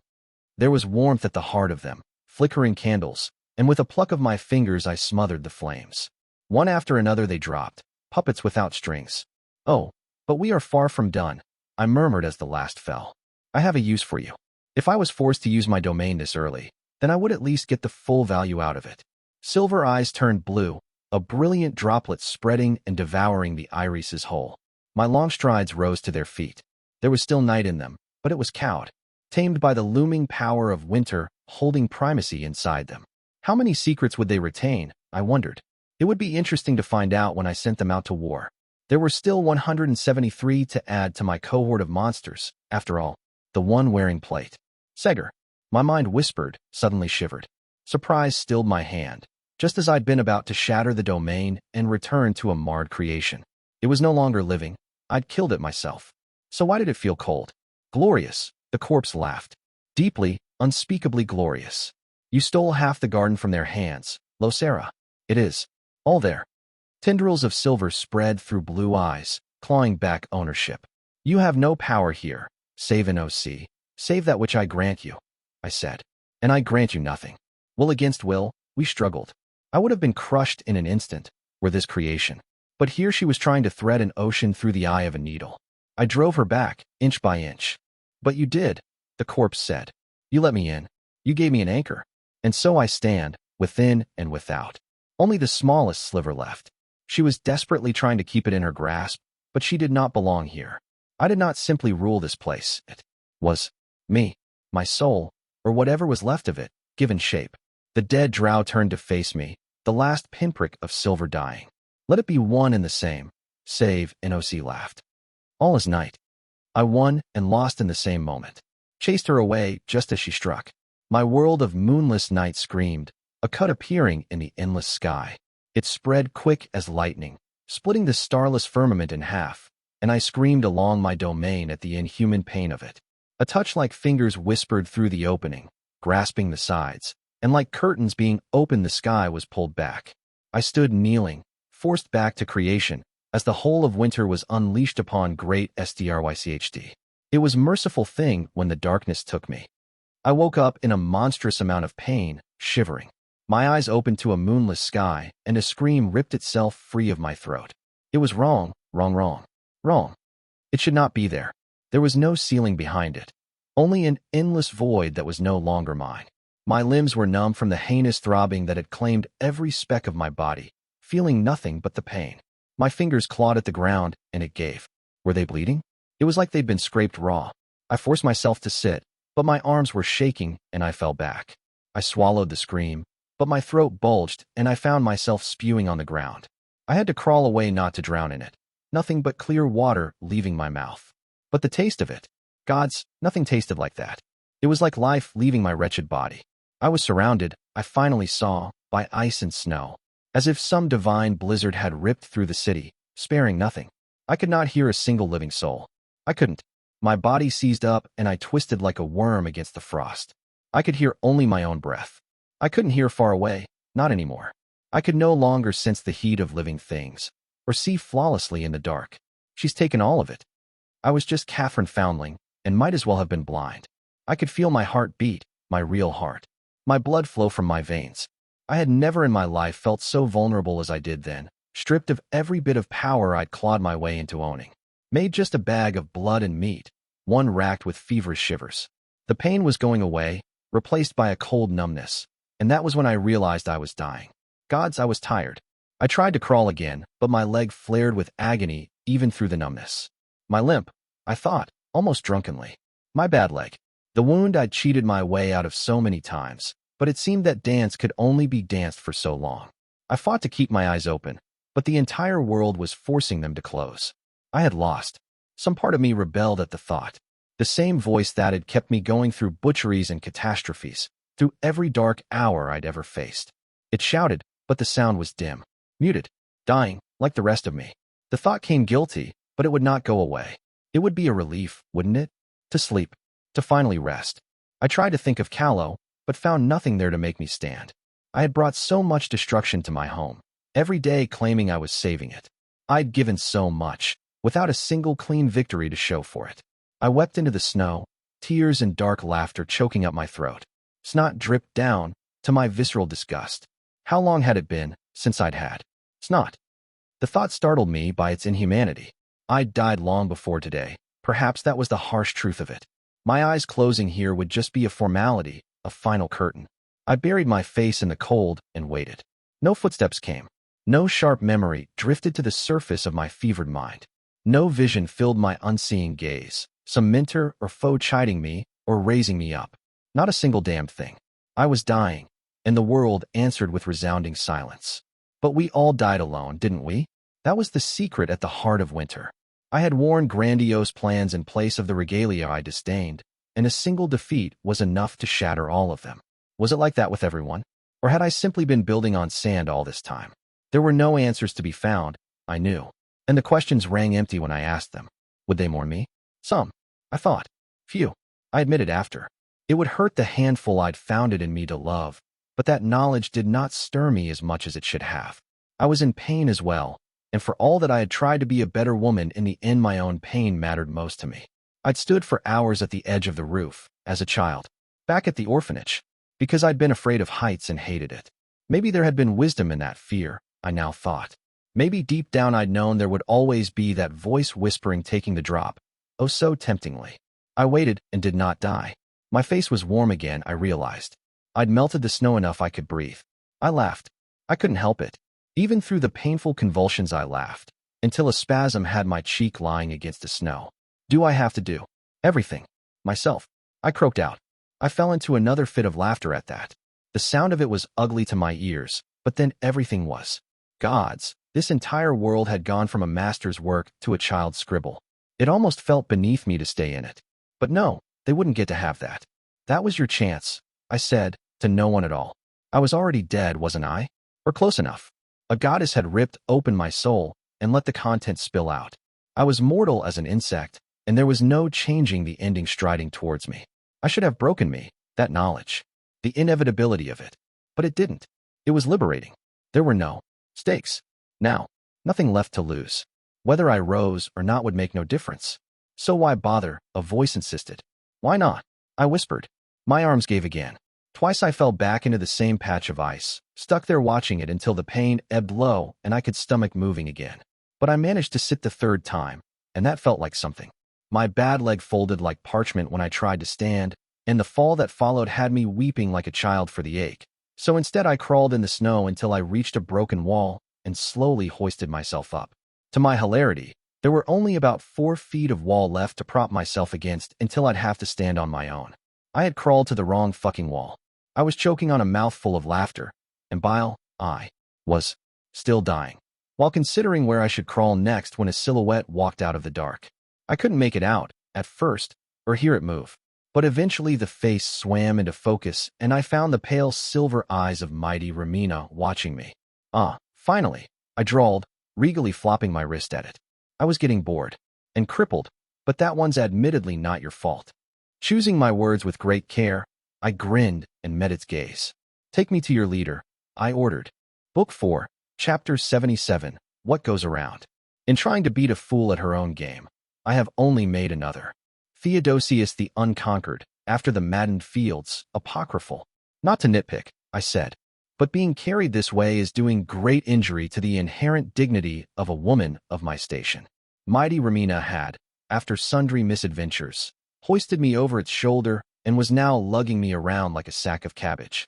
I got the distinct impression the old bastard was having a lot of fun with this. If I allow you to lean against me instead, Ramina said, will you cease attempting to strangle me? The drow was a tyrant, truly. It was my God's-given right as a Calawan to rebel against foreign powers regardless of context or feasibility. Yes, I lied. Mighty Ramina fluidly leapt over a canal, landing on the other side with barely a sound. It jostled my body enough I had to bite down on a scream. So I got out. We doing this or what? No, the Mighty said. I merely wanted to see if you would lie.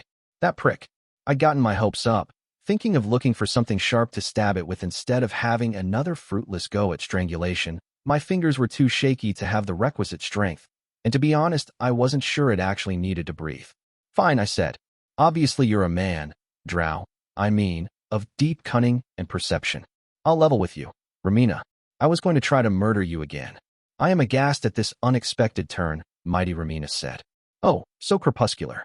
Could do sarcasm. This was a day for revelations. Since murder doesn't seem to be working out for me, I'll try bribery, I continued. Betray? Who is it you're working for at the moment? I probably should have inquired as much before beginning the process, I mentally conceded. Hindsight was a harsh mistress, as the effective evisceration of my soul and mantle had made clear. Arguably my kind, Ramina said. Practically speaking, the youngest sister. That the murderous one, or the one that's basically suffered a few millennia of torture by night. I squinted. The former, the Mighty replied. That's fine then, I mused. So, betray her drow ass, and I'll give you half of Procker. I know of no such place, Ramina said. Right, it's pretty recent as far as nations go, I muttered. Think the central chunk of Western Calernia. And you currently rule these lands? The drow asked. Sure, I said. In a manner of speaking. Lies were, technically, one of those. Fertile fields? The Mighty asked. Peaceful neighbors? Well, half of that was true. There was that unfortunate thing about the kingdom of the dead and the chain of hunger bordering it, but nowhere was perfect. Absolutely, I answered without missing a beat. You are a surprisingly terrible liar, Mighty Ramina said, sounding impressed in the worst way. How have you managed to survive this long? Good officers, luck, and the ability to walk off lost limbs. I replied, more honestly than I'd meant to. Of course, in a sense I hadn't. Survived, that was. I died at first lease and then kind of again at the doom. The whole winter eats your soul thing had felt in the general wheelhouse of dying, anyway. Luck always runs out, Ramina said. What a deep philosopher you are, I sighed. Any more profound truths you'd like to share? You warred against an entity older than the civilization that birthed you, the Mighty said. Wielding weapons in which it holds superior mastery, following a plan laughably straightforward, and fielding armies which owed you no true loyalty. All this, and somehow you believed you would win. Ouch, I said, not particularly offended. I'd already lost. What was there left to be offended about? We going somewhere with this? I asked after a heartbeat of silence. Nowhere, evidently, Mighty Ramina said. The secret of scathing retorts was unfathomably deadly, I mused. The half-blind pieces of meat that were now my eyes took in our surroundings as well as they could as the drow carried me through the ruins of Great Strycht, and there could be no word for it but ruins. Winter had blown through mercilessly, appending temples and halls like children's toys. We must have still been in the central district when it found me, because our surroundings were vaguely familiar. They lay of the canals, at least, since the city looked like it had been smashed to pieces by an irritated god. In a sense it had been. It wasn't hard to find the dead, though it certainly was to tell which side they'd belonged to. Frozen silhouettes of drow, many seized halfway through emotion, were scattered all over the district. Some had tried to run, I saw. It hadn't done them any good. Is everyone in the city dead save the two of us? I asked. You were not so powerful as that, Mighty Ramina said. Many of those who fought under your banner remained, before they were made to kneel, and save NOC preserved her own when the heart of you was ripped out. Soul, I corrected mildly. The soul of me, Ramina. Come on, it's not that complicated a concept. I was mildly surprised having that ripped open hadn't killed me, but then maybe I shouldn't be. Acua had walked around without hers for years before our little heart-to-hand. She'd also been soulless in another way entirely long before that. But that was a different story. Not complicated, the mighty slowly repeated. Are you chiding me for considering the process of apotheosis a complex matter, Losera? I mean, priests I know about it, I said. How complex can it really be? I will cherish the memory of our little talks, after your throat is slit, Ramina said. I believe you might be the single most aggressively ignorant creature I've ever encountered. I spat out a ball of phlegm and bile, aiming for its leg and missing narrowly. So, interesting information there. I was being carried to a sacrificial altar, which I'd already kind of suspected but hadn't known for sure. Added to the bit about my former forces being made to keel, I now considered it a safe bet that Save herself had come down for a bit of ceremonial knife work. Strange she hadn't killed them outright, though. Was it because she couldn't, or because she had a better use for them? It'd be a splendid little bit of irony if she ended up using the framework of Ozone built as the model for the army she'd be taking to the surface. I'm flattered, really, but I'm not in the market for a nemesis, I replied. There's probably a line, and it'd be unfair to all those angry heroes for you to just skip ahead. It is admirable that you refuse to compromise your principles even moments away from your unmaking, the mighty said. I can't tell if you're being sarcastic right now, I said. And I think my hearing might be going, because there's this weird screaming sound that dash. I paused, then swallowed. Oh, so my hearing wasn't going. Nice to know. Slightly less nice was the patchwork of rippling winter I was looking at. Ribbons of shimmering blue storming about uncontrolled, eating away at an obsidian tower like the king of winter had suddenly said fuck this building in particular. My vision dimmed, and I looked away blinking. It stayed dim, like a shadow had been cast over everything I saw. You could have told me I'd go blind looking at it, I screamed through the ruckus. Ramina made me wait until we'd left the immediate area before answering. Did you? The drow curiously asked. Interesting. It should have driven you mad as well. Then, and you sound no less coherent than usual. I think we hit the bottom of that barrel a few years back, buddy, I said. That had been a knot of pure winter, I thought, and it had been running wild. The power had never done that while I held the mantle. I avoided thinking of the word, knowing it would send me into another episode. Nothing above our heads was the same as my domains, so I'd assumed that Save had devoured the whole thing. Or at least bound it somehow. But this was an interesting twist, wasn't it? Even if was in her belly, it looked like she was having some issue with digestion. So, how strong is your boss stomach? I casually asked. As strong as it takes, mighty Ramina soberly replied. Gods, is that what I sound like when I talk that way? I asked. Someone could have told me it made me sound like an asshole. I'd have stopped. I assure you, there is no need to rely on specific sentences for that effect to be achieved, the drow smoothly replied. So much sass, Ramina, I grinned. But was that uncertainty I detected? Someone's worried Save bit off more than she can chew. A passing thing, the mighty said. In a sense, much like you. Ah, and there it was. The reason it hadn't just nonchalantly torn off my head back when it had first found me choking on my death in the middle of a broken wreck. I was still of use somehow. A sacrifice to cement Save NOC's hold on my domain. I'd earned the mantle through murder back in the old days of about 2 years ago. It might be that proper succession required the same deed by her hand. So are we there yet? I asked. Ramina sighed, and I took perverse pride in the way I was managing to get under the skin of a creature a few millennia my senior. Unfortunately, it then shook me on its shoulder, letting me slip back a little, and the fresh pull on my abdomen had me howling. The throbbing pain brought unwilling tears to my eyes, and to add insult to injury, my throat began heaving. The droplet that tipped the cup was that even as I began spewing out clear water, and while the mantle of woe fell down over my face, smothering it all over my face. The mighty left me like that for quite a while, until my stomach felt empty once more, and only drew me back up when left the district. The vomit-strewn cloak remained draped all over my face. That was genuinely cruel, I rasped out. Possibly why I enjoyed it so much, mighty Ramina noted. It was not far before our magic journey together came to an end, though of course I had no idea. The mantle of woe was still covering my face.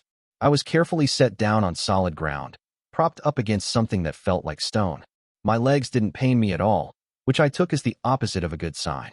I was metaphysically bleeding out. Ramina's fingers closed around the hem of my cloak and pulled it back, finally revealing my surroundings to me.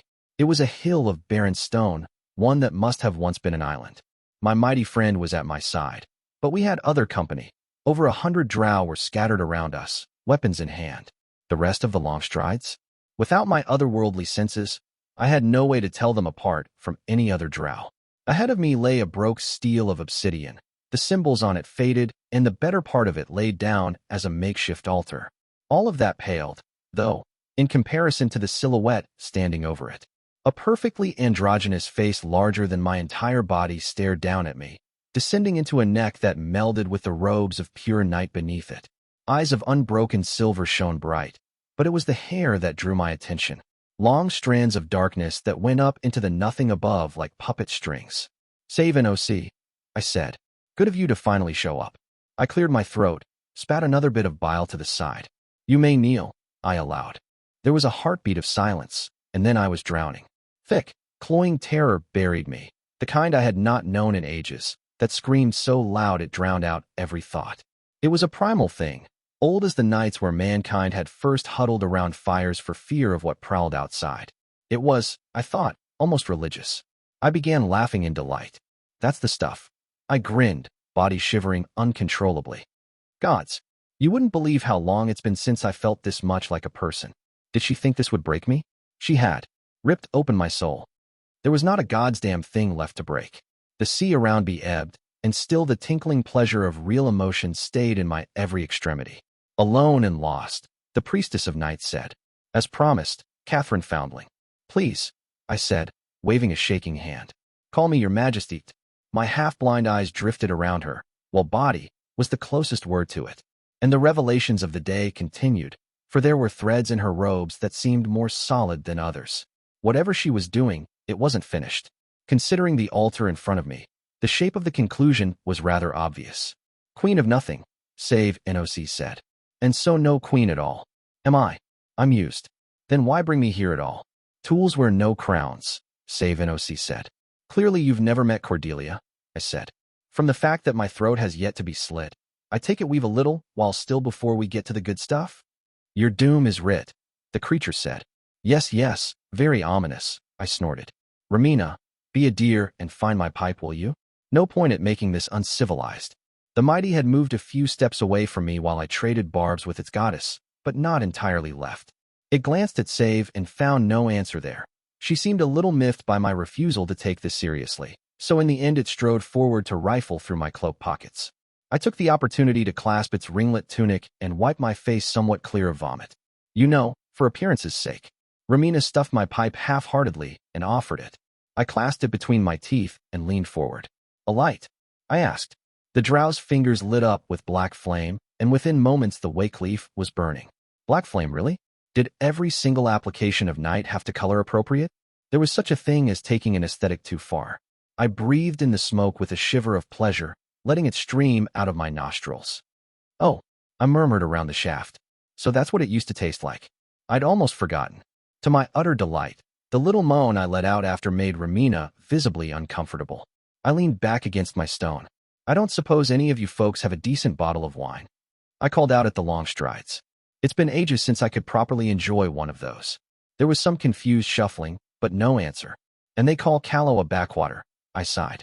"You all make for terrible hosts." "No guest are you," Save NOC said. "A bird of misfortune, headed to grim ending."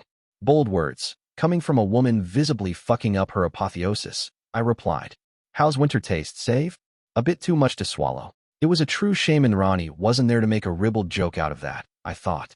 "All will be night," the priestess thundered. "You're just a pile of disappointments, aren't you?" I said. At least Ramina knows its way around a phrase.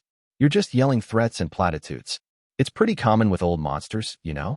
You haven't talked like a person for too long, so you don't know how anymore. Even Neshama has touches of that. You think to threaten me with the king of death?" Save NOC laughed.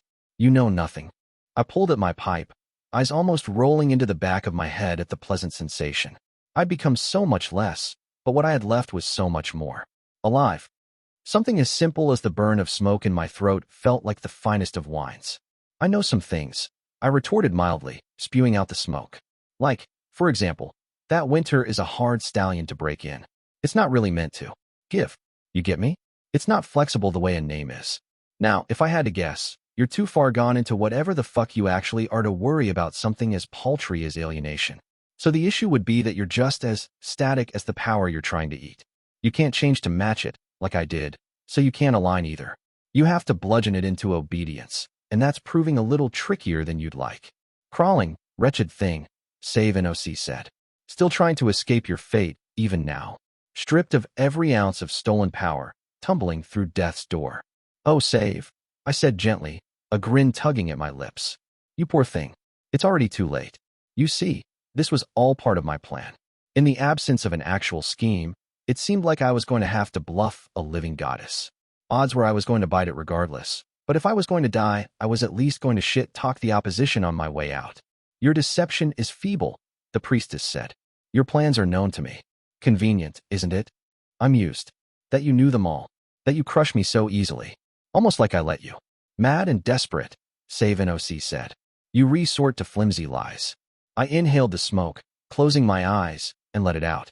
The acrid tang stung my nose, beautifully so. Why so many warriors, Save? I asked, opening my eyes. Witnesses, honor guard? Nah, this is best left quiet. Not the kind of knowledge you want floating out there. I think it's a statement of power. A reminder of hopelessness, to break me down. But if that's the case, why? These warriors. I croaked out a laugh. If you really wanted to stick it to me, I said, you wouldn't have used people you already owned body and soul. You would have had my own army standing in submissive silence. But you don't. I met eyes of blinding silver and smiled. I wonder why that is. They have knelt, Save NOC said. I think you broke them, I said. I think you hurt them. But that you don't own them, not yet. Because this is still my soul, even splattered over the countryside. And you need a little something to take you over the top. Queen's blood, Queen's death. A passing of the torch. I cackled. How does it feel to fall short even after millennia of scheming? I asked. It stings. I bet. Gods forgive me, but I had missed this. Teetering at the brink of annihilation, knowing if I was struck down, I would not rise again. Dancing with death bereft of anything but wits and lies. Knowing the first mistake would also be the last. It was terrible and treacherous, the kind of recklessness that had left a trail of ruins in my wake. But merciless gods. I had missed this. I'd grown dull, under the sway of my mantle, and now I felt sharp again. Maybe I was drunk on the feeling of my own mortality, on the truth that there was nothing left to lose, but I felt like myself again. Finally, just as life left my body. And all you find mighty, I called out. Will you just stand there like silent statues as your fates are thrown like dice? Do you not have a stake in this? Be silent, Losera, mighty Ramina hissed. Come on, be someone, I grinned. Act. Sure, I would have made you servants. For the span of a cosmic breath and no more, but I'll own to that. I never thought much of it, since that thing in front of me has already made slaves of you. We are mighty, one of the long strides replied. Your words are empty. That might be true right now, I said. But will you still be, when she's done eating winter? Hells, I would have required service for a decade or two, but her. She'll own you wholesale until the last dusk. Ramina struck me across the face, and the only thing I could think was that it had just made a mistake. If it had let me keep talking unworried, that would have been one thing, but trying to silence me? That gave my words weight. And theirs was a path of betrayal, wasn't it? They watched for the knife in everyone's hand, even their own goddess. I couldn't make out what happened, but a moment later Ramina was thrown back and two silhouettes stood between it and me. Speak your piece, Losera, one of them ordered. Enough. They screamed, the two drow, and fell as night ripped its way out of their bodies like smoke. The same happened all around me, every long stride messily collapsing. The tall shape of Save NOC drifted forward, tendrils of darkness wrapping around my body and dragging me to the altar. She was looming over me in a way that was not physical, her presence enveloping me whole, as if I was being devoured. Trickery is no match for real power, Save NOC said. Then fear me, drow, Acua Sahelian announced, for I wield the power of friendship. I turned right in time for the shade, grinning gloriously with half her body emerging from my cloak, to bury her arm into my torso up to the elbow. Book 4, Chapter 78, comes around. The finest summation of traitorous reign I ever heard came from an illiterate peasant from the outskirts of Ater, who described it as follows. Like watching a snake eat its own tail. Only the tail was fake, the snake was an angry badger, and also you are poisoned. Introduction to More Art Than Act, by Hakeem of Cotton, the Haunted Scholar. And so the sound of my fragile mortal shell being ripped into signaled it was time for everyone's favorite wasteland game. Backstab, help, or both. Acqua had grown on me, rather like the bubonic plague, so I was going to give her the benefit of the doubt and put my money on both. It was mildly surprising she'd stuck around at all, to be honest. I'd expected her to be halfway back to praise by now, considering I'd lost my leash on her along with my soul. The unsettling sensation of fingers squeezing around my beating heart was colored by the unspoken acknowledgement this was a dark mirror to Second Lease's ending. And to think they said Diabolist didn't have a sense of humor. The sheer shock of being torn into this brutally and suddenly was tipping me right over the edge and straight into the grave, my vision dimming, but in the darkness power awaited. Not owned, no. Save Inoc's victory had been too deep a cut for that. But Acqua bestowed upon me a cord, an invisible string, and through it my fading senses expanded. Both it is, I muttered. Called it. Winter, as an independent entity, was dead. I knew that instantly and instinctively as my mind glimpsed the web of power spread over great STRYCHD. There would be no restoration. It was too far gone for that. Save NOC had clumsily melded night and winter where she could, though the merging was far from complete, and my old mantle had reacted violently to the attempt. Knots of raging power had erupted all over the city, like two large insects caught in a web of night. Wherever they stormed, they weakened the weave around them. The priestess had been hammering them into submission, I thought, one at a time. A time-consuming process, and a difficult one, like trying to smooth out wrinkles on steel. I could feel the gargantuan weight of her presence gripping one of the storms, fingers pulling out the threads one after another and releasing them accalmed. She had barely a sliver of her attention on me. I thought, broken thing that I was. I'd been judged harmless, and only a cursory I had been kept on me. Bad form, that. It would remiss of me not to make her pay harshly for it. You forced her to act early, Acqua said. Diabolist felt like she was at my side, but she couldn't be. I wasn't really anywhere, practically speaking. Just a ghost haunting the labyrinth, and her barely more than that. And yet it felt like her breath was whispering against my ear, like she was not even an inch away. So, the power of friendship, I said. Feels a bit ungrateful to say as much after such a touching interruption, but we're not really friends. Acquaintances, at most, and that's being generous. You break my heart, dearest, Diabolist drawled. Again, and I didn't even need to punch through your ribcage first this time. I replied, genuinely pleased. I am getting better at this. So is she, Acqua said. She didn't point. We were presences, not flesh, but like a feather's touch her attention moved towards save NOC. My knot eyes followed. She wanted to bleed me after smoothing out all the knots. I said, like a coronation. Baptism in Queen's blood, yes, Diabolist said. Quite properly done, if a mite archaic. Queens are not as easy to acquire as they were in olden days. But she doesn't need it, I said, feeling out the web with a thought. She's already winning, Acqua. The night is absorbing winter, slowly but surely.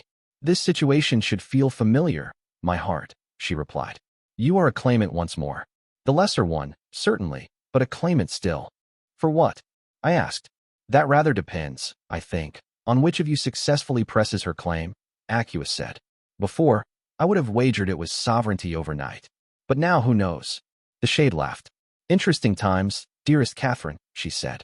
Interesting times indeed. Interesting, I repeated. That's a word for it. Especially considering I don't see your hat anywhere in the ring. This was your chance to get back on top, Diabolist. There will not be another no matter the outcome. And if she hadn't stepped in, the game would have come to an end. I could still vaguely feel my body in the hands of Save's manifestation, but she'd yet to kill it. There'd be no point, I thought. What she needed on the altar was me, not a mangled, empty corpse. If Acqua had no chance of claiming this mess for herself, I would have called this pragmatism, denying the priestess her victory at the last moment. But she'd had other options. She could have fled, she could have fought, and yet here we were. Am I not in your service? Acqua said, bindings are formality, not essence. Don't waste our time, I said. She's nearly done with the knot. I felt the shade press close to me, almost like an embrace, and I saw Acqua's Sahelian hole. Not the shade with the bloody hole in her chest, not the semblance of Fae I'd turned her into.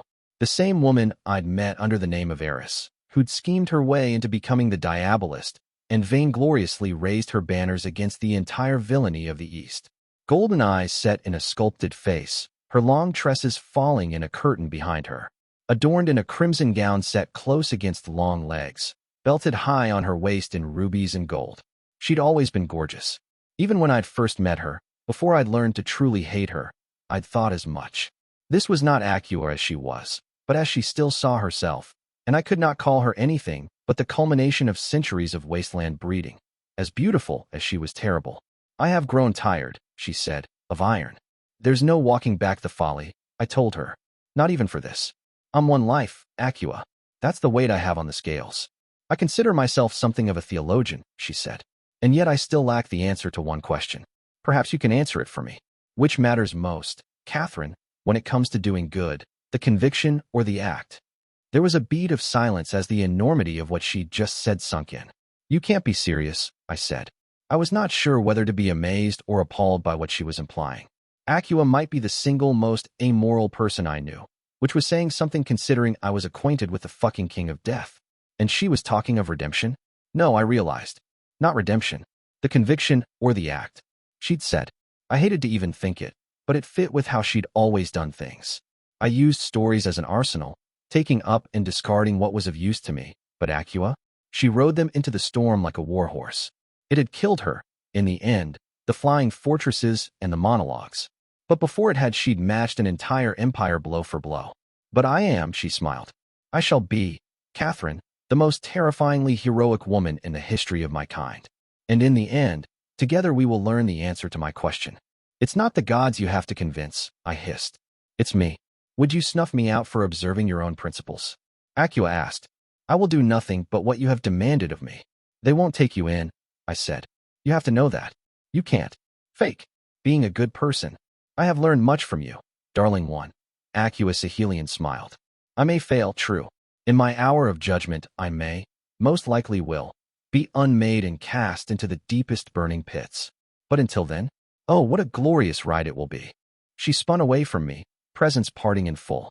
Now, my dear Catherine, Diabolus said, and there was joyous laughter in her voice. Shall we save some innocence? I would have argued still, done something, anything, to deny this. But the last string of winter was untangled, made docile, and even as the night spread through its save, Inosi finally turned her whole attention to us. Clever little rats, the priestess of night said. You have earned death at my hand. It felt like the tide pulling back before the wave, something unspeakably massive gathering before release, preparing to crush everything in its path. I called on all that I was, too, but I was no longer sovereign of moonless nights.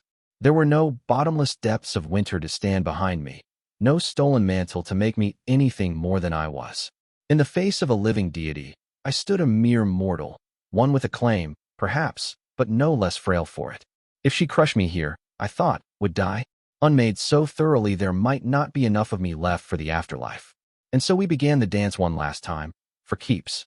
Winter got to be queen bitch of night forevermore, a victory almost as terrible as defeat. I didn't want it, I realized. I didn't want to go back to the thing I'd turned into, that pale imitation of myself. A creature play-acting at being a person, more a pack of lies and ambitions than anything remotely human. I'd feared alienation as the consequence of drawing on my mantle, all the while too far gone to realize I'd already estranged myself from everything that had made me Catherine Foundling. Better to die than go back to it, I thought. To be nothing at all rather than be that. I closed my not eyes. Mortal, I whispered. To the end, whatever that may be. A savage joy took hold of me, sweeter than wine, and I almost laughed. Even if it was doomed, even if all was lost, I would not go quietly into the night. I would go out kicking and screaming, making an unholy mess of it. Not lips splitting into a grin, I took hold of what remained of my mind. If you are the sea, then I am a needle, I thought, slender and piercing and too slight to catch. Hold and release, and then the impact of our wills shook the entire web. I went through like a needle through silk and sunk into darkness. The pressure of it was crushing, a mind so much greater than my own bearing down, and I balked. I am stone, I thought, the pebble beneath the coursing river, smooth and unmoving. I crashed at the bottom, but there I remained, unbroken. I could do this, I thought. I was so much less, but what I was could change. Adapt. She was too large to be able to do the same so easily.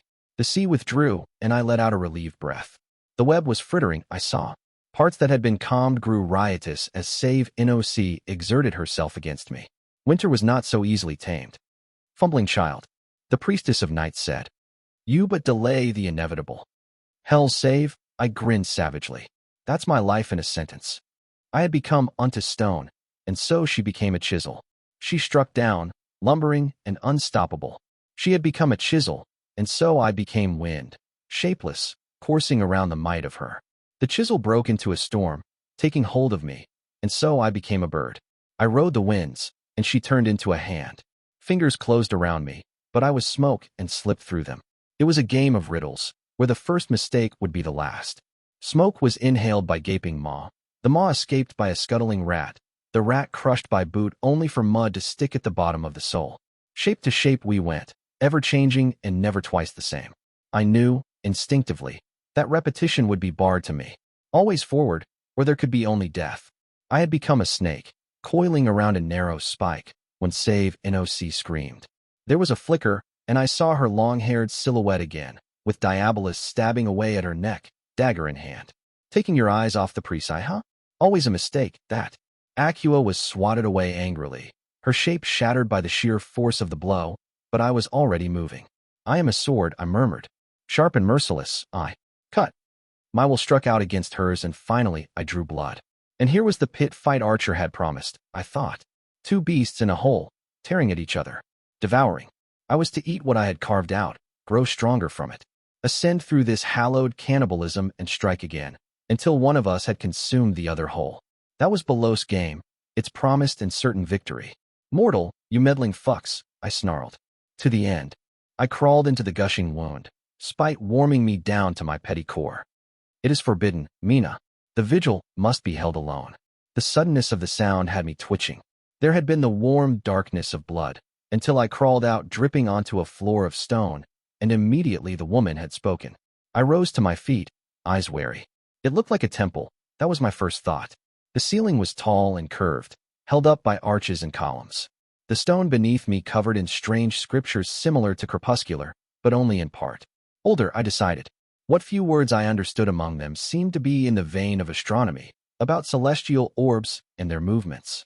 On all four sides arched thresholds led into nothing. I could glimpse a sea of lights below, and only then did I realize I was standing atop a tower. There were no stairs, no visible way into the room save the arches.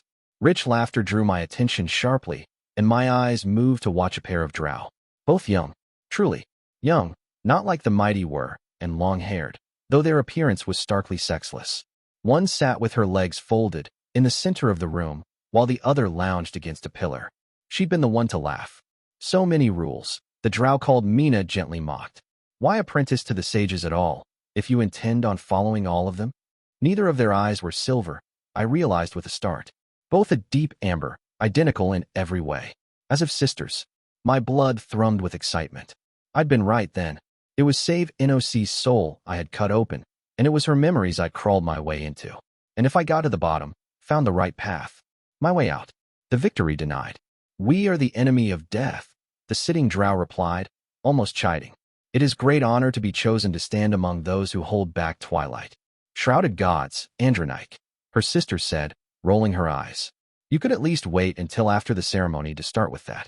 If I wanted to get preached at, I'd prostrate at temple like a good little zealot. There will be no ceremony at all, Kamina, if you are caught up here, Andronike sharply replied.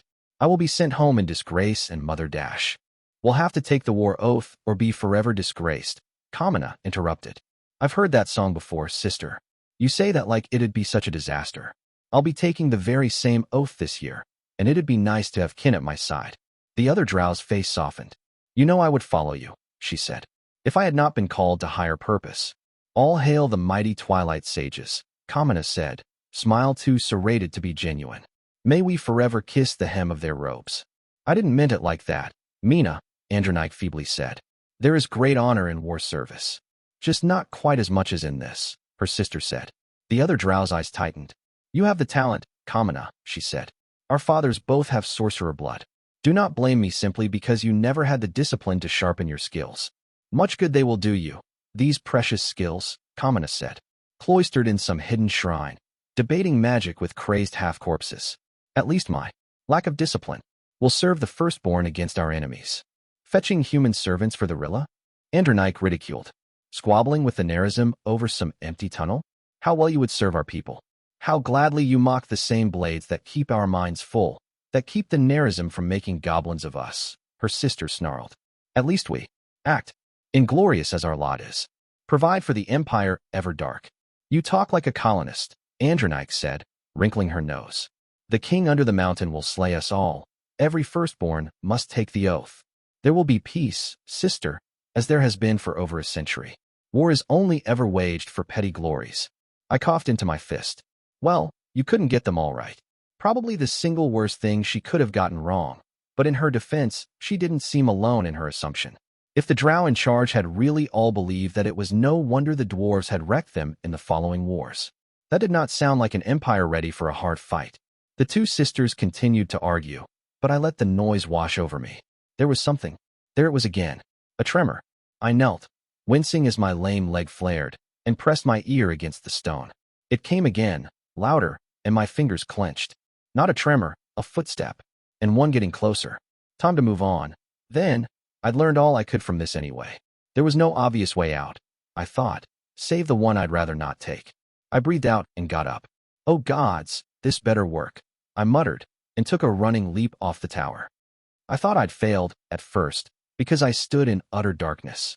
But then there was movement, Kamina sweeping out her arm and causing globes off glass to light all over the room.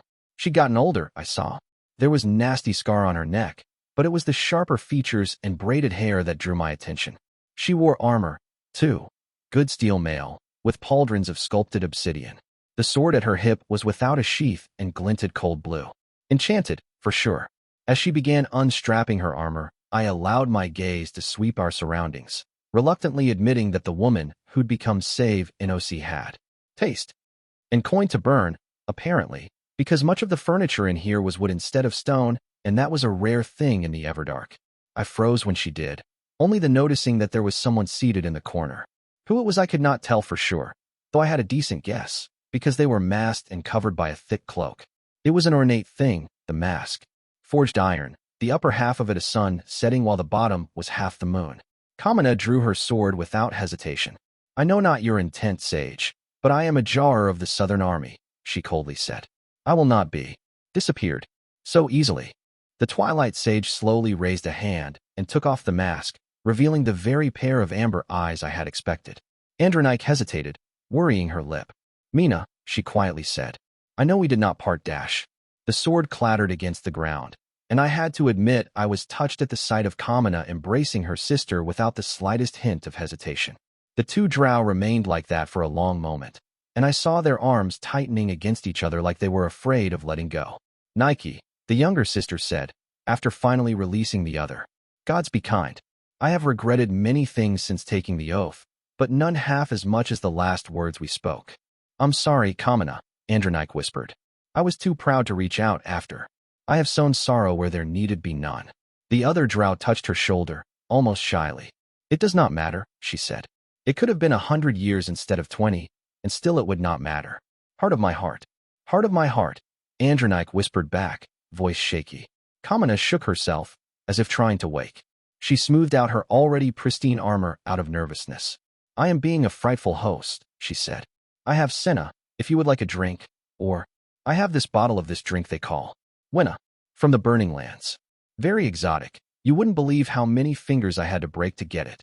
Andronike took her sister's hand and shook her head. Sit with me, she asked. This is better spoken sober. Kamina's eyes tightened. You worry me, sister, she said. Are you in danger?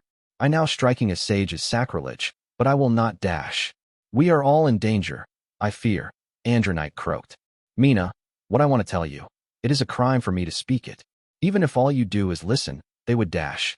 Heart of my heart, Kamina said, voice like steel. Your woe is my woe. No soul can change this. Her sister smiled, for just a moment, and it felt like dawn breaking over the room. Andronike tugged her down into a seat, and they settled together while the sage sister chose her words. The ritual. I thought. This is about the ritual when they tried to become immortals. They're going to kill us all, Mina, Andronike murmured, sounding genuinely terrified. The sages, the elders among them, they're afraid of dying.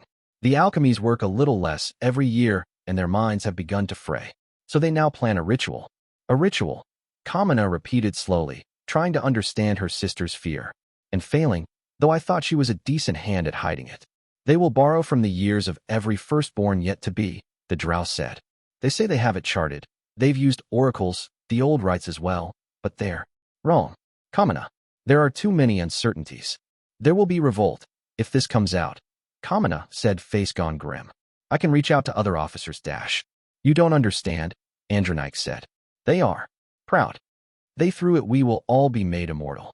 With the turn of the red season, they will announce it themselves. But you don't believe it will work, the younger sister said. All it takes is a single mistake, and our entire people will pay for it. The other drow replied, shaking her head. There is always a mistake, Mina. Always. Her sister slowly nodded, and I watched her thoughts flicker through her face. Hesitation, first, then reproach. And after that only determination, cold and relentless. So what, Kamina said, are we going to do about it? Pivot, I thought. They were not named, not yet, but that sentence and that moment were the beginning of a very dark road I already knew the end of.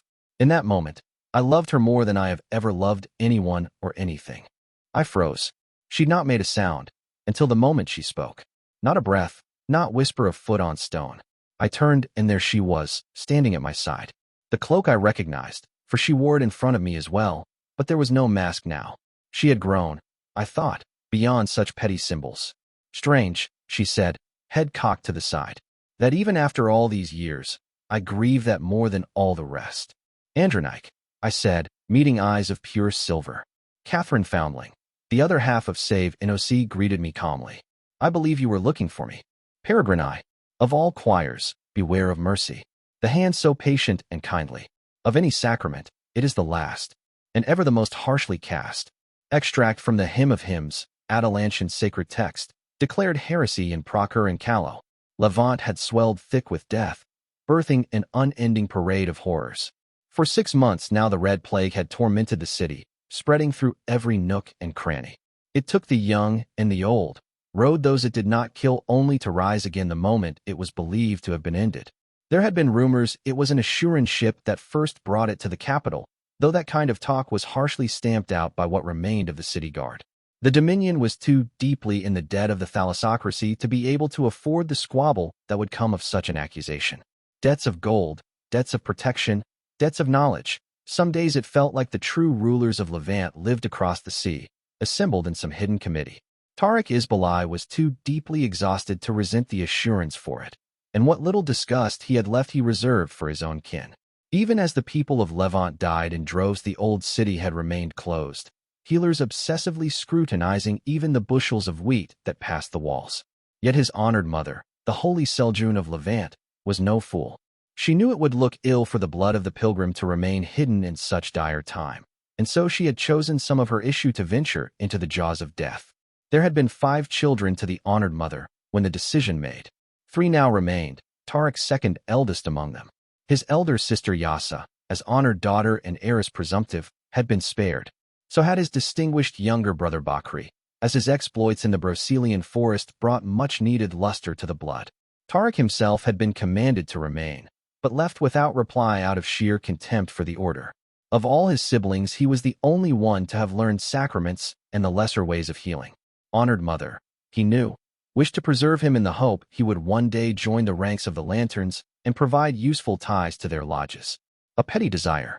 Tariq would not hide behind tall walls when his people were dying like animals mere street corners away. 5 months had passed since that rebellion, and over their span the stench and wailing of the dying had become as old friends.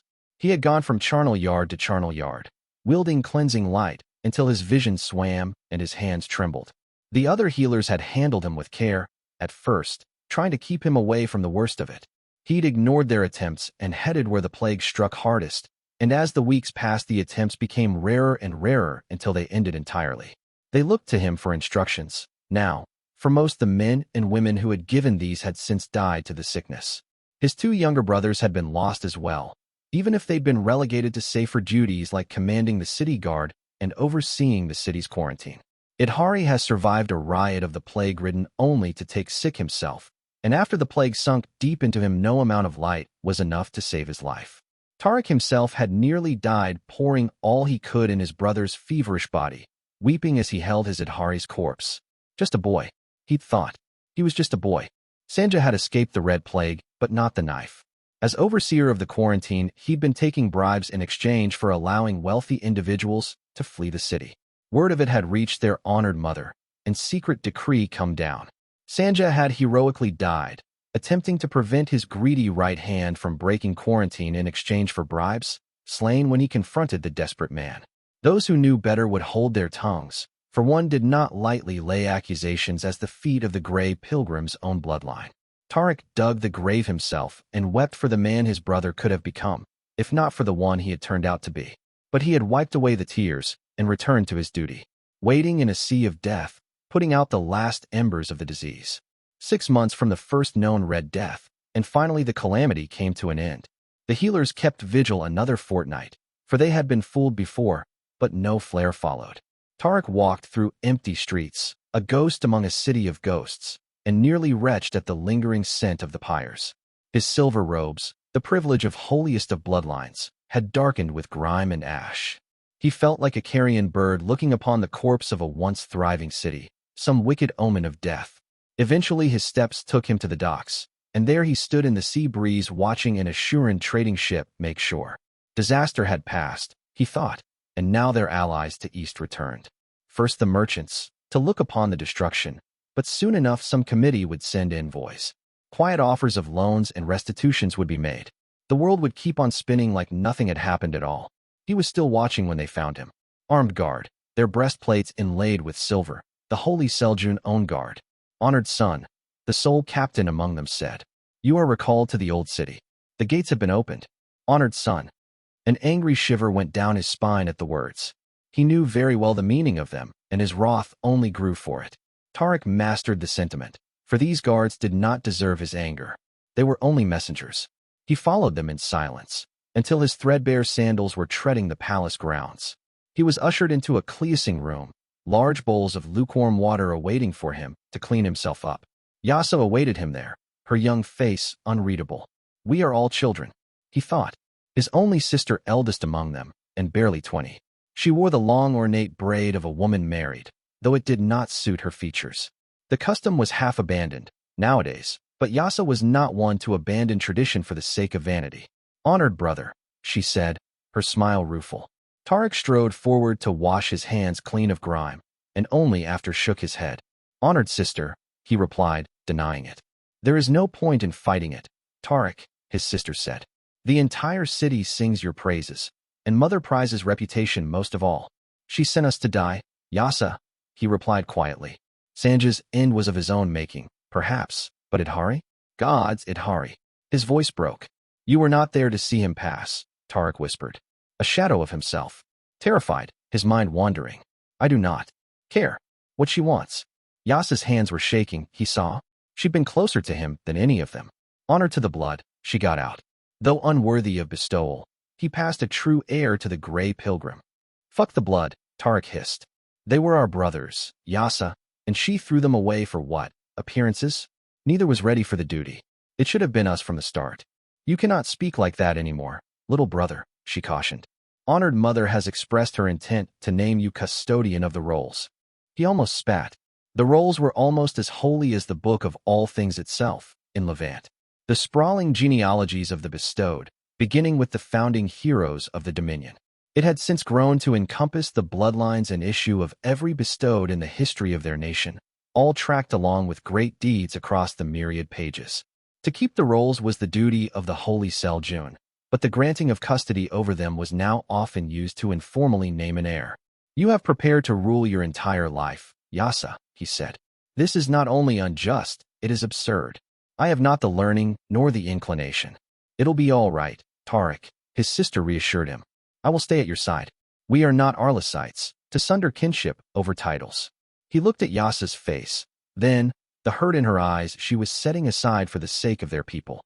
The unflattering braid serving as reminder of the marriage she had embraced early to ensure the blood would have lawful issue while her young brothers, even Tarek himself, as it now shamed him to admit, had spent their nights enjoying the attention that came from belonging to the holiest bloodline of the Dominion. While he escaped the old city to confer with priests and philosophers, to laugh with wandering poets and drink with sailors, his sister had studied the classics, learned the intricate ways of trade, forged ties with the heiresses and lords of the ancient lines of blood that now ruled over Levant. A lifetime of steadfast labor, and now she was to be robbed of her due because he had gained some acclaim. Because her marriage bed has not borne fruit. He suspected as well. Tarek wiped his hands clean and knelt at his sister's feet. "You cannot," she whispered. "You can't kneel to me anymore. To anyone but Mother. I know you mean well, Dash." Gently, he kissed her brow. "Rule well, Yasa," he said. Her eyes flickered with confusion. "Brother Dash, am I not of the pilgrim's own blood?" Tarek smiled. "Who could deny my right to a pilgrimage of my own?" "Tarek," she would be. Furious. Yasa urgently said. "She's already approached the Majilis for confirmation. If you leave, she'll be humiliated in front of every great bloodline in Levant. She might actually strike you from the rolls." From Tarek Isbalai to simply Tarek. He thought. It stung that he could be denied his heritage in the eyes of all the Dominion, but it was not too great a price to pay for this. He met his sister's eye squarely. "You will be better," he said. "You have to be, for all of us." He kissed Yasa's brow once more and rose to his feet. Tarek Isbalai walked out of the old city, then of Levant itself, and kept walking. Before a Senite had passed, the holy Seljun of Levant had cast him out of the gray pilgrim's line in the eyes of gods and men. Within the year, there was not a single written mention of him left in the entire Dominion. Tarek was 18 years old. "Healer, you do me dishonor," the man insisted.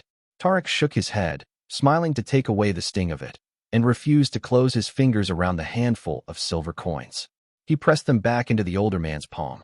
"I have taken vow of poverty," Tarek lied. "I cannot, my friend. That you have provided me with roof and meal is already more than enough." The man, Olivar, his name was, hesitated but did not press any further. Such vows were rare among mere healers, but common among those who would seek admission into the lanterns.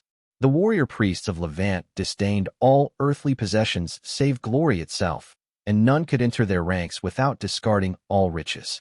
Truth be told, Tarek could have used the silver. What little food he had left in his satchel was growing stale, and it would be a long walk to Alava. The hills were treacherous, especially at night, and full of prowling creatures of which wolves were the least dangerous. The village he'd stumbled into 3 days ago was too small to warrant mention on any map he'd ever seen. Barely 300 souls, but it was close to the most common path into the crags. Tarek had hoped to hitch a ride on a trader's cart, but none had passed through. Without coin to offer, the chances were slim any would accept him even if one did come, he knew. But he could not find it in him to take what was likely the only coins the older man possessed. If there was a lean month, come winter, they could make the difference between survival and starvation. Still, he could not linger here any longer. He had helped those he could. It was time to move on. "Your mother must not exert herself for a full moon's turn," he reminded Olivar. "The light can only do so much to ease the passage of time, and if she returns to the fields, her joints will swell anew." "I will do what I can," the man promised with a grimace. "Would you not avail yourself of our hospitality one more night, healer?" Another voice suggested. Tarek cleared his throat awkwardly, eyes moving against his will to take in the shapely silhouette of his host's daughter. Dalavai, lovely as a summer night, and the invitation in her dark eyes had only grown more pointed the longer he remained here. It would have been dishonorable for him to lie with Olivar's daughter while staying under his roof. Very dishonorable, no matter what the hidden poets famously implied about lively Olivan girls in their more suggestive works. He'd mastered himself so far, but Tarek was no saint, and the temptation was beginning to strain his principles, especially when she smiled as slyly as she now did. "Alas," he croaked out, "I cannot delay any longer." She pouted rather distractingly, and it was a relief when her father spoke up. "I know you are headed north on pilgrimage, healer," Olivar said, "but it might be best for you to go around the hills and take the eastern path. There have been rumors of a creature attacking villages." Tarek's eyes narrowed. "Not bandits?" he asked. Olivans had resisted the Proceran occupation most stubbornly, it was said, preferring to burn their own city and flee into the hills rather than live in their own homes under foreign yoke. But the habits of those years had not been entirely discarded after the liberation, many of them turning to banditry or the kind of mercenary work that was essentially that. The many lines of the champion's blood had made a point of never stamping it out entirely, preferring to use the persisting peril as crucible for their young instead. Olivar shook his head. Some say it is a chimera, but every old fool this side of the Brocelian will blame trouble on chimeras, the man scathingly said. Some old barrow spirit gone mad, I'd say. Tarek grimaced. The restless things born of defiled sacred grounds were no implacable threat, but they were near impossible to kill through mundane means. Perhaps the light might put one to flight, but it might also kill it, and the notion of hurting a spirit cursed through no act of its own sat ill with him. I will be careful, he promised. And thank you for the advice. He made his farewells promptly, doing his best to ignore Olivar's hard stare when lovely Dalavi lingered a little too close to whisper into his ear the kind of reception she'd grant him should he return, and escaped without shaming himself. He made good pace, sleeping under the stars when it grew too dark to continue, and found his way unhindered until the fourth afternoon. He saw the horses before he saw the warriors, tied to trees near a neatly made camp. It was empty when he came upon it a little off the road, but there was no need to wonder where the occupants had gone. In the distance, bellows and laughter sounded, interrupted by reptilian screams. It was not his business, Tarek knew. It would be wisest to press on. Yet he found his feet taking him towards the commotion anyway. Sliding clumsily off a rocky slope, he came across a mere half-dozen young warriors in well-forged mail. They were loosely surrounding a creature, Tarek saw, a great winged lizard of dusty-colored scales, with a long stinger-tipped tail trailing behind it. Wyvern, he thought. One of the warriors had put a spear through its left wing, he saw, and so it could not flee. They were exhausting the creature with harassment before going in for the kill. The sound of his descent was enough to alert one of the armored youths. Close enough, stranger, a dark-haired woman called out. The hunt has been claimed. A sword was casually pointed in his direction, and Tarek raised his palms in appeasement. Slowly he took off his satchel bag, dropping it to the ground. I mean no insult, he said. I was drawn by the screams. Get him out of here, Sintra. Another youth called out, darting forward to threaten the wyvern with a raised spear before retreating when it struck out. We don't want unknowns in the middle of this. The dark-haired woman, Sintra, it seemed, left the ring as another warrior smoothly closed the gap. Two long tresses flowed down her back through an opening in her helm, swinging as she moved closer. The sword was not sheathed, but at least she ceased pointing it at him. Consider your curiosity sated, traveler, she said. This is dangerous work, and would be made more dangerous still by a watcher. Tarek cheerfully ignored the implied warning in order to walk away. Would this be the creature that has been troubling villages, then? He asked. Sintra looked amused. A well-informed traveler, I see, she said, though not so learned as to recognize the symbols on my tabard. Tarek's eyes dipped to the jerkin in question, finding it marked with red lion cradling a sword. He took in a sharp breath. Sintra, Marave, he said, of the champion's blood. She had to be of the main line, to bear the heraldry, though where in it she fit, he had no real notion. Yasa had been the one to rub elbows with such hallowed personages when the Majlis was convened, not him. Of some blood yourself, to recognize it so swiftly, Sintra noted with a raised eyebrow. You do not have the looks of an Olivan. Your name? Unimportant, Tarek replied. Have you learned why the wyvern attacked villages? They usually avoid such places. Unimportant, Sintra echoed. It slew some and wounded many. A hunt is warranted. You would kill in ignorance? He replied, genuinely surprised. Its eggs could have been stolen. They sell for a fortune. The creatures tended to take sick in other lands, but the eggs themselves were a delicacy. And it was said in Levant that the faraway Prisai would pay a king's ransom for one unbroken, though that kind of trade was frowned upon.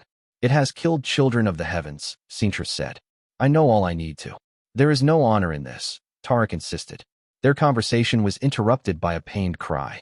One of the youths had struck the wyvern's muzzle and drawn blood, retreating behind his shield as the winged lizard struck out with its stinger. There is honor in the very act of slaying, Sintra flatly replied. What business is this of yours, stranger of no name? She was not wrong, he thought. Hunts such as this were commonplace in all of Levant, and often with weaker reason than this. Those that wandered into the Brocelian to seek glory at the end of a blade could not claim to be avenging anything.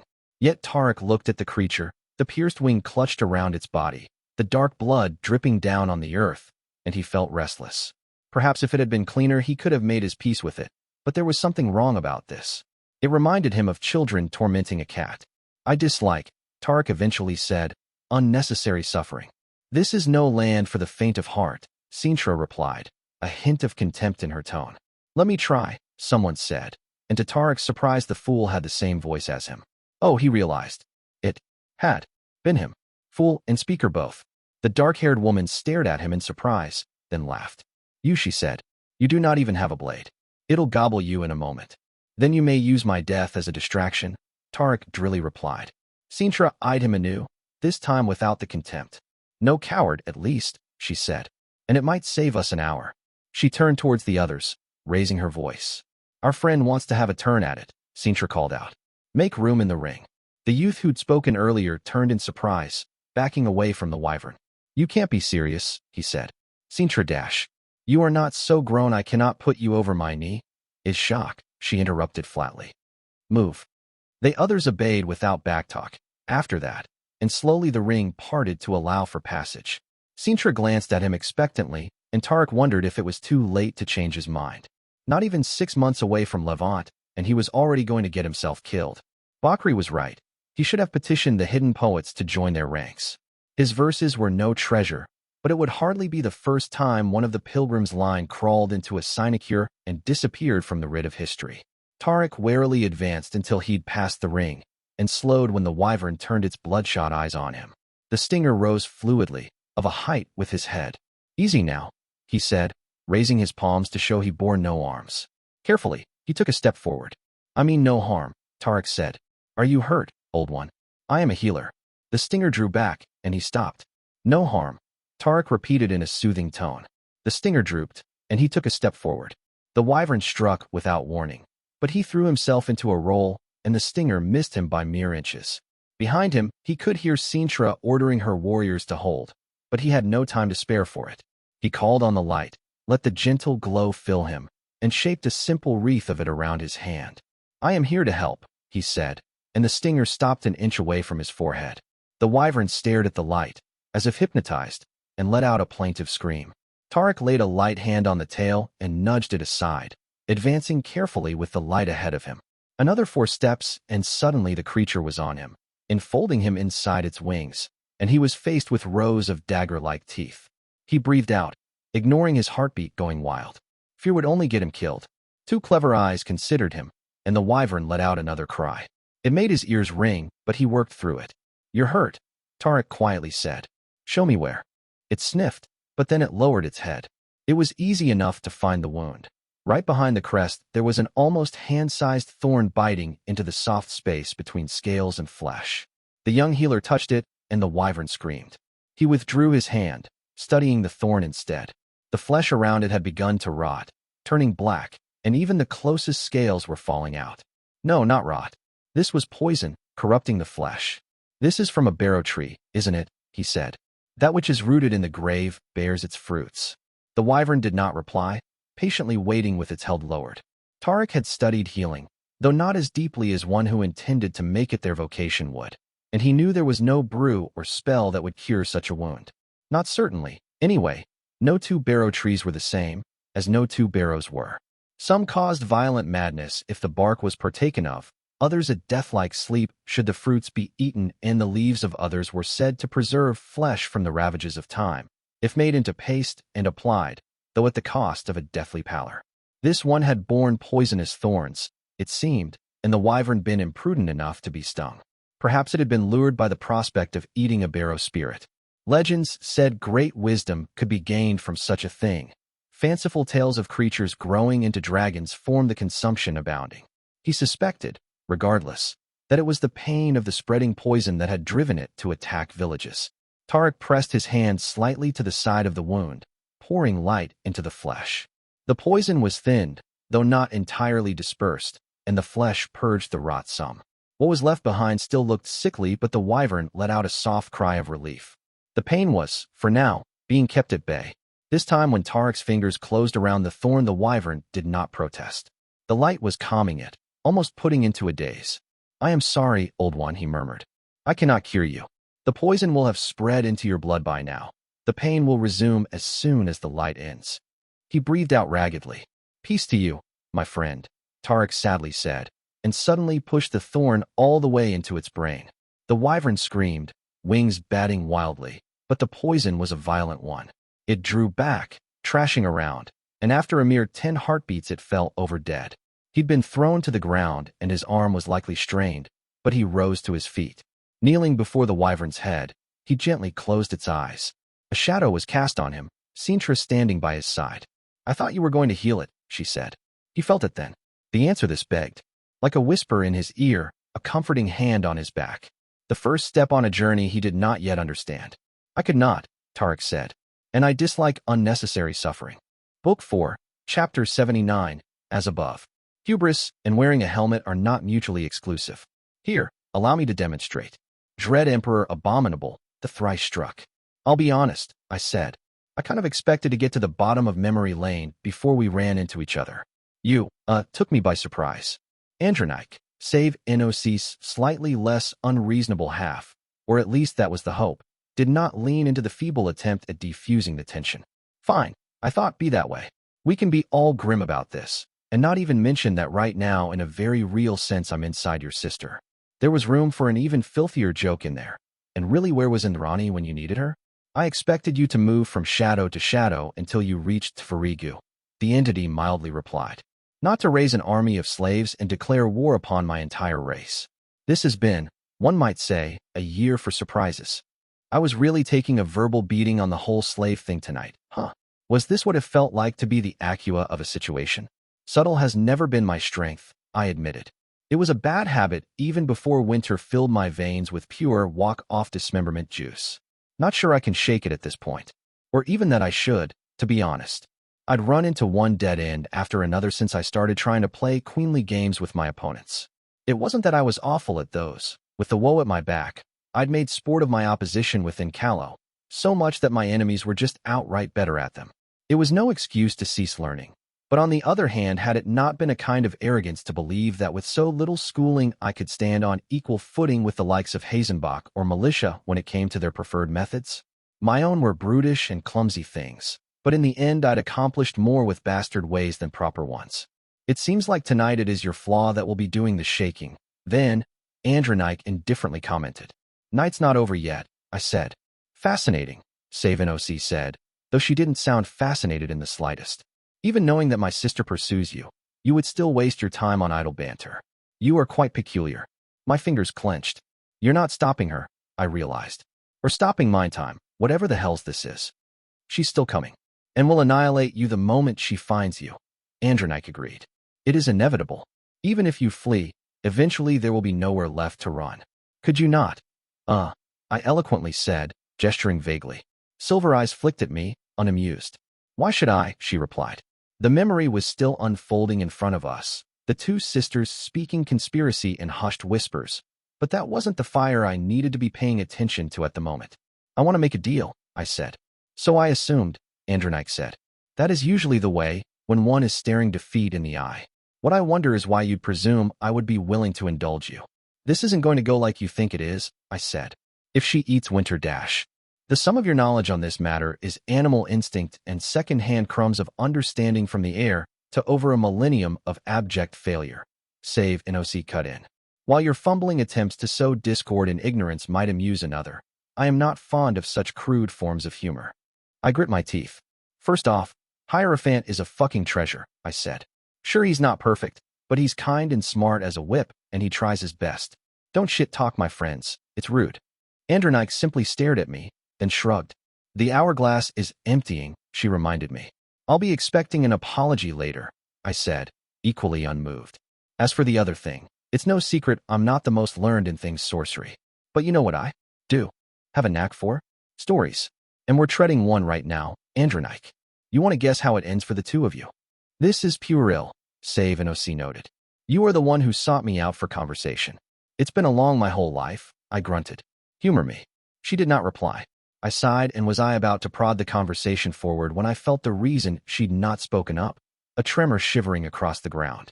The other half was catching up. "We'll finish this later," I told her. "I need to strategically maneuver out of here." There was no open stretch to leap down this time, which complicate things a bit, but the room was splayed before me in full, including, luckily, the door. I hobbled forward, trying to spare my bad leg, and tugged it open before going into the dark. "Come on," I muttered, limping forward. Give me what I need. There was no winning this with power, I knew. The moment I was caught, I'd be swatted into oblivion, Andronike watching with mild interest as my soul was obliterated by her incensed sister. Even our thrilling little chase earlier had seen me on the defensive almost the entire time, only Akua's intervention giving me an opening to strike. Even if I returned to the pit fight, even if I somehow managed to defy the odds and devour her before she devoured me, it would be an empty victory. I'd go right back to being an imitation of myself, only with a second kind of poison running through my veins. I needed to mold the situation so that at least half of Save NOC wanted me to win, and so far on that front I was swinging at missed. I didn't have good enough a grasp of what moved the sisters, and it wasn't like idle chatter was going to get me here. Somehow I doubted the legendary power of stilted small talk would allow me to turn this around. Fortunately, I could skip the middleman and have a direct look at hers, maybe, for I was not sure if these were shared or purely Kamina's memories. I'd been hoping for another pivot, hard decisions taken behind closed doors, but what I got instead was a battle. The end of one anyway. Kamina was easy enough to pick out from the rest of the soldiers, as her pauldrons were a different set of sculpted obsidian, but the rest of her armor had not changed. She was standing among a small band of drow officers, the lot of them idling behind another drow at the edge of a steep promontory overlooking a city. One I did not recognize, it bore saying. The signatures of drow architecture were there, the bridges and complicated segmentations in height, but it wasn't anywhere I'd been before. This looked like a victory, I thought, yet the mood among the officers was grim. Unlike any other drow city I'd seen, this one had walls, for interlocking sets of them, with tall bastions towering over, and beneath those there was a thick carpet of corpses. Many of them drow, but there was no small amount of dwarves to match them. Given that the city still stood and the likely invading dwarven army was nowhere in sight, the Empire Everdark was master of the field. Yet below in the winding city streets I could see soldiers retreating in haste, forcing aside panicking civilians to make their way out faster. Jakrin, Soliva, the drow closest to the edge, said, "Have your javeliners scatter the crowds of the outer district. The delay is dangerous." My eyebrows rose in surprise. I knew that voice. Not so long ago it had been mocking me mercilessly. Under the helm and ornate armor it was difficult to have a look at the drow, but the voice did not lie. I was looking at a younger mighty Ramina. Was that what it had meant when it had said it knew one of the sisters? Kamina had actually served under it during the wars. Ramina's orders drew no enthusiasm, but two officers peeled off to see to their ugly duty. "The rest of you, see to your sigils," Ramina said. "Prepare for the retreat north." Dismissed. The drow scattered without a word, all save for Kamina. She strode forward instead, coming to stand at Ramina's side, and I limped forward to flank it on the other side. The three of us looked down at the city eating itself alive, silent for a moment. "Great General who shook the dash," Kamina began. "Enough, Rilla," Ramina tiredly replied. "Today I held command over the single greatest military disaster in the history of the Firstborn. Spare me the titles, they now have the ring of mockery. It is not of your making, this war." The woman who would become Save NOC said. "I was there when you protested the deep raids, as were all the others. It might not have been such a disaster, had we kept to the humans," Ramina mused. "But they were too few, too far. We needed Nerazim slaves if the hallowing was to happen in our lifetime." I let out a sharp breath. It had been the drow that started the wars with the kingdom under deep raids, Kamina had said, and all the greatest of Presai horrors had been forged of human sacrifice. Gods, they were fool enough to attack the dwarves for ritual fodder. I realized. We had no idea, did we? Kamina murmured. What they could bring to bear in their fullness of their wrath. Ramina stiffened, though not because of her words. It leaned forward, staring intently at the city, and I followed its gaze. It was gazing at some open-roofed temple. The structure was no great wonder, but its floor was glowing red and orange. No, not glowing. Melting. A massive creature with stone-like skin, horned and clawed, ripped free of the floor. Lava poured out in its wake, erupting like a fountain. "I am told," Ramina said, sounding darkly amused. "They use the creatures to heat their forges. They are not even soldiers, Kamina. They are exterminating our kind with smithing tools." Red and orange bloomed over the city, smoke and screams filling the air, and I felt nauseated. Merciless gods. Was this the true face of dwarven warfare? No wonder the drow were still terrified of them after so many centuries. Still, Interesting as this was, it wasn't getting me anywhere. Even as the two began discussing how much of their army they'd lose in the evacuation, I stepped forward over the edge of the cliff and embraced the fall. Now this is more like it, I said. The room was a barely contained riot of scribbles. Every surface was covered with long equations and numerals I did not recognize and incantations in that near crepuscular I'd glimpsed in the first memory. There were piles of some strange, string-like parchment scattered over what sparse stone furniture could be found, and Kamina was going through one patiently. There, she said, handing it to her sister. The full transcription. Andronike took it absent-mindedly, a brush wet with red paint twirling between her fingers. On the wall in front of her, scattered equations had red lines through them, others hasty corrections. The older sister finally glanced at the parchment she'd been given and frowned at what she found. It is as you said, Andronike sighed. It cannot be sacrifices. It would only worsen the gap. It has to be the molten earth currents, Kamina said. When we campaigned against the forest humans, they used the very land against us without relying on their own sorcery. The underlying principles should be the same. If the Nerism can master Dash. We are not the Nerism, Mina, her sister replied, sounding irritated. In theory you are correct, but it would take decades if not centuries of deep study before we could even begin to imitate their mastery. We can't wait forever, Nike, the other drow reminded her. If you're right, the tipping point was reached last year. The moment inertia ceases carrying us. I know, Andronike sighed. I know. The second instance had been whispered, and on the wings of it all semblance of vitality left the sage. She looked afraid, tired, and so terribly young. I could sympathize. They're still settling our former colonies, Kamina said quietly. But it won't be long before they start advancing again. They're refused the latest peace offerings. We have greater worries than that, Andronike murmured. Her sister's eyes narrowed. You said we should still have 5 years, before we start dying, she said. And that has not changed, the older sister replied. But the sages are terrified, Mina. They know the consequences of so many lost lives, and they have found no remedy in our lore. Then there is none to be found anywhere, Kamina said. Who else is there? Her sister looked away. Nike, Kamina repeated slowly. Who else is there?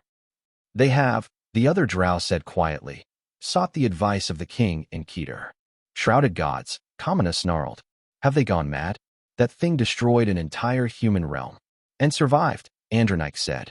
Conclusion was reached that our kind as a whole can no longer be preserved. Yet the eldest of the sages believe that is no reason for them in particular to perish.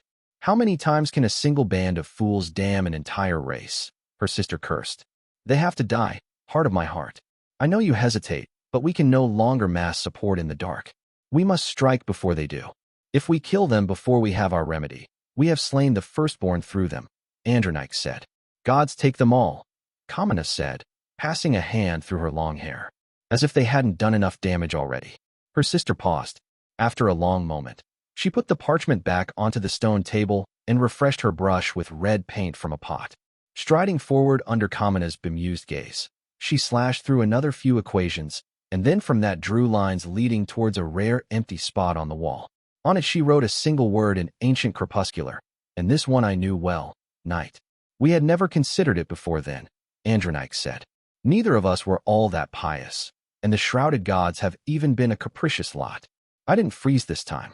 I'd expected her to show up from the moment I'd realized this particular memory would actually be of use to me. She seemed fond, I noted, of standing at my side. As if we were companions, the two of us watching some play unfold together. You needed a miracle, I said, and the hour had grown too late to quibble as to the source of it. Save NOC blinked in surprise. An apt summation, she conceded. We did not grasp the full consequences of the bargain, then.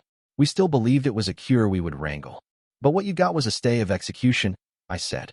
The night keeps them alive only so long as you keep feeding it fresh sacrifices. As a young girl the notion would have disgusted me, Andronike said. But we'd both lived through the wars by then. Still, it amuses me in retrospective that it was her who balked at the terms when they were given. She cared for our kind in a way I never truly understood. Why tell me this? I frowned. She'd not exactly been forthcoming with details so far. You do not understand the scale on which we operate, Catherine Foundling. Save NOC chided me. How intentions fade in the face of eternity. The unmaking is in the details, you see. Allow me an example. I was of the sages, and so unlike other drow allowed to learn of their history. They were once a great boon to my kind.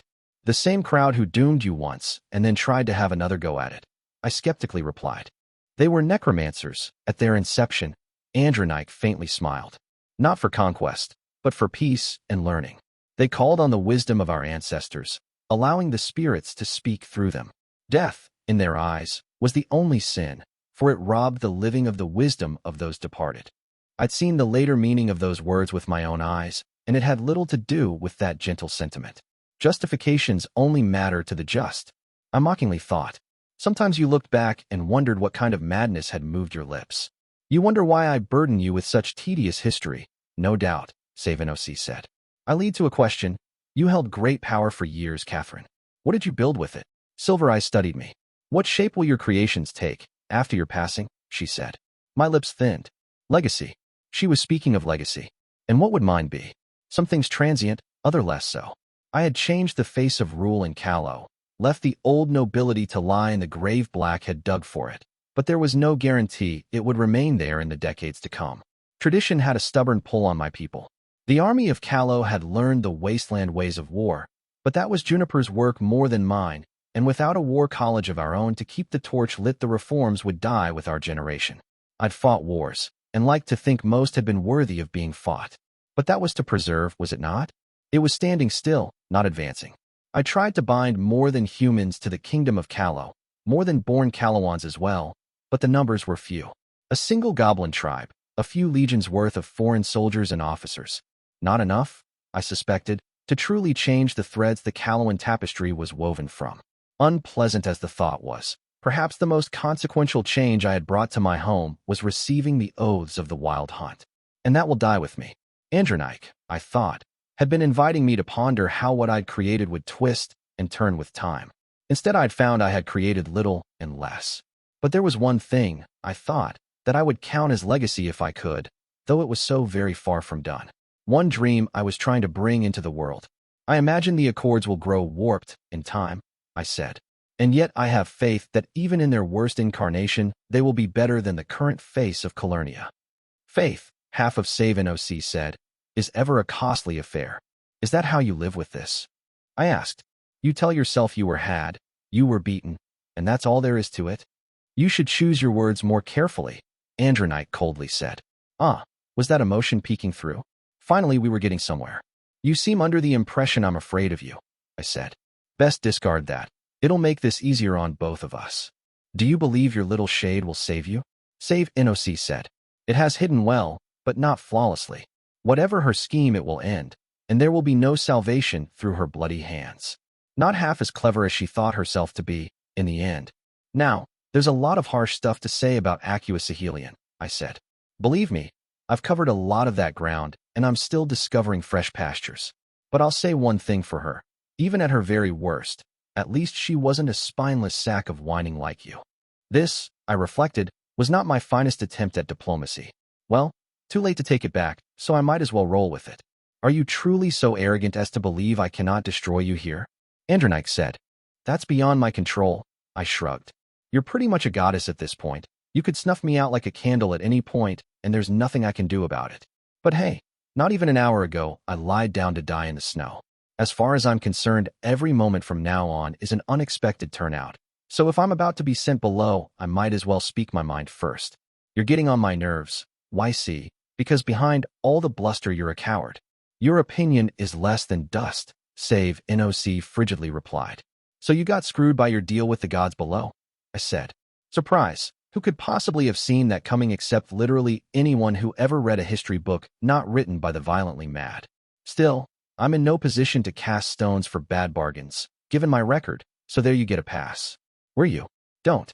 Is that over 1,000 years have passed, and the Everdark is still a murderous clusterfuck? If anything, it's gotten worse with the years. It is as it must be to maintain the night, Andronike said. Every grim beat of it. And you're proud of that?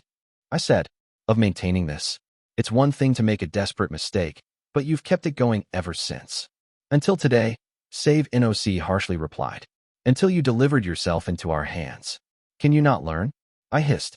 The gods below helped you into this mess in the first place, and you're still doing what they want. She rocked back in surprise. How do you think this goes for you, Andronike? I pressed. They throw two bears in a pit. You come out with your teeth red, and it's all over? You do this, you give them the victory they want, and they own you all twice over. There's no slipping a noose you tightened yourself. The debt dash, she began. Isn't even the point, I interrupted heatedly. You think winter is going to make things better? Its Fae were almost as bad as devils, Andronike. Devils. Let that sink in for a moment. They'll still have their hand up your ass. Only this time it's permanent instead of a ritual, and you will never, ever be rid of it. And being made into your pets is better, she snarled. An army of slaves to die for your cause, then send away in some remote corner to rot when the usefulness has passed. You're right, I said. For the second time tonight, I took her by surprise. You're absolutely right, I admitted. If I still bore my mantle, I might be ranting about how it's the lesser evil, and at least with a leash on you'd be doing some good. But that's honestly disgusting. So is what you made of your people, but it doesn't excuse what I plan to do in the slightest. I was wrong, and it might mean dust to you, but I apologize. I treated you like rabid animals in need of shackles instead of a people brutalized by circumstance, and I can only be ashamed of it. You are mad, Andronike said. There was an undertone of awe to the statement. I am angry, I correcting, bearing a grin that was all teeth and defiance. Truth is, Andronike, I've been angry all my life. At the Peerage for owning my people, at my people for being owned, at my father for being so much less than he could be, at my friends for even needing someone like me, at myself for the trail of smoking ruins I've left in my wake, at my enemies for just refusing to listen. I've been angry for so long that without the anger there'd be nothing left of me. It's who I am. I bitterly laughed. And most of all, I'm angry I never left the fucking pit, I told her. Because you and I, we're not saviors or monsters or anything half as grand. We're the entertainment. Save NOC. We take out our pain on each other, and their tally moves with the groaning weight of the dead. There is nothing else, Andronike said. There is, I quietly replied. We don't claw at each other like animals. We help each other out of the pit instead. Eyes met, silver to brown. They can't play Shatranj if the pieces don't listen, I told her. So I could say I want to make a deal, but that's the wrong way, isn't it? This isn't a competition. It's not about winning. There doesn't need to be a loser. I offered her a hand. You have my help, if you want it, I said. And there are hardly words for how very badly I need yours. Slowly, her arm rose. Then she struck like snake and seized me by the throat. Damn it, Aqua, I thought. You broke the power of friendship. Book 4, Chapter 80. So below. I speak today not for humble man-eating tapers, but instead for the most ambitious specimens their kind has ever known. Is it not the sacred duty of all creation to seek to claim the tower? How, then, could it have been a crime for these tapers to follow this same dictate by devouring our late emperor? From official transcript from the trial of unexpected teeth, opening speech of the defense. What a silver tongue you have, Andronike said. But not quite silver enough. Your ignorance shows once more, Catherine Foundling. I tried to respond, when does it not? But I was currently being choked, so it came out as more of a plaintive gurgle. So, this was how it ended. Literally choking on my own words. Had to give her points for the irony, if nothing else. Allow me to educate you, Save NOC said, and threw me like a bloody rag doll. Well, I thought, there's a bright side to this. I'm currently not dead, or at least not more than I was when this delightful interlude began. The slightly less bright side was that I was flying through flickering scenes, memories I could only glimpse the barest pieces of, and soon enough I would. Ah, there it is. I mused, managing to keep a semblance of mental calm as my leg snapped and my throat busied itself screaming. That utter asshole. I bet she'd aimed just so my bad leg would be the one getting the worst of the landing. I tumbled listlessly against the floor, my magical journey ending in the close acquaintance of my forehead and a stone wall. Still not dead, admittedly. I wouldn't be in such an excruciating amount of pain if I was. My forehead was going to bruise if I still had a body by the end of it. I moaned and flopped around until I was looking upwards, feeling out my knee and finding it only mostly broken. Could I still move on that? Maybe. There'd be a lot of howling involved, but it shouldn't be impossible. I still stayed down for a while, lying uncomfortably on the floor. In the distance, people were dying. Educate me about that, would you? I sighed. Like I haven't strolled through a dozen butcher's yards. Might as well find out what had her tossing me around, I eventually decided. At this point I'd taken my swing and missed. I might as well die slightly less ignorant than usual. My good legs supported me as I forced myself up using the wall, taking a proper look around at my surroundings. Yet another drow city I'd never seen before, though I had a decent guess as to where we were. I was standing among a city-sized temple carved out of massive stalactites. The streets here were not interrupted by canals that were effectively sheer drops, and hobbling to the edge of one told me there was an actual city below. If this wasn't Holy Tferigu, I'd eat my fingers again? No, first time. I'd made other people, insofar as Fae were people, anyway, do it, but that hardly counted. I flinched at the vivid memory of it. Gods, I'd made people eat their hands. It had seemed reasonable at the time, and damn me, but I could still see the sense in it. But I couldn't remember even hesitating for a moment. Not that hesitation would have made it better, I silently conceded. Cordelia Hazenbach's passing comment had cut deeper than she knew. What did regret matter if it changed nothing? The temple city was strewn with corpses as far as I could see. Whatever battle had taken place here had ended, or at least near to it, and now this place was little more than a freshly bloodied mausoleum. By Andronike's passing mercy, or a stroke of luck, I'd landed near the heart of the temple. I could only be thankful for that, I thought, as I eyed the mind-bogglingly complex web of stairways and bridges connecting everything. Some ways in front of me a wide staircase progressively narrowed in rising to meet a passage lightly sloped. On both sides it was flanked by a very short wall of painted stone topped by striking sculptures. It was a chain, I thought, as I began the painful climb.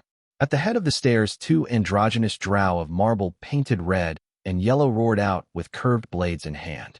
From their backs sprouted more drow in different colors, wielding whips and daggers, and facing those drow in hooded robes offered a supplicant's kneel.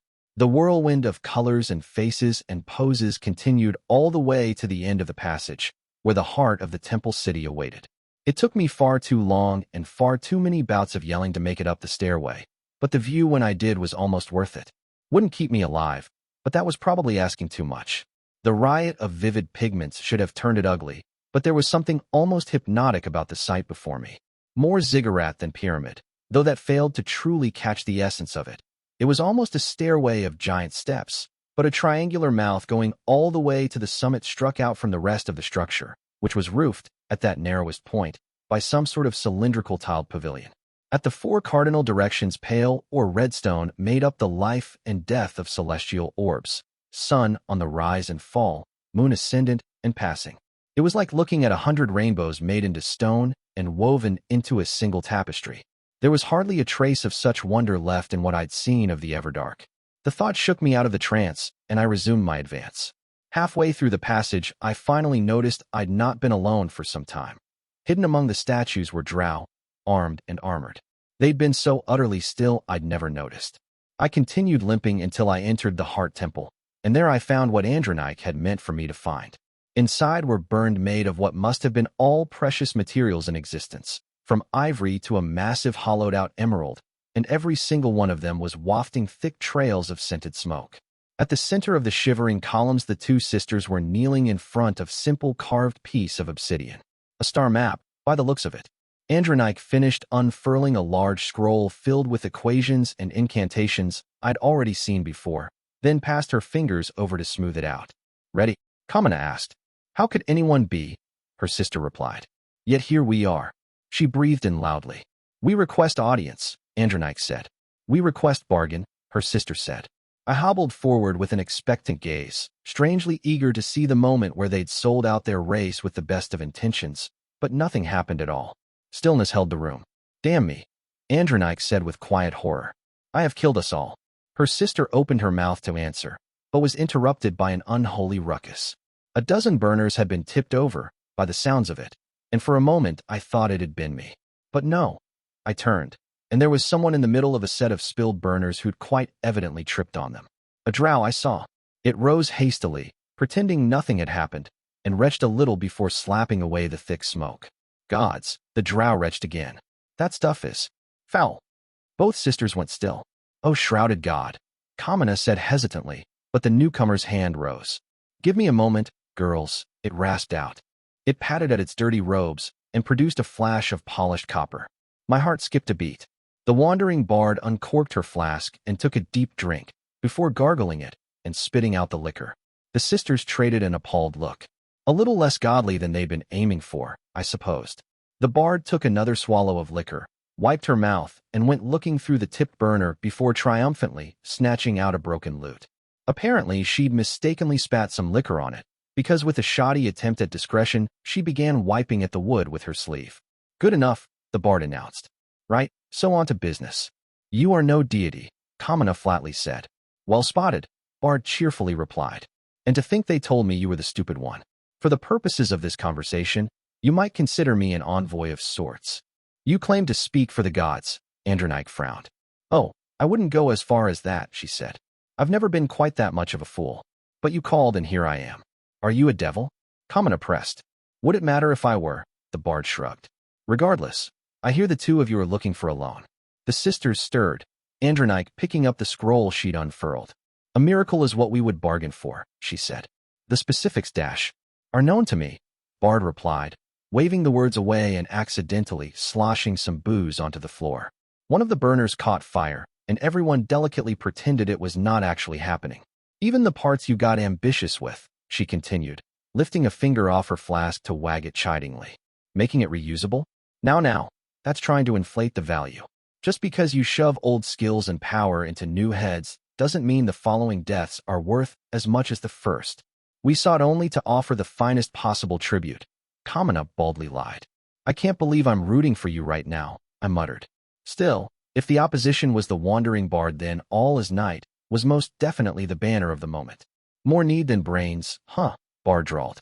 No wonder you're in good odor with the old crowd. Still, you two are a little late.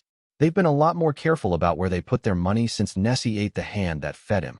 We offered all we have, Andronike gravely said. Yeah, but you don't have enough, the old thing said. I'll level with you too, since you seem slightly less awful than your average drow. This whole thing, it's not anybody's plan. No one thought you'd actually fuck up so badly you'd obliterate yourselves. The folks upstairs are watching like hawks, and the other side's wondering if it's worth it to intervene given the costs of such direct action. We offer fair bargain, Kamina insisted. Fair is for children, the bard said. They're not interested in it. Yet here you are, Andronike said, amber eyes narrowing. Killing the sages and calling below in the middle of their seat of power was a nice touch, she replied. Got you the audience and a consideration. But the terms are going to need to change a bit. This is an exceedingly delicate arrangement, Kamina said. We can't simply dash. You will, the wandering bard gently said. Or you'll die, every last one of you. Speak your terms, Andronike replied. It sounded like a surrender, because it was. Nike Dash, her younger sister began. We are in no position to negotiate, the older drow tiredly said. Debt isn't wiped. The bard spoke softly into the silence that followed.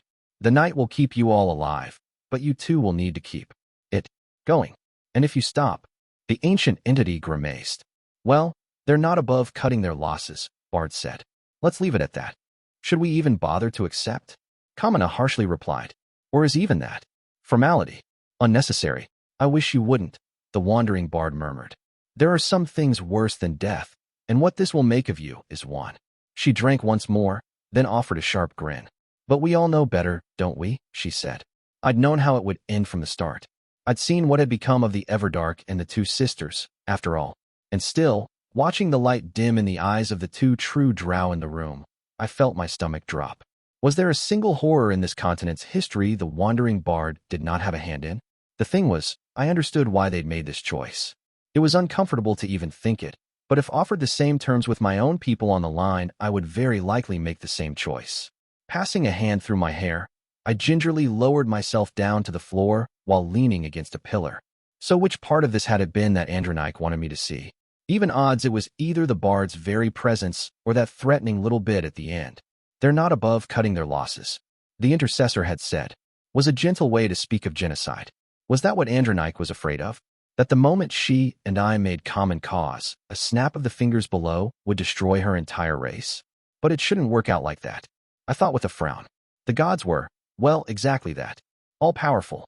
They could probably end the night, and likely winter itself. But there was a story unfolding, and if they did anything of the sort, they'd be directly meddling. They couldn't do that without opening the door for above to do the same.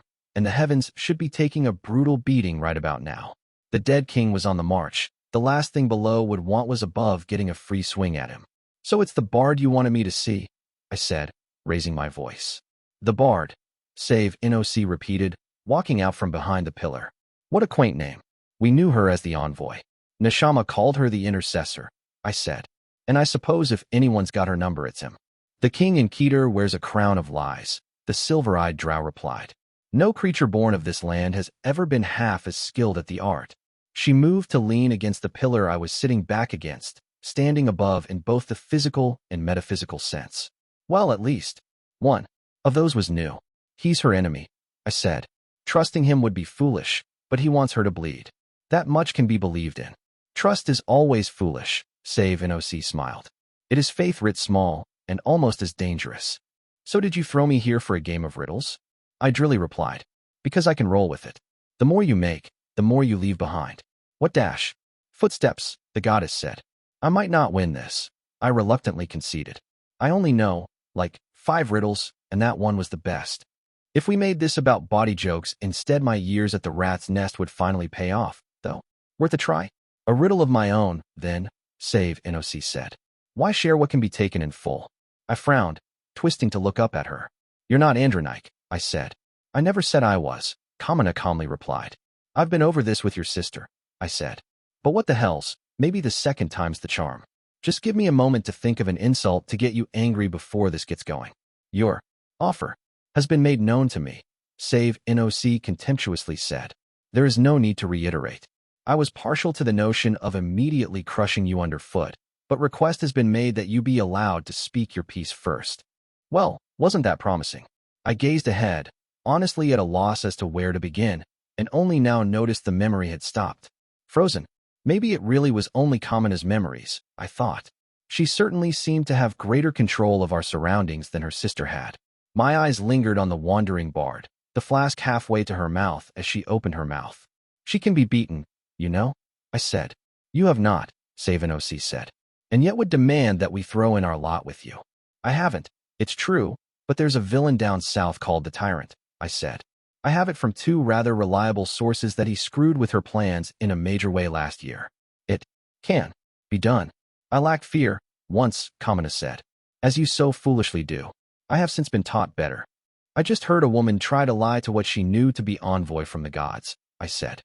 Brazenly. So, she had a chance at getting her people out of this mess, I think. I smiled thinly. Now though, I said, you won't even try? My opinion might be dross in your eyes, but I wonder what she'd think of you now. Petty sentimentality, she mused. Is that truly the sum of what she brings, Andronike? This is what shook you. The other sister walked out from behind another pillar, this one in front of me. For terrifyingly ancient creatures, they did enjoy their petty theatrics. When have we last been called to account for our many sins, sister? Andronike said. There is worth in such a thing, even coming from her. That last part was unnecessary, I noted. I mean, not wrong, but definitely unnecessary. If you felt the need for a pet, there are better choices, Kamina said, eyeing me darkly. This one has been beaten too harshly to still be amusing. I'm not even going to grace that with a response, I indignantly said. A goddess has no interlocutors, her sister said. Only supplicants. Judgment only has meaning coming from one worthy of casting it, Kamina said. This one hardly qualifies. I'm not going to claim I'm a saint, I said. And I've definitely crossed some lines, but dash. Is this where you claim influence by your mantle once more? The younger sister asked. You could, at least, attempt a believable lie. Nike, she's not even held her half of the garden for a decade. The drift would be negligible. It was still her. The only difference was that she had power enough to cow her foes. My fingers clenched. I didn't want to believe that, and I wasn't sure I did. But this was the pilgrim all over again, wasn't it? If there was anyone learned on the subject of mantles in Calernia, it would be the 2 of them. On the other hand, she'd already confessed she intended to kill me. Believable lies from enemies were a deadly thing. Humans are notoriously weak-minded, Andronike replied. Arguably the ease of their swaying is their defining characteristic as a species. I grit my teeth. Insulting as this was, I wasn't exactly in a position to contradict her. I only had the one crossbow to wield, and it was currently pointed straight at my foot. This didn't have to get racist, I still protested. Then let us see, Kamina said, ignoring my perfectly valid complaint. The stuff Catherine Foundling is made of. Grant me the power, sister. I will not destroy her yet. Andronite considered me for a long moment, then inclined her head. My mind was racing at the implications. Angry Save couldn't kill me without calm Save say so, then. Andronite owned the floodgate even in here. Done, she said. Kamina pushed herself up and came to stand over me. Well, it wasn't like I was capable of stopping her. Might as well do what I did best. Mouth off to entities beyond my comprehension. Please be gentle, I shyly said. It's my first dash. No. Save NOC cut in. What followed lived up to the word. Before the Battle of the Camps, I remembered, I had gone looking through a de-wraithed soldier's mind for bits of useful information. If it had felt anything like this, I owed the man apology and restitution. The sensation of cold fingers prying through my memories had me regretting the jest I'd just made. It was an intrusion, on some fundamental level, and there was no hiding anything from Save NOC's piercing gaze. There, she said. We begin with blood. For what he said and what he'd done, I'd decided he deserved to die. My hand had done the rest without any need for prompting. Edge parallel to the ground, slicing across the major arteries just like the butcher did it to pigs in the marketplace. I gasped out weakly. She'd brought that to the fore, but her grasp had not slackened. I could still smell the blood in the air, the taste of the first life I'd ever taken. I could almost feel Black looking on, face unreadable. Humans killing humans, Andronite commented. Nothing of import. A child arrogating powers beyond her due. Kamina contradicted her. The birth of a recurring pattern. And see how quickly it comes again dash. I let what I'd just done sink in, closing my eyes. With a life spared, I'd just killed thousands. I'd just promised cities to fire and ruin. Sown the seeds of a rebellion that would rip the land of my birth, the very same land I wanted to save, apart. But I'd also bought the war I needed. Damn me, but I'd bought the war I needed. The lone swordsman, granted his life so that I may rise through the deaths it would bring. My throat clogged with old disgust. I'd never gotten over that quite as well as I liked to pretend. I'd just had darker things to my name, usurping the place of that early sin when it came to the litany of my regrets. Her own kind, thrown into the flames, Kamina said. There are no similarities, Andronike. Only lies she made herself swallow. Not done without purpose. I croaked. Not for the sport of it. Because I thought it had to be done. You were wrong, the silver-eyed drow said. I got out. And I will be again. But it still matters. If I stand judgment, then judge me for all of it. Not just the parts that suit you. Not desperation, sister, Kamina said, turning to address our audience. It was ambition that held the knife. Best not forget that. Not always, Andronike said. I couldn't beat the monsters by being better than them. I'd never had that in me. Too much impatience, too much recklessness. That was all right, though. There was another way. Be the bigger monster. Aqua on the blessed isle, a false victory. The two of us under moonlight. The beginnings of a dance that would see us both spinning for years. The moment I'd first admitted to myself I could live with being a monster if I still won. Pride. Kamina objected, shaking her head. Refusal to lose even at the cost of principle. Must I bring out every example of this? The duel against the Duke of Violent Squalls, the Arcadian campaign, second lease. More recent, after that, the Battle of the Camps, Keter.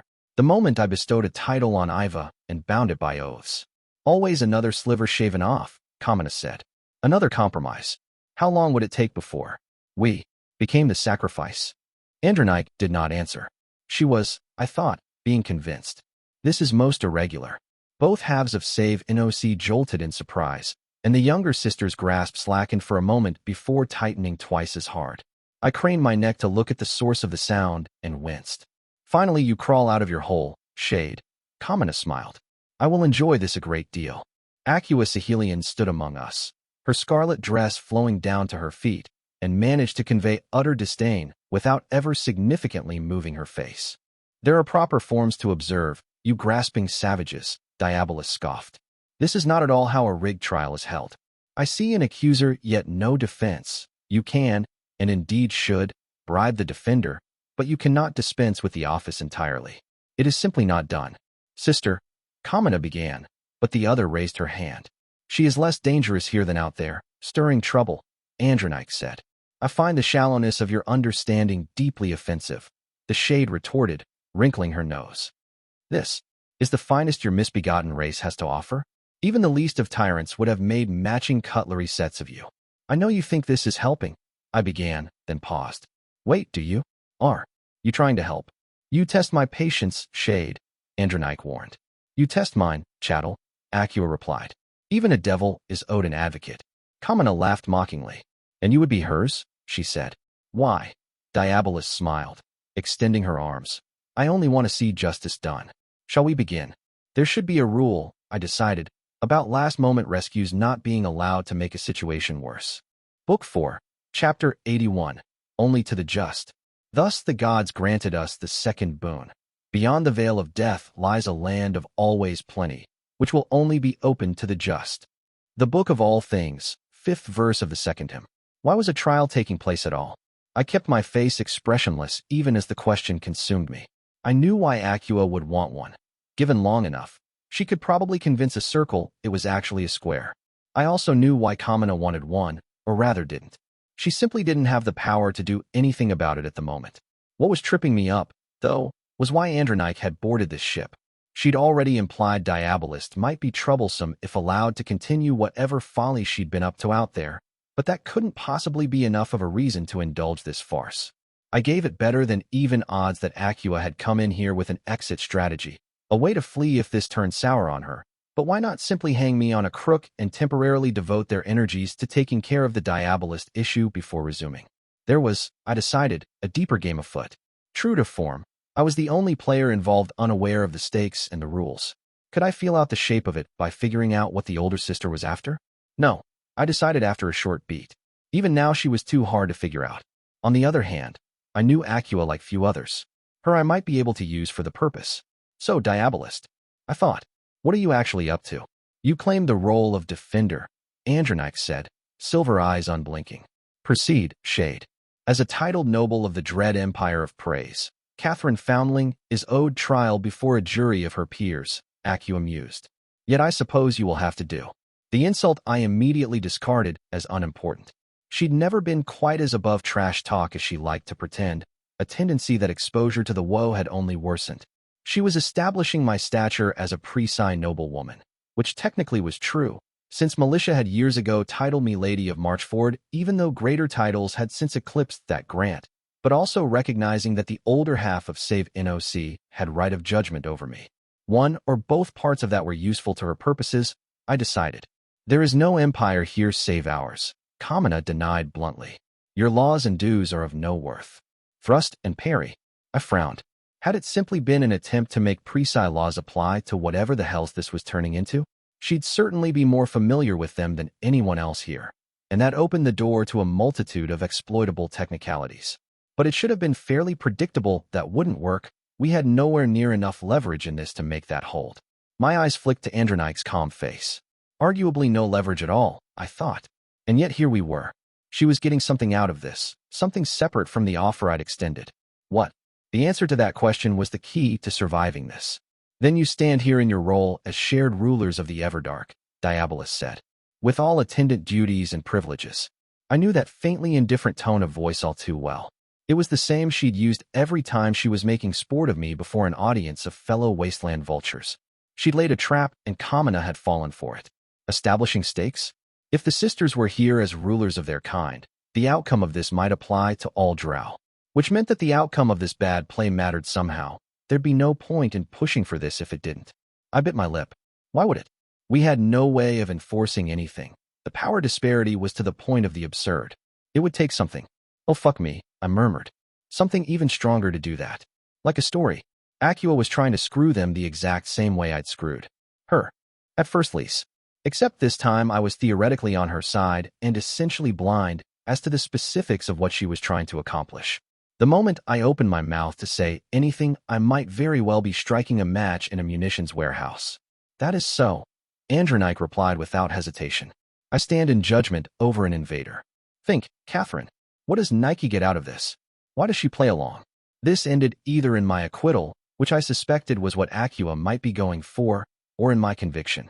Somehow I doubted Diabolist and Andronike were after the same outcome, which meant OL Silver was aiming for the noose. What would she get from it that choking me out earlier wouldn't have accomplished? Good, Diabolist smiled. Now, I believe that assertion was made. Pride has been her sole master all these years. I would bring evidence to the contrary. Catherine, if I may. Try not to make a mess, I sighed. But that's not why I'm making this decision. There are 8,000 innocents in Marchford, Juniper. I refuse to abandon them. Her grip was lighter. I'd give her that much. Maybe as a consequence, the memory didn't feel nearly as vivid, and it took me a moment to place it. War Council of the 15th, after the demon had slipped the leash in the hills south of Marchford. When my officers had been arguing for retreat west and abandonment of the city. I had not forgot, though, exactly who it was that had loosed the demon in question. Hard to, when she was the same woman currently speaking in my defense. The Battle of Marchford, Acua said. A choice between pragmatic retreat and principled stand. This too, save NOC, is a pattern that must be recognized, holding to loyalties in the face of danger, even when inconvenient. I chewed on the inside of my cheek. Yeah, she was definitely going for acquittal here, which I suppose might mean being worthy of allying with. At least half of Save NOC seemed aware there was a story in the works here, and so she might step carefully if Diabolist pulled this off, but even then I didn't see the wrong verdict holding up afterwards, which might be what Acua is actually after. I frowned, putting at our back a story of the sisters breaking their word, even if it was only implicitly given. It had been a mistake in thinking to assume that the Shade would be after the same thing I was, namely making allies with the pair. Acua Sahelian was a creature who only ever sought absolute endings, be they victories or defeats. And that meant, unfortunately, that putting all my coin on the madwoman trying to fool living gods wasn't an option. I couldn't just lie there like a dead fish and await salvation. Even if she managed to win, it would be the wrong damn sort of victory. Shit. That meant I'd have to handle her, Andronike and Kamina at the same time. Each of them after something different, and in at least one case what exactly remaining unclear to me. This was going to get trickier than I was equipped to handle. Laughable, Kamina said. Is there a single teacher or benefactor she has not turned on? I gasped as she riffled through my memories none too gently. The images flickered in quick succession, putting a knife in black after the dust had settled on second lease. Coronation and lore, as good as open rebellion against militia, standing before the Queen of Summer and the King of Winter, unmaking them both by giving them exactly what they wanted. All of which betrayed her first, in one manner or another, Diabolist shrugged. Can you show me a single instance where she was first to wield the knife? And so she is indecisive as well as untrustworthy, Kamina mocked. You dig ever deeper. Now, Acua chided. Personal attacks are the mark of failed argument. If you've no counterpoint to offer, such flailing only serves to shed further light on your incompetence. A single instance taking place prior to the acquisition of her mantle, Andronike said. Your argument stands, Shade, yet not as tall as you would wish. I require more recent decisions. You were yourself instrumental in the enslavement of many of my kind. The matter must be addressed. I drummed my fingers against my leg. There it was, the hint as to what she was after. Like I'd thought it, was conviction she wanted. So she was on her sister's side. Whatever hesitation I'd sown was gone. They were back to riding the same horse. No, I suddenly thought. They aren't. Kamina might be serving as the attack hound, at the moment, but that wasn't what she actually wanted. If given the power, she'd strike us both down in an instant. Andronike's road still ended in my death, presumably, but she wanted to carry out the full farce first. Make it about my being judged and then annihilated. The semblance of justice had some use to her. The whole thing still had the smell of sacrifice to it, but there was a difference between simple victory by strength and the hanging of a villain. The latter had a narrative behind it, and I could only see one use for that. She wanted to ride it against Winter. That was the only reason she'd humored Diabolist. She wanted fate to back her claim on my former mantle. And so finally I knew what everyone was after. Acua wanted to trick the sisters to their death, Kamina wanted heads for her spikes, and Andronike wanted me to walk to the altar willingly. And I needed to outmaneuver the three of them simultaneously, while prone and having my mind ransacked. Oaths were taken, this is true, Diabolist said.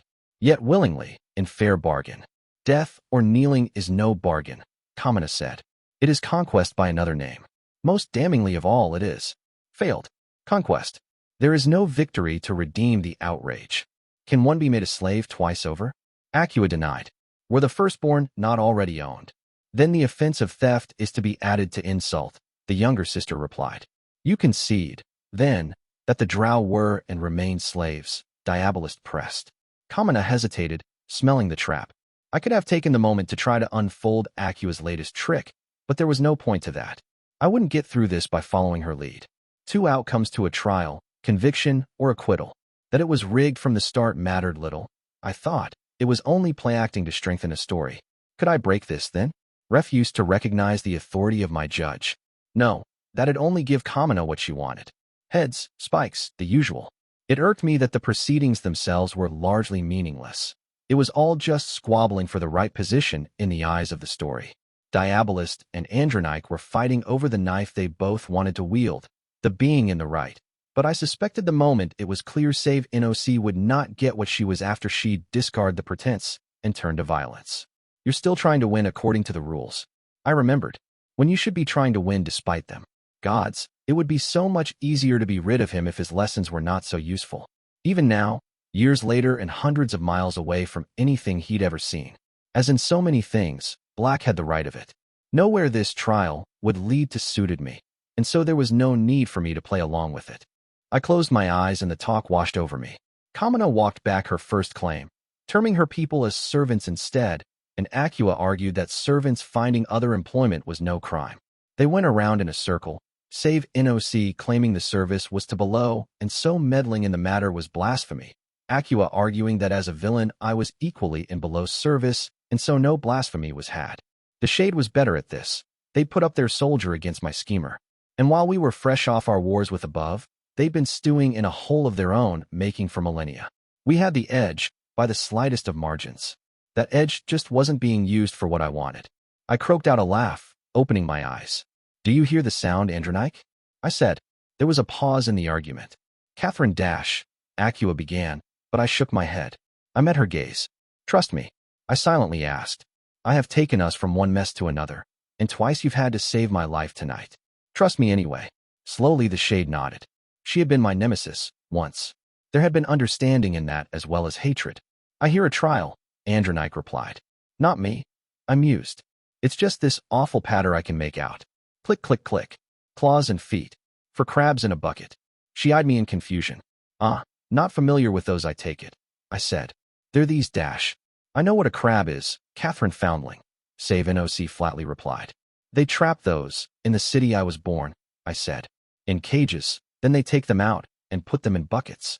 Went swimming a few times when I was a kid, and once I came across this crabber. He'd taken them out of his cage, and put them in one of those very buckets. I was surprised when I saw it was just a regular old one. No trick to it, not even a lid. So I went up to the man, and asked why they didn't just escape. You know what he said? The drow did not reply. A single crab would escape, I smiled. But when you have more than one, the moment it's about to get out, the others will. Drag it back down. This again, Kamina sneered. Is there dash? Now, all that's left of this one is hunger and hubris. I casually interrupted, jamming a thumb towards the younger drow. I forgive her for it. And Acua, well, she was raised in a bucket even more vicious than this one. She's still learning to let go of those blinders. You though? I'm disappointed that at no point you figured out you could simply ask. Would you like to confess? Andronike calmly said. Click, click, click, I replied. You're still acting like the only way you can win is if I lose. We both know that's not true. Apotheosis, she said, cannot be partitioned. So that's the pebble in your boot? I snorted. Gods, you think I want to be queen bitch of night? There's not a lot things I'm afraid of, but going back to the mantle is one. It was like having a sieve between me and creation with only the ugly stuff going through. It's a trap, sister, Kamina said. The Shade will have its jaws unhinged, lurking behind us. Acua Sahelian, I said. I order you to discard whatever you have wrought. We can still triumph, Diabolist quietly said, facing me in full. And that's the kind of victory we all prefer, isn't it? I pensively said. Complete. Mistress of the field, every opponent ground to dust. I flicked a glance at where I'd ripped out her here, then at the halves of Save and OC. Look where it's gotten us, thinking of compromise as weakness. I said, a shade and half a corpse. The two cannibal goddesses of an endless butcher's yard. We are nothing like you, Kamina hissed. Look at us, you fucking fool, I hissed back. Actually, look at us. Is there a single one of us that isn't a monumental failure? I carved open like a pig the only thing I've ever tried to save, again and again. Acua watched every single belief she held to burn to the ground around her before I ripped out her beating heart. And you too, Kamina, merciless gods, even a monstrous thing like Wandering Bard. Pitted you for this. And who are you to lecture us? Andronike said. Who are you? that your advice should be heeded. By your own lips an admitted derelict. I'm not better than you, I said. That's not what this is about. We could all debate body counts and ruins until the last dusk, but what would that accomplish? One of us being the worst of the lot doesn't change what's on all our shoulders. Nothing does. Desperate, Kamina scathingly said, running scared. This is no offer. It is terror gilded with false sentiment. This is absurd, I laughed. We're holding a trial over what, my worthiness? I am a funeral procession of mistakes and horrors. We all are. Plunder my memories all you like for justifications or blemishes. It doesn't make this any less of a sham. Sure, I'm a monster. What do you care? And you would have us clasp hands in alliance with a monster, Andronike said. A strange argument you make. Like you give a shit about humans dying, I snorted. Or even about my character, such as it is. I'm not asking you on a moonlit walk for a spot of kissing. Save an OC. I'm offering you a power stolen through murder to help you cheat the death of your entire race. Again, why are we still pretending my regrets or principles have any weight on these scales? We would have no guarantees on their end, Acua said, voice blanked of emotion. No means to ensure they hold up their part. It's always the need for control that fucks us, isn't it? I mused. It killed the very partnership that dug praise out of the pit. You and me too, Diabolist. How much could we have avoided if instead of clawing at each other we'd sat down and talked? How many tragedies would have never come to pass if we'd just bent our proud necks the slightest bit? I looked at the sisters. You think I'm a fool, I said. Fine. My record holds to it.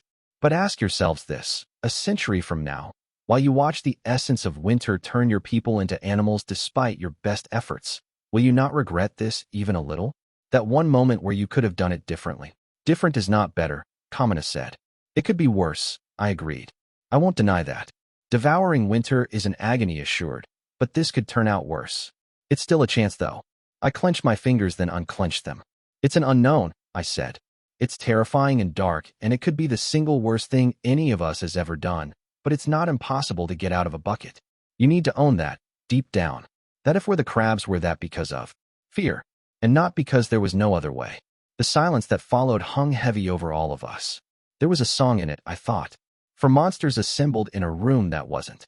Night twofold, harsh and serene. The doom of Lys and the Black Queen who slew her. The silver-eyed sisters were mirroring statues of stillness, not a hint as to their thoughts revealed. Andronike eventually let out a breath. It burns, doesn't it? She told her sister. Sincerity. I'd forgotten the taste of it. Once more we come to the crossroads. Heart of my heart, Kamina murmured. I believed in you then. I believe in you now. But this? She shook her head. Beautiful words, Catherine Foundling, she said. Yet still only words. It was no kindness to any of us, letting you speak. My hands shook, gambled, and lost. All of it. Acua stirred, but I leant back against the pillar. Fighting was pointless. I'd asked for a leap of faith from the faithless and received the inevitable from that arrogant roll of the dice. Asked. I repeated in a murmur. Hypocrite to end, was I? Demanding what I would not offer. Was compromise on my own terms even compromise at all, or just victory by another name? For all I'd said tonight, one thing had not changed. I had not learned to lose. I dragged myself up, biting my lip not to scream at the flare of pain. Hear me, save an OC, I said. Whatever claim I yet hold to winter, I pass to you. My crown of moonless night, I lay at your feet. I stand before you without power or right to my name, mortal at your mercy. Two pairs of silver eyes widened. I could feel the crushing weight of them swelling, breaking the memory apart at the seams. Help me, I asked, begged, prayed. Please. Night fell over me, and I breathed my last desperate breath, clawing at the dark.